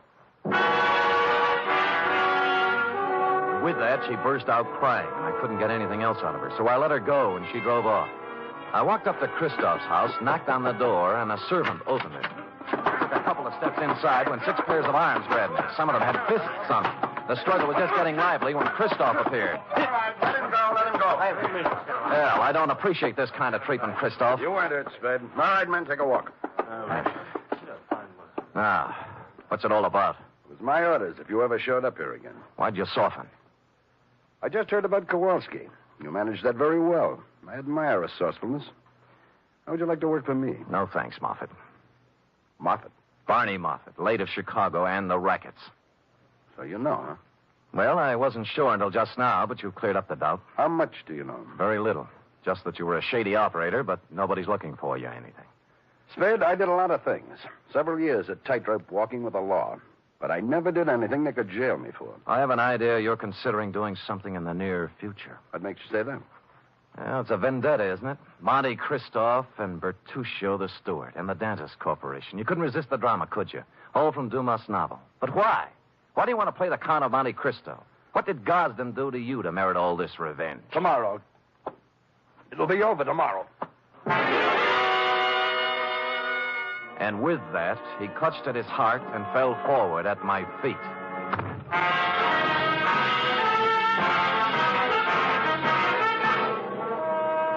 You are listening to the weekly adventure of radio's most famous detective, Sam Spade.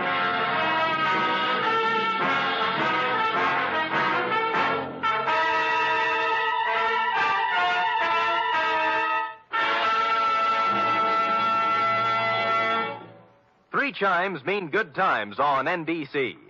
If you've been searching for mystery on Saturday night, put away your magnifying glass and follow these clues. Dial this NBC station tomorrow evening and listen for the chimes, and then you'll be off on a perilous trip with The Man Called X, starring Herbert Marshall. And if you've been searching for music, too, on Saturday, then Eileen Wilson is your dish as she stars in Your Hit Parade with Snooky Lanson and Raymond Scott's orchestra. And now back to The Vendetta Caper, or The Revenge of Monte Christoph, tonight's adventure with Sam Spade.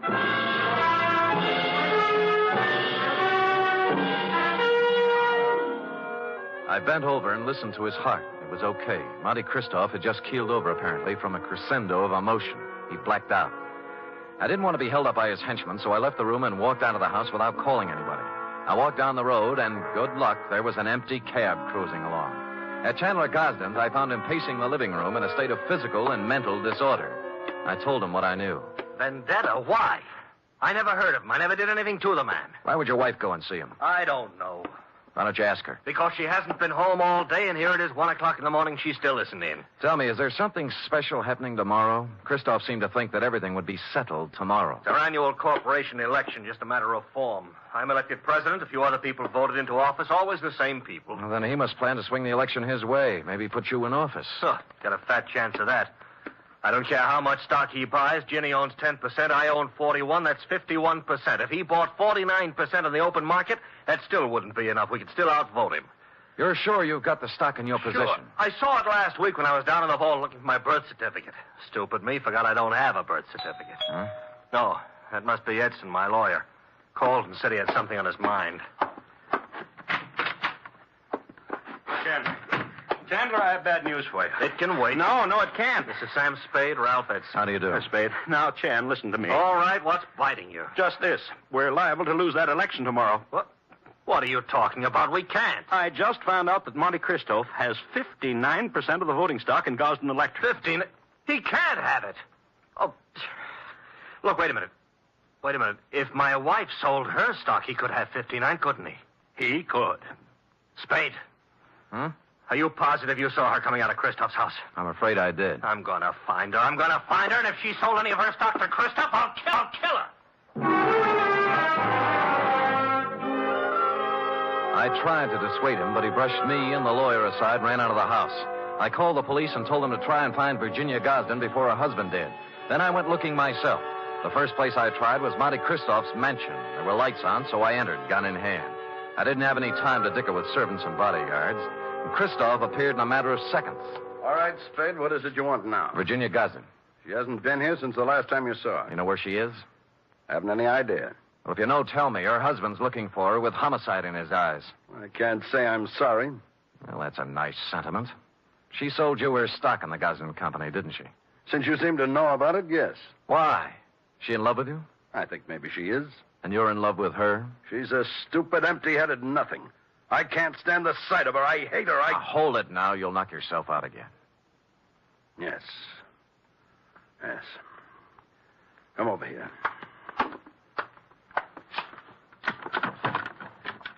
Take a good look at that. No, it's a pillow, an ordinary pillow. So? You notice how dirty it is? Yeah. Notice that it isn't even stuffed with feathers. They were too good. It's stuffed with dirty cotton rags. Well? My father's head was lying on that pillow when he died. I've kept it ever since as a reminder of who killed him. Who did? A man named Elwood Gosden. A man who cheated and lied and stole everything he had in his life. Chandler's father, huh? Yes. My father and Elwood Gosden had a hardware store once. My father invented an electric iron. Ever heard of the Gosden iron? Yeah. It should have been the Moffat iron. Elwood Gosden stole the plans from my father, registered them first, and then drove my father out of business. He made a fortune out of it, and then went into other electrical appliances. Well, things are beginning to gel now. My father became a peddler and died poor and broke and ill.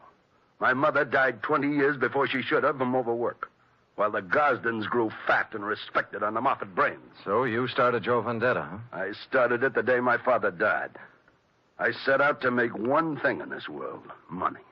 And I made it in handfuls. You can look me up. Barney Moffat, Chicago. Gambling, black markets, gun running, slave trading, anything and everything that had a big profit in it. And then I set out for San Francisco to break that Creighton son of Elwood's and his whole family. And on the way, you lost a guy named Barney Moffat. What difference? Huh. Look, you've got money now and everything you need. Why go on with it? I don't care anything about money. I only want to use it against them. Do you know why I had all those parties? To buy stock from people. Yes. Stock in the Gosden Company. I've paid twice, 3 times what the shares were worth. But right now, I own 59% of the Gosden Enterprises. And tomorrow morning, when the two of us meet at the stockholders' meeting, I'm going to vote him out of office and take over the company. And then, I'm going to drive it right into bankruptcy. And you got Mrs. Gosden's stock by making her fall in love with you. I had to. Don't let's talk about it anymore. About Chandler Gosden, he's a man with a very short and violent temper. He might come gunning for you. That's just what I hope he does. Ask the man at the door to show you out.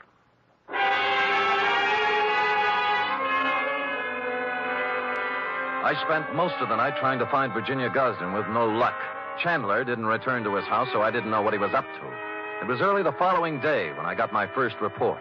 Lieutenant Randall called me down to police headquarters. We found her, Spade. Dead or alive? Oh, about halfway in between. She was shot in the chest at close range. Gun right up against her.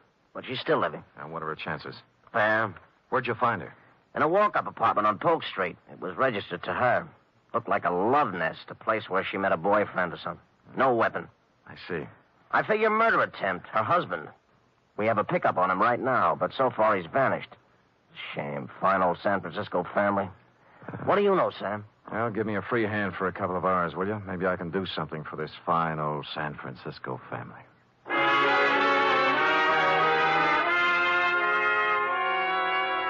I had no more idea than the police where Chandler Gosden was at the moment, but I had a good idea where he might be later in the morning. I put a call into Ralph Edson, his lawyer. The stockholders' meeting of the Gosden Company was to be held at 11 o'clock at their executive offices.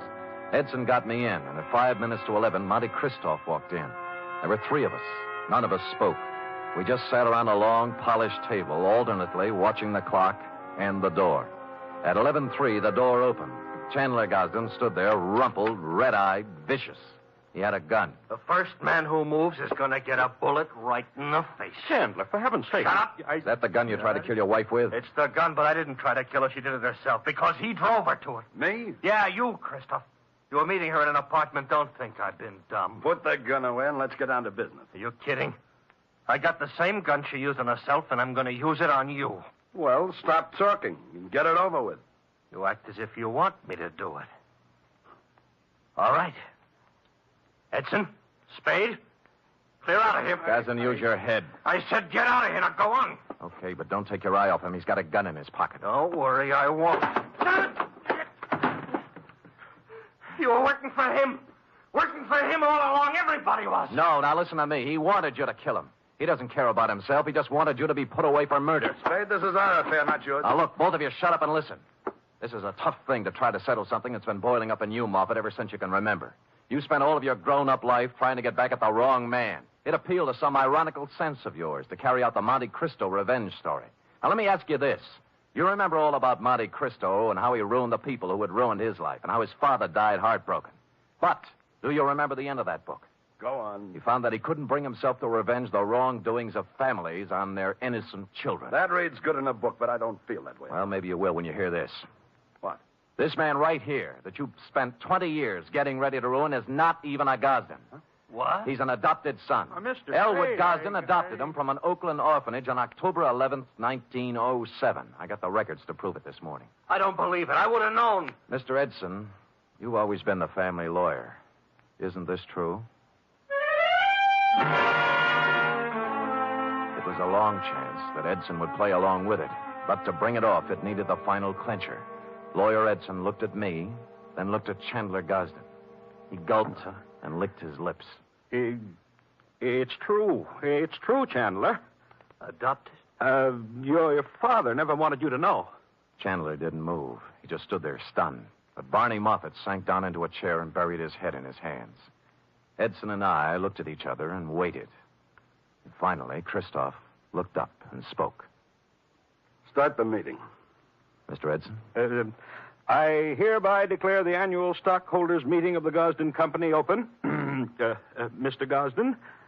I don't care what happens now. I bow to the majority stockholder. Oh. Mr. Christopher... I beg your pardon, Mr. Moffett? As the majority stockholder, I vote that the chairmanship of the Gosden Electrical Corporation remain as it has for the past 20 years, with Chandler Gosden.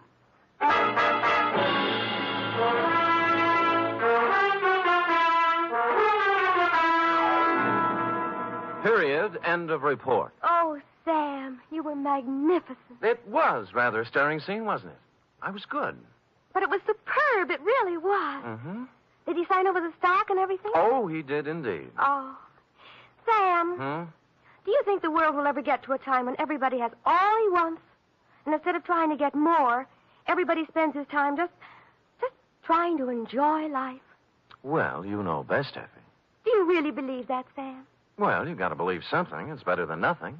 I guess. I have a theory, too, Sam. Well, spout it out. Well, if everybody in the world picks somebody else to be nice to, there'll never be any more trouble anywhere. How do you figure that? Well, before you can be nice to somebody, you have to think nice thoughts, see?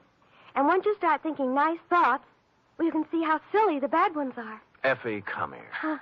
You know, I might just put you up as a candidate for a chair of philosophy at Columbia. Oh, Sam. I know who you picked out to be nice to. Me. True. And I picked you. Good night, Sam. Good night, sweetheart.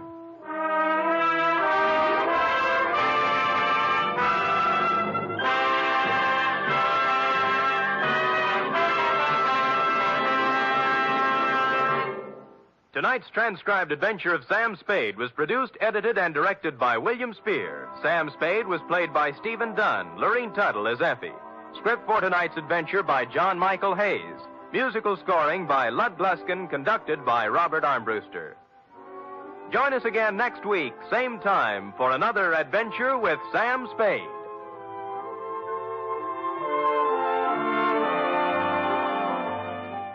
From all of us here at Escape Radio, thanks kindly to our sister station, CBS.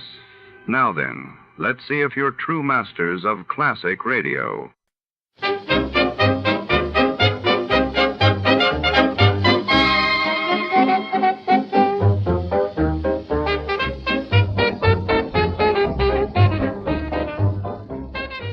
Tonight, the shadows lengthen inside the echoing halls of the Egyptian Antiquities Room at the Metropolitan Museum of Art, New York, 1946. Among priceless sarcophagi and ancient relics, a night watchman uncovers a secret that will drag him into a web of obsession, immortality, and revenge. As secrets buried for centuries stir in the moonlit corridors, a chilling mystery unfolds beneath the cold gaze of statues and the ticking of ancient clocks. What dark magic lingers in the Ring of Thoth? Before to start, let's see what happened the day it was aired. It was June 21st, 1946. And that day, the world watched as peace talks between the Allies and Italy made headlines in Paris, while the United States celebrated the first successful test of a transcontinental television broadcast.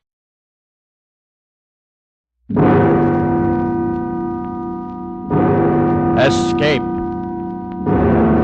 Escape tonight to ancient Egypt.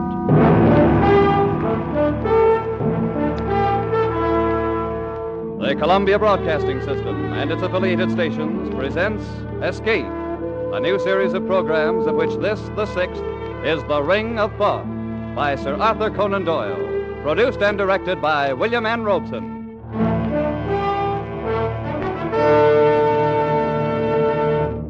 Wherever the English language is spoken, Sir Arthur Conan Doyle is known for two things: his immortal character Sherlock Holmes and his unshakable belief in life beyond the grave. So great is the stature of Sherlock Holmes that Conan Doyle's earlier stories are all but forgotten. Stories like The Ring of Thoth, which so clearly anticipates the author's later fascination with spiritualism. We invite you now to escape to ancient Egypt and The Ring of Thoth, an adventure told in the words of John Vansittart Smith, British Egyptologist.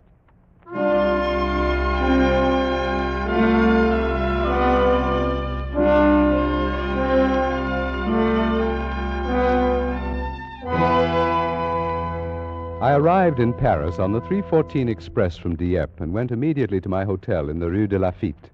My actions so far had worked out according to my planned schedule. I slept for exactly 2 hours, got up and dressed, donned a greatcoat, walked down the Avenue de l'Opéra, and entered a side door of the Louvre.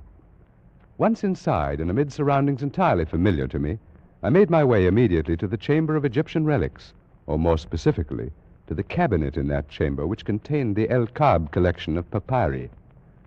Drawing out the particular roll I wished, I placed it on a nearby table, sat down, began to study it, when I noticed one of the museum attendants who was polishing some brasswork across the room. His face struck me as being curiously Egyptian. On sudden impulse, I decided to cross the room and speak to him. Approaching closer, I was impressed at once by the appearance of his skin. Drawn tautly across temple and cheek, it seemed as glazed and as shiny as varnished parchment, and out of narrowed slits there glowed two green and vitreous eyes, misty with a dry shininess, eyes of a kind never seen in a human head before. I beg your pardon. I need one of the papyri from the Memphis collection. Could you tell me where it is? You'll find it in the last cabinet at the end of the room, monsieur. Thank you. You're Egyptian, aren't you? No, monsieur. I am a Frenchman. But, I thought perhaps... If monsieur will excuse me now, I have other work to do.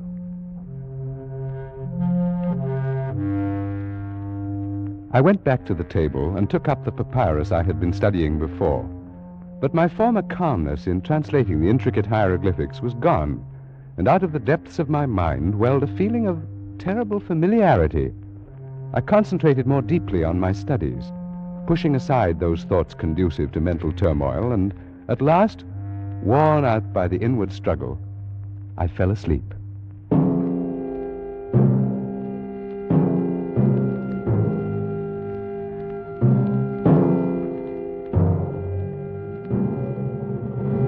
I awoke with a start, not remembering where I was. It was quite dark for a moment. Then gradually my eyes focused on the glints of moonlight reflected from the glass tops of specimen tables, from the shiny varnish of the mummy cases, and I realized with a feeling of sudden dread that I was alone in the Egyptian room of the Museum of the Louvre, locked in for the night.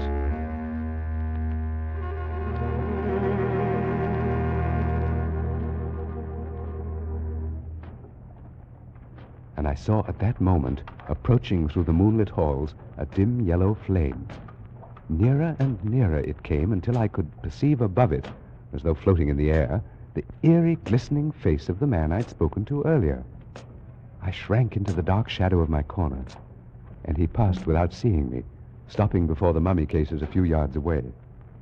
Scarcely daring to breathe, I watched him place the light on a table and begin feverishly to examine the tags on the specimens. In a moment, he gave a cry of delight and, drawing one of the mummies from its resting place, laid it on the table in the full glow of the lantern and set to work. He was unwinding the wrappings from the head of the corpse. A few turns revealed a tumbled cascade of black curls. A few more, the snow-white brow, then the delicate nostrils, and at last, the full, warm, passionate lips, the face of the most beautiful woman the world has ever seen. Ah, ma pauvre petite, so long it has been, so very long. You must forgive me, beloved. I could hardly believe my eyes. The man was obviously in love with this mummy. After a while, he left the body, turning his attention to one of the glass cases filled with an assortment of rings. From a pocket of his garment, he'd taken a small glass bottle containing some kind of liquid, and he used this now to test the rings, rejecting them one after another. Then, at last... This is it. It's the one. At last I've found it. The Ring of Thoth. In his excitement, he dropped the bottle, and I gasped in surprise at the sudden sound. Who's there? I beg your pardon. So it is you. No, do not move. I didn't mean to spy on you. I fell asleep. Who are you, monsieur?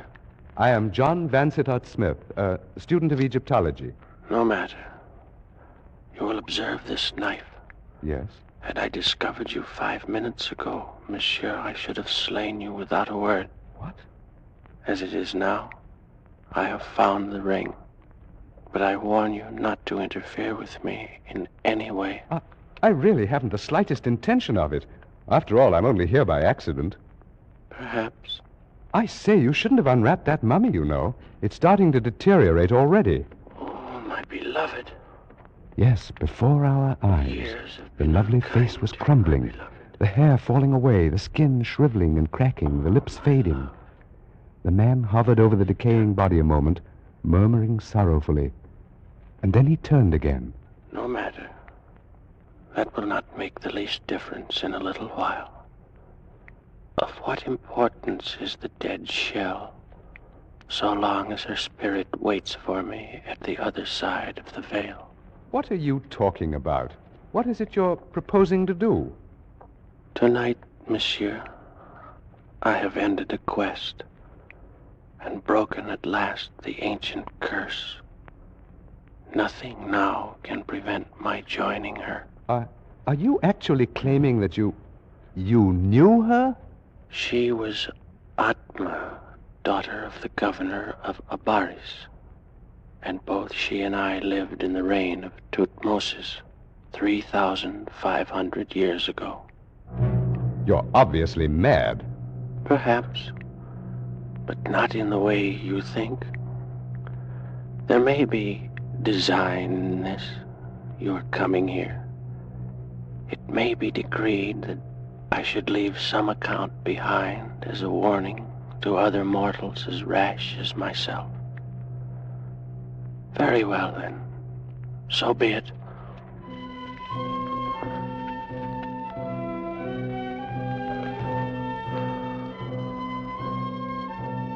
I am, as you surmised, an Egyptian. My name was Sasra, and my father had been the chief priest of Osiris in the great temple of Abaris, which stood in those days upon the Bubastic branch of the Nile. I was brought up in the temple and was trained in all those mystic arts and sciences known to the priesthood.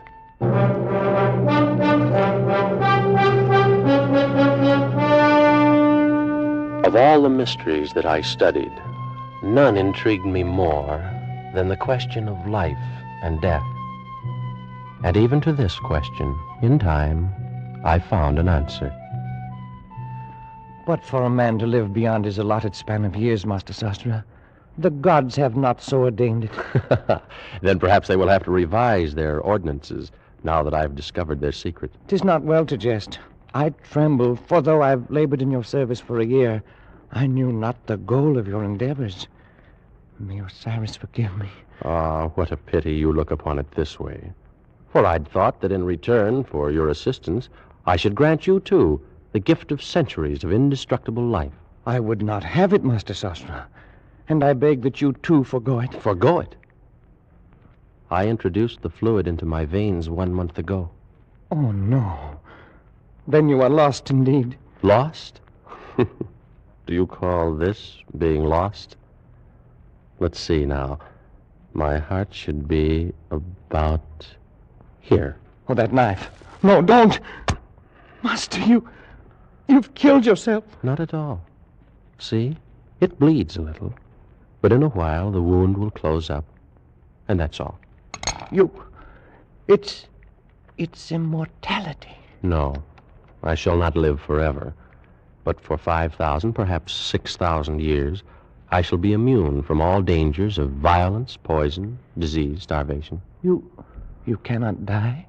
Now, with this fluid in my veins, nothing in this world can end my life. Dothra, are you there? Someone calls. It's Parmes, the priest of Thoth.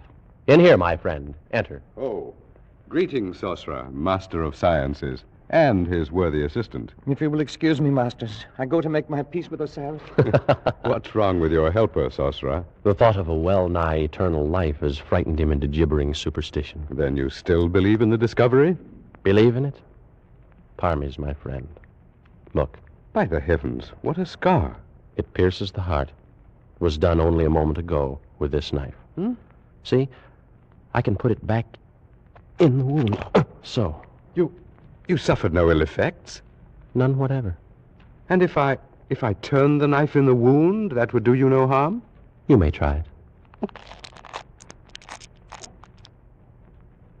I feel nothing. I walked last week in the snake pits by the river, was struck innumerable times. It caused no harm.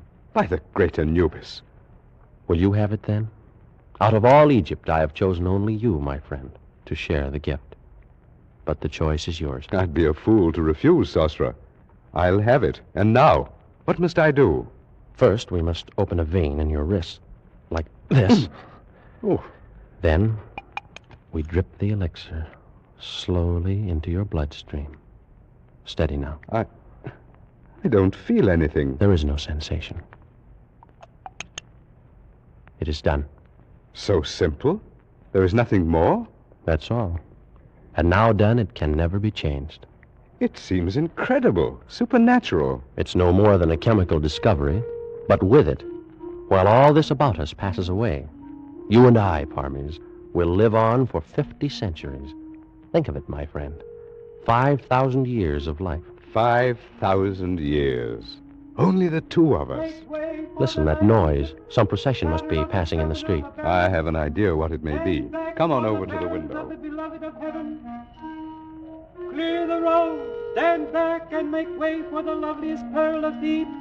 She's being carried on the shoulders of slaves, Parmes. She must be some woman of rank. Her name is Atma. She's the daughter of the new governor. Her curtains are drawn back. Perhaps we'll have a look at her. Oh, Parmes. Is she not beautiful?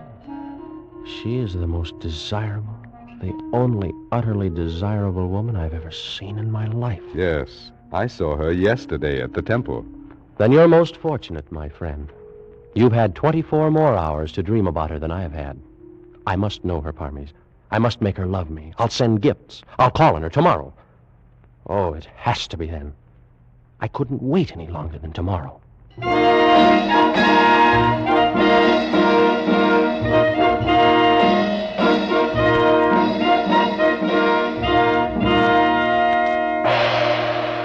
visitor calls upon the beloved of the universe.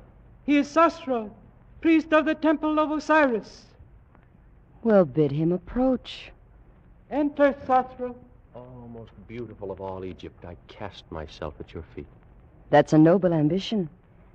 But wouldn't it be much better to sit here beside me and watch the fish in the fountain? Much better. You will all withdraw, except you, my girl. Play something for us, at a distance.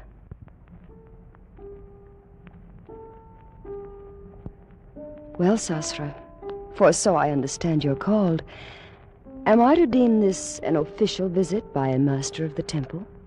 Oh, Atma, my beloved. That is, no, it is not official. Oh? Perhaps then you wish to see my father on personal business of your own. Oh, no. No. I shall pay my respects to him at some other time. Then could it be I you've come to see? Yes, yes. And since you've said the visit's not official, your reason must be a personal one. Oh, it is. Well, what is it? Atma, I have known women who are famed for their beauty throughout the valley of the Nile. But not one, not all of them, are so lovely as you. How thoughtful of you to come here and tell me. Atma, I've no wish to intrude my desires, my hopes, beyond such extent as you may wish to hear. But, oh, I'm finding this very difficult. Sasra, I've been told that you're a master of science, that you've unlocked the secrets of the universe, learned all the mysteries of nature itself. Your informants have been most generous. Yes, I'm inclined to think so. What? Because you've discovered nothing at all about such a simple thing as a woman's heart. What do you mean? I come from Thebes, and the women of Thebes are warm-blooded, passionate, and we know what we want. Atma. I saw you first 3 days ago. Why do you think I told my bearers to carry me down that street beneath your window?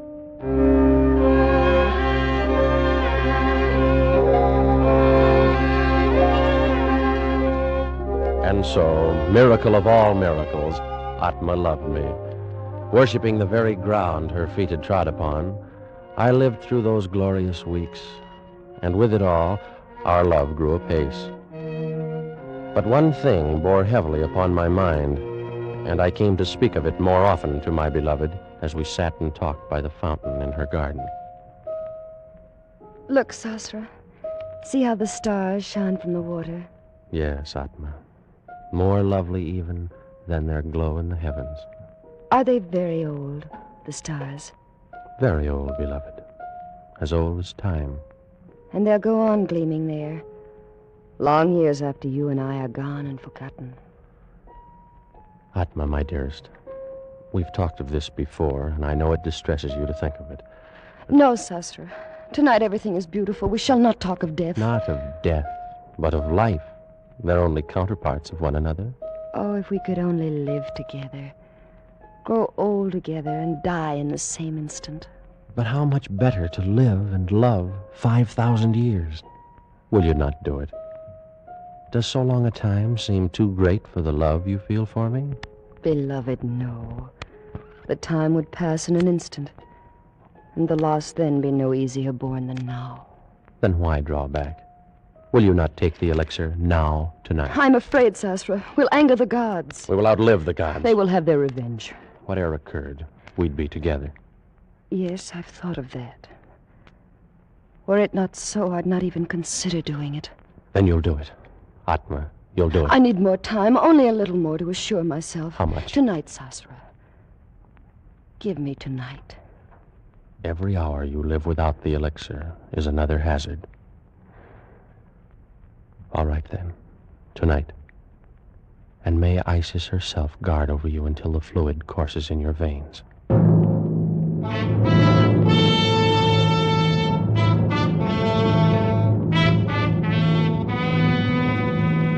And so, on that accursed night, I went to my chambers and slept. And while I slept, the moon of Isis shone over the delta of the Nile. Shone but to light as foul a scene as was ever done on earth. Some hours had passed away. Master Sasra, awaken! Master, awaken at once. You know, who is it? Oh, what a terrible thing has transpired this night. You're one of Atma's slaves. Why do you come here? Oh, Master, Master. What has happened? What's the matter? Speak. It is she, the light of the world. Tell me what has happened to her. Master, Master. Brigands came in the night. She She is dead. You lie. You lie. Oh, Sosra, the slave speaks the truth. Parmes, my friend, what foul joke's behind these words of his? It's not a joke. Atma is dead. You, slave, depart from us. Yes, masters. By your gracious leave, I depart. Such a thing cannot be. Oh, of course. The two of you planned it together, sought to frighten me out of my wits. It's very amusing, really. But I was terrified for a moment. Atma no longer lives. She was stabbed to death only a short while ago. No. Oh, no. She can't be dead. She is dead, Sosra, and for all eternity. I must go to her. Surely something can be done. I killed her. What is it? What has happened? I killed her. Oh. I struck her through the heart with this very knife. You, Parmes. Why? Because she loved you. Why? And because I loved her. You, my friend. She would not look at me. And for that you would lose her to both of us forever? To both of us, Sosra? I think not. By the living Osiris, give me that knife. That's it. Strike. Again. Here's the heart. Here, strike. Again and again, Sosra. Wait. What foolishness.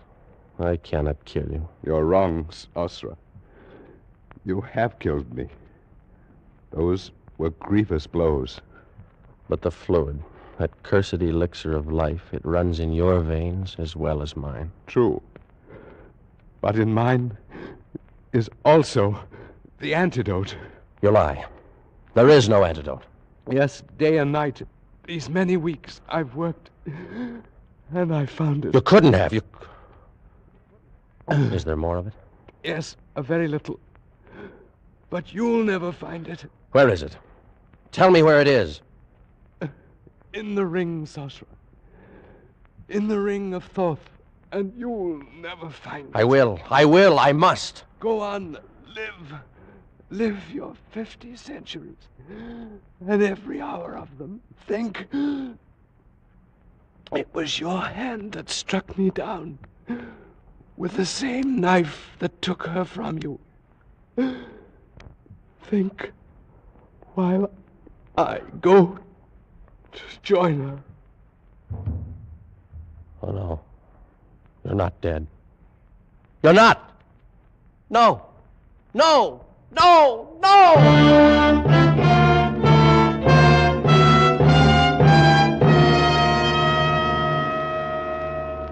For months, I searched the papers, test tubes, and the chemical flasks in the chambers of the dead priest of Thoth. Searched and found nothing. I sifted the sands where he'd walked, questioned his slaves and servants, and learned nothing. Every moment of my life, my terrible and unwanted life, was devoted to an unceasing hunt for the Ring of Thoth, and all to no avail. And in time, a horde of barbarians overran the city of Abaris. And the sands of the desert buried forever the last of my hopes.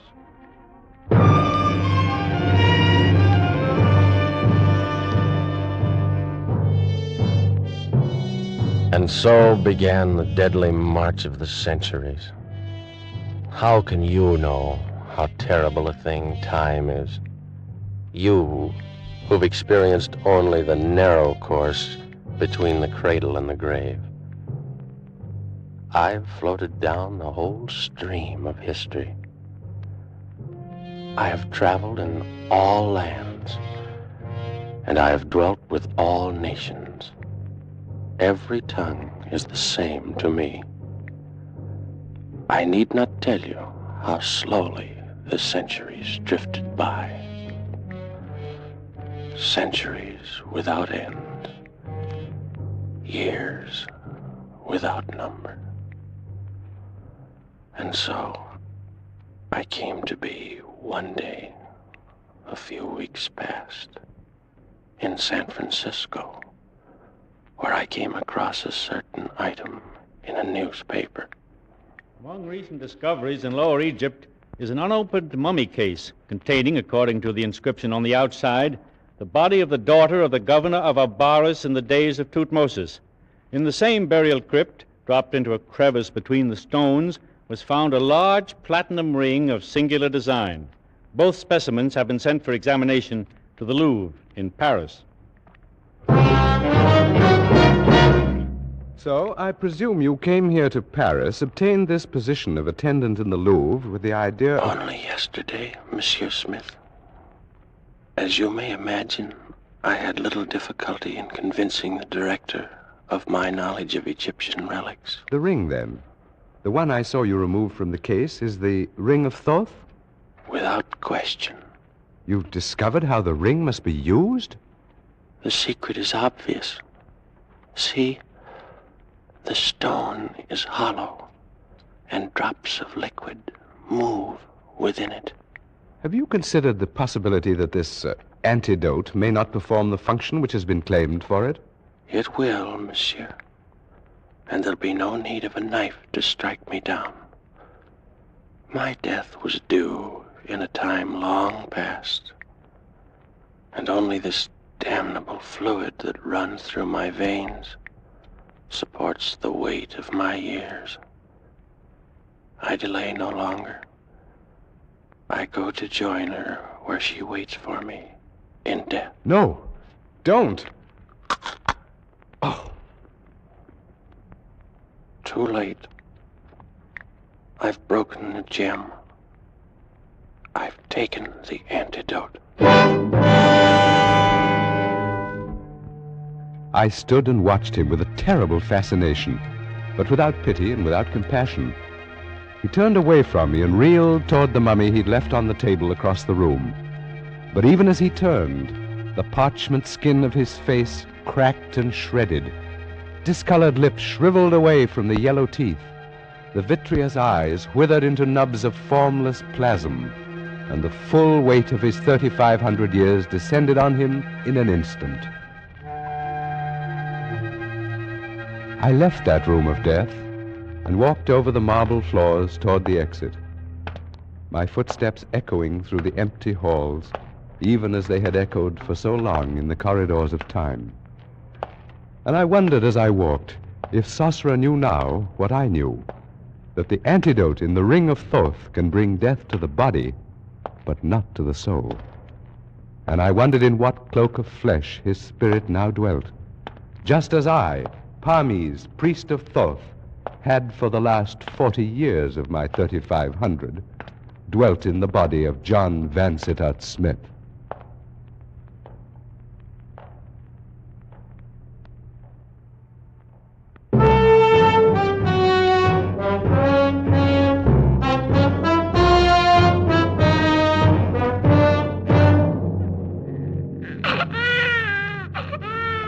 Doctor, he's so little and so red. Well, now, he's only 2 days old. But he doesn't look a bit like either his father or me. Give him time, my dear.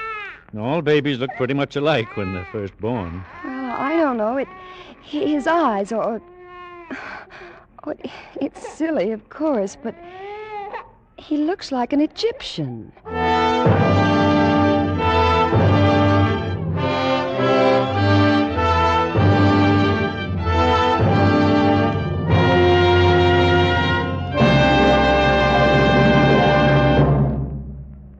Produced and directed by William N. Robeson, The Ring of Thoth by Sir Arthur Conan Doyle was adapted for radio by Les Crutchfield, with Jack Webb as Sosra, Thomas Freebairn Smith as Vansittart Smith, and Joan Banks as Atma.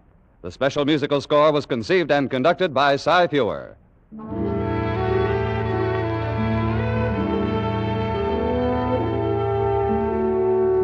Escape is presented by the Columbia Broadcasting System and its affiliated stations each week at this time. Next week, we invite you to escape to a raft in the South Pacific with John Russell in his unforgettable story of human frailty, The Fourth Man. And so good night until next week at this time, when again it will be Time to Escape. This is CBS, the Columbia Broadcasting System.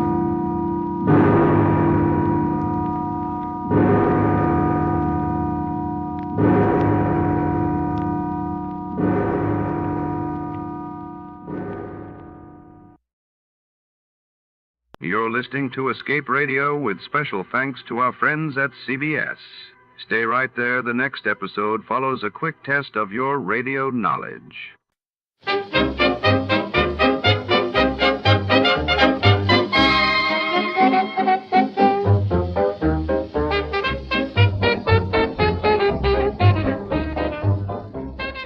Up into the frosty heart of a small Colorado town where the snow is thick and the secrets run even deeper. Tonight, insurance investigator Johnny Dolar is called to a remote ski lodge surrounded by towering pines and silent drifts to uncover the truth behind a missing Santa suit and a missing man. Mistrust and danger swirl among the guests as the holiday spirit gives way to suspicion and deceit.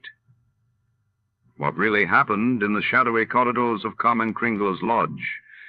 Stay tuned as we follow the clues. But before to start, let's see what happened the day it was aired. It was December 24th, 1956, and that day the world watched as Europe faced a tense Christmas amid the aftermath of the Hungarian Revolution, while across the globe Japan launched its first post-war Antarctic research expedition, marking a bold return to international scientific collaboration. Johnny Dolar. Pat McCracken, Johnny. How's the weather in Palm Springs? A blonde in a bikini just melted past my poolside window. Goodbye now. Oh, don't hang up. Johnny, this job's just a few miles north of where you are. It'll take maybe a day to clear it up. Hey, you said that last Christmas, Pat, and I got trapped in a blizzard. This season I soak in the sun. Happy New Year. John boy, we have a bonus list in this office. Your name could be on it. Near where I am, huh? It's a ghost town named Calico. An old prospector named Kringle is breathing his last up there. I thought old prospectors never died. He wants to change the beneficiary on his $50,000 policy, but a nephew, Ned Kringle, threatened suit if we let him. So you contact our agent, Gene Craig, in Barstow. Who's the new beneficiary? Carmen Kringle. Carmen? A borough. A borough? Yeah. If I don't hear from you, Johnny, Merry Christmas.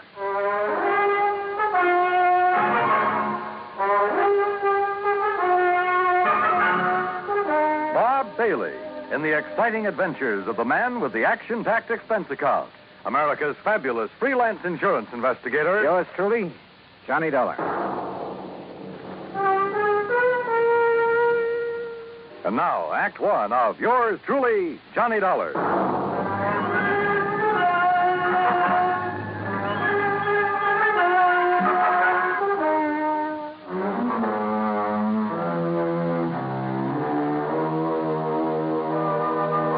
Expense account submitted by Special Investigator Johnny Dolar to the Home Office, Universal Adjustment Bureau, Hartford, Connecticut. Following is an account of expenses incurred during my investigation of the Carmen Kringle matter. Expense account item 1, $1.40. Telegram to Gene Craig in Barstow telling him where and when to meet me.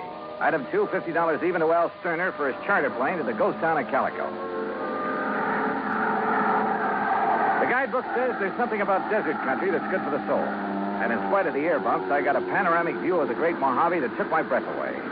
The sun's setting rays hit the weird mineral stratas of the Calico Range and turned them into a patchwork of beauty. Night comes quickly in this country, and I turned to Al when a Christmas tree cluster of blinking lights appeared under our wings. By way of answer, he put the plane into a glide and set us down on the smooth surface of a dry lake bed.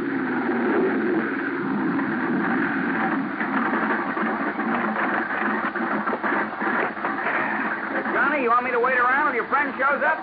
No, thanks. Well, there seems to be plenty of company. That's just an old coyote. Don't stand too long or you'll freeze to the spot. Okay. Good luck. Call me when you want to be picked up.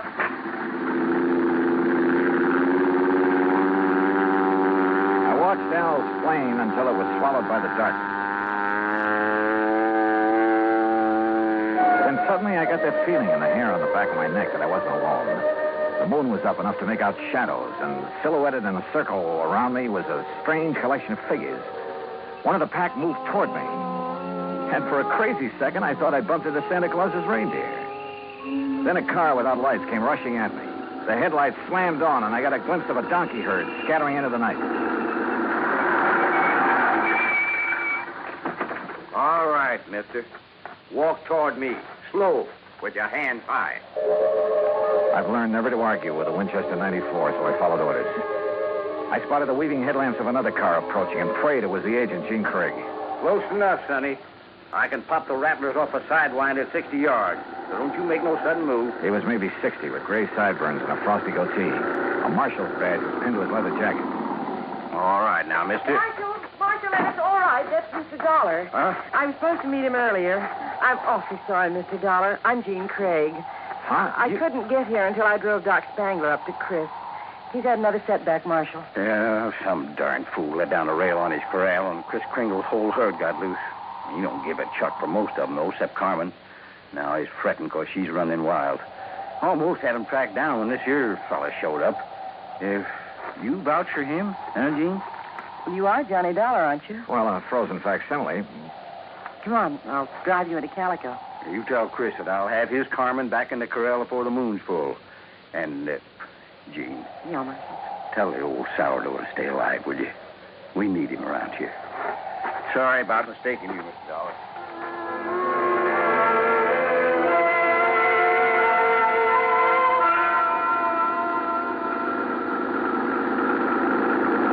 Jean Craig, with a J, knew her way around. She was strictly business and filled me in fast on the old prospector with the odd name and his desire to change the beneficiary of his policy. Everybody calls him Chris because every year he loads up his burros with toys and presents for the miners and their families back in the hills. Huh? The kids really think he is Santa Claus. I'm afraid it won't be a very merry one for them this year. Well, what makes everyone so sure Chris Kringle is giving up the ghost? Doc Spangler says there's nothing apparently wrong with him. It's more like he's given up. Oh, what's with this Scrooge character, the nephew? Ned Kringle seems all right. It's the man with him, Willie D'Agostino. He does the talking for Ned. You'd think he was going to inherit the money. Well, maybe he's expecting to. You know, you're making a good case for Carmen. Can a burro be a beneficiary, Johnny? Chris can leave it to a three-masted schooner if he wants, providing a trust is set up. Could the people of Calico be that trust if they promise to take care of Carmen? Yeah, I guess so. Why? That's the way Chris wants it. That way there'll always be a Christmas in Calico. What happens when Carmen goes to donkey heaven? Or is it burros that never die? There'll always be burros in Calico, Johnny. And one of them could always be named Carmen.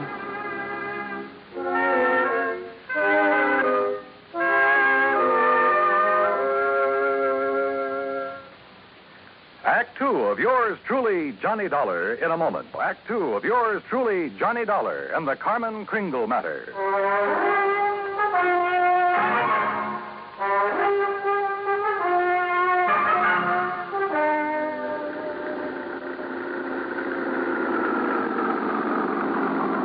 Well, here we are, Johnny. Calico, once the richest silver city in the West. It was unbelievable. Like seeing a page from the past. Walter Knott, famed creator of Knott's Berry Farm and Western historian, had bought the old ghost town's battered remnants and restored it to the way it must have appeared in the wild and fevered days of the Silver Lode. I could make out signs nailed to weathered batten boards that told of a flourishing and colorful past. Joe's Saloon, The Last Chance, Hyena House Hotel, Lane's Mercantile, the Calico Prince.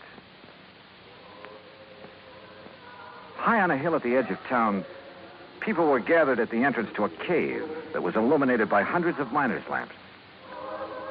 And it gets you, huh? Almost like it was planned. They're rehearsing for the Christmas Eve pageant. Maybe you can spend Christmas Eve with us, Johnny. If you don't have other plans. I have a day with a steam-heated swimming pool. What? Come on. Let's meet the old man.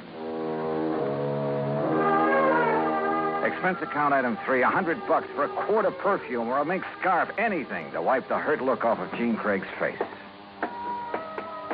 She led me up the steps to the rickety porch of Chris Kringle's wooden shack.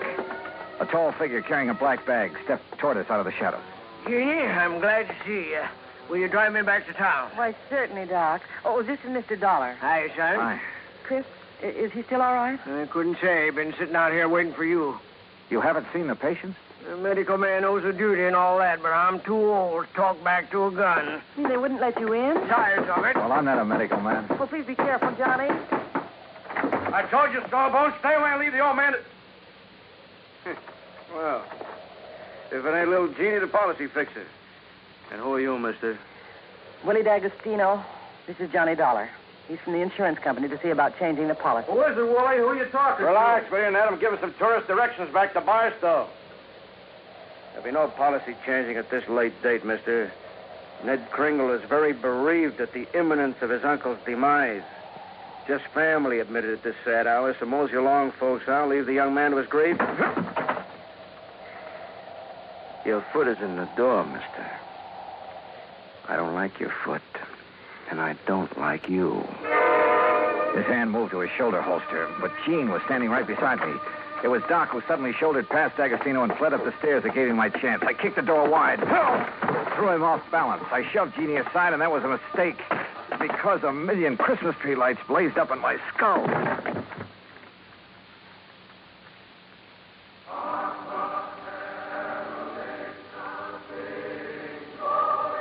Then slowly the tree lights faded away, and I saw Jeannie fussing over me and looking worried.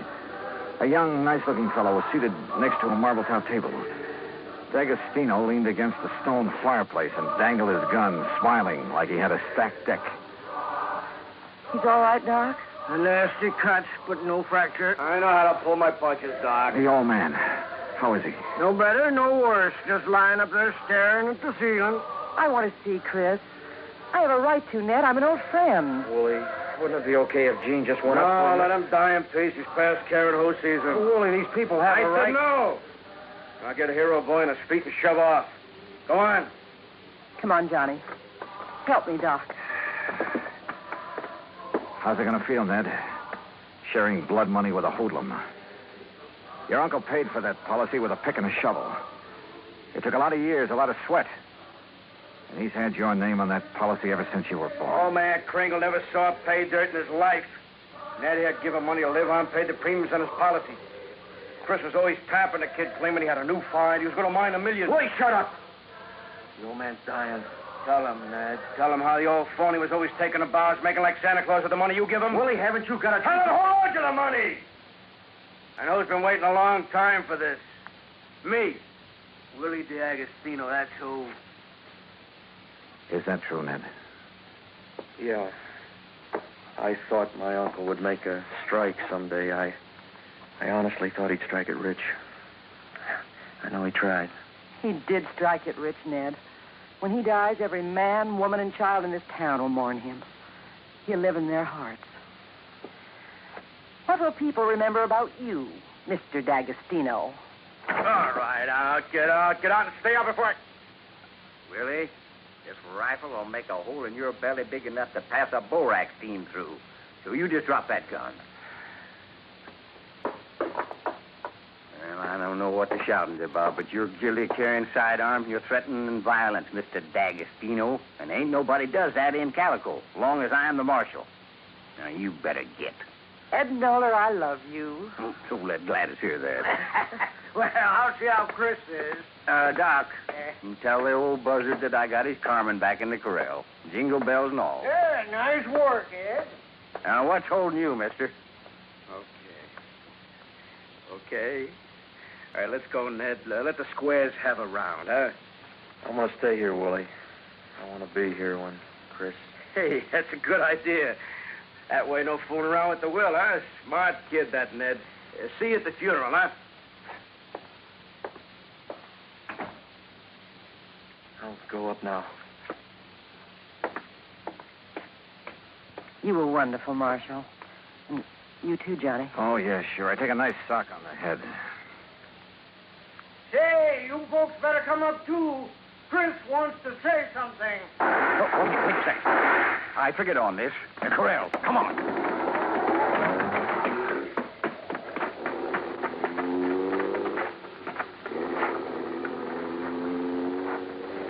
D'Agostino must have had another gun in his car. One of the bullets had found the mark he intended. Willie Boy wasn't taking any chances that Carmen Kringle would inherit $50,000. We found the burro lying on her side, quite dead. Jingle bells and all.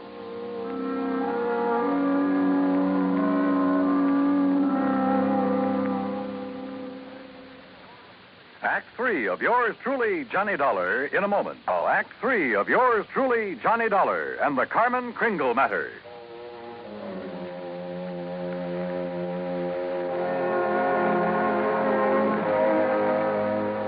Marshall. Johnny, how could he have been so cruel? Carmen dead. It's just not right. Yeah, I figured D'Agostino might be mean enough to try killing Chris's pet burro. We can't tell him about it. It would kill him for sure. You'll have to know the truth, Gene. You'll have to decide about the will. Yeah, truth is always the best. And easy this time. Easy? Huh? Yeah. I'll just take these bells off of this poor little feller, and I'll put them where they belong. Carmen. What? Carmen. Oh. Mosey over here now. Well, you pulled a switch. You put these bells on another book. Yeah. I didn't trust that greasy character, and I was right. And nice girl, Carmen. I'll be.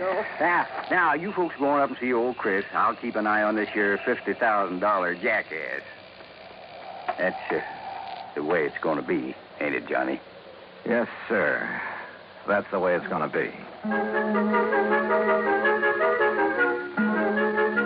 But I was wrong. The roly-poly little old man on the four-poster bed with his white whiskers resting on the quilt changed his mind again. Even after hearing about how the marshal saved Carmen. I wasn't going to scratch Ned's name off of that insurance, Mr. Dollar. I tried to shake that D'Agostino, figuring he'd take his hooks off of Ned if he thought my Carmen was going to get the money. Oh, I was scared for a while that I just might have to up and die to square my nephew's gambling debts. I'm sorry, Chris. I'll work my fingers raw paying every cent I owe, but I'll pay him back with interest. I want you around. Yeah. Okay, Mr. Dollar. Yeah, Chris. Lift the lid on that footlocker and fetch me one of them bags in there. They're pretty heavy, but you look strong. Oh, they're sure heavy enough. You got them stuffed with silver? It's better than silver. Open it up there. Yeah, that's it there. Yeah, recognize the dot? Yeah. Maybe you'd better have a good sleep, Chris. This here's plain old gravel. Oh, plain gravel. It's uranium, Doc. Huh? The last batch assayed at $900 a ton. And I got a mountain of it staked out. In both our names, Ned. You don't say why, Chris. Mr. Dollar, if you and Jeannie check with the Barstow Bank, you'll find that they'll extend credit on the strength of that assay. You reckon you can spend 2 days buying enough presents so as we won't disappoint the folks hereabouts?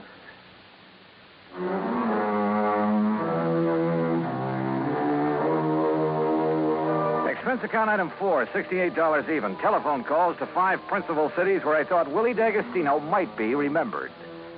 The police departments had a long list of reasons why they remembered Willie. That was my Christmas present to them. Expense account item 5, another $50. Truck rental to haul the presents we bought for Ned to give away come Christmas morning.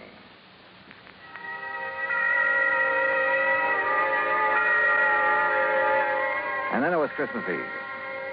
We sat on the Kringle's porch and watched the procession up to the Maggie mine. The flickering lights from the miners' lamps reflecting on the faces of the happy children. Old Chris was bundled up in blankets, his little eyes twinkling, chuckling to himself like he knew all the answers to the universe. Jean was there, too. Kind of nice. Isn't it, Johnny? Kind of nice. Marshal Ed Nolar was one of the wise men in the procession. I recognized the sideburns. And Doc Spangler couldn't hide his height. Oh, he wore an awful beard. Ned Kringle led the burro that carried the Blessed Mother. Yeah, you guessed it. The burro was Carmen Kringle. Expense account total, including return to Palm Springs and incidentals, $229.75. But forget it, Pat. This is the best holiday I ever had. And I was only cold at the start. From all of us to all of you, may this be your very merriest Christmas ever. Yours truly, Johnny Dollar.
evening, friends.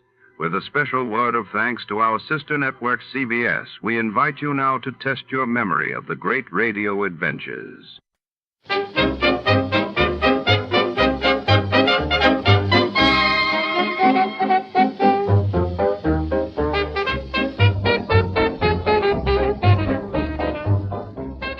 Tonight, under rain-slicked city lights, a hard-boiled detective is drawn into the shadows by a mysterious Dane Fairly-Bright.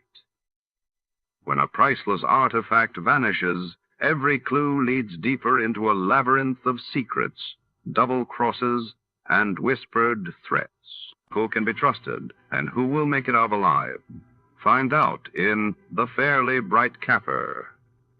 Before we begin, let's see what happened on the day it aired. It was March 22nd, 1949, and that day Europe watched as the Soviet Union tightens control over eastern Germany, while across the globe, Israel's new government confronted waves of international recognition and tension.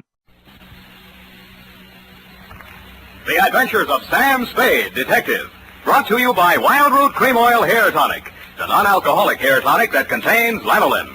Wild Root Cream Oil, again and again, the choice of men and women and children, too. Sam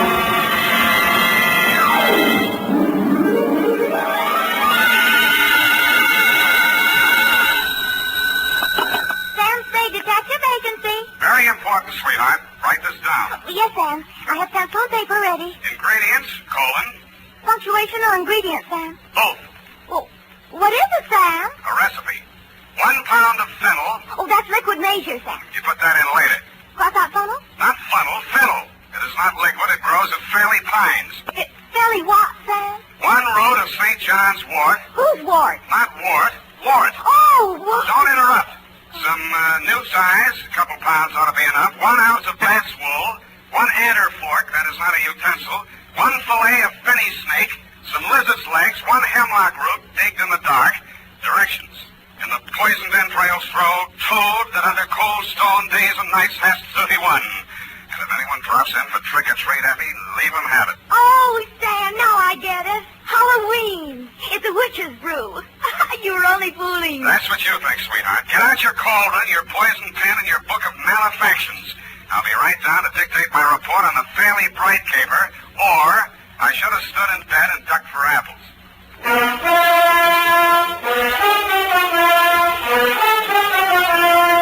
Dashiell Hammett, America's leading detective fiction writer and creator of Sam Spade, the hard-boiled private eye, and William Spear, radio's outstanding producer-director of mystery and crime drama, join their talents to make your hair stand on end with the adventures of Sam Spade. Presented by the makers of Wild Root Cream Oil for the hair. Are they saying this about you? There goes somebody who's really well-groomed. And that can go for every member of your family if they spruce up each day with Wild Root Cream Oil, America's favorite hair tonic. Wild Root Cream Oil grooms hair neatly and naturally, relieves dryness, removes loose dandruff. If your family hasn't tried it, get Wild Root Cream Oil in the new 25-cent bottle. You'll see why Wild Root Cream Oil hair tonic is, again and again, the choice of men and women and children, too. And now, with Howard Duff starring as Spade, Wild Root brings to the air the greatest private detective of them all in the adventures of Sam Spade.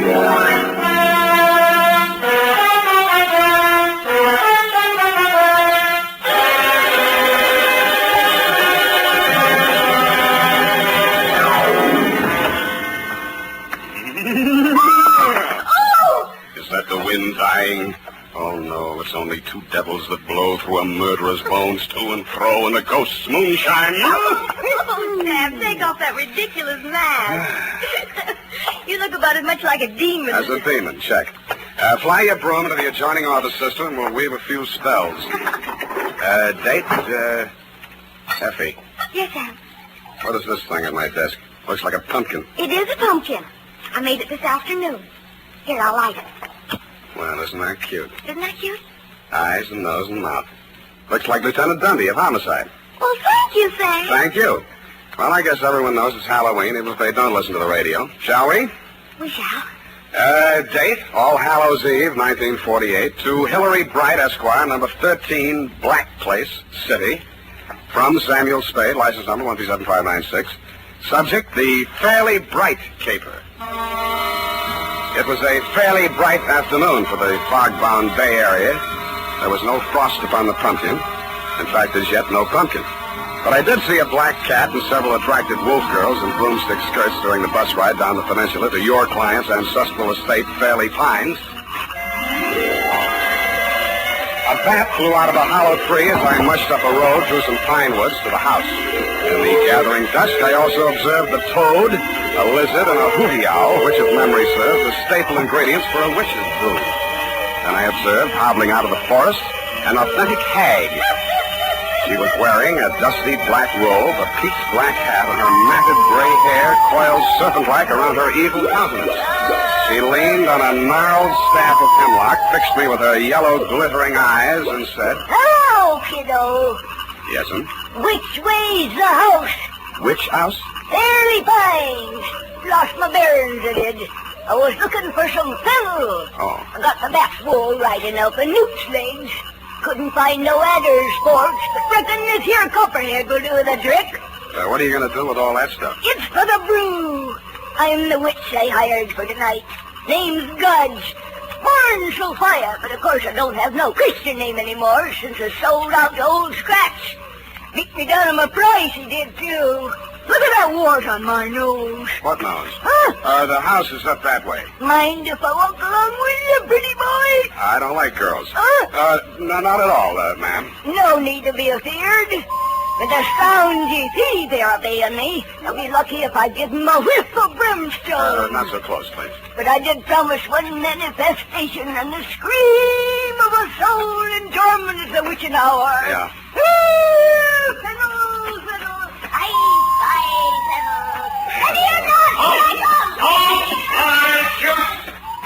Who is that? What's your hurry, sir? Where do I find Mr. Hilary Bright? Oh, you're the detective, is Spade? Right. Oh, well, I'm Homer Langdon, attorney for the Fairley estate. Hold on, I'll take you to him. Sorry for that challenge just now. Been hearing strange noises around the grounds. You notice anything peculiar as you came up the road? Well, there was an old lady. I used the term loosely. Looking for fennel? Yeah. That's the witch. Mr. Bright hired her for the party tonight. Takes her work kind of seriously, doesn't she? Well, you know how it is. Seasonal work. What does she do between Halloweens? Claims she hibernates. Yeah, Celia. Mrs. Fairley, Spade. She's eccentric. Don't let her know. Check. Oh, here I am, Homer.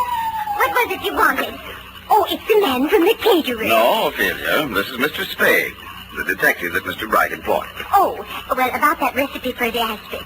Cook says she's never heard of putting fennel and lizard's claws in a tomato aspic. And Mr. Bright says hemlock is poison. You've got it mixed up, Ophelia. That's the recipe for the witch's brew. Well, anyway, the grocer says he doesn't stop them, so you'll have to garnish it with parsley. Ophelia, he's not the caterer. He's the detective. Oh! Well, keep your eye on those pumpkins. Mice, you know. Mice? You know, mice. Pumpkins? Where is that witch? I've got to tell her about the parsley. Oh, witch!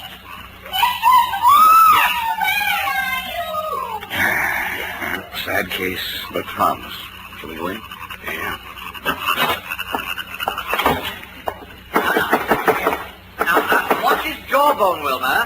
Oh, you've already broken his neck. Oh, why don't you hire an assistant? I don't like hanging him in the house anyway. We don't even know who he is. What are they up to now? Halloween comes but once a year. Oh, it's a skeleton, part of the decoration.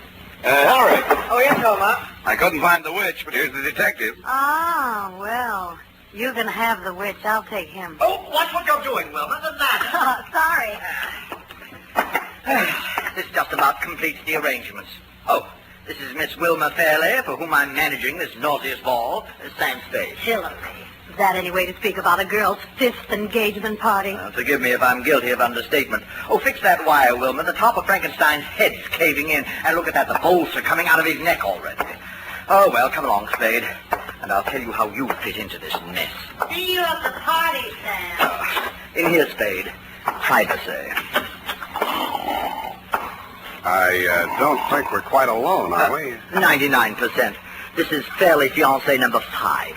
Ralph Cram by name. Oh, wake up, Ralph. Oh, don't bother. He started the party a little early? Before lunch. But can you blame him? If I weren't a teetotaler, I'd be out staggering around the woods with that witch. Uh-huh. Now, what exactly is my assignment, Mr. Bright? I want you to be present at this miserable party tonight and pretend to have a good time. Why didn't you hire an actor? This is a new kind of masquerade ball. Even I have a unique problem here. A Halloween party combined with a party announcing the engagement of a socially prominent young woman. Well, naturally, the press will be on hand. They always are at my parties. But I doubt if any of the invited guests will show up. That's where you come in. You're one of the uninvited guests. I don't get it. But it's very simply this. I have a reputation to maintain. I'm sure you have better things to do than read the society page, so I'll explain. I believe some ill-informed columnists have referred to me as the male Elsa Maxwell. That's not true. She is the male Hillary Bright. Female, that is. Anyway, you're a professional party giver, is that it? Exactly. What's the matter with Wilma? Why won't anybody come to her party? Because everyone on the guest list is either a relative or a friend of some poor swain she has jilted on the very steps of the altar. Oh, now I get it. Exactly. Now, as to the party. Masquerade. Natch. What else can you have on Halloween? Figures. Yes. If anyone came, they'd probably be dressed as witches or pumpkins, which is dull enough in itself. But the Fairleys and their immediate circle will undoubtedly trot out their moth-eaten Beaux-Arts costumes. Old Langdon is Louis XIV. Wilma and her mother trying to look like Greek goddesses and some old drapes from a Fanchon and Marco idea. What about the boyfriend here? Well, you can see how hideous it's all going to be. And Life magazine has promised to cover it. Well, I simply had to do something. What about the boy? I think it's the party idea of the year. 20 uninvited guests who will come as themselves. Who's my date, the witch? Oh, isn't she priceless? You know, I thought of burning her at the stake as the grand climax of the evening. I've got matches. No, I decided against it. It's too messy. Well, it sounds like loads of fun, Mr. Bright, but I'm afraid you called the wrong detective. Now, Go wait out. a minute, please. Hear me out. Now, there's method in my madness. I believe I mentioned 20 uninvited guests. Who are coming as themselves, yes. Exactly. Well, I've gone to a great deal of trouble and expense getting together a really colorful group. All authentic types. A gangster, a shrimp fisherman, a swami, 3 bubble dancers, a gypsy, a paroled axe murderer, a sandhog. Oh, that reminds me, I must see whether the blubber arrived for that Eskimo they're flying down from Nome. Yeah, well... What I'm getting at, Spade, is that with a collection of people like that, well, anything might happen. Yeah, well, why didn't you invite the local police force? Oh, they're coming in costume, of course. Good, then you won't need me. Besides, I get $800 a day in expenses. Mr. Spade, at the last party our local chief of police attended, the guests were held up and robbed of $50,000 worth of jewelry, including the chief's gold bag. So, you see, we do need you.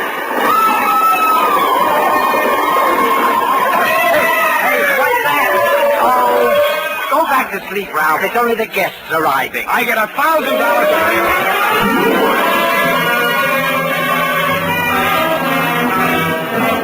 You were right. You did need a detective. In fact, you could have used several others. First, the pickpocket you'd invited lifted the police chief's wallet. The axe murderer chased the witch up a tree. And the gangster and the cowboy tried to shoot it out over one of the bubble dances. After I'd foiled the safecracker in the act of blowing the vault in the library, things quieted down, and everybody formed a circle around a bonfire. All right, quiet, please. Quiet, everyone. Quiet. Mrs. Fairley has a very important announcement to make. Ophelia? She was here just a few moments ago. Well, have you seen her around Langdon? A few minutes ago, she said she had a headache and went upstairs to get some aspirin. Sam, I'm worried about Mother. Would you mind going upstairs to see what she's up to? She's been behaving so strangely tonight. She's been behaving strangely. Sure, Wilma, I'll be right back. Come along, let's get on with it. A witch. You stand over here. Yes? No, bring your broom. That's it. And don't look so pleasant. You're supposed to be evil. Beware! Those not wearing toe stain is subject to warts. There's evil in this place tonight. Blood on the stone, blood in the cauldron.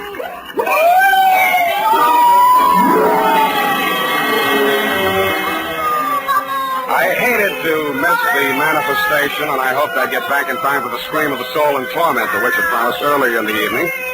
I cased the rooms on the second floor. Wilma's fiancé, Ralph Cram, was in one of them, asleep. Ophelia wasn't in any of them. But in one of the bedrooms, I found something that puzzled me. A rope made out of bed sheets dangled out of the window, but the window was closed. I walked over and opened it. The witch was still at it. I couldn't see the merry little group around the bonfire, but where the firelight glowed against the tree trunks at the edge of the woods, I saw a white-robed figure crouching in the shadows. Then I heard it.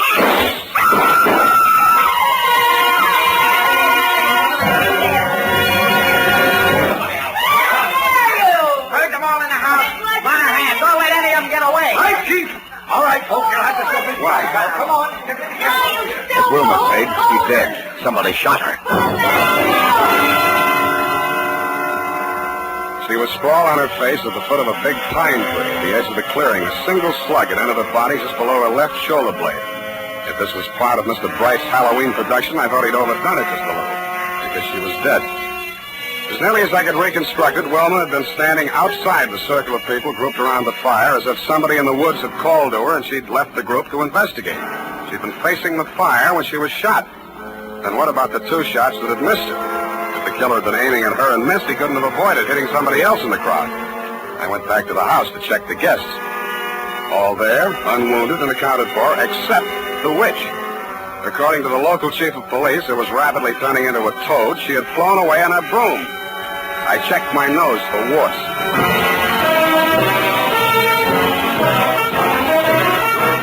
The makers of Wild Root Cream Oil are presenting the weekly Sunday adventure of Dashiell Hammett's famous private detective, Sam Spade.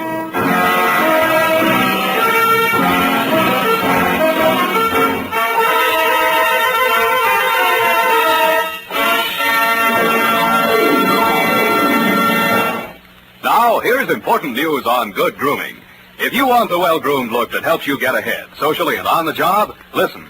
Recently, thousands of people from coast to coast who bought Wild Root Cream Oil for the first time were asked, how does Wild Root Cream Oil compare with the hair tonic you previously used? The results were amazing. Better than 4 out of 5 who replied said they preferred Wild Root Cream Oil. Remember, non-alcoholic Wild Root Cream Oil contains lanolin. It grooms the hair naturally, relieves dryness, and removes loose, ugly dandruff. So if you want your hair to be more attractive than ever before, get the generous new 25-cent size of Wild Root Cream Oil, America's leading hair tonic, on sale at all drug and toilet goods counters. It's also available in larger economy bottles and the handy new tube. Get Wild Root Cream Oil, again and again, the choice of men and women and children too.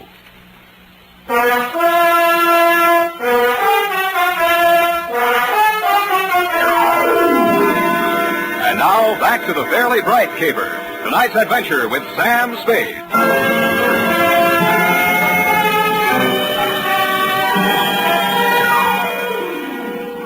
By dawn the next morning, Aloysius Becker, boy police chief, still hadn't sweated anything out of his 20-odd suspects but yawns.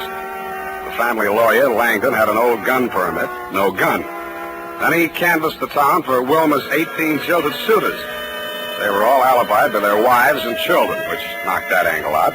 She carried no insurance, nobody stood to gain anything financially by her death, and nobody but you, Mr. Bright, actively disliked her. About then, Chief Becker put Ophelia back on the griddle. Now, look here, Mrs. Fairley. You still aren't coming clean with us. Clean? Oh, the ashtrays. I'll call the maid. Come back here. Yes, Chief Becker. Now, sit down, Mrs. Fairley. Now, let's go over the part of your story where we found the bed sheets hanging out your window. Yes. Why did you tie the bed sheets together and hang them out the window? For a rope. So, you admit that you used that rope to sneak out. I did no such thing. I always go out that way at night. And you admit that... Oh, I give up. Mrs. Fairley. Oh, it's you, Mr. Spade. I want to thank you for guarding the pumpkin so well. I didn't see a mouse all evening. Thank you, Mrs. Fairley. I only did what... Oh, why is Chief Becker so angry? I think what's worrying him, Mrs. Fairley, is why you closed the window behind you when you went out on your rope. So no one would know. Wilma worries about me. You won't tell her. Ah, it's as plain as the nose on your face what she's doing. Working up to an insanity plea. Ingenious theory, Chief, but look, can I talk to you a minute outside? Yeah, could use a little air. Keep them all here, Monahan. Look, Chief, why don't you lay off that poor old dame? She's too vague, disorganized. It took a marksman. The way the wound was, no point of exit, just puncture the wall of the heart and stop. The low velocity impact. Sure. A what? It had been fired from about the maximum range of a .38 pistol. You'd have to figure on the drop in trajectory as the bullet slowed down. It was either a trick shot or one that just connected accidentally. By the way, we only have your word for it that you were upstairs in the house when those shots were fired. You carry a .38, don't you, Spade? What kind of gun do you carry, Chief? Yes. Well, we'd better wait till ballistics sends back the report on the slug. Gosh, if we could only figure out where she hid the gun. Don't look now, Chief, but that witch is back again. What? Pretty boy, where you been? I've been looking all over for you mortals. You're going to have a good deal of explaining to do, lady. Why did you fly away like that last night? I had to see to my cauldron. A good thing I did, too. Look what I found in it. No wonder my manifestation didn't work. Base metal in my brew. 38 caliber, too. 3 bullets fired. Gee, that settles it. You're under arrest. Who, me? Yes. Fired. Gee, that settles it. You're under arrest. Who, me? Yes. No, her. Oh, no, you don't. I'll put a star on you, I will. I'll turn you into a toad. Look, Chief, where's that gun permit you took out of Langdon's room? Oh, I forgot about that. Here, it's in my pocket. Let's see that serial number. Well? They match. It's Langdon's gun. Boy, oh boy, then it's settled. That's what you think, boy, oh boy. Don't forget, he's a lawyer.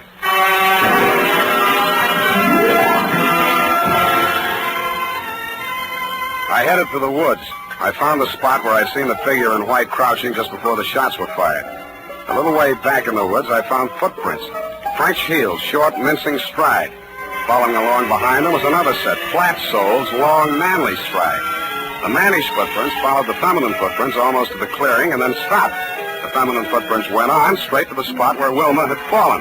I knew that no woman had been over this trail since the murder except the witch, who probably had cloven hoofs. Her cauldron had vanished, but the fire was still smoldering.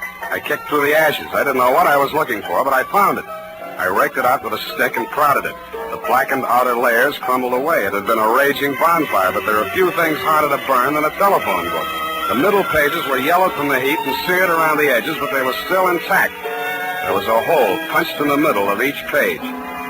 Feminine footprints right up to the X that marked the spot in the phone book through which a bullet had been fired. I had a hunch the ballistics report would prove that Langdon's gun did not fire the fatal bullet. I was right, but for the wrong reason.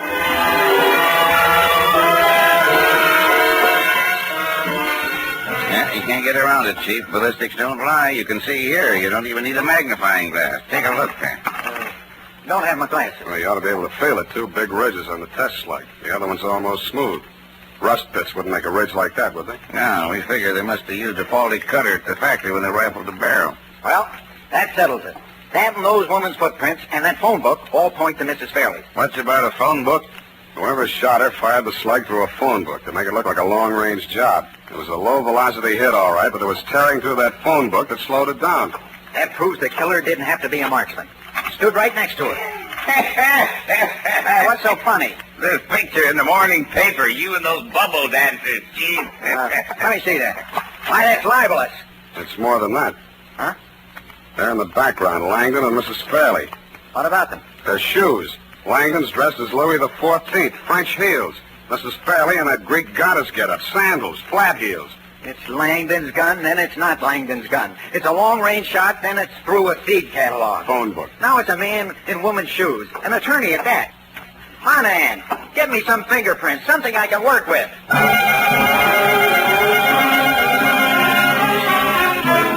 I didn't blame the chief.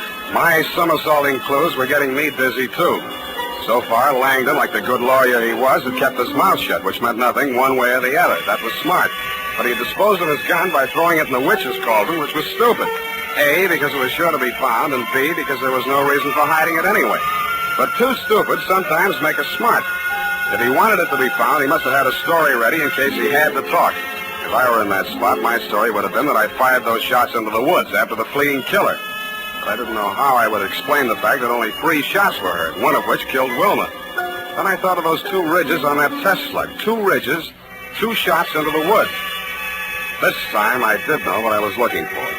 They were buried deep in the soft trunk of a pine tree near the ground. I dropped to my knees and dug. I got the first one out and was looking at it. It was a misshapen hunk of worthless lead. Something embedded in the side of it glittered in the sun like a diamond. In fact, it was a diamond. And it stopped glittering. Something behind me had come between it and the sun. I flopped on my side and rolled over. I grabbed his legs and tripped him. Then I saw his face.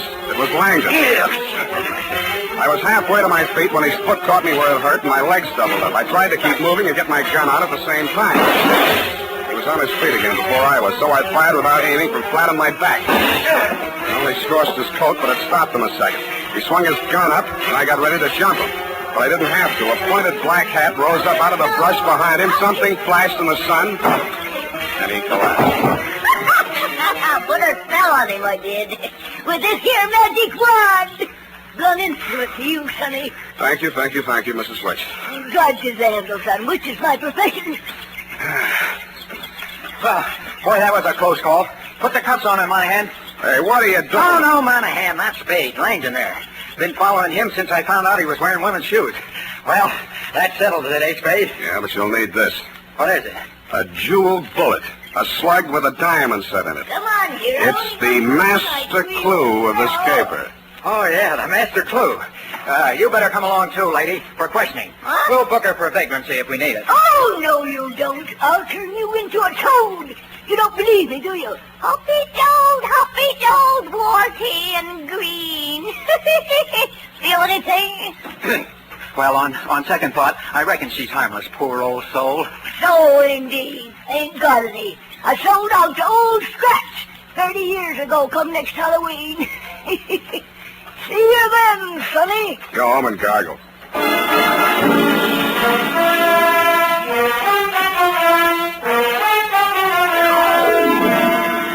Period.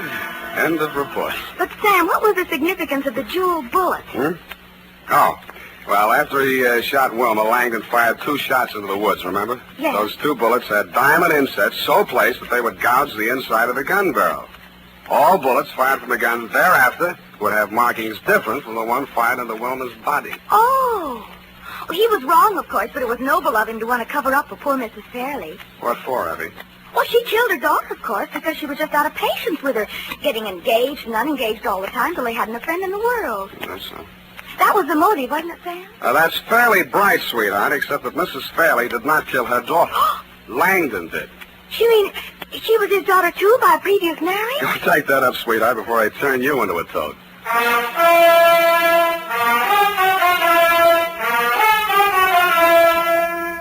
And now, listen to this.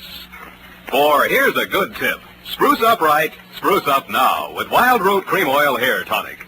Wild Root Cream Oil grooms your hair neatly and naturally, relieves dryness, removes loose dandruff. Get the 25-cent Get Acquainted bottle or the large economy size.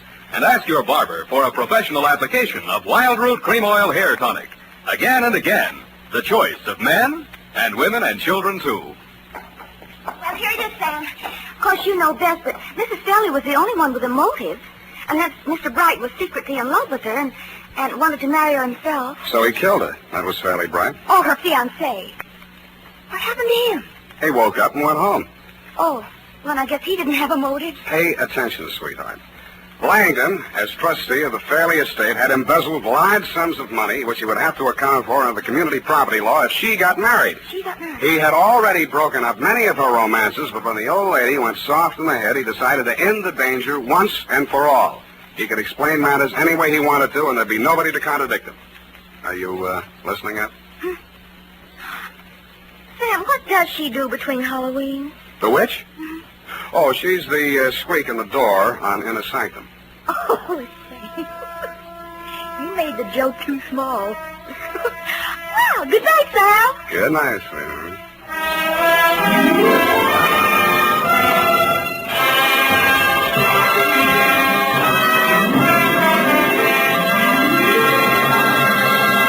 The Adventures of Sam Spade, Dashiell Hammett's famous private detective, are produced and directed by William Spear. Sam Spade is played by Howard Dove. Lorene Tuttle is Effie. The Adventures of Sam Spade are written for radio by Bob Tallman and Gil Down. Musical direction by Lud Gluskin with score composed by Renee Garrigang. Join us again next Sunday when author Dashiell Hammett and producer William Spear join forces for another adventure with Sam Spade. Brought to you by Wild Root Cream Oil. Again and again, the choice of men and women and children, too. This is Dick Joy reminding you to get Wild Root Cream Oil, Charlie, to keep your hair in trim. You see, it's non-alcoholic, Charlie. It's made with Susan Lanolin. You better get Wild Root Cream Oil, Charlie. Start using it today. You'll find that you will have a tough time, Charlie, keeping all the gals away. Hiya, Paulie. Get Wild Root right away. This is CBS, where 99 million people gather every week, the Columbia Broadcasting System. A warm word of thanks tonight to our sister station, CBS, And before the next thrilling episode begins, let's see how much you know about your favorite radio heroes.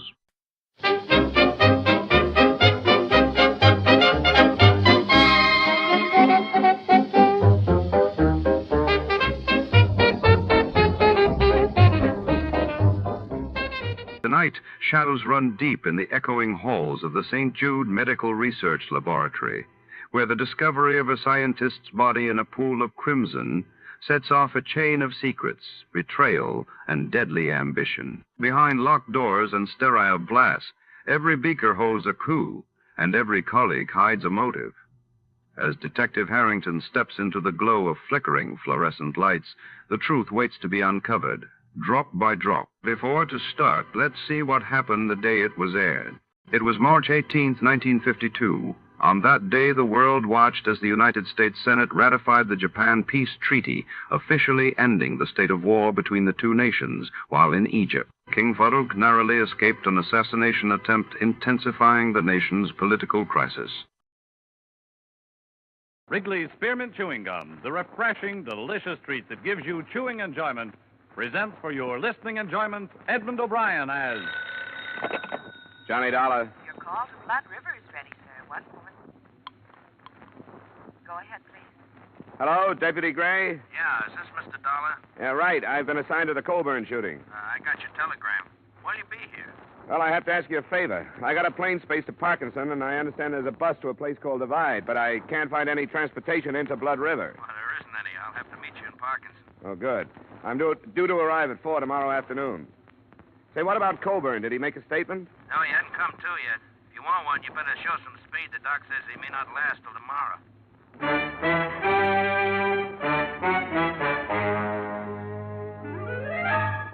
The makers of Wrigley's Spearmint Chewing Gum bring you Edmund O'Brien in another adventure of the man with the action-packed expense account. America's fabulous freelance insurance investigator. Yours truly, Johnny Dollar.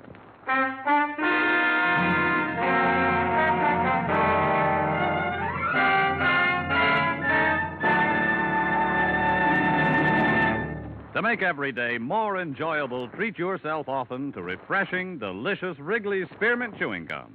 Here's a taste treat you can enjoy indoors, outdoors, at work, or at play. The cool, long-lasting mint flavor refreshes you. The smooth, steady chewing helps keep you fresh and alert, adds enjoyment to whatever you're doing.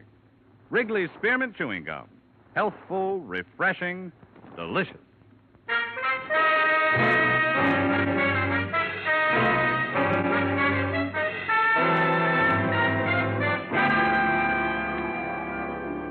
Expense account submitted by Special Investigator Johnny Dollar to Tri-State Life and Casualty Company, Hartford, Connecticut. The following is an accounting of my expenditures during investigation of the Blood River matter. Expense account item 1, $240, transportation and incidentals between Hartford and Parkinson.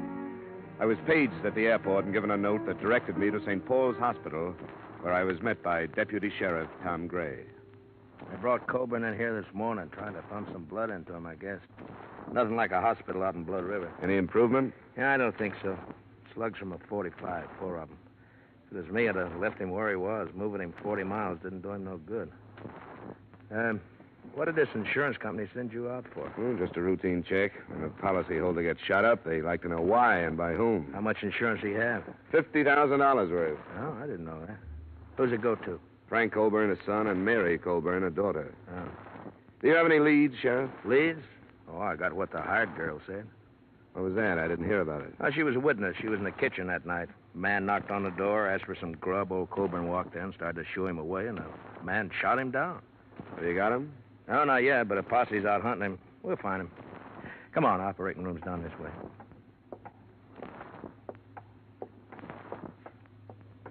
Tom, have you heard any news? Not yet, Mary. Hello, Frank.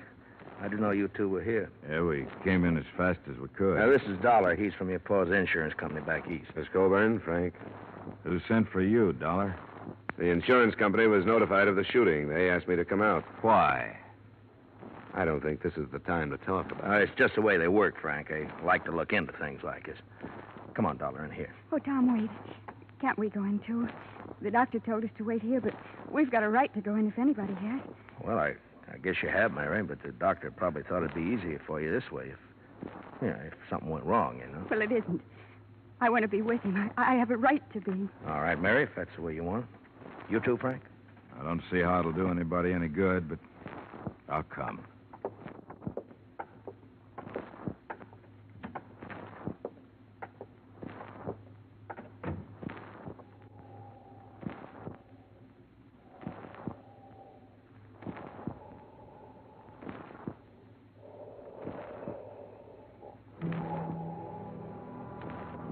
The son, Frank, was a huge man, well over 6 feet in his high-heeled boots. But the figure on the operating table must have towered over him during better days. I learned later that Max Colburn was more than a man.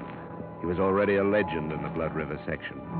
But here, under the intense glare of a battery of overhead lights and under the probing instruments of the surgeon, Colburn was a great deal less than a man. Through the concealing sheets, you could realize the disintegration of his body, and his massive head, skin now bloodless and drawn, had already taken on the aspects of a skull. I knew he'd never make a deathbed statement, but we stood there and waited 2 hours for him to die.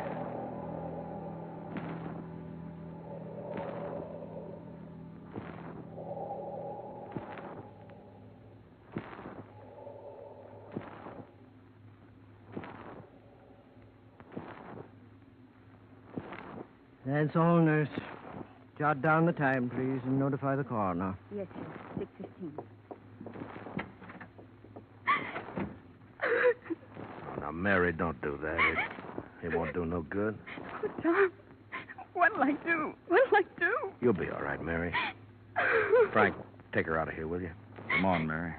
There's nothing anybody can do now. If it had been me, Doc, I'd never brought him in. Old Bull might have made it in Blood River. I'm sorry, Gray. He had to be moved. No facilities at all out there. That's your business, I guess. It was point-blank range, Gray. Multiple punctures of the stomach, single puncture of the right lung. He had to be moved. How do you do? Johnny Dollar, Doctor. Oh, I'm sorry. Dr. Fulton. Mr. Dollar is representing the insurance company. How do you do? I'm sorry I couldn't save him, Dollar. Well, you did everything you could. Yeah. Who was it that shot him, do you know? Not yet. I hope you'll find him. Max Colburn was a fine man. Yeah, the best. Now, what are you going to do now, Dollar? Go to Blood River? I'm still not satisfied about this thing. I'll put you up in my place. There's no hotel. Oh, thanks. I'd appreciate it. Well, nice to meet you, Dollar. Too bad it couldn't have been under better circumstances. You should never have brought him in. Well, he probably knew what he was doing. If you think he shouldn't have been brought in, why'd you let him? You're supposed to be the sheriff out here. There's nothing I could do to stop him, Frank. No, and there didn't seem to be anything you could do before to stop it either. Oh, now, calm down, Frank. The county don't pay you to run around with my sister. If you'd been spending half the time on your job that you do with her, this wouldn't have happened. That's enough, Frank. Now, shut up. And if Mary don't know it's mostly your fault, I'm going to tell her. He's a hot-headed buzzard. Yeah, I noticed. Can we make it to Blood River tonight? Yeah, we can make it all right. Look, Dollar, I want to tell you something. It's a funny little place, only about 300 people in it. They aren't going to like you butting in. They don't like strangers. I'm used to that. Okay, as long as I told you. My Jeep is out in the back in the parking lot.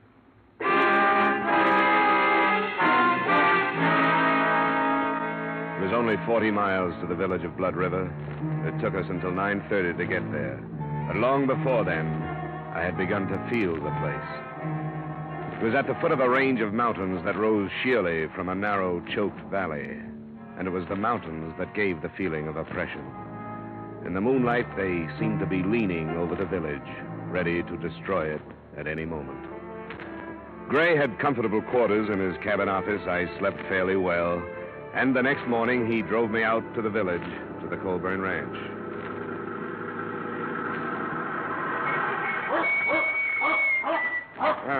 Quite a layout. Only 400 acres now. Colburn used to own the whole valley. There's open range up in the hills there. Well, this is the best fattening range in the whole... Will you get away, Duke? That dog dangerous? Yeah, could be, I guess. He's the old man's dog. He knows something's wrong, but he don't know what. That's right, isn't it, Duke boy? Yeah. Now, go away, go away. Go on, boy, go. Well, come on, we'll go up to the house. Hired girl will be in the kitchen, I suppose. Oh, cut it out, Duke. He's all right. Now, shut up, will you?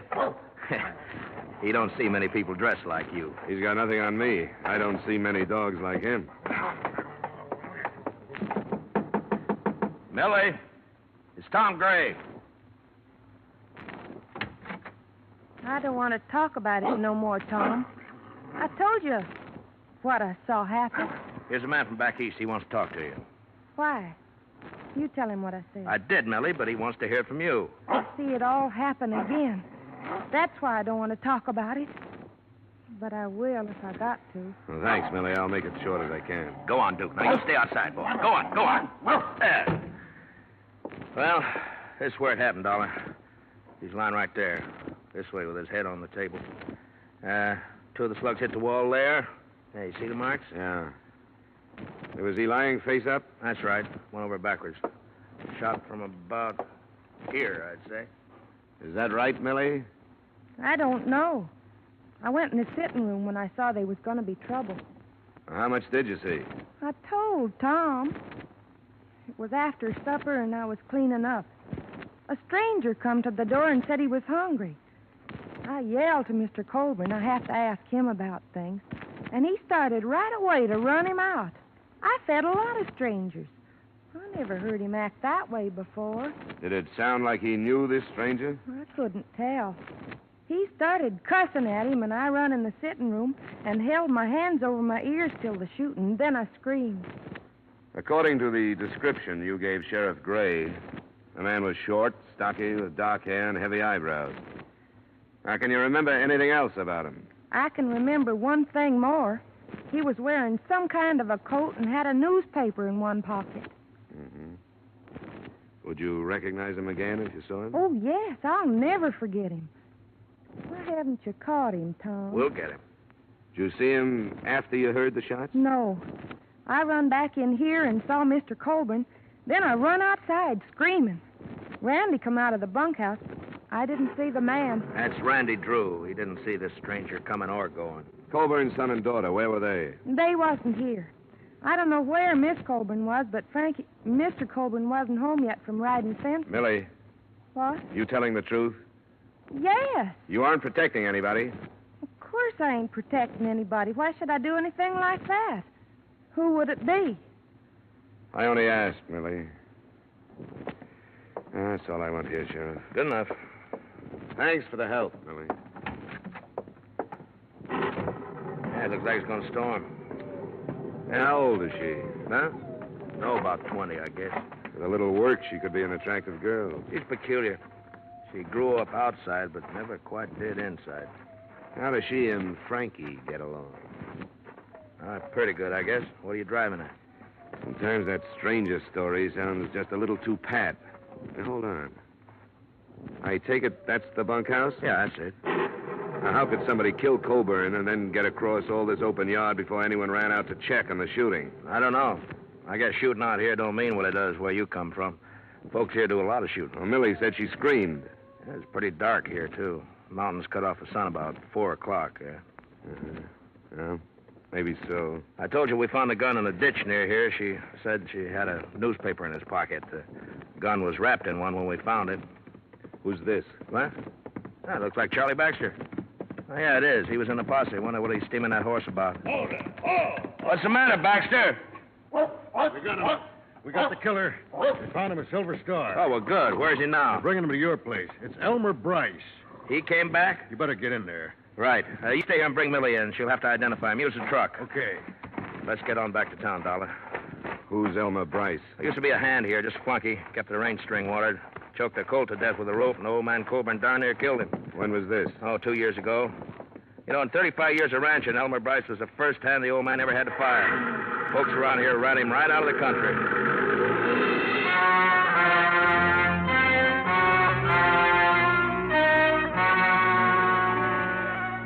The thunderstorm swept in over the mountains and began to drench the valley during the trip back to the village. A group of maybe a dozen curious were huddled in slickers outside Gray's office waiting for a look at the prisoner. He arrived by car, went through the formalities of arrest, and a few minutes later, Colburn's hired girl walked into the office. and faced them. That's him. He's the one. You swear on the Bible, Millie? Yes, I could never forget him. Okay. You can go on back to the ranch. Thanks for coming in. I'm glad they caught you. Oh, Millie. When they kill you, maybe I can sleep without seeing it happen all over again. That's enough, Millie. All right. Hey, the one, Millie? Well, Bryce, you're under arrest. Anything you say will be used against you. I didn't kill him. You deny being at the ranch? I was at the ranch, but I didn't kill him. Well, what did you do? I was hungry. I thought I could get something to eat. He owes it to me. I can't get work no place because he talked about me so much. Nobody will hire me on account of the way he talks. It wasn't my fault that coat choked. He kept pulling and the rope jammed. Colburn, he told people I was crazy and I did it for fun. That ain't right. What happened at the ranch? Well, I asked the girl for something to eat. She called Mr. Colburn. He come and cussed me out and told me to get off his land. And I left. Millie says when he cussed you out, you killed him. I don't care what she says. What kind of a gun do you carry? I ain't got no gun, and you can't prove I killed him. Because I never did. Them two are straight. We want Elmer Bright. Why did you go to his ranch instead of some other? I told you. Because he owes me something for what he done to me. Why don't you tell the truth so we can get on with this, huh? I didn't kill him. You hated him. I hate a lot of people. Listen to them. Who is it? What? Let me come in. Just a minute. All right, come in. Gathered fast, Gray. Must be near to 100 out there now. They sent me in to say they wanted Bryce. Well, they can't have him. You know how they feel about old man Colburn? They want his killer for themselves. I didn't kill him. Nobody can prove I did. I think you've waited long enough, Sheriff. You better get this man into a car and get out of here. All right. Come on, Bryce. On your feet. I ought to give you to him. I don't care what Give me a hand, Dollar. Sure. The faster we move, the better. Open the door, Baxter. Start out. We'll be right behind you. All right, let's go. Move, Bryce. Come on, move. Come on. Get to the car, Bryce, quick. Now go home, folks. Anderson there, you go home. And Phil, you know better than to do this. Now go on home. Boy, get away. Let go. We don't need no outsiders. Ben, take care of this outsider. I got the killer. Use your head. This won't do it any good. This is AFRTS, you crazy. You ain't gonna stop it. Oh.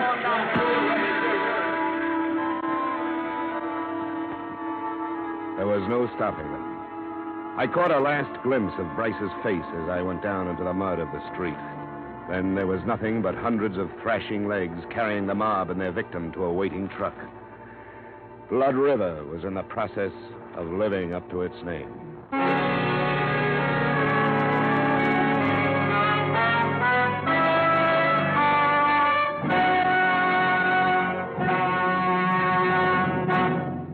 To make every day more enjoyable, treat yourself often to refreshing, delicious Wrigley Spearmint Chewing Gum. The lively, full-bodied real mint flavor cools your mouth, moistens your throat, freshens your taste. And the chewing itself gives you a little lift, helps you keep going at your best. So for real chewing enjoyment that's refreshing and long-lasting, always keep Wrigley Spearmint Chewing Gum handy. Healthful, delicious Wrigley Spearmint Gum will make every day more enjoyable. And now, with our star, Edmund O'Brien, we return you to the second act of yours truly, Johnny Dollar.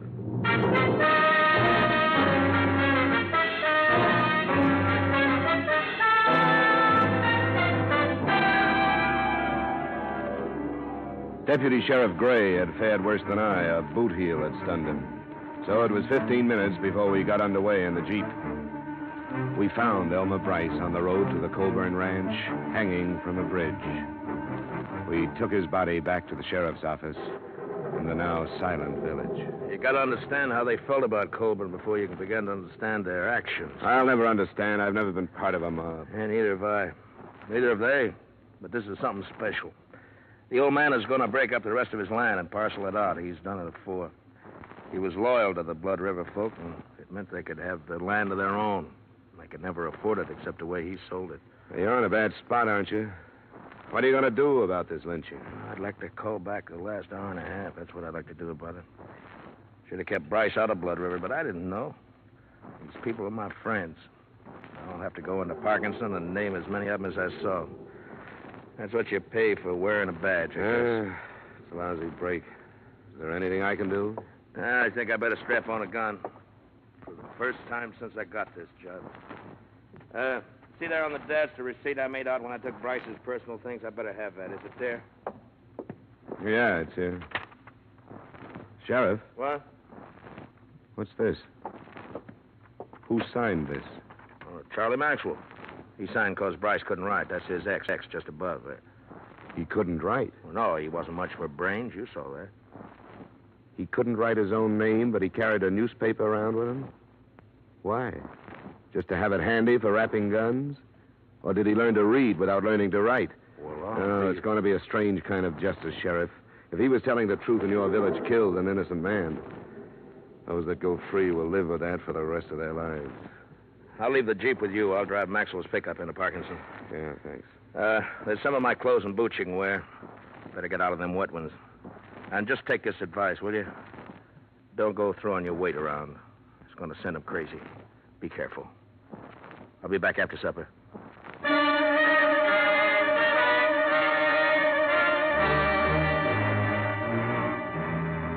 The single street was still silent and empty when I left the Colburn Ranch.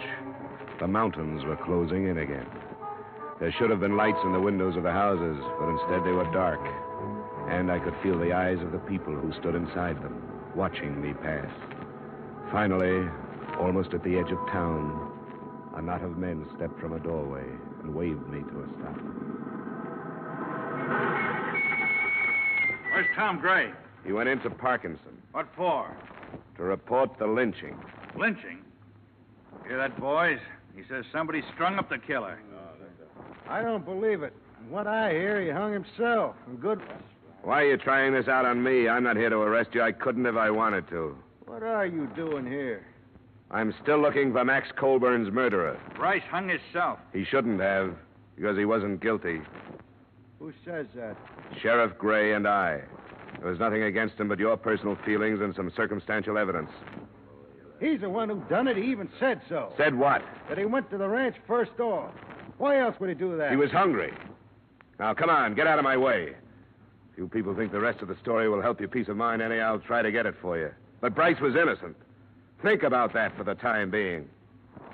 Come on, move it, Ben. I'm coming through. Let him go, Ben. Come on, boys. He can't hurt us now.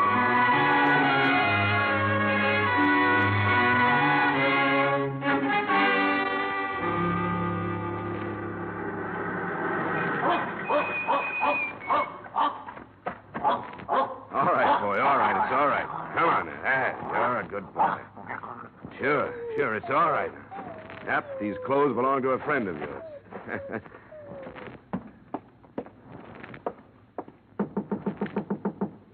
Who is it? Johnny Dolar, Miss Colburn. Oh, Who is it, Mary? it's Mr. Dolar, Frank. Oh, yeah. Come on in, Dolar. Thanks. We heard about Bryce. I'm sorry it went that way. Any man, I don't care what he is, has a right to a trial. Yeah. Lynching is one of man's least pleasant habits. This one especially, it looks like Bryce was innocent. No, he wasn't. Millie said he was the one. There could have been a lot of things wrong with her statement. She didn't see it happen, she only heard it. Somebody else could have taken advantage of Bryce's visit and done the shooting himself. I don't follow you. He did come out here, he admitted it, but I don't think he killed your father. He hated him. Mary, stop that. Sure, he hated him. Everybody knew it. With that and Millie's statement, who would bother to look any further than poor, dim-witted Elmer Bryce? Oh, Frank. Oh, Frank. Shut up, Mary. Go on in the other room. Wait a minute. What's the matter with her? She's upset. Frank, you killed him. Shut up. You'd like that to be true, wouldn't you? You said you would. You said you would, and you killed him.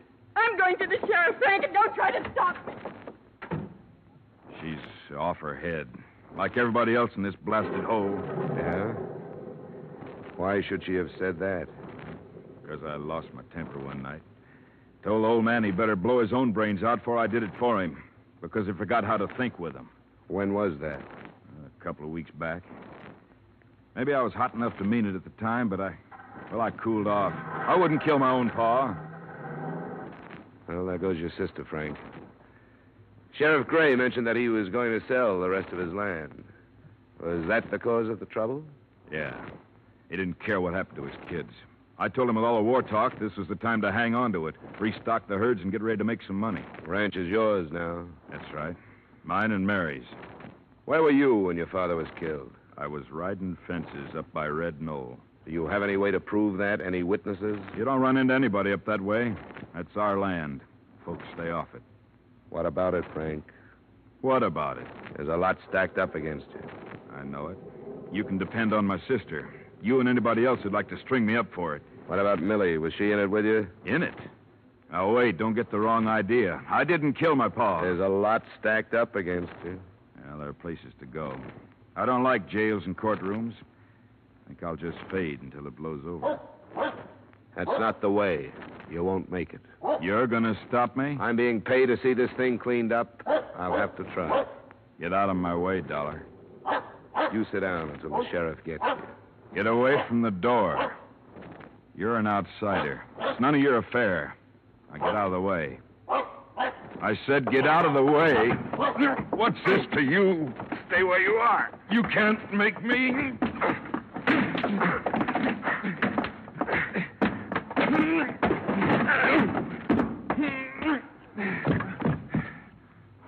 No, I don't want to have to kill you.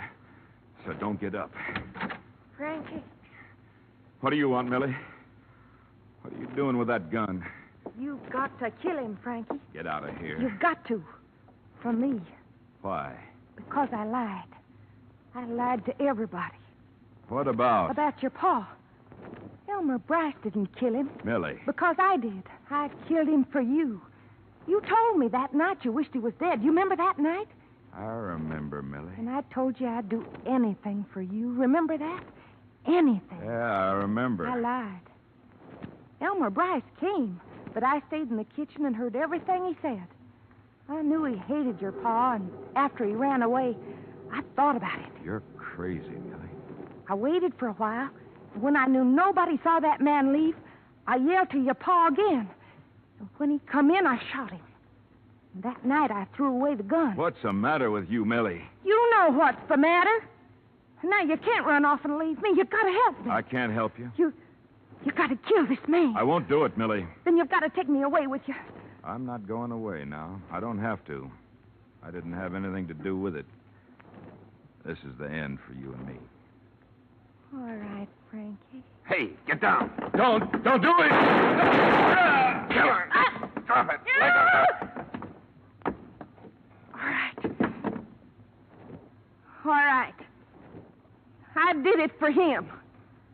Now I don't care what happens to me. As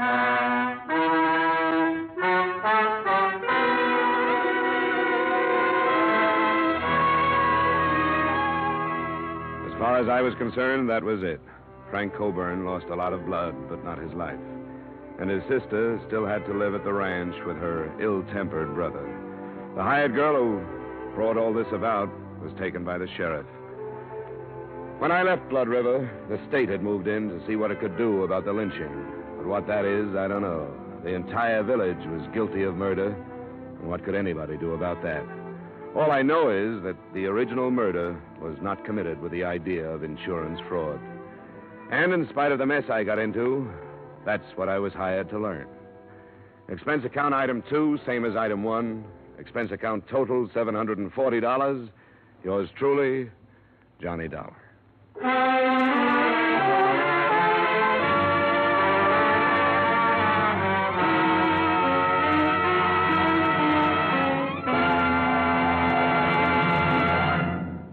Remember, friends, to make every day more enjoyable, treat yourself often to refreshing, delicious Wrigley's Spearmint Chewing Gum.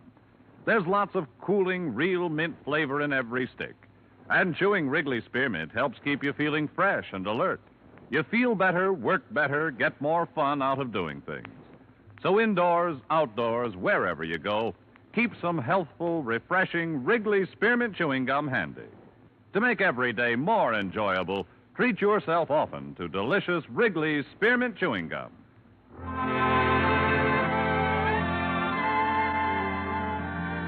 Yours truly, Johnny Dollar, is brought to you by Wrigley's Spearmint Gum and stars Edmund O'Brien in the title role, Written by Gil Dowd with music composed and conducted by Leith Stevens. Edmund O'Brien can now be seen starring in the Columbia Pictures production 711 Ocean Drive. Featured in tonight's cast were Virginia Gregg, Bill Conrad, Junius Matthews, Sammy Hill, Clayton Post, Tyler McVeigh, Dave Light, and Howard Culver. Yours truly, Johnny Dollar, is produced and directed by Jaime Del Valle.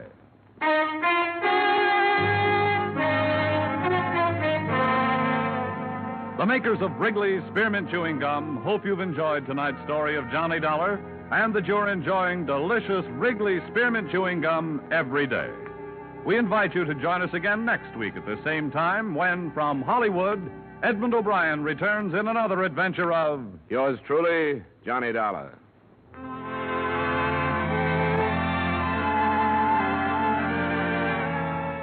Bob Stevenson speaking. This is CBS, the Columbia Broadcasting System.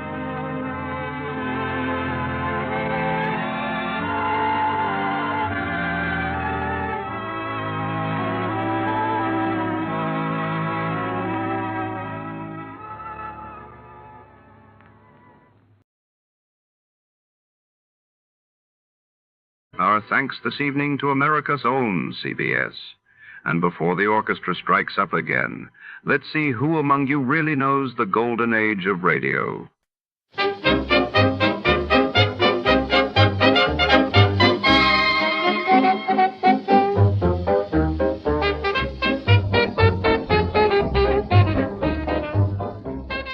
Tonight, we enter the shadowy corridors of 15th century France, where a young man named Denis finds himself trapped by fate within the oppressive walls of the Sire De Maletroits' ancient manor. The heavy stone halls echo with secrets as a single mysterious door seals his destiny.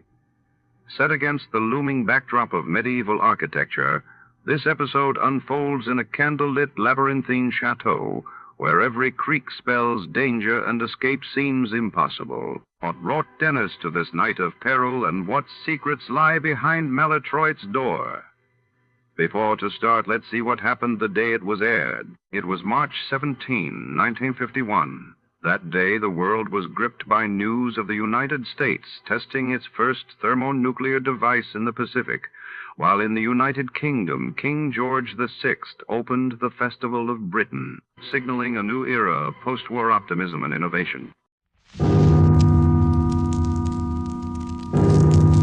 Escape.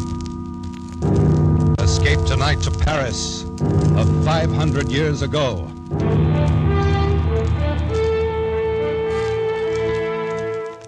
The Columbia Broadcasting System and its affiliated stations presents Escape, a new series of programs of which this, the fifth, is The Sire De Maletroits Door by Robert Louis Stevenson, produced and directed by William N. Robeson.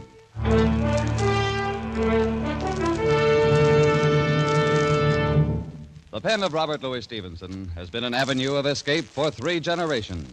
Our grandparents thrilled to the macabre metamorphosis of Dr. Jekyll, just as we will never forget the nursery menace called Long John Silver.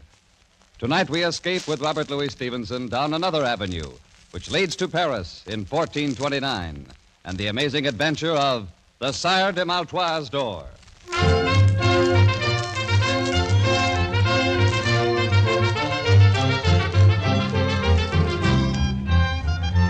Dark of the Moon, 1429, Paris. The House of Burgundy holds the throne of France, and English men-at-arms patrol the narrow streets. Troublous times for any man to be lost, on foot, at night. Psst! You there! Over here by the wall. What's this? Now the shadows themselves are speaking. I'm no shadow. A real live human being. I've managed to get myself lost in these confounded alleys. Can you tell me where I am? Well, now, a fine young cavalier, no less. And he's lost. I'm trying to find the Beaucent Inn. Will this street lead me there? Lad, one street is as good as another, and none of them will ever lead a man anywhere. Oh, come now. You must know something about this part of Paris. Think, man, a patrol may pass at any moment. You are wanted, then. I have a safe conduct pass from the captain of the garrison. Safe conduct, he says. Yeah, to find what a good that'll do you here in the dark of the night. Well, you're certainly not helping my chances any. No, lad. The only safe conduct you have is that sword swinging at your side. Wait, quiet. A patrol. They're coming this way. I'm inclined to think you're right. I've got to run for it. Tell them nothing. Well, I should tell what to whom. Wait, halt! Someone's there. Speak up. Who are you? Speak up, is it? And you a blundering pack of two-day grenadiers that walk like a herd of cattle, such as me? Speak up. That served with the mad Prince Charlie himself. May he rest in peace. An old campaigner, eh? Hey, where you from, soldier? Fontainebleau, from a smarter outfit in bivouac than the likes of you in quarters. A bit in the scups, eh, man? Seen anybody about, old-timer? Naught but shadows and tankards of ale. Fine French cavalier who departed hence without a bio-leave just now. Where'd he go? Oh, who knows? Perhaps he went one way, maybe the other. Though I think it was the other there. All right, men. Arms. French cavalier, eh? We'll have him like a fowl in a spit. Spread out. Cover the street. Keep an eye out. Don't let him slip away between you. Forward now. Search every corner.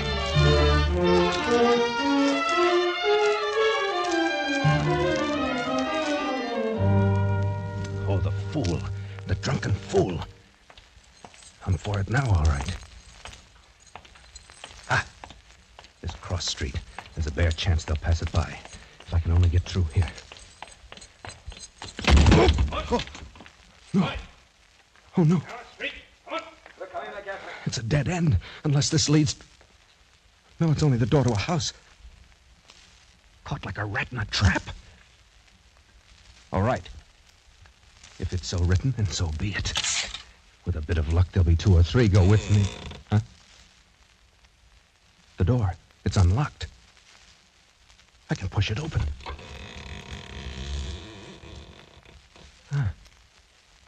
Black as the mouth of hell inside. Well, what have I got to lose? There. Come alive now. You have to be here someplace. Turn up that door, you dullard! Can't you see the crest above it? It's not here. It's gone. That he has. Didn't come in here after all. All right, back to the corner. He's a sly one for sure. That was close. Too close. Now to get out of here, and no one in the house will ever be the wiser. Huh? What's this? The door's locked. Well, it's a trap. But why? Why would such a thing be done? I came in here by chance, 1 chance against 1,000,000. Wait. It's a light. Somewhere inside the house. Well, by all rights, I should be dead at this moment. So...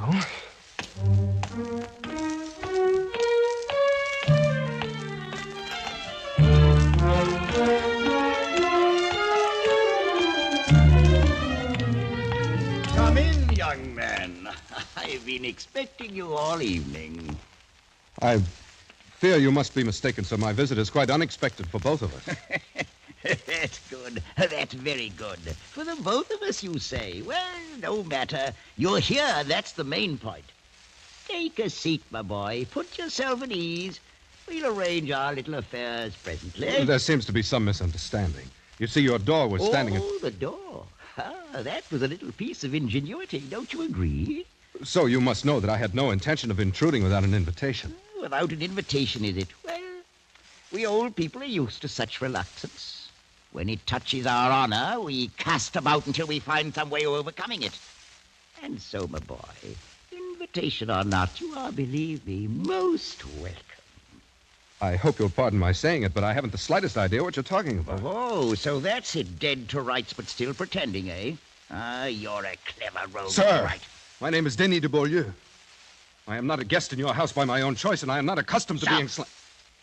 Nor is the house of Maletroits accustomed to certain things, of which you well know. Maletroits?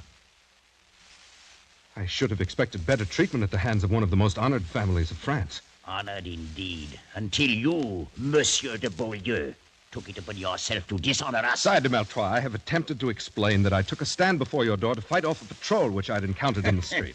I assure you I had no slight intention of forcing myself Since it seems impossible for you to converse with any degree of reason, may I bid you good night? Sir, if you have your right wits, then you're insulting me grossly. And if not, I have no desire to spend further time with a lunatic. You young fool. Thinking to get away so easily. No power on earth can make me stay here any longer, even if I'm forced to hack that door of yours to pieces. I me. And now, will you please sit down, my dear nephew? Nephew? You lie in your teeth. I said sit down. You think for a minute that I made a little contrivance for the door and stopped short with that? If you want to be bound hand and foot till your bones crack inside of you, then get up. Try to get away. But if you'd rather stay a free young buck, agreeably conversing with an old gentleman, sit where you are in peace. You mean, then, I am a prisoner here? I stated the facts. Draw your own conclusion. Ah, Père Francois, come in. Thank you, Messiah. Tell me, how is she? A little better frame of mind, I hope? She is more resigned, at least, Messiah. Well, now, isn't she hard to please? A likely stripling such as this, well-born, and her own choice. What more would the jade wart have, If you'll pardon, the situation is not usual for a young damsel. It is somewhat trying to her blushes. Trying, is it? Ha! She should have thought of that before the dance began. She called the turns, and now she'll do the pay. At the risk of being presumptuous, may I ask who she is? Ha! You hear that, Père Francois?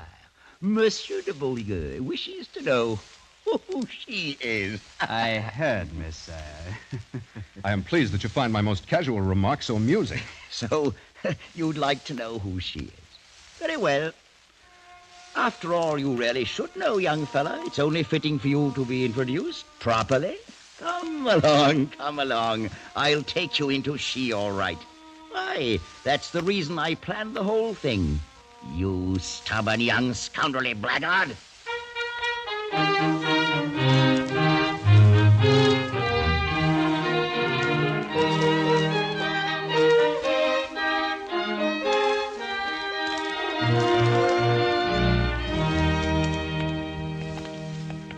Come along, my boy. Right through this door. After you, sir, if you don't mind. Oh, no. It's not that kind of a trap. Here we are. How are you, my dear? Oh, please, Uncle. Please have some pity on me. Pity? But I do a great deal more than you've shown for the name of Malfoy. Come now, up off your knees and look at the friend I brought you. It's good to be devout, but it is also necessary to be polite. I have no understanding how you can be so vicious. Oh, that's very unkind. And now, Monsieur de Beaulieu, since we've decided to keep up this farce, allow me to present my niece, Blanche de Maletroits. For such an inhuman thing, surely heaven itself... He's not the man. My uncle, this is not the man. Expected you to say as much, my dear. Is it so unfortunate you couldn't remember his name? It's true. I swear by the Blessed Virgin, I do not know this man. I've never laid eyes on him before. Please, sir, tell him. Tell him we've never seen each other before. For myself, at any rate, I've never had that pleasure. Sire, I've not met your lovely niece before this moment. Oh, now isn't that too bad? But it's never too late to begin. Quite often these impromptu marriages turn out very well in the end. Marriage? Sire de Maletroits, would you please be kind enough to explain what you mean? Aha, now, surely you've heard of the custom of marriage. It's quite widely practiced. At least, sir, I've never heard before of such a maniac as I perceive you to be. And I've no intention of marrying anyone. Then may I ask what were your intentions, my boy? Oh, well, no matter now. Père Francois is looking forward to performing the nuptial rites. Oh, he's quite properly ordained, you know. So, shall we say, in 2 hours? Meanwhile, I suggest you become better acquainted. Wait! Uncle, you can't be in earnest. I swear to you I'll kill myself before I'll be forced on this young man. Forced? Oh, come now, my dear Blanche. Is it possible that you think I'm lying? That you still believe this is the man? Frankly, I do. Well, then you're wrong. I refuse utterly even to consider Enough, my such... dear. You took it upon yourself to dishonor the name of our family. You forfeited all right whatsoever to question my designs. I consider it a duty to see that you're married with as little delay as possible. Out of the goodness of my heart, I've attempted to find the man of your choice. And I believe I've done so. But if not, then I care not one jackstraw. Is that perfectly clear? It's clear, sir, that you're a madman. Perhaps, my dear nephew. I'm not your nephew, nor will I be. I'd sooner die 1,000 times. Such a fury against the inevitable. But at any rate, you'll have 2 hours to compose your differences. Père François, bring the clock. Very well, Messiah. Thank you. Place it there. This, Monsieur de Beaulieu, is another of my little contrivances, and one that is hardly less ingenious than my door. Messiah, your accomplishments are of no interest to me whatsoever. Oh, I think you'll find this one most interesting. You will notice that the upper container is filled with water. In exactly 2 hours, all of the water will have dripped into the lower vessel, and at that time, I shall return. Remove the plug, Père François. Clever, isn't it? Well, genius is so rarely appreciated. And now I'm quite sure you'd sooner carry on your interview without an audience.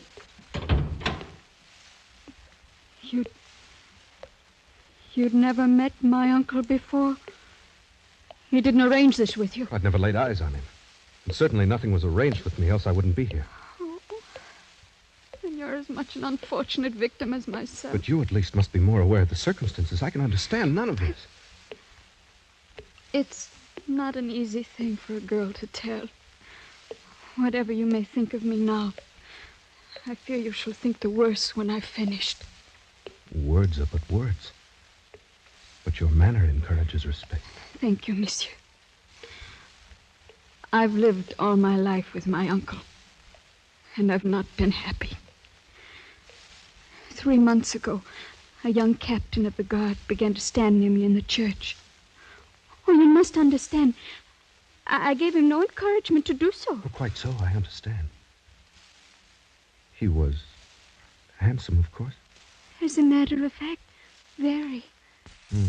After a while, he began to pass me notes. He found me pleasing, wanted to meet me, and seemed most interested in me for some reason. I can believe that. This morning, he passed me a note urging me to leave the outer door open tonight so that he could speak a few words with me on the stairs. Oh, this is most difficult for me to tell, monsieur. I'm sure he meant no harm. I've no idea how my uncle came to suspect. Sometimes his shrewdness becomes almost diabolical. After church, he took that note from my hand, read it, gave it back to me. I've been kept in my room all day, knowing nothing of what he might be planning. So that's it. By pure accident, I've blundered into a trap set for someone else.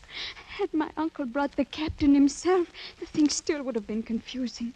How should I know that he may not have been trifling with me all along? But to be forced into a situation with you, a perfect stranger... Your regard for me is quite clear, mademoiselle. I regret appearing as a disappointment to you.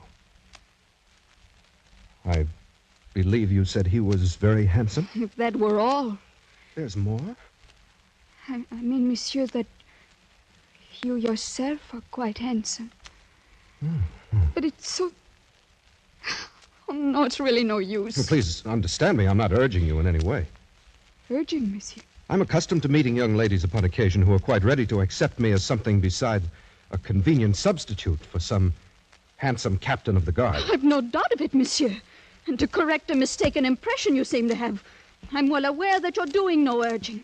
And were you to do so, I should neither listen to nor give it any consideration whatsoever. It's well that we both understand one another. Quite so. And that being the case, Mademoiselle de Maletroits, I wonder if you'll be good enough to conduct me to your uncle. With the greatest of pleasure, monsieur. I've no doubt but what this little matter can be settled very quickly, and with as much honor as possible to everybody concerned.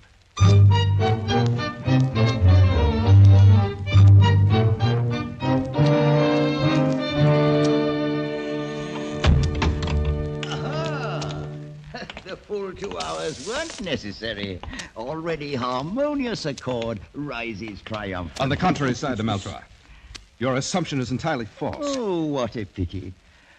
Well, Père Francois, there's nothing to it.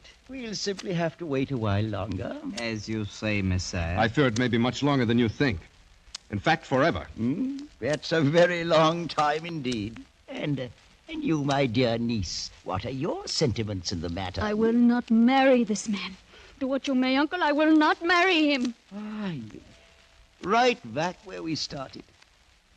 Can it be that our young friend is lacking in perception, Père Francois?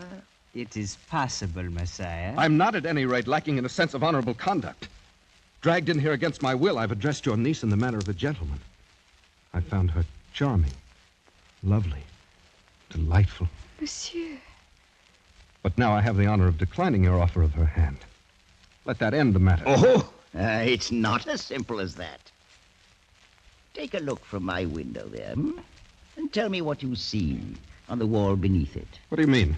See for yourself. Whatever it is can have no bearing on the matter. There's an iron ring set in the wall. Quite so, and fastened to the ring? A rope. Right. So we have 2 elements. And to complete our little diagram, we need a third one. That element is, at the moment, firmly attached to your body. I'm referring, sir, to your neck. Uncle, no. And may I inquire the purpose of the dogs there in the courtyard? Uncle, no. And may I inquire the purpose of the dogs there in the courtyard below? Are they also a part of your devilish plans? My dear young man, a body doesn't hang in ropes forever, you know. You maniac. Even murder doesn't stop you. Ooh, that's such a nasty word. Let us confine ourselves to the bald facts.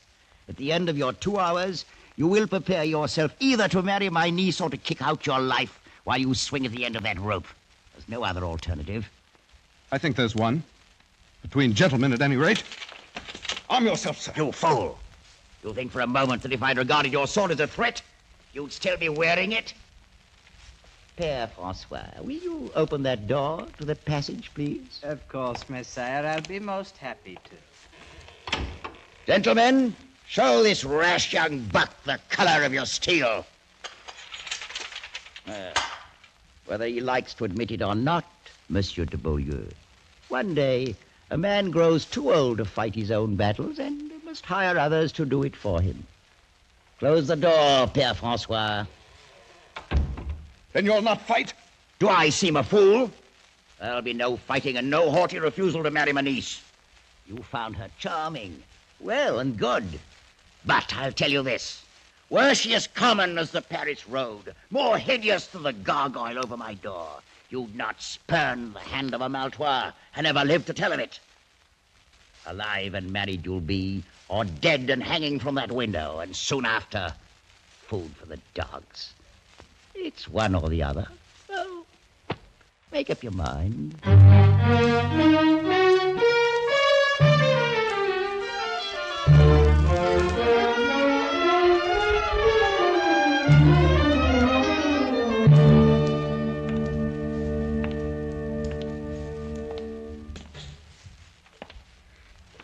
Please, Monsieur de Beaulieu, why do you not sit down? Your concern is most gratifying, mademoiselle. Since I have such a short time to live, I doubt that I'll grow very tired. If the time be short, then why do we waste it in formal speeches? As you will. Listen to him.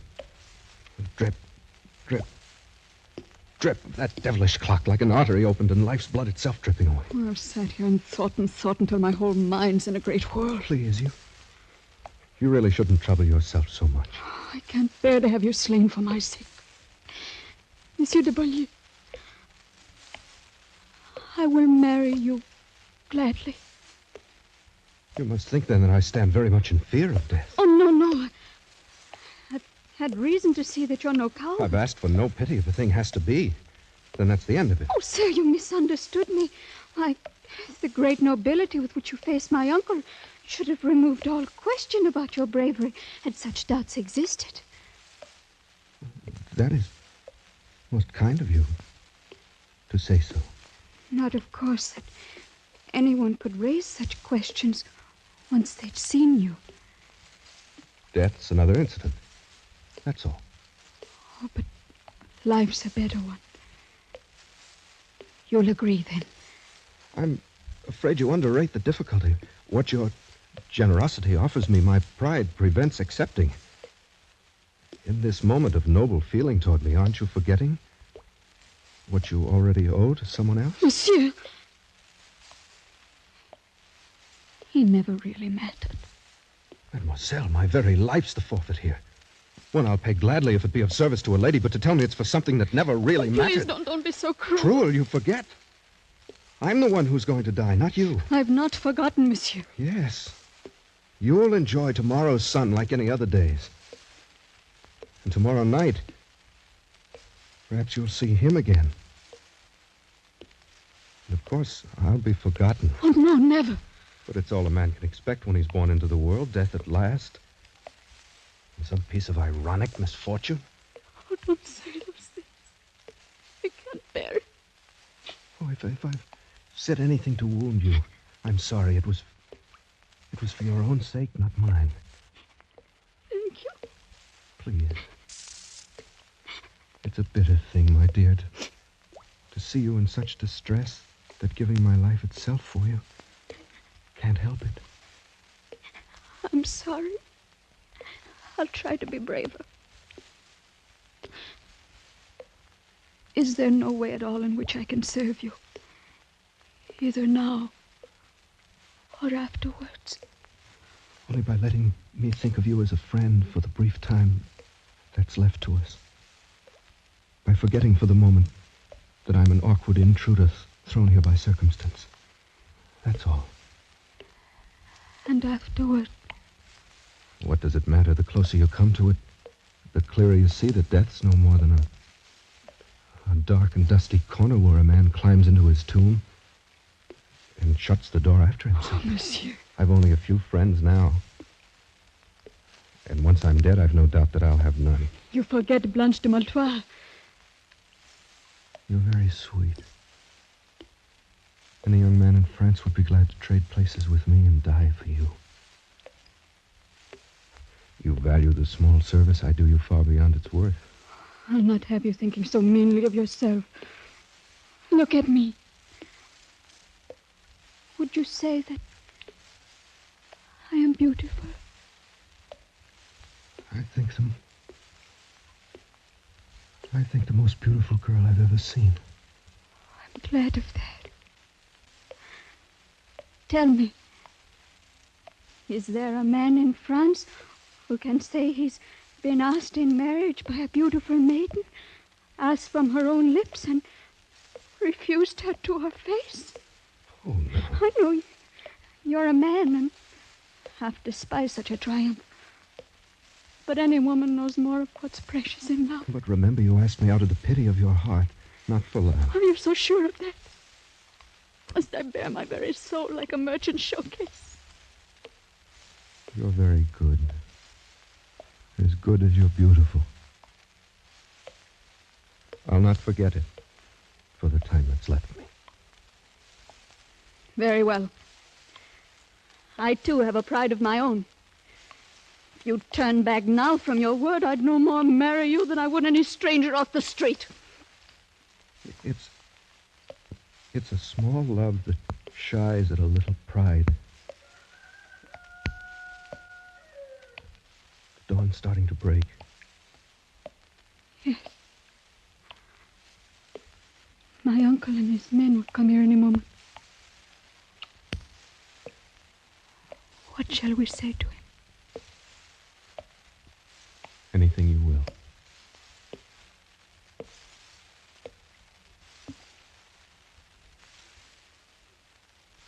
Oh. All of my life I'll weep for you.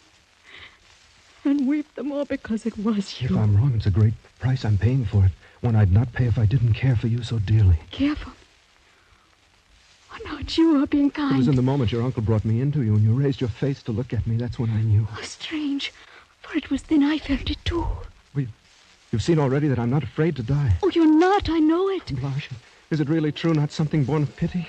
I swear by all that's holy. I love you, Denis. Oh, my beloved. And I can tell you now that I love you, too. Even after all you've I can heard. remember none of it. The captain's No name. matter. I love you. Oh, my I darling. love you more than my life and my soul. Blanche, my I darling, I love you. I love you, Blanche. I love Well, you. Uncle. well. It's most gratifying to see this little matter settle in such a congenial fashion. Good morning, my dear nephew. I have nothing to say to you, sir. You're a vicious and unprincipled old man. Oh, that's most ungracious of you. No. At the very worst, I'm no more than a very wise old man. One who's lived a long time and seen a great many remarkable things. An old man who's learned all about such mysteries as the love of life and love.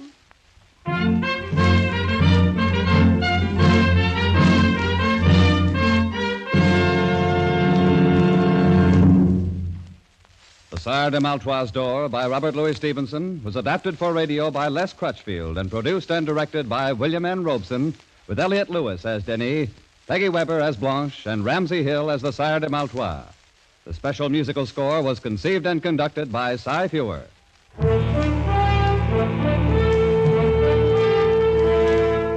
Escape is presented by the Columbia Broadcasting System and its affiliated stations each week at this time. Next week, we invite you to escape to Egypt of 3,500 years ago with Arthur Conan Doyle's fascinating tale of the Ring of Thoth. And so good night until next week at this time, when again it will be time to escape.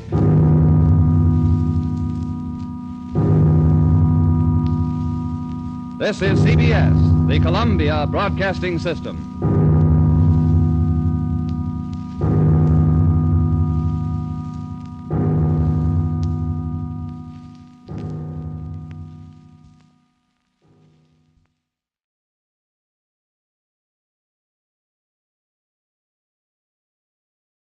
Good evening, friends. With a special word of thanks to our sister network, CBS, we invite you now to test your memory of the great radio adventures.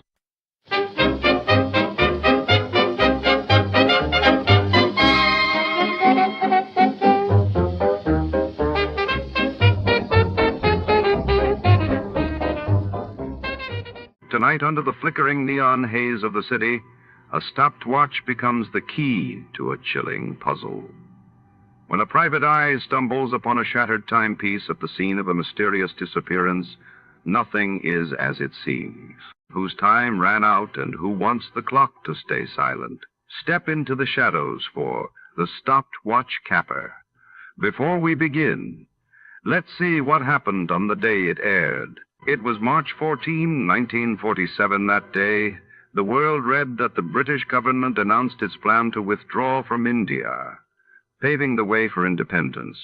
And in Argentina, Eva Perón launched a sweeping campaign for women's suffrage. The Adventures of Sam Spade, Detective. Brought to you by Wild Root Cream Oil Hair Tonic, the non-alcoholic hair tonic that contains lanolin. Wild Root Cream Oil. Again and again, the choice of men and women and children, too.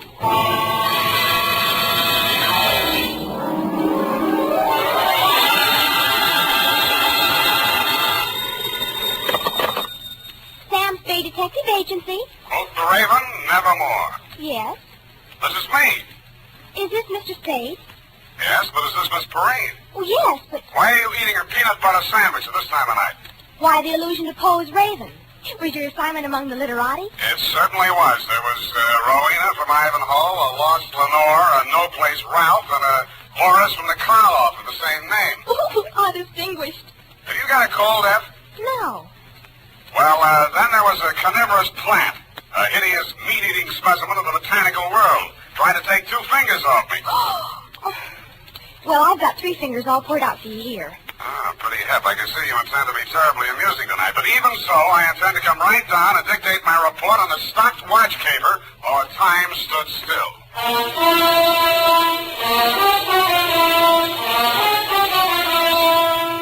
Dashiell Hammett, America's leading detective fiction writer and creator of Sam Spade, the hard-boiled private eye, and William Spear, radio's outstanding producer-director of mystery and crime drama, Join their talents to make your hair stand on end with the adventures of Sam Spade. Presented by the makers of Wild Root Cream Oil for the hair. Well, in a few weeks, many of us will be going bareheaded now and then, meaning we'll have to pay more attention than ever to the appearance of our hair. The best way I know to always keep your hair in trim is to use Wild Root Cream Oil Hair Tonic. Wild Root Cream Oil grooms your hair neatly and naturally, removes loose dandruff, and relieves dryness, which may be even more prevalent when your hair is exposed directly to the wind and sun. So right away, get the 25-cent get-acquainted bottle of Wild Root Cream Oil Hair Tonic. Again and again, the choice of men and women and children, too. And now, with Howard Duff starring as Spade, Wild Root brings to the air the greatest private detective of them all, in the adventures of Sam Spade.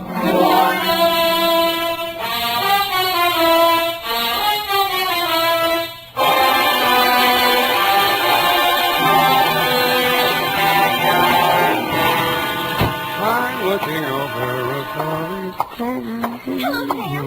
That's a mighty sharp routine you give a purring on the phone. Where's Effie? Who are you? Sam, don't you remember me? Buffy. Certainly not. I never saw... Buffy, wait a minute. Do I sense a certain family resemblance? No, you can't be Effie's little sister, Buffy. Yes. Big girl now. But thanks anyway for the tinker toys you sent me last Christmas. I'd kill myself. I intend to start having children of my own just as soon as it's practical. Where's that, Buff? She had to go to L.A. to visit a sick friend. A likely story. No, really.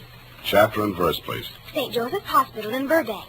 They went to school together, and her name is Lorene Tuttle. She's an actress. Yes, I know. A very fine actress. Is it serious?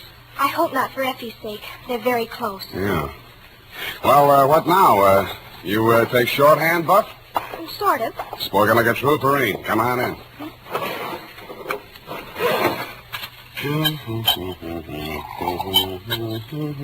Oh, I hope it's good and gruesome. I take it back. I meant the caper, not what you're drinking. Okay, Buff, you win. Ready? Why not? Date April 10, 1949 to Deputy Sheriff Bill Woodington, Marin County Sheriff's Office, San Rafael, California, from Samuel Spade, license number... 37596. Oh, steady listener. Subject, the stopped watch caper. Dear Bill, here's how it turned out, and if I ever phone you for advice again, I'll take it because you were right. She was loaded. What about those threatening letters, Sam? Don't give another thought. Old Lady Raven's had me up there a dozen times the last 6 weeks. She got threatening letters, she got prowlers, but when I got there, she can't find the letters, and the way that house is tucked away in the woods, I don't think a prowler could find it. How do I find it, Bill? Huh? The Gray Line bus goes right by the gate. Mount Tama Ballard Road, about 3 miles this side of Rock Spring. Oh, that sounds pretty rugged. You, say she's a crank. But she's got money, Sam. Oh, the poor old soul. And she got a niece. Oh? Yeah, over 23, but she's stacked. The old lady's loaded, the niece is stacked. Who else lives there? Well, there's a butler. Somebody flattened his head when he was young, and he wears bangs to call attention to it. Sort of shuffles around the house. You ought to see him out in the woods chasing them old ground squirrels. Quick as a deer hound. Yeah, and Never mind. You sold me. All these marvels I have got to see.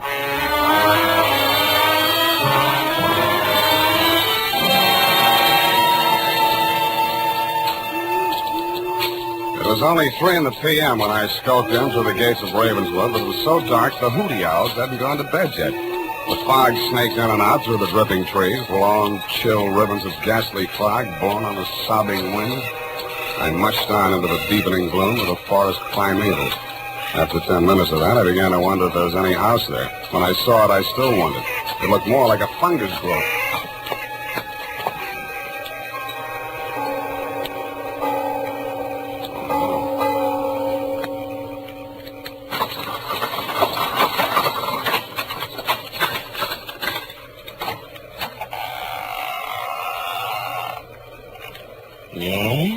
Yes? Speak of the English? It is chilly, isn't it, sir? Won't you come in? Sure, why not? Yes, I expected that. If you'll be so kind as to wait here, sir, I'll inform Miss Rowena of your arrival. Thank you, Johnny Stewart. Forrest, who's out there? Is it the man with the hemlock? Answer me, you brute. Oh. Where is it? Did you say Hemlock? Oh, you must be my aunt's detective. Spade, was it? It is, right. I'm Ralph Raven. Come along with me, Spade. I have something interesting to show you. Ralph Raven was the one member of the household you hadn't described to me, and no wonder. The wasted figure that looked up at me from the wheelchair was more like a ghost than a man. His face was chalk white. So white it seemed almost luminous, and the skin clung so close to his skull there seemed to be no flesh beneath it. And his wide, staring eyes looked like 2 cups of black coffee on a snow-white tablecloth. I followed him into a glass-enclosed room only slightly larger than the garden court at the plaza. The humidity was several points higher than the dripping woods, and the temperature was several degrees lower. But the plants he had growing there seemed to thrive on it. As I edged nervously through the dense, quivering foliage, I noticed a strange-looking yellow-green pod, about the size of a milk bottle at the end of a long, tubular stem. It leaned over, opened its red mouth, and said, "Hey, what is that thing?" Oh, that's my Sarracenia gigantosa. Meat eater. Carnivorous plant. Don't be frightened. I just fed it. Don't tell me. You know what it eats? Acts like it needs a dose of bicarb. No, perfectly healthy. Merely part of the digestive process, even as you and I. Not me. But over here, you're a detective. These plants should interest you. Oh, don't touch that mandrake. Never thought of it. It won't cry out. No vocal cord. Oh, I see. It's very sensitive. Oh, sensitive. And deadly poison. Oh. And you see here, these pretty purple blossoms? Yes, very pretty. Source of an alkaloid poison favored by the Borgias. And these, white hellebore. Watch your language. I use it in compounding veratria, a poison so ancient it would probably go undetected in the police laboratories of today. Mm-hmm. And here's a charming one, both a killer and a medicine. Belladonna, or deadly nightshade, source of atropine. Mm-hmm. And this, commonly known as Nux vomica, Well, produces not one but 2 deadly poisons. The well-known strychnine and the rare and not easily detectable brucine. yeah, well, it's quite a hobby, Mr. Raven. It's not a mere hobby, Mr. Spade. It's a practical science. All the plants in this conservatory have their fatal properties, and all have played a role in the great crimes of history. Did my aunt get another threatening letter? So she says. Odd that she should fear death at her age, and odd that she should hire a bodyguard. How does she know how it'll come? It might be poison. Speaking of poison, brother dear, it's time for your medicine. Oh, Spade, my sister, the lost Lenore. How do you do, Mr. Spade? How do you do? Here, Ralph, drink up. Why does it always have to be in milk? Hey, look here, it's not time anyway. Oh, this confounded watch has stopped again. Spade, what time do you have? Why, it's 3, that's funny. My watch has stopped, too. I didn't know then what that meant. In fact, if you look on the last page of this report, Deputy dear, you'll see that the stopwatch was the key to the whole puzzle. I protest that my failure to realize its significance at that moment had absolutely nothing to do with the fact that my client's niece, Lenore Raven, was, as you so roguishly put it, stacked. About there, Boris, the butler, bobbed up and beckoned me from the balustrade. I followed him upstairs and was ushered into the austere and regal presence of my client, Rowena Raven. That will be all, Boris. Yes, madam. Oh, Boris, I just remembered. Yes, madam. There on the occasional table, my watch. I want you to take it around to the watchmakers in the morning. It's on the fritz again. Yes, madam. Mr. Spade, I must apologize for keeping you waiting. Oh, that's all right. My watch hasn't been keeping proper time ever since those threatening letters started. Would that be a clue, Mr. Spade? Maybe we'd better start with the letters, Mrs. Raven. I can't find them anywhere. I think that young man from the sheriff's office must have pinched him. Bill Whittington? Oh, I'm sure not. Well, all the same, it's very odd that every time he comes here, he can't find them. Where did you put them, Mrs. Raven? Right there on the occasional table. Yeah, well, Mrs. Raven, sometimes people have very vivid dreams. Huh? Doesn't mean there's anything wrong with their minds or anything like You that. talk just like Dr. Slaucer. That young sawbones my niece sent around looked at my sciatica. Sciatica's nothing but a pain. How can you look at it?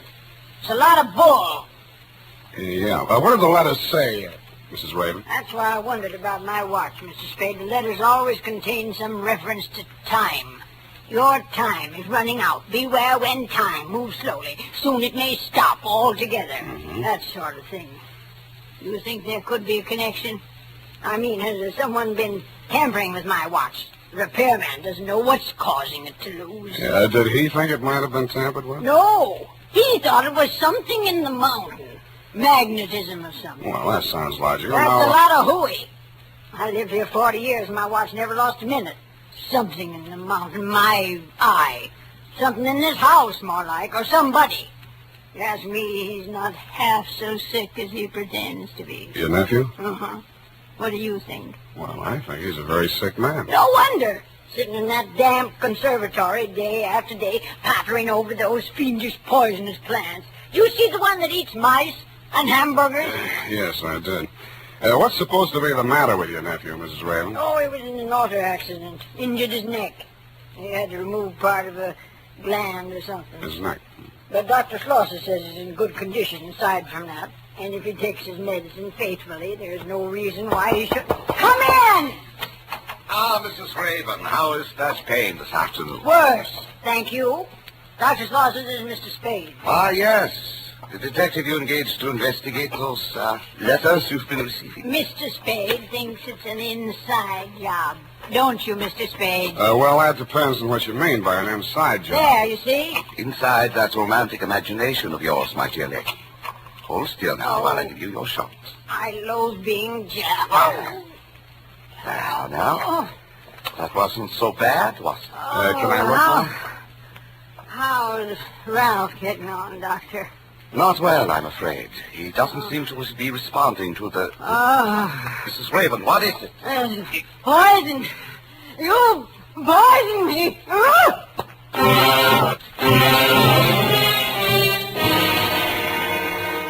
The cry she uttered was only half as terrible as the expression on her pain-contorted face.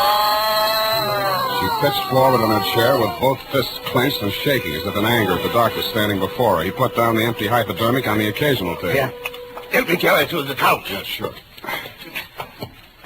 Take away that pillow. She must lie perfectly flat. There.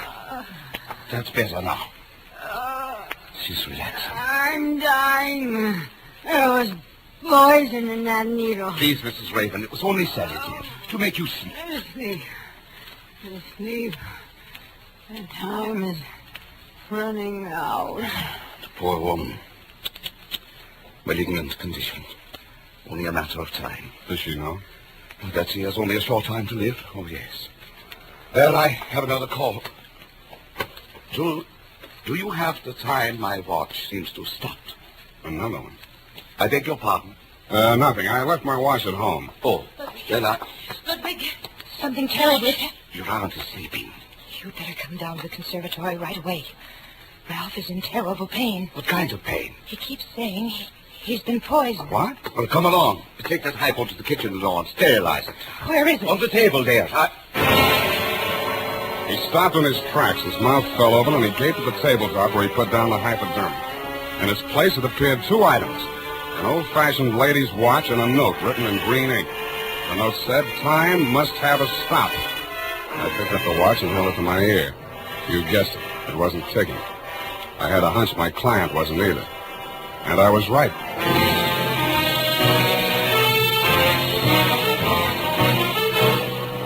The makers of Wild Root Cream Oil are presenting the weekly Sunday adventure of Dashiell Hammett's famous private detective, Sam Spade.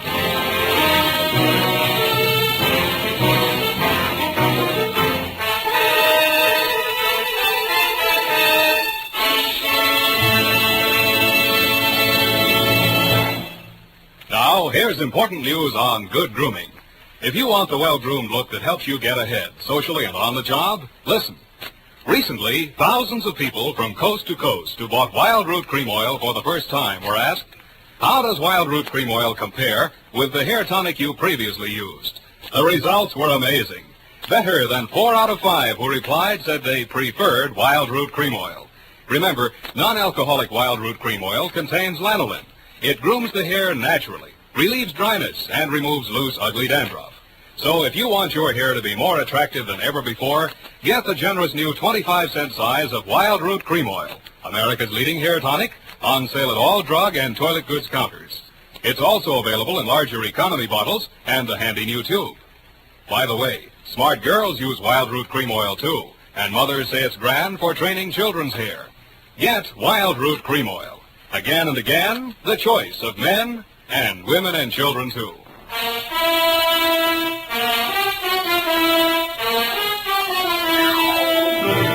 And now, back to the stopwatch caper. Tonight's adventure with Sam Spade.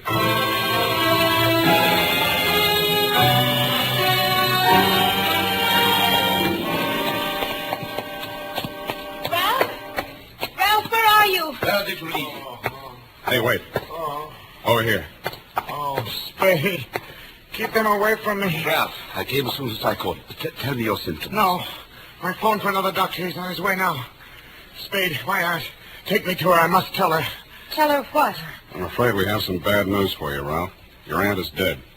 Oh, so you poisoned her, too. Ralph, you're sick. You don't know what you're saying. She's been to every specialist in the country. They all said the same thing. They all said she was good for another 3 months. My dear boy, in these cases, any doctor's guess is as bad as the next. Oh, please, Ralph, you're very sick. Please let Ludwig examine you. If it's what you think, the other doctor may be too late.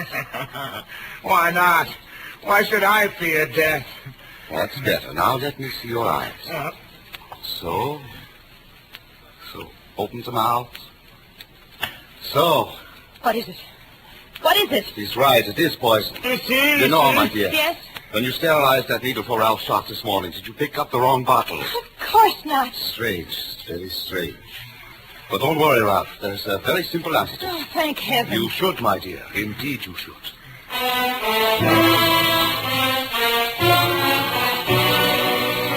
And that was that, Deputy dear. 2 doctors and the county coroner took one look at my late client's medical history and decided on death due to natural causes. I didn't think so, and neither did you. So there really were threatening letters. I saw one. You sure now, Sam? Sure, I'm sure. Where'd you say it was? On the occasional table. Yeah. What was you doing when it wasn't a table? Not occasionally, occasional. Oh, just any old table. No, Bill, get this. It's real deep. An occasional table is a table that a woman picks up at a bargain and puts into a room under the mistaken impression that it may come in handy someday. Mrs. Raven used hers as a catch-all for her unanswered correspondence, threatening letters included. And what happened to the one you saw? I don't know. I put it right here in my coat pocket along with a watch. It just disappeared. Well, that might be tampering with evidence. Listen, Bill, things were disappearing from that table almost as fast as other things showed up. Yeah, sounds like pack rat. You follow that up, Bill. I'm going to pack up and rat out of here. Now look, Sam. My client's dead. It's officially okay. I haven't made a penny out of the caper, and now I'm not likely to. So do you give me a lift back to the toll gate, or do I hitchhike? There's your answer. Come on.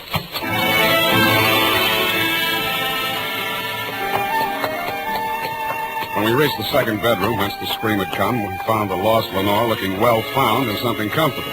She standing center stage, regarding herself with horror in a full-length mirror.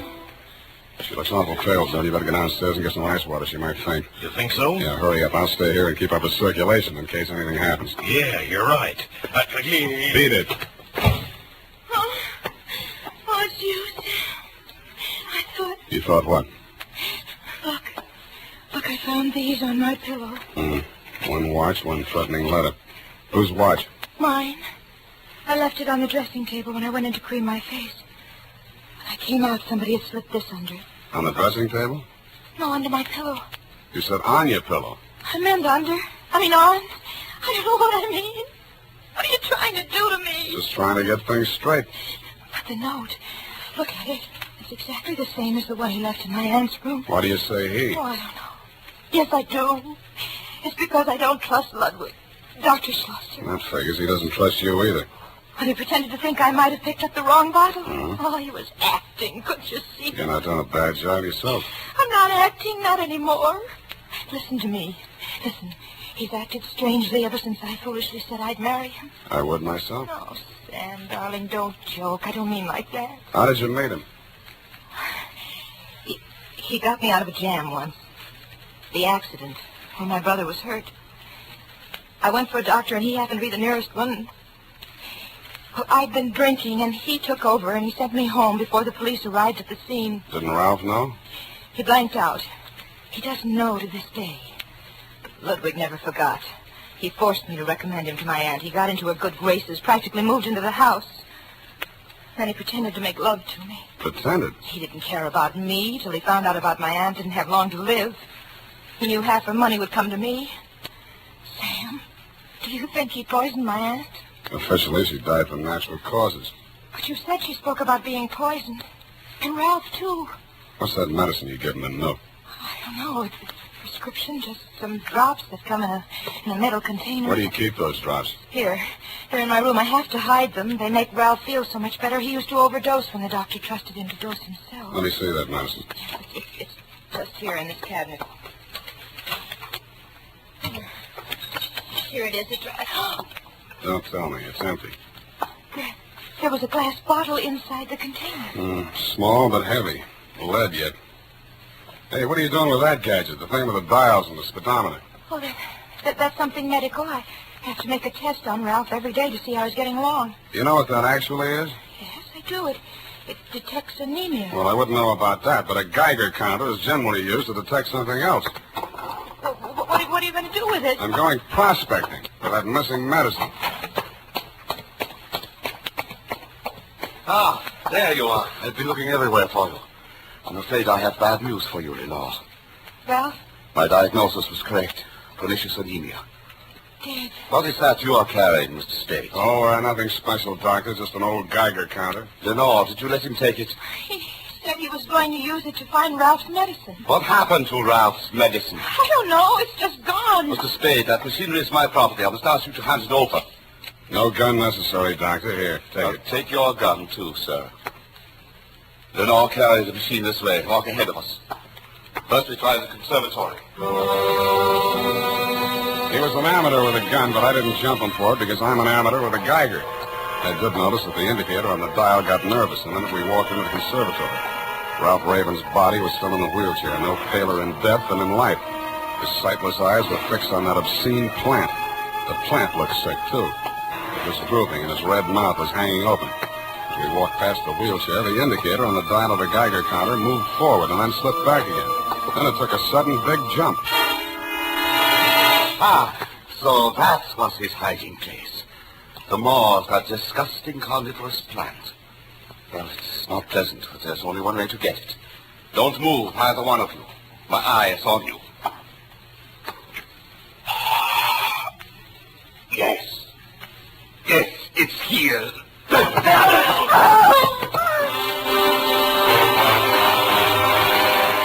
first, I thought the plant had bitten him.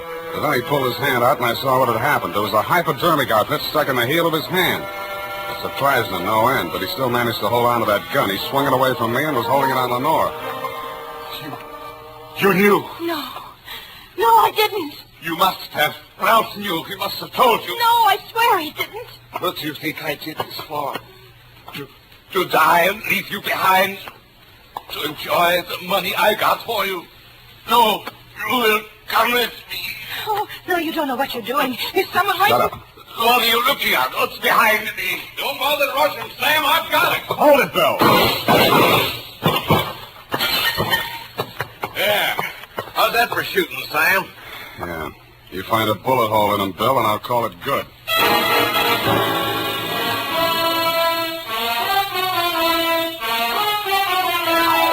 And that, Deputy dear, is the crop. And it's all carnivorous. In case you're still wondering what dropped him when your shots missed, it was the poison in that hypodermic needle which Ralph had planted there for that very purpose, and then baited the trap for the all-important missing medicine. Later on, I learned that what the doctor had been feeding him was the right medicine for what ailed him, an isotope of iodine. It seems it's radioactive like uranium, but if you take too much of it, you die. Not of poisoning, but of pernicious anemia, which is how the doctor planned for Ralph to die. It also magnetizes watches so they don't keep the right time. And if they're cheap ones, like mine, they may stop altogether. Period, and a report. Got all that, Buffy? I got it, Sam, but I don't get it. Buffy, people have studied all their lives to learn about atomic stuff like isotopes, and you expect me to teach you everything in one easy lesson. Oh, no, Sam, I know about that. But who killed who? Whom, dear? The doctor killed everyone, but Ralph loaded the needle. Then they were accomplices? No, Buff, get this. It's real shallow. Ralph knew there was no way in the world to prove that the doctor was killing him and hastening his aunt's demise, so he saw to it that she got a dose of detectable poison and did himself the same favor. Now, like a good girl, go type that up,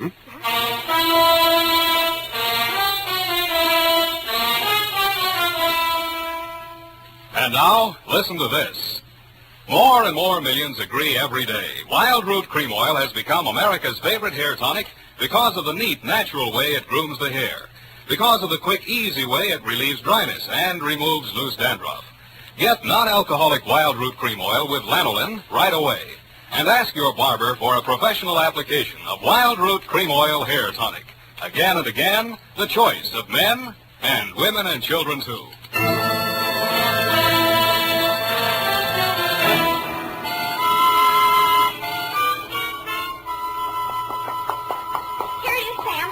I certainly hope that butler was brought to justice. What for, his dialect? Oh, for helping to deliver the threatening letters and then stealing off the occasional table. A brilliant deduction. How did you deduce? Sam, that's for kids. If Ralph was too ill to walk, then somebody had to push him upstairs in the wheelchair. Now, wouldn't it have been easier just to carry him? That's how he did it? Or just go up himself? That's how. Possibly, and then again, we may never know. But do we care? Yes. I hate loose ends, Sam. Then keep it up. Good night, Sam. Spoken like a true Marine, so I'll say to you, good night, sweetheart.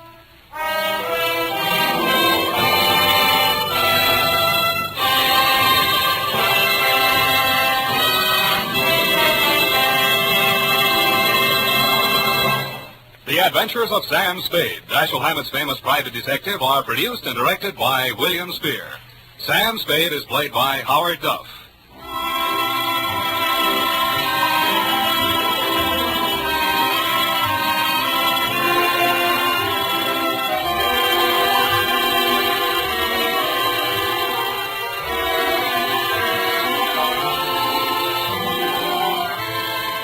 The Adventures of Sam Spade are written for radio by Bob Tallman and Gil Dowd.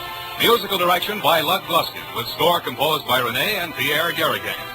Join us again next Sunday when author Dashiell Hammett and producer William Spear join forces for another adventure with Sam Spade. Brought to you by Wild Root Cream Oil. Again and again, the choice of men and women and children, too. This is Dick Joy reminding you to get Wild Root Cream Oil, Charlie. It keeps your hair in trim. You see, it's non-alcoholic, Charlie. It's made with soothing lanolin. You better get Wild Root Cream Oil, Charlie. Start using it today. You'll find that you will have a tough time, Charlie. Keeping all the gals away. Hiya, Baldy. Get Wild Root right away.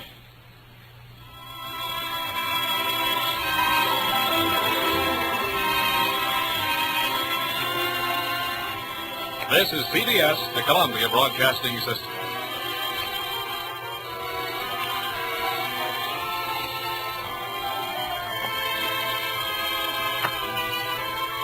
We tip our hats tonight to our partners at CBS. Stay tuned, folks, because before the next story begins, it's time for a fast and fun radio quiz.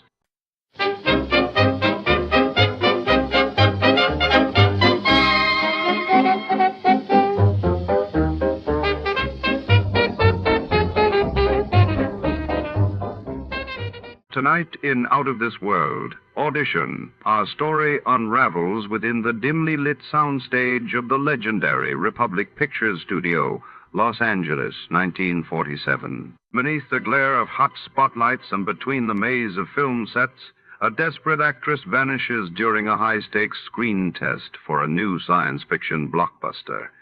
Was her disappearance part of the script, or something far more sinister? As shadows move between the soundproofed walls and whispered secrets echo in the dressing rooms, a hard-boiled detective stalks the corridors, hunting for clues under the watchful eyes of Hollywood's elite. Before to start, let's see what happened the day it was aired. It was October 13, 1947, and that day, headlines blared as U.S. Air Force test pilot Chuck Yeager broke the sound barrier in the Bell X-1.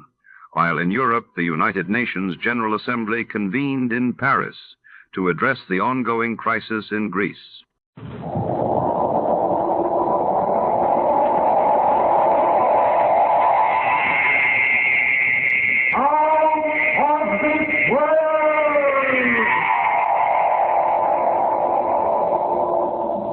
If you really want to know what happened, Inspector, ask Toby.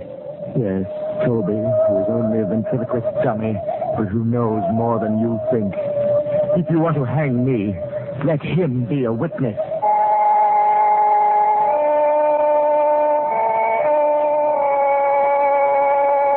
Out of this world. Columbia's parade of outstanding stories of those moments when reality turns to illusion, when fancy becomes fact, sharp, shocking fact. Tonight, a remarkable adventure from the successful English motion picture Dead of Night. A story which for the next half hour will take you out of this world.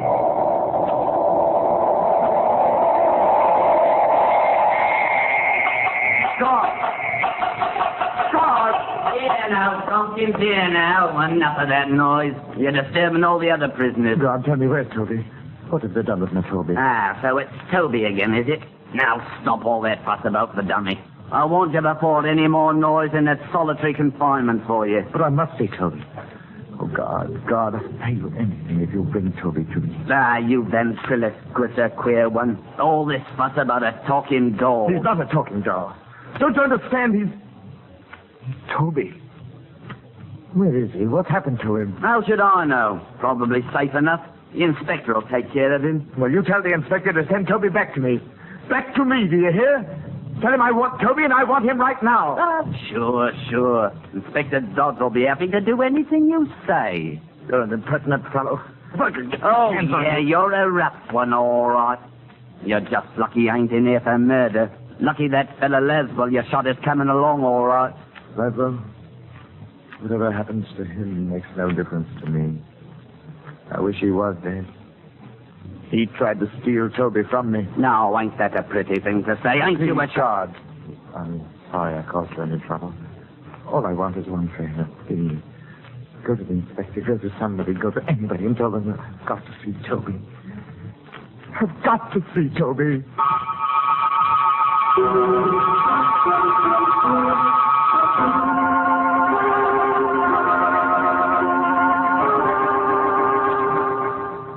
Tompkins, Inspector.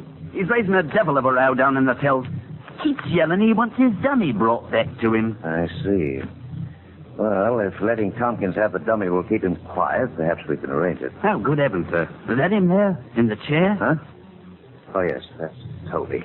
How cool. Sits up in the chair real lifelike, don't he, Inspector? Amazing, ain't it? It's fantastic that a man could be attached to such a thing.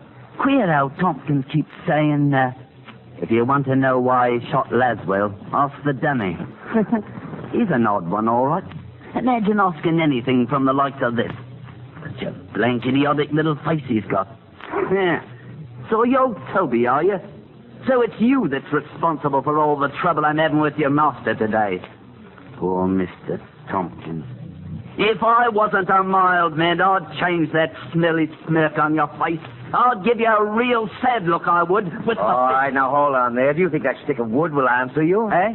Oh. You know very well only a ventriloquist can make a dummy talk. Well, sorry, sir. I guess I did look a bit foolish. Yes, so before we all do, we'd better get to the bottom of this. God, bring Tompkins up here. Time we had a little talk.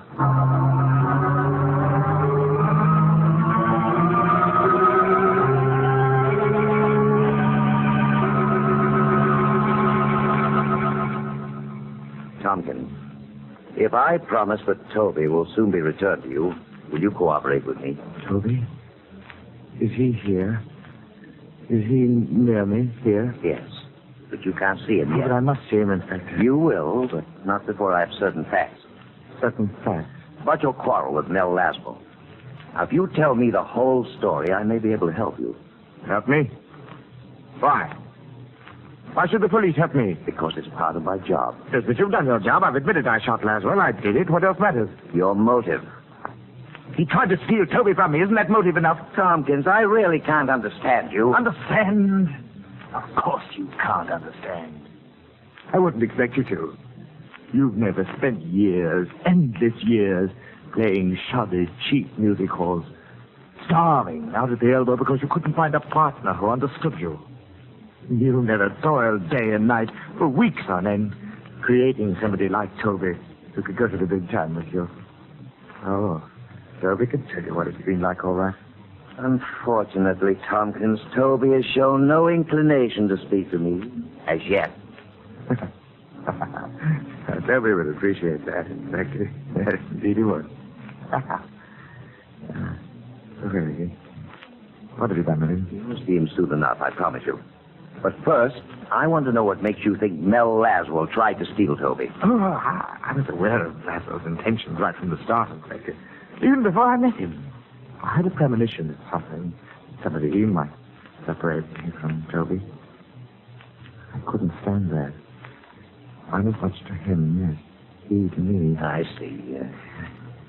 When I met Laszlo at the club that night, I realized almost at once that he might be the one to cause the trouble. I suppose you've seen Laszlo. You know the sort he is. A regular troublemaker. Yes, Tompkins, I've seen him. Now come to the point.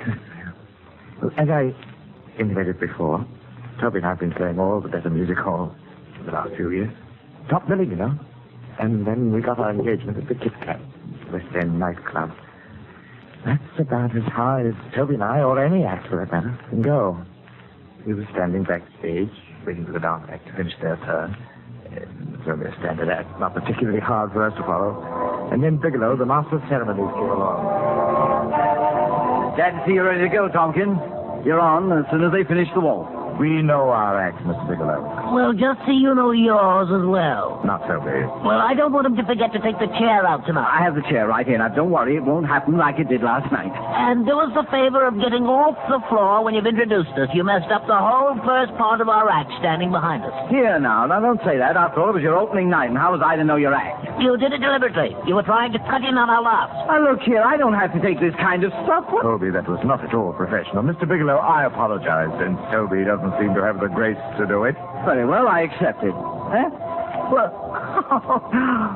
well, now, what do you think of that? Husband, you take me in, Tompkins.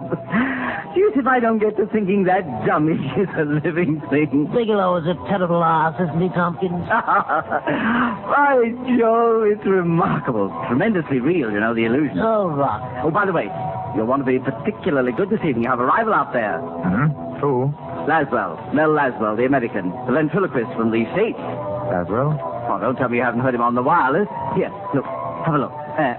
He's at the front table over to the left. Oh, yes. Yes, I see him. And who's the gorgeous young lady? His wife. He's awfully good. World's greatest ventriloquist, I've heard say. I like her. Don't you recognize Presidency, Bigelow?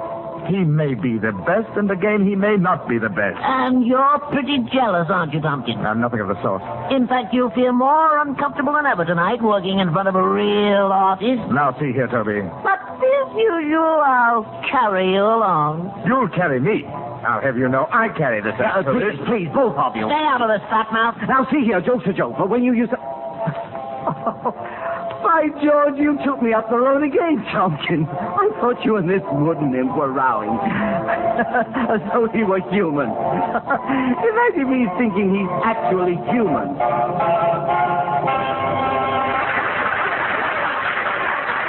Stop clattering, rubber. Let's get out there and bring us on. Yes, of course. And don't forget the check. Oh, yeah, wait. Oh, here it is. Look, I'm going to introduce Laswell before I bring you off. Must you? That's right. Give the boy and girl a great big hand. The finest dance seen in all the United Kingdom. And now, ladies and gentlemen, and visiting royalty, before I present to you our next little feature, I'd like to call on a distinguished variety artist who is here tonight. You've all heard him on the American wireless and seen him in the American cinema. Mel Laswell. I ask Mel Laswell to stand up and enjoy that well-known tic-tac hospitality. I'm sure that beautiful woman he's with is a much happier burden on his knee than Mickey O'Toole, whom you've seen so many times. Stand up, Melvin Laswell. And now I want to bring on an act the like of which Mr. Laswell has never seen. Our own British ventriloquist, Eric Thompson, and his talking timber, Toby.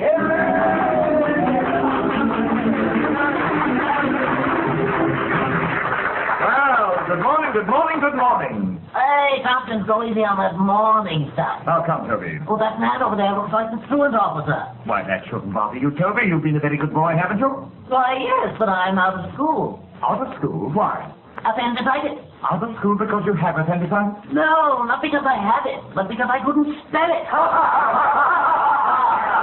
Now, Toby, my lad, you better watch that appendix of yours. After all, people die of appendicitis, you know. And then you should be a skeleton. I bet you don't even know what a skeleton is. Get a good grip on your nose, darling. That guy's got the worst material in the British Isles. No, what a skeleton is. I feel so you're enjoying this. People are watching Well, you. then, what is a skeleton? A skeleton is a lot of bones with all the people scraped off. You know, Toby, I saw a very strange thing the other day. Toby, are you listening to me?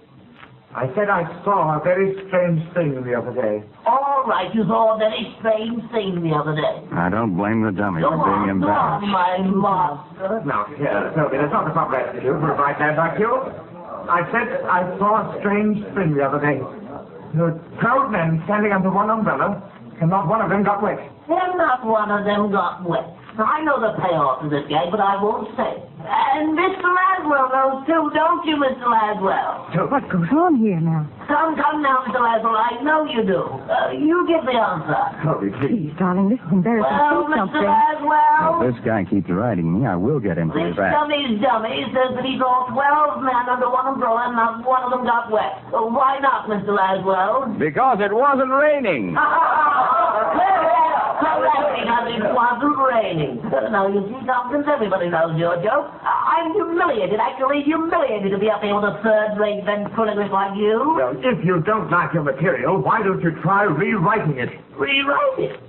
Did you ever hear of anybody going into St. Paul's and offering to rewrite the Bible? Then just what do you propose to do about it? I'd go to work for Mr. Laswell in a minute if he'd have me. Melbourne, may I work for you? No, let's go. Wait, Claudia. May I, Mr. Laswell? Well, I pay Mickey O'Toole 75 cents a week. He'll wind up in my fireplace if you'll work for 50. I work for nothing. Just to have a beautiful woman beside you. The Laswell wife. I don't care. I mean it. Ladies and gentlemen, you think this is part of the act, but it isn't. I think that Mr. Laswell is the greatest ventriloquist in the world. Ladies and gentlemen, please don't blame me for this. It's Laswell. He's speaking all this through Toby. He's trying to steal Toby away from me. Mel, is that true? Do you have something to do with it? Relax, honey. Get the rest of this routine. I'm being quite sincere, Mr. Laswell. I'll work for you and you won't have to say me a tuppence. Mel, are you speaking through Toby? Well, Mr. Laswell, will you take me on? Watch him try to get out of this one, Claudia. I'm thinking about it, Toby. Oh, Mel. Toby, either you behave yourself or I'll take you off the floor. That's right. Just when I'm about to get a good job, call the MC back telling you to run away and hide. Come on out, Bigelow. Tompkins needs your help. All right. Just as you say, Tompkins. That's all, and thank you for this little impromptu surprise. Oh, brother, it's about time the MC took It's over. all part of the show, friends. All part of the show. Bigelow. I give him a nice head. Give him a bad book.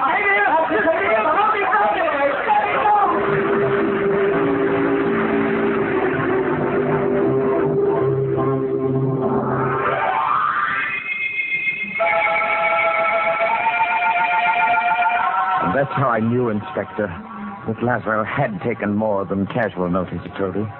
Oh, I could have forgiven him for his interference on the floor of the club. That might have been mere professional discourtesy. But there was something else in Laswell's attitude that made me fear the man. It was his personal interest in Toby. Now, he wanted to separate us. I became certain of this later when he came back to my dressing room pretending friendliness. Anyone in there? Who is it? No, right, well, Tompkins. Mr. Laswell. Well, Oh, how do you do? You mind if we come in for a moment? all right. Please do. This is my wife, Mr. Tompkins. Mrs. Laswell. Mr. Tompkins? Won't you sit down? Throw those dressing gowns on the floor. Thank you. Well, so this is your boy. Nice carving job. I'm very handsome. Don't you think so, Mrs. Laswell? Well, you certainly are, Toby. Tompkins, I've been curious to know who made him for you. Don't put your hands on him. Oh, well, I prefer that you left Toby alone. Well, certainly, you needn't worry. I'm quite handy with dummies myself. You certainly surprised me with that little act out front. Your own part in it surprised me, Mr. Laswell. Oh, believe me, Tompkins, I never... You didn't intended expect anything. You see, Mr. Laswell, Tompkins' attitude requires some sympathy. He's quite aware he's not our equal. Keep quiet, Toby. Tompkins, how far does this gag go? That depends on you, Mr. Laswell, and on just why you came to my dressing room. Oh, only professional courtesy. If you've come to make some sort of a bargain for Toby, I'm not going to permit it. Now, wait, Mr. Tompkins. I will not Yes, permit it. wait, Tompkins. I will not permit it. Whatever the Laswells have to say to me is my affair. You might even pretend you're a gentleman and make a grateful expert. Toby, if you're trying to make me look ridiculous... I'm succeeding. Yes, I know. Now go on over behind the screen and get your makeup off. Very well, Toby, but I warn you... Beat it! Pay no attention to him, Mrs. Laswell. I don't. Well, I don't understand. This fellow's amazing. Not at all. He's stupid, really. Constantly interfering in my affairs. Mrs. Laswell, now that we're alone, may I tell you something? Something I'm sure you've heard before. What is it, Toby? That you're very beautiful. That I'm very fond of you, Mrs. Laswell. Oh, now, look here. And whatever Tompkins thinks, Mrs. Laswell, you're really a very nice woman. Well, I'll be... No, I don't like this. Tompkins. Yes? Come out here. Well, what is it? How far do you want to carry a joke? A joke? Either you apologize to Mrs. Laswell right Apologize now... for what? For the last crack you just made through Toby. Did I? Listen, you... Really, Mr. Laswell, I don't know what you're talking about. Mel, darling, let's get out of here. You're not going to leave me, are you, Mr. Laswell? Please don't. You're an awfully funny fellow, Tompkins. Don't blame me for all this. Take me with you, Mr. Laswell. I just want to be near her. If you're afraid I'll make love to her, you needn't worry. I wouldn't. Tompkins, this is the most disgraceful demonstration I've ever heard. What can I do about him? Mel, please, come on. I love her. I'll do anything if you'll just let me go with you, Mr. Laswell. Anything. All right, Tompkins, you asked for it. Oh, no, Mel, don't hit him. Don't hit him. Oh, Mel. Why did you do it? The man's not natural. Here now, what's going on? I don't know what's eating that fellow. Rib's a rib, but he doesn't know where to stop. I guess he got the last laugh on me, making me lose my temper. Well, he doesn't seem to be doing much laughing. He's all right? He's a bit done in. Can't say he didn't have it coming, though. Oh, darling, I'm glad he didn't break the dummy when he fell. And you do care what happens to me. I love you, Mrs. Laswell.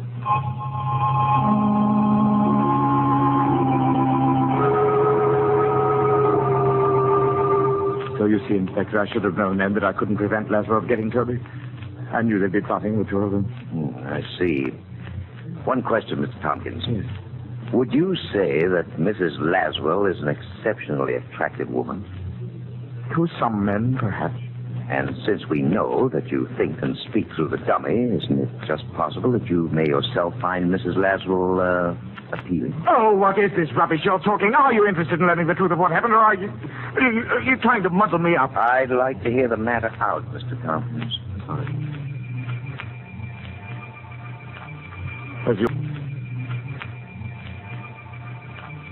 As you well know, I was sacked by the Kit Kat on the spot.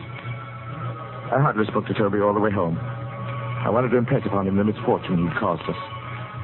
And at first I hoped that Toby's attentions to Mrs. Laswell had embarrassed them both so much that Laswells would no longer feel any interest in him. But in my heart I knew the Laswells hadn't finished, but at that very moment they must have been plotting. Plotting their next move to get Toby away from me. I'll tell you what that next move was. In our hotel, I carefully turned the key in the lock. Toby and I were secured for the night. I put him in his own little bed and then made ready for bed myself. As I moved around the room, his eyes followed me scornfully. Then I thought of the revolver in my bag. I took it up.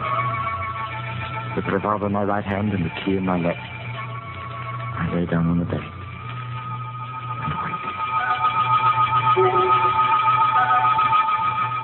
I dozed off. I don't know for how long. Suddenly I was awake, my eyes staring. Toby was gone.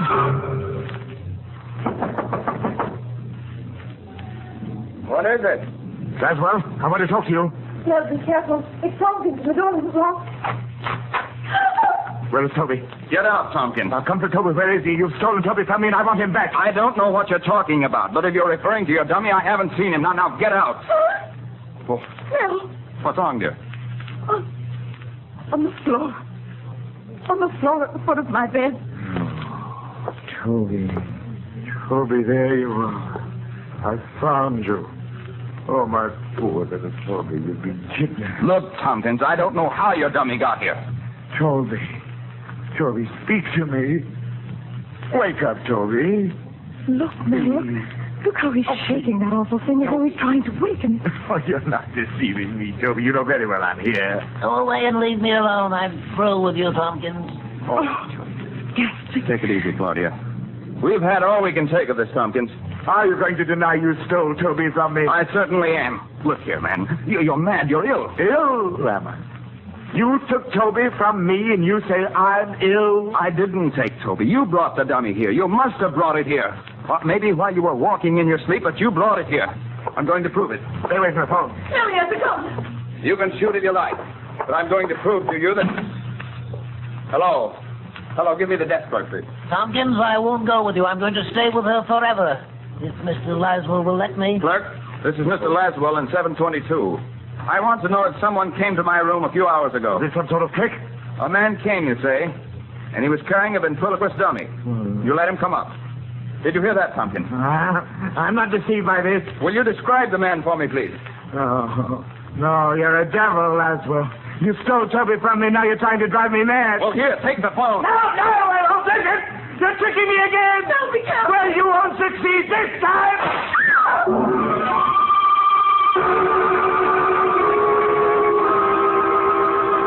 No, I don't deny that I shot Laswell, Inspector, but I believe the provocation was ample. I dare say you'll agree. After all, Laswell turned a friend against me. An old and a very valued friend. Whom I miss very much. Tompkins, in due time, I may ask you to sign a formal confession on the basis of the story you've just told me. No objection. I'll sign it. Oh, by the way, Inspector, I wonder if now you might let me see Toby again. I'd like to oblige you, but... It's only for a short while, sir. I thought rather badly about not seeing him, especially after our trouble. And if we're given a little time together, perhaps Toby and I could straighten out our affairs. Well, if you like, I think I can manage with... Perhaps have him brought down to your cell. Oh, thank you, sir. Thank you. Yes. Yes, I'm looking forward to seeing Toby again. I am indeed.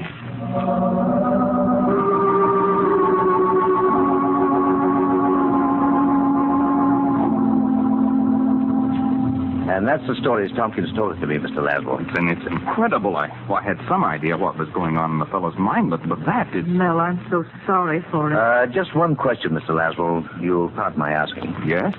Did you have anything to do with what's happened to the Kit Kat? I mean, you didn't project your voice through Toby. Certainly not. So I thought. This business has me baffled. If I thought Tompkins might be more dangerous than he's already proved. Well, I'm afraid there is that possibility, Inspector. Huh? It may be that Tompkins has become so accustomed to thinking as two persons that the personalities have actually become divided. Is that possible? For one man to have two separate and distinct personalities? Yes, that's not rare. Well, I'll admit I've never heard of anything exactly like this business. What will happen to him now? It's a battle that Tompkins will have to fight out within himself. As long as he's in that cell without the dummy, he may learn to think for himself as himself again. Good heavens, man. Look here, I permitted that dummy to be taken to the Tompkins in his cell. You what? Tompkins was so keen on having a dummy with him that Do you think that will harm him? Well, I don't know, but... Inspector All right, Dolar. here I am. It's that Tompkins, sir. Jerry knows something awful in this cell. What's happened? We put the big doll in with him, like you said, sir, and right off he began arguing with it, carrying on a fight, real life-like. It's just like two people what hate each other. Laswell, you were right. Come on, we'd better get to them before it's too late.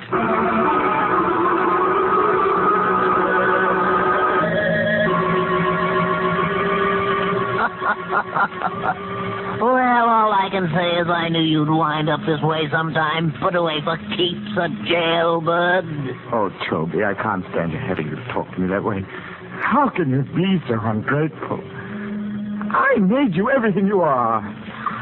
You made me, did you? You were the smallest of the small till I teamed with you. Have you forgotten that once you were an empty, lifeless stick of wood? Oh, come off it, Tompkins. You're a regular slush pot of sentimentality. Please be a little kind to me. Get away from me. I can't stand the beggar. Why should I have anything to do with you? You've never done anything right. You couldn't even kill Lazarus. Oh, shut up, Toby. Shut up. Don't torture me. I wish you had killed him. Then his wife would belong to me. I could be with her forever. Oh, you fool. Don't you know that's impossible? You're just saying that you're jealous because I love her. Oh, no, I can't stand it. You're a monster. I've got to get rid of you. I've got to kill you, destroy you. Tompkins, take your hands off me. I'm through with you. Take your hands off. No. I'll kill you, you vulgar little swine. People, little swine. You beast. Dirty beast, you style.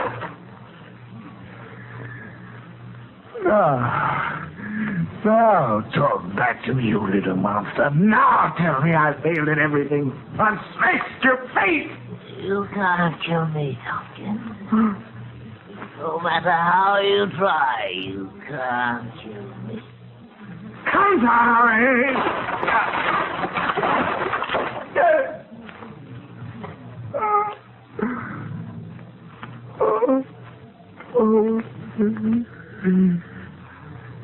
Toby, what have I done? Toby, I never meant you.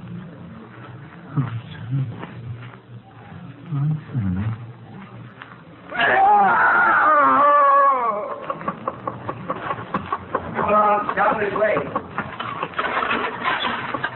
There we are. Mel, he smashed the dummy. Steady, Claudia. Oh, it isn't real. It can't be. We didn't reach him in time. He seems to have fainted. I guess we better see what we can do for the poor devil. Certainly made a pile of kindling out of his dummy, didn't he? Oh, Mel, what'll it do to him when he sees what he's done to Toby? How is he, Inspector? He's coming around all right. Tompkins, come out of it, fellow. Everything's going to be all right. He's reviving. He's opening his eyes. Come on now, I'll help you sit up. There's a fellow. Feeling a little better now, aren't we? Mr. Dolar. He's looking around for the dummy. Here we are, Tompkins. I guess this is what you're looking for. Your tummy's broken up a bit, but he'll be all right. He said he'd kill me, but I told him he couldn't. I killed him. Isn't that wonderful, Mrs. Lazarus? Tompkins is dead. Now we can be together forever, the three of us. You want me, don't you, Mrs. Laswell? You've got to want me because I think you're beautiful. And I love you, and I'll be your slave always and always.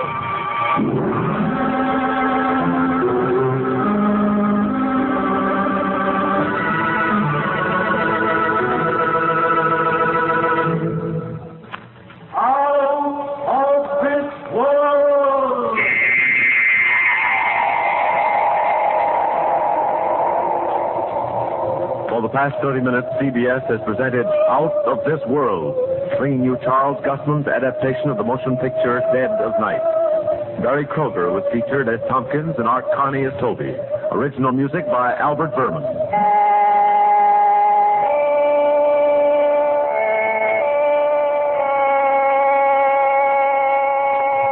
Out of This World is directed by John Mosman for CBS, the Columbia Broadcasting System.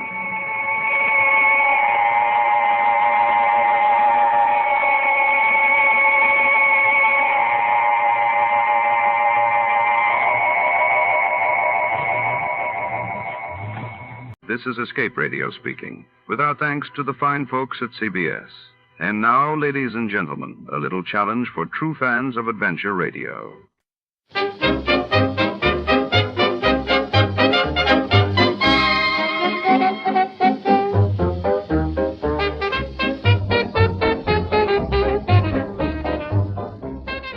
Tonight, under a rain-soaked city sky, a mysterious figure slips through the shadows of Mulberry Lane. The bow window capper begins when a priceless artifact vanishes from a lavish estate leaving only a shattered window and a bouquet of cryptic clues. As Detective Archer steps into the dark, he finds himself entangled with a stunning stranger whose secrets may be more dangerous than the thief himself. What lies behind the glass, and who can be trusted? Before we begin, let's see what happened on the day it aired. It was May 13th, 1949. That day, the world learned that the Soviet Union lifted the Berlin blockade, reopening land routes to West Berlin, while in London, the British Parliament debated nationalizing the steel industry. The Adventures of Sam Spade, Detective. Brought to you by Wild Root Cream Oil Hair Tonic, the non-alcoholic hair tonic that contains lanolin. Wild Root Cream Oil. Again and again, the choice of men who put good grooming first.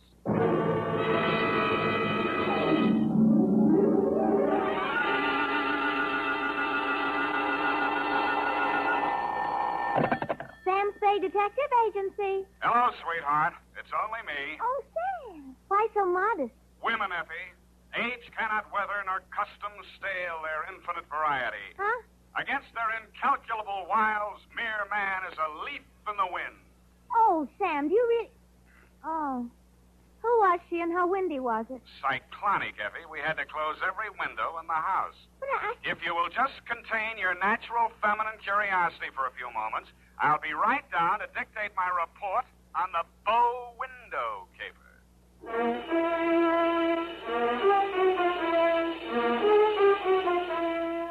Dashiell Hammett, America's leading detective fiction writer and creator of Sam Spade, the hard-boiled private eye, and William Spear, radio's outstanding producer-director of mystery and crime drama, join their talents to make your hair stand on end with the adventures of Sam Spade.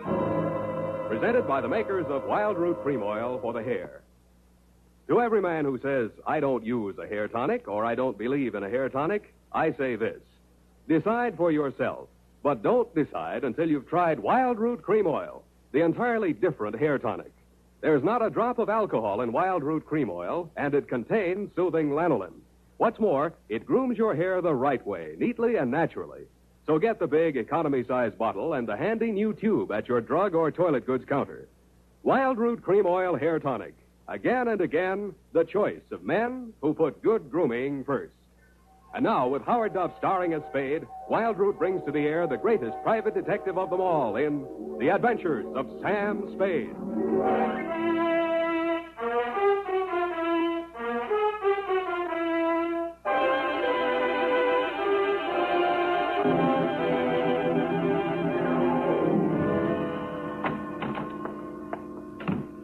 Sam, what's a bow window? A bow window. Bow window is a bay window that you look into instead of out of. Look into instead of out. Oh. Oh, Sam. Get your book, Panther Girl, and slink on in. What was he trying to see through the bow window?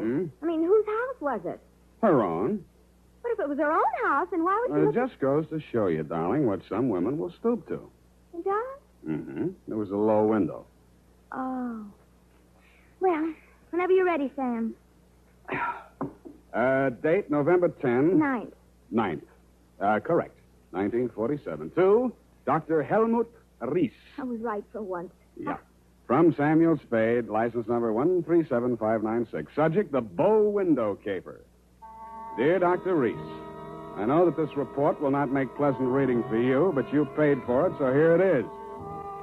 As far as I was concerned, it all started on Thursday morning when you called at my office. From your story, I gathered it had been going on for some time. You will say these are merely the actions of a jealous woman, Mr. Spade.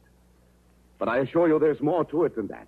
It must be a carefully thought-out plan to ruin my career, my whole life. In what way, Dr. Reese? She spies on my private consultations. Insults my women patients. I can no longer even keep a nurse for more than a week at a time. Scenes, hysterics, outbursts of violence. I cannot continue my work under such conditions. Well, why don't you give her a divorce? Why, no. This is not her desire. If it were, it would be simple. No, she wants to bring me to ruin. She wants to see me on my knees in front of the public. Why?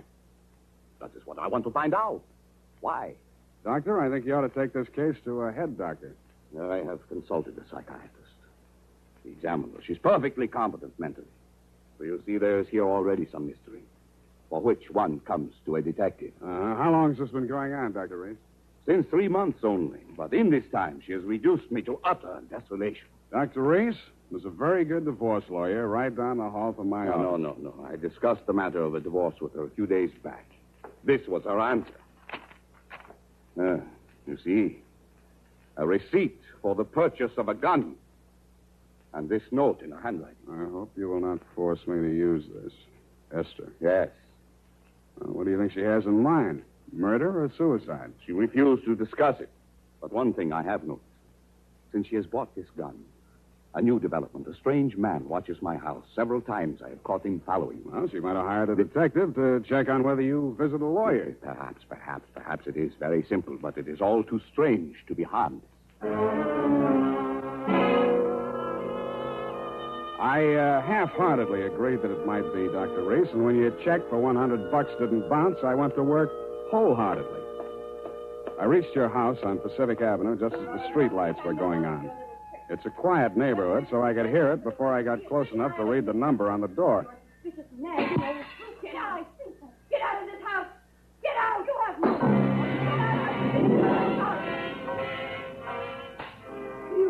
They seemed to be slugging their way toward the back of the house, so I decided to risk an entrance. I found the doorbell, and I was about to punch it when I caught sight of your mystery man. He was crouched in a clump of shrubbery that grew under the bow window at the corner of the house. He was still there with his eyes glued to the window when I walked up behind him. Hey, let go of me. Let go. Come on, you're going inside. Listen, I'm not just a snooper. I didn't say you were. I'm just inviting you inside for a better look. Now, I'm warning you, if you don't let go of me, I'm... Stop squirming, will you? Ow! The kick he landed on me wasn't according to the Wrestling Association's rules, but I let him get away with it, mainly because I couldn't move for 3 or 4 minutes, and by that time he disappeared down the street. When I recovered my faculties and staggered back to the door, I didn't bother ringing the bell. I just walked in. The hen fight was still going on somewhere in the upper reaches of the house. Then a door burst open on the upper landing, and a girl in a nurse's uniform ran down the stairs toward me, pursued by a pale little woman with a pinched face who was brandishing a pair of brass fire tongs. You brushed past me, Dr. Reese, and headed off the pursuer. Esther, stop this! Stop this at once! Have you gone crazy? Give me those fire tongs. Give them to me. What's the matter, Helmut? Afraid I'll mar your light of love's beauty? What started this? I caught her creeping about the kitchen. She's going to poison my food. Explain to you, Mrs. Reese. The doctor... Oh, don't bother explaining, Miss Robbins. These morbid fancies of hers. Don't think I don't know what goes on in that office. That office where I'm not allowed anymore. That's only because you make the patient so nervous, Esther. I know what goes on. You and those women. That will do, Esther. Go to your room. Very well. But I won't have that woman in this house another day, Helmut. Is that understood? Go to your room, Esther. I'm going. But remember what I said. I've warned you both. I can't. There, Miss Robbins. Now don't. There. I can't stand anymore, Doctor. I tell you, it's making me a nervous wreck. I just... Dr. Reese. Huh? Oh, Mr. Spade. You saw, you heard? Yeah. Come into my office. We'll talk. I think we'd better. Doctor, there's still one more patient waiting to see you, Doctor. Well, have her wait a little longer. Yes. This way, Mr. Spade. How much longer? Well, the doctor will see you just as soon as he possibly can. Have you been feeling any better, Mrs. Campbell? Sit down, Mr. Spade. Thanks, but I can say what I have to say standing. Your wife's a very tragic woman, Doctor. I wish I could help her. I wish I could help you, too, but I can't. You heard her threat against Miss Robbins. Was that a joke? There's nothing funny about jealousy. But there is this man who watches the house. And the gun she bought. I collared him outside just now. Oh, well, did you get him to talk? No, but I wouldn't worry about him if I were you. And about that gun. The Constitution says every citizen shall have the right to bear arms. Even Parnell Thomas can't do that. Mr. Spade, I've not yet told you all. If I... Oh, Doctor, I'm sorry Yes? to interrupt, but this patient, she's been waiting for more than an hour. Well, who is she? Mrs. Kavanaugh. Kavanaugh? Who? Well, has she been here before? Of course, last week. Here's her card. Oh, yes. I'd better get it over. Send her in. Yes, Doctor, and And, Doctor, I'm resigning. I'll finish today, of course, and then I'm through. I'm sorry. Yes, well. Very well, Miss Robbins. I can't say that I blame you. Good luck. Goodbye, Doctor. Well, I'll be going along myself now, Doctor. No. You must hear me out, Mr. Spade. I've not yet told all. If you'll just wait until I have seen this patient, please, Mr. Spade, please. Okay, I'll wait outside. Oh, I beg your pardon. I beg yours. Come on in, So, you're leaving the doctor's employ, nurse? I am. Well, Mr. Spade, how does it look from the grandstand? Messy? Mm-hmm. You don't mind if I finish cleaning out this desk? Go right ahead. Thank you. What's the matter with Esther, anyway? I could sum the whole thing up in a single 5-letter word, shall I? You have. Are you going to walk out on him? Aren't you? Yes. Yes, I am. Oh, but Esther isn't jealous of your type, if you don't mind my mentioning it. I feel heartened to think that you noticed I was different. Oh, I did, Mr. Spade. I really did. You don't seem particularly nursey to me, either. I'm not. My, you have a fast pulse, Mr. Spade. Yes, I've been feeling very weak the last few minutes. I need care. Oh, you don't eat enough apples, Mr. Spade. Well, I guess I finished. Oh, there's that old contact. I wonder... Mr. Spade, will you tell the doctor I've left and thank him for me again? Aren't you going to see him before you go? No, I'm not. He'd only begged me to stay, and it's simply out of the question. Oh, the poor guy. I just don't know what I'd do if I were in his place. For you, Mr. Spade.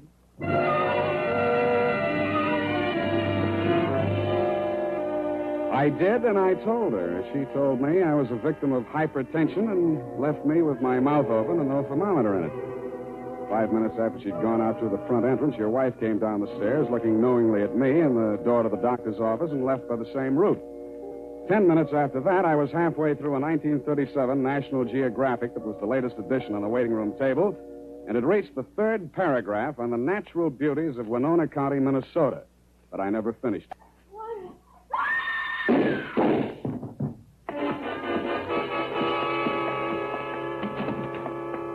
The first thing I saw when I entered the room was Mrs. Cavanaugh, your patient.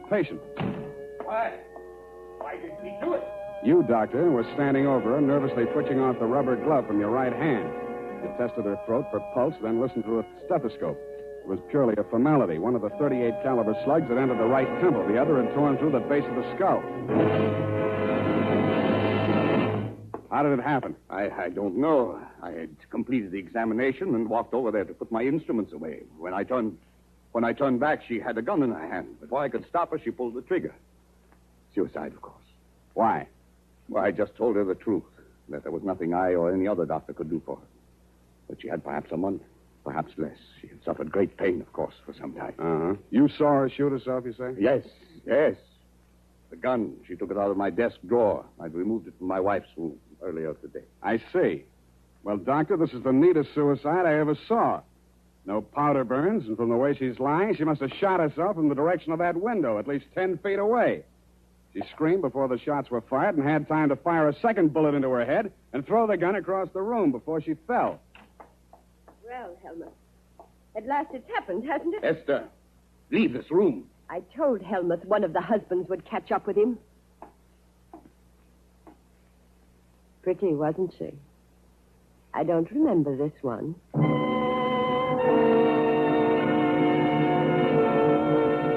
The expression on your face might have been horror or fear or both, Dr. Reese. But your wife was smiling. When my eyes left her face, I noticed a leaf clinging to the hem of her coat. It might have come from the shrub that grew up against the house. And her shoes were splotched with mud that could have and probably did come from the cultivated flower bed just outside the bow window.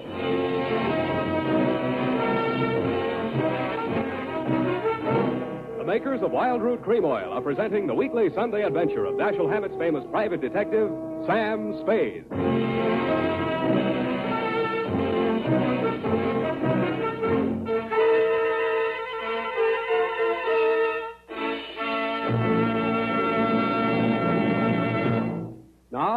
Now, here's important news on good grooming. Better than 4 out of 5 users of Wild Root Cream Oil say they prefer Wild Root Cream Oil to all other hair tonics. Here is new and even more conclusive evidence that Wild Root Cream Oil is again and again the choice of men who put good grooming first. So if you want the well-groomed look that helps you get ahead socially and on the job, listen. Recently, thousands of people from coast to coast who bought Wild Root Cream Oil for the first time were asked, how does Wild Root Cream Oil compare with the hair tonic you previously used? The results were amazing. Better than 4 out of 5 who replied said they preferred Wild Root Cream Oil. And no wonder. It gives you the advantages that men consider most important. Wild Root Cream Oil grooms your hair neatly and naturally, relieves annoying dryness, and removes loose dandruff. What's more, non-alcoholic Wild Root Cream Oil is the only leading hair tonic that contains soothing lanolin. That's like the oil of your skin. So ask for Wild Root Cream Oil. Again and again, the choice of men who put good grooming first.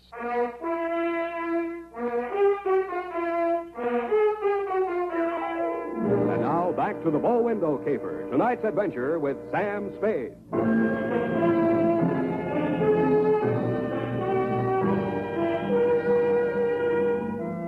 Obviously, there were 2 equally good suspects in the Kavanaugh murder. Either your wife had killed her in a jealous rage, or you'd killed her with your wife's gun to frame her for the murder. I decided to let the police worry it out and went home to bed. The morning headlines were a bit of a surprise. Nurse sought in shooting of mystery woman. Item. The cops had found Celeste Robbins' fingerprints all over the murder gun. And item. Mrs. Kavanaugh, the murdered woman, had given a vacant lot as her address, and her body was lying unclaimed at the morgue. I decided to pay her a visit.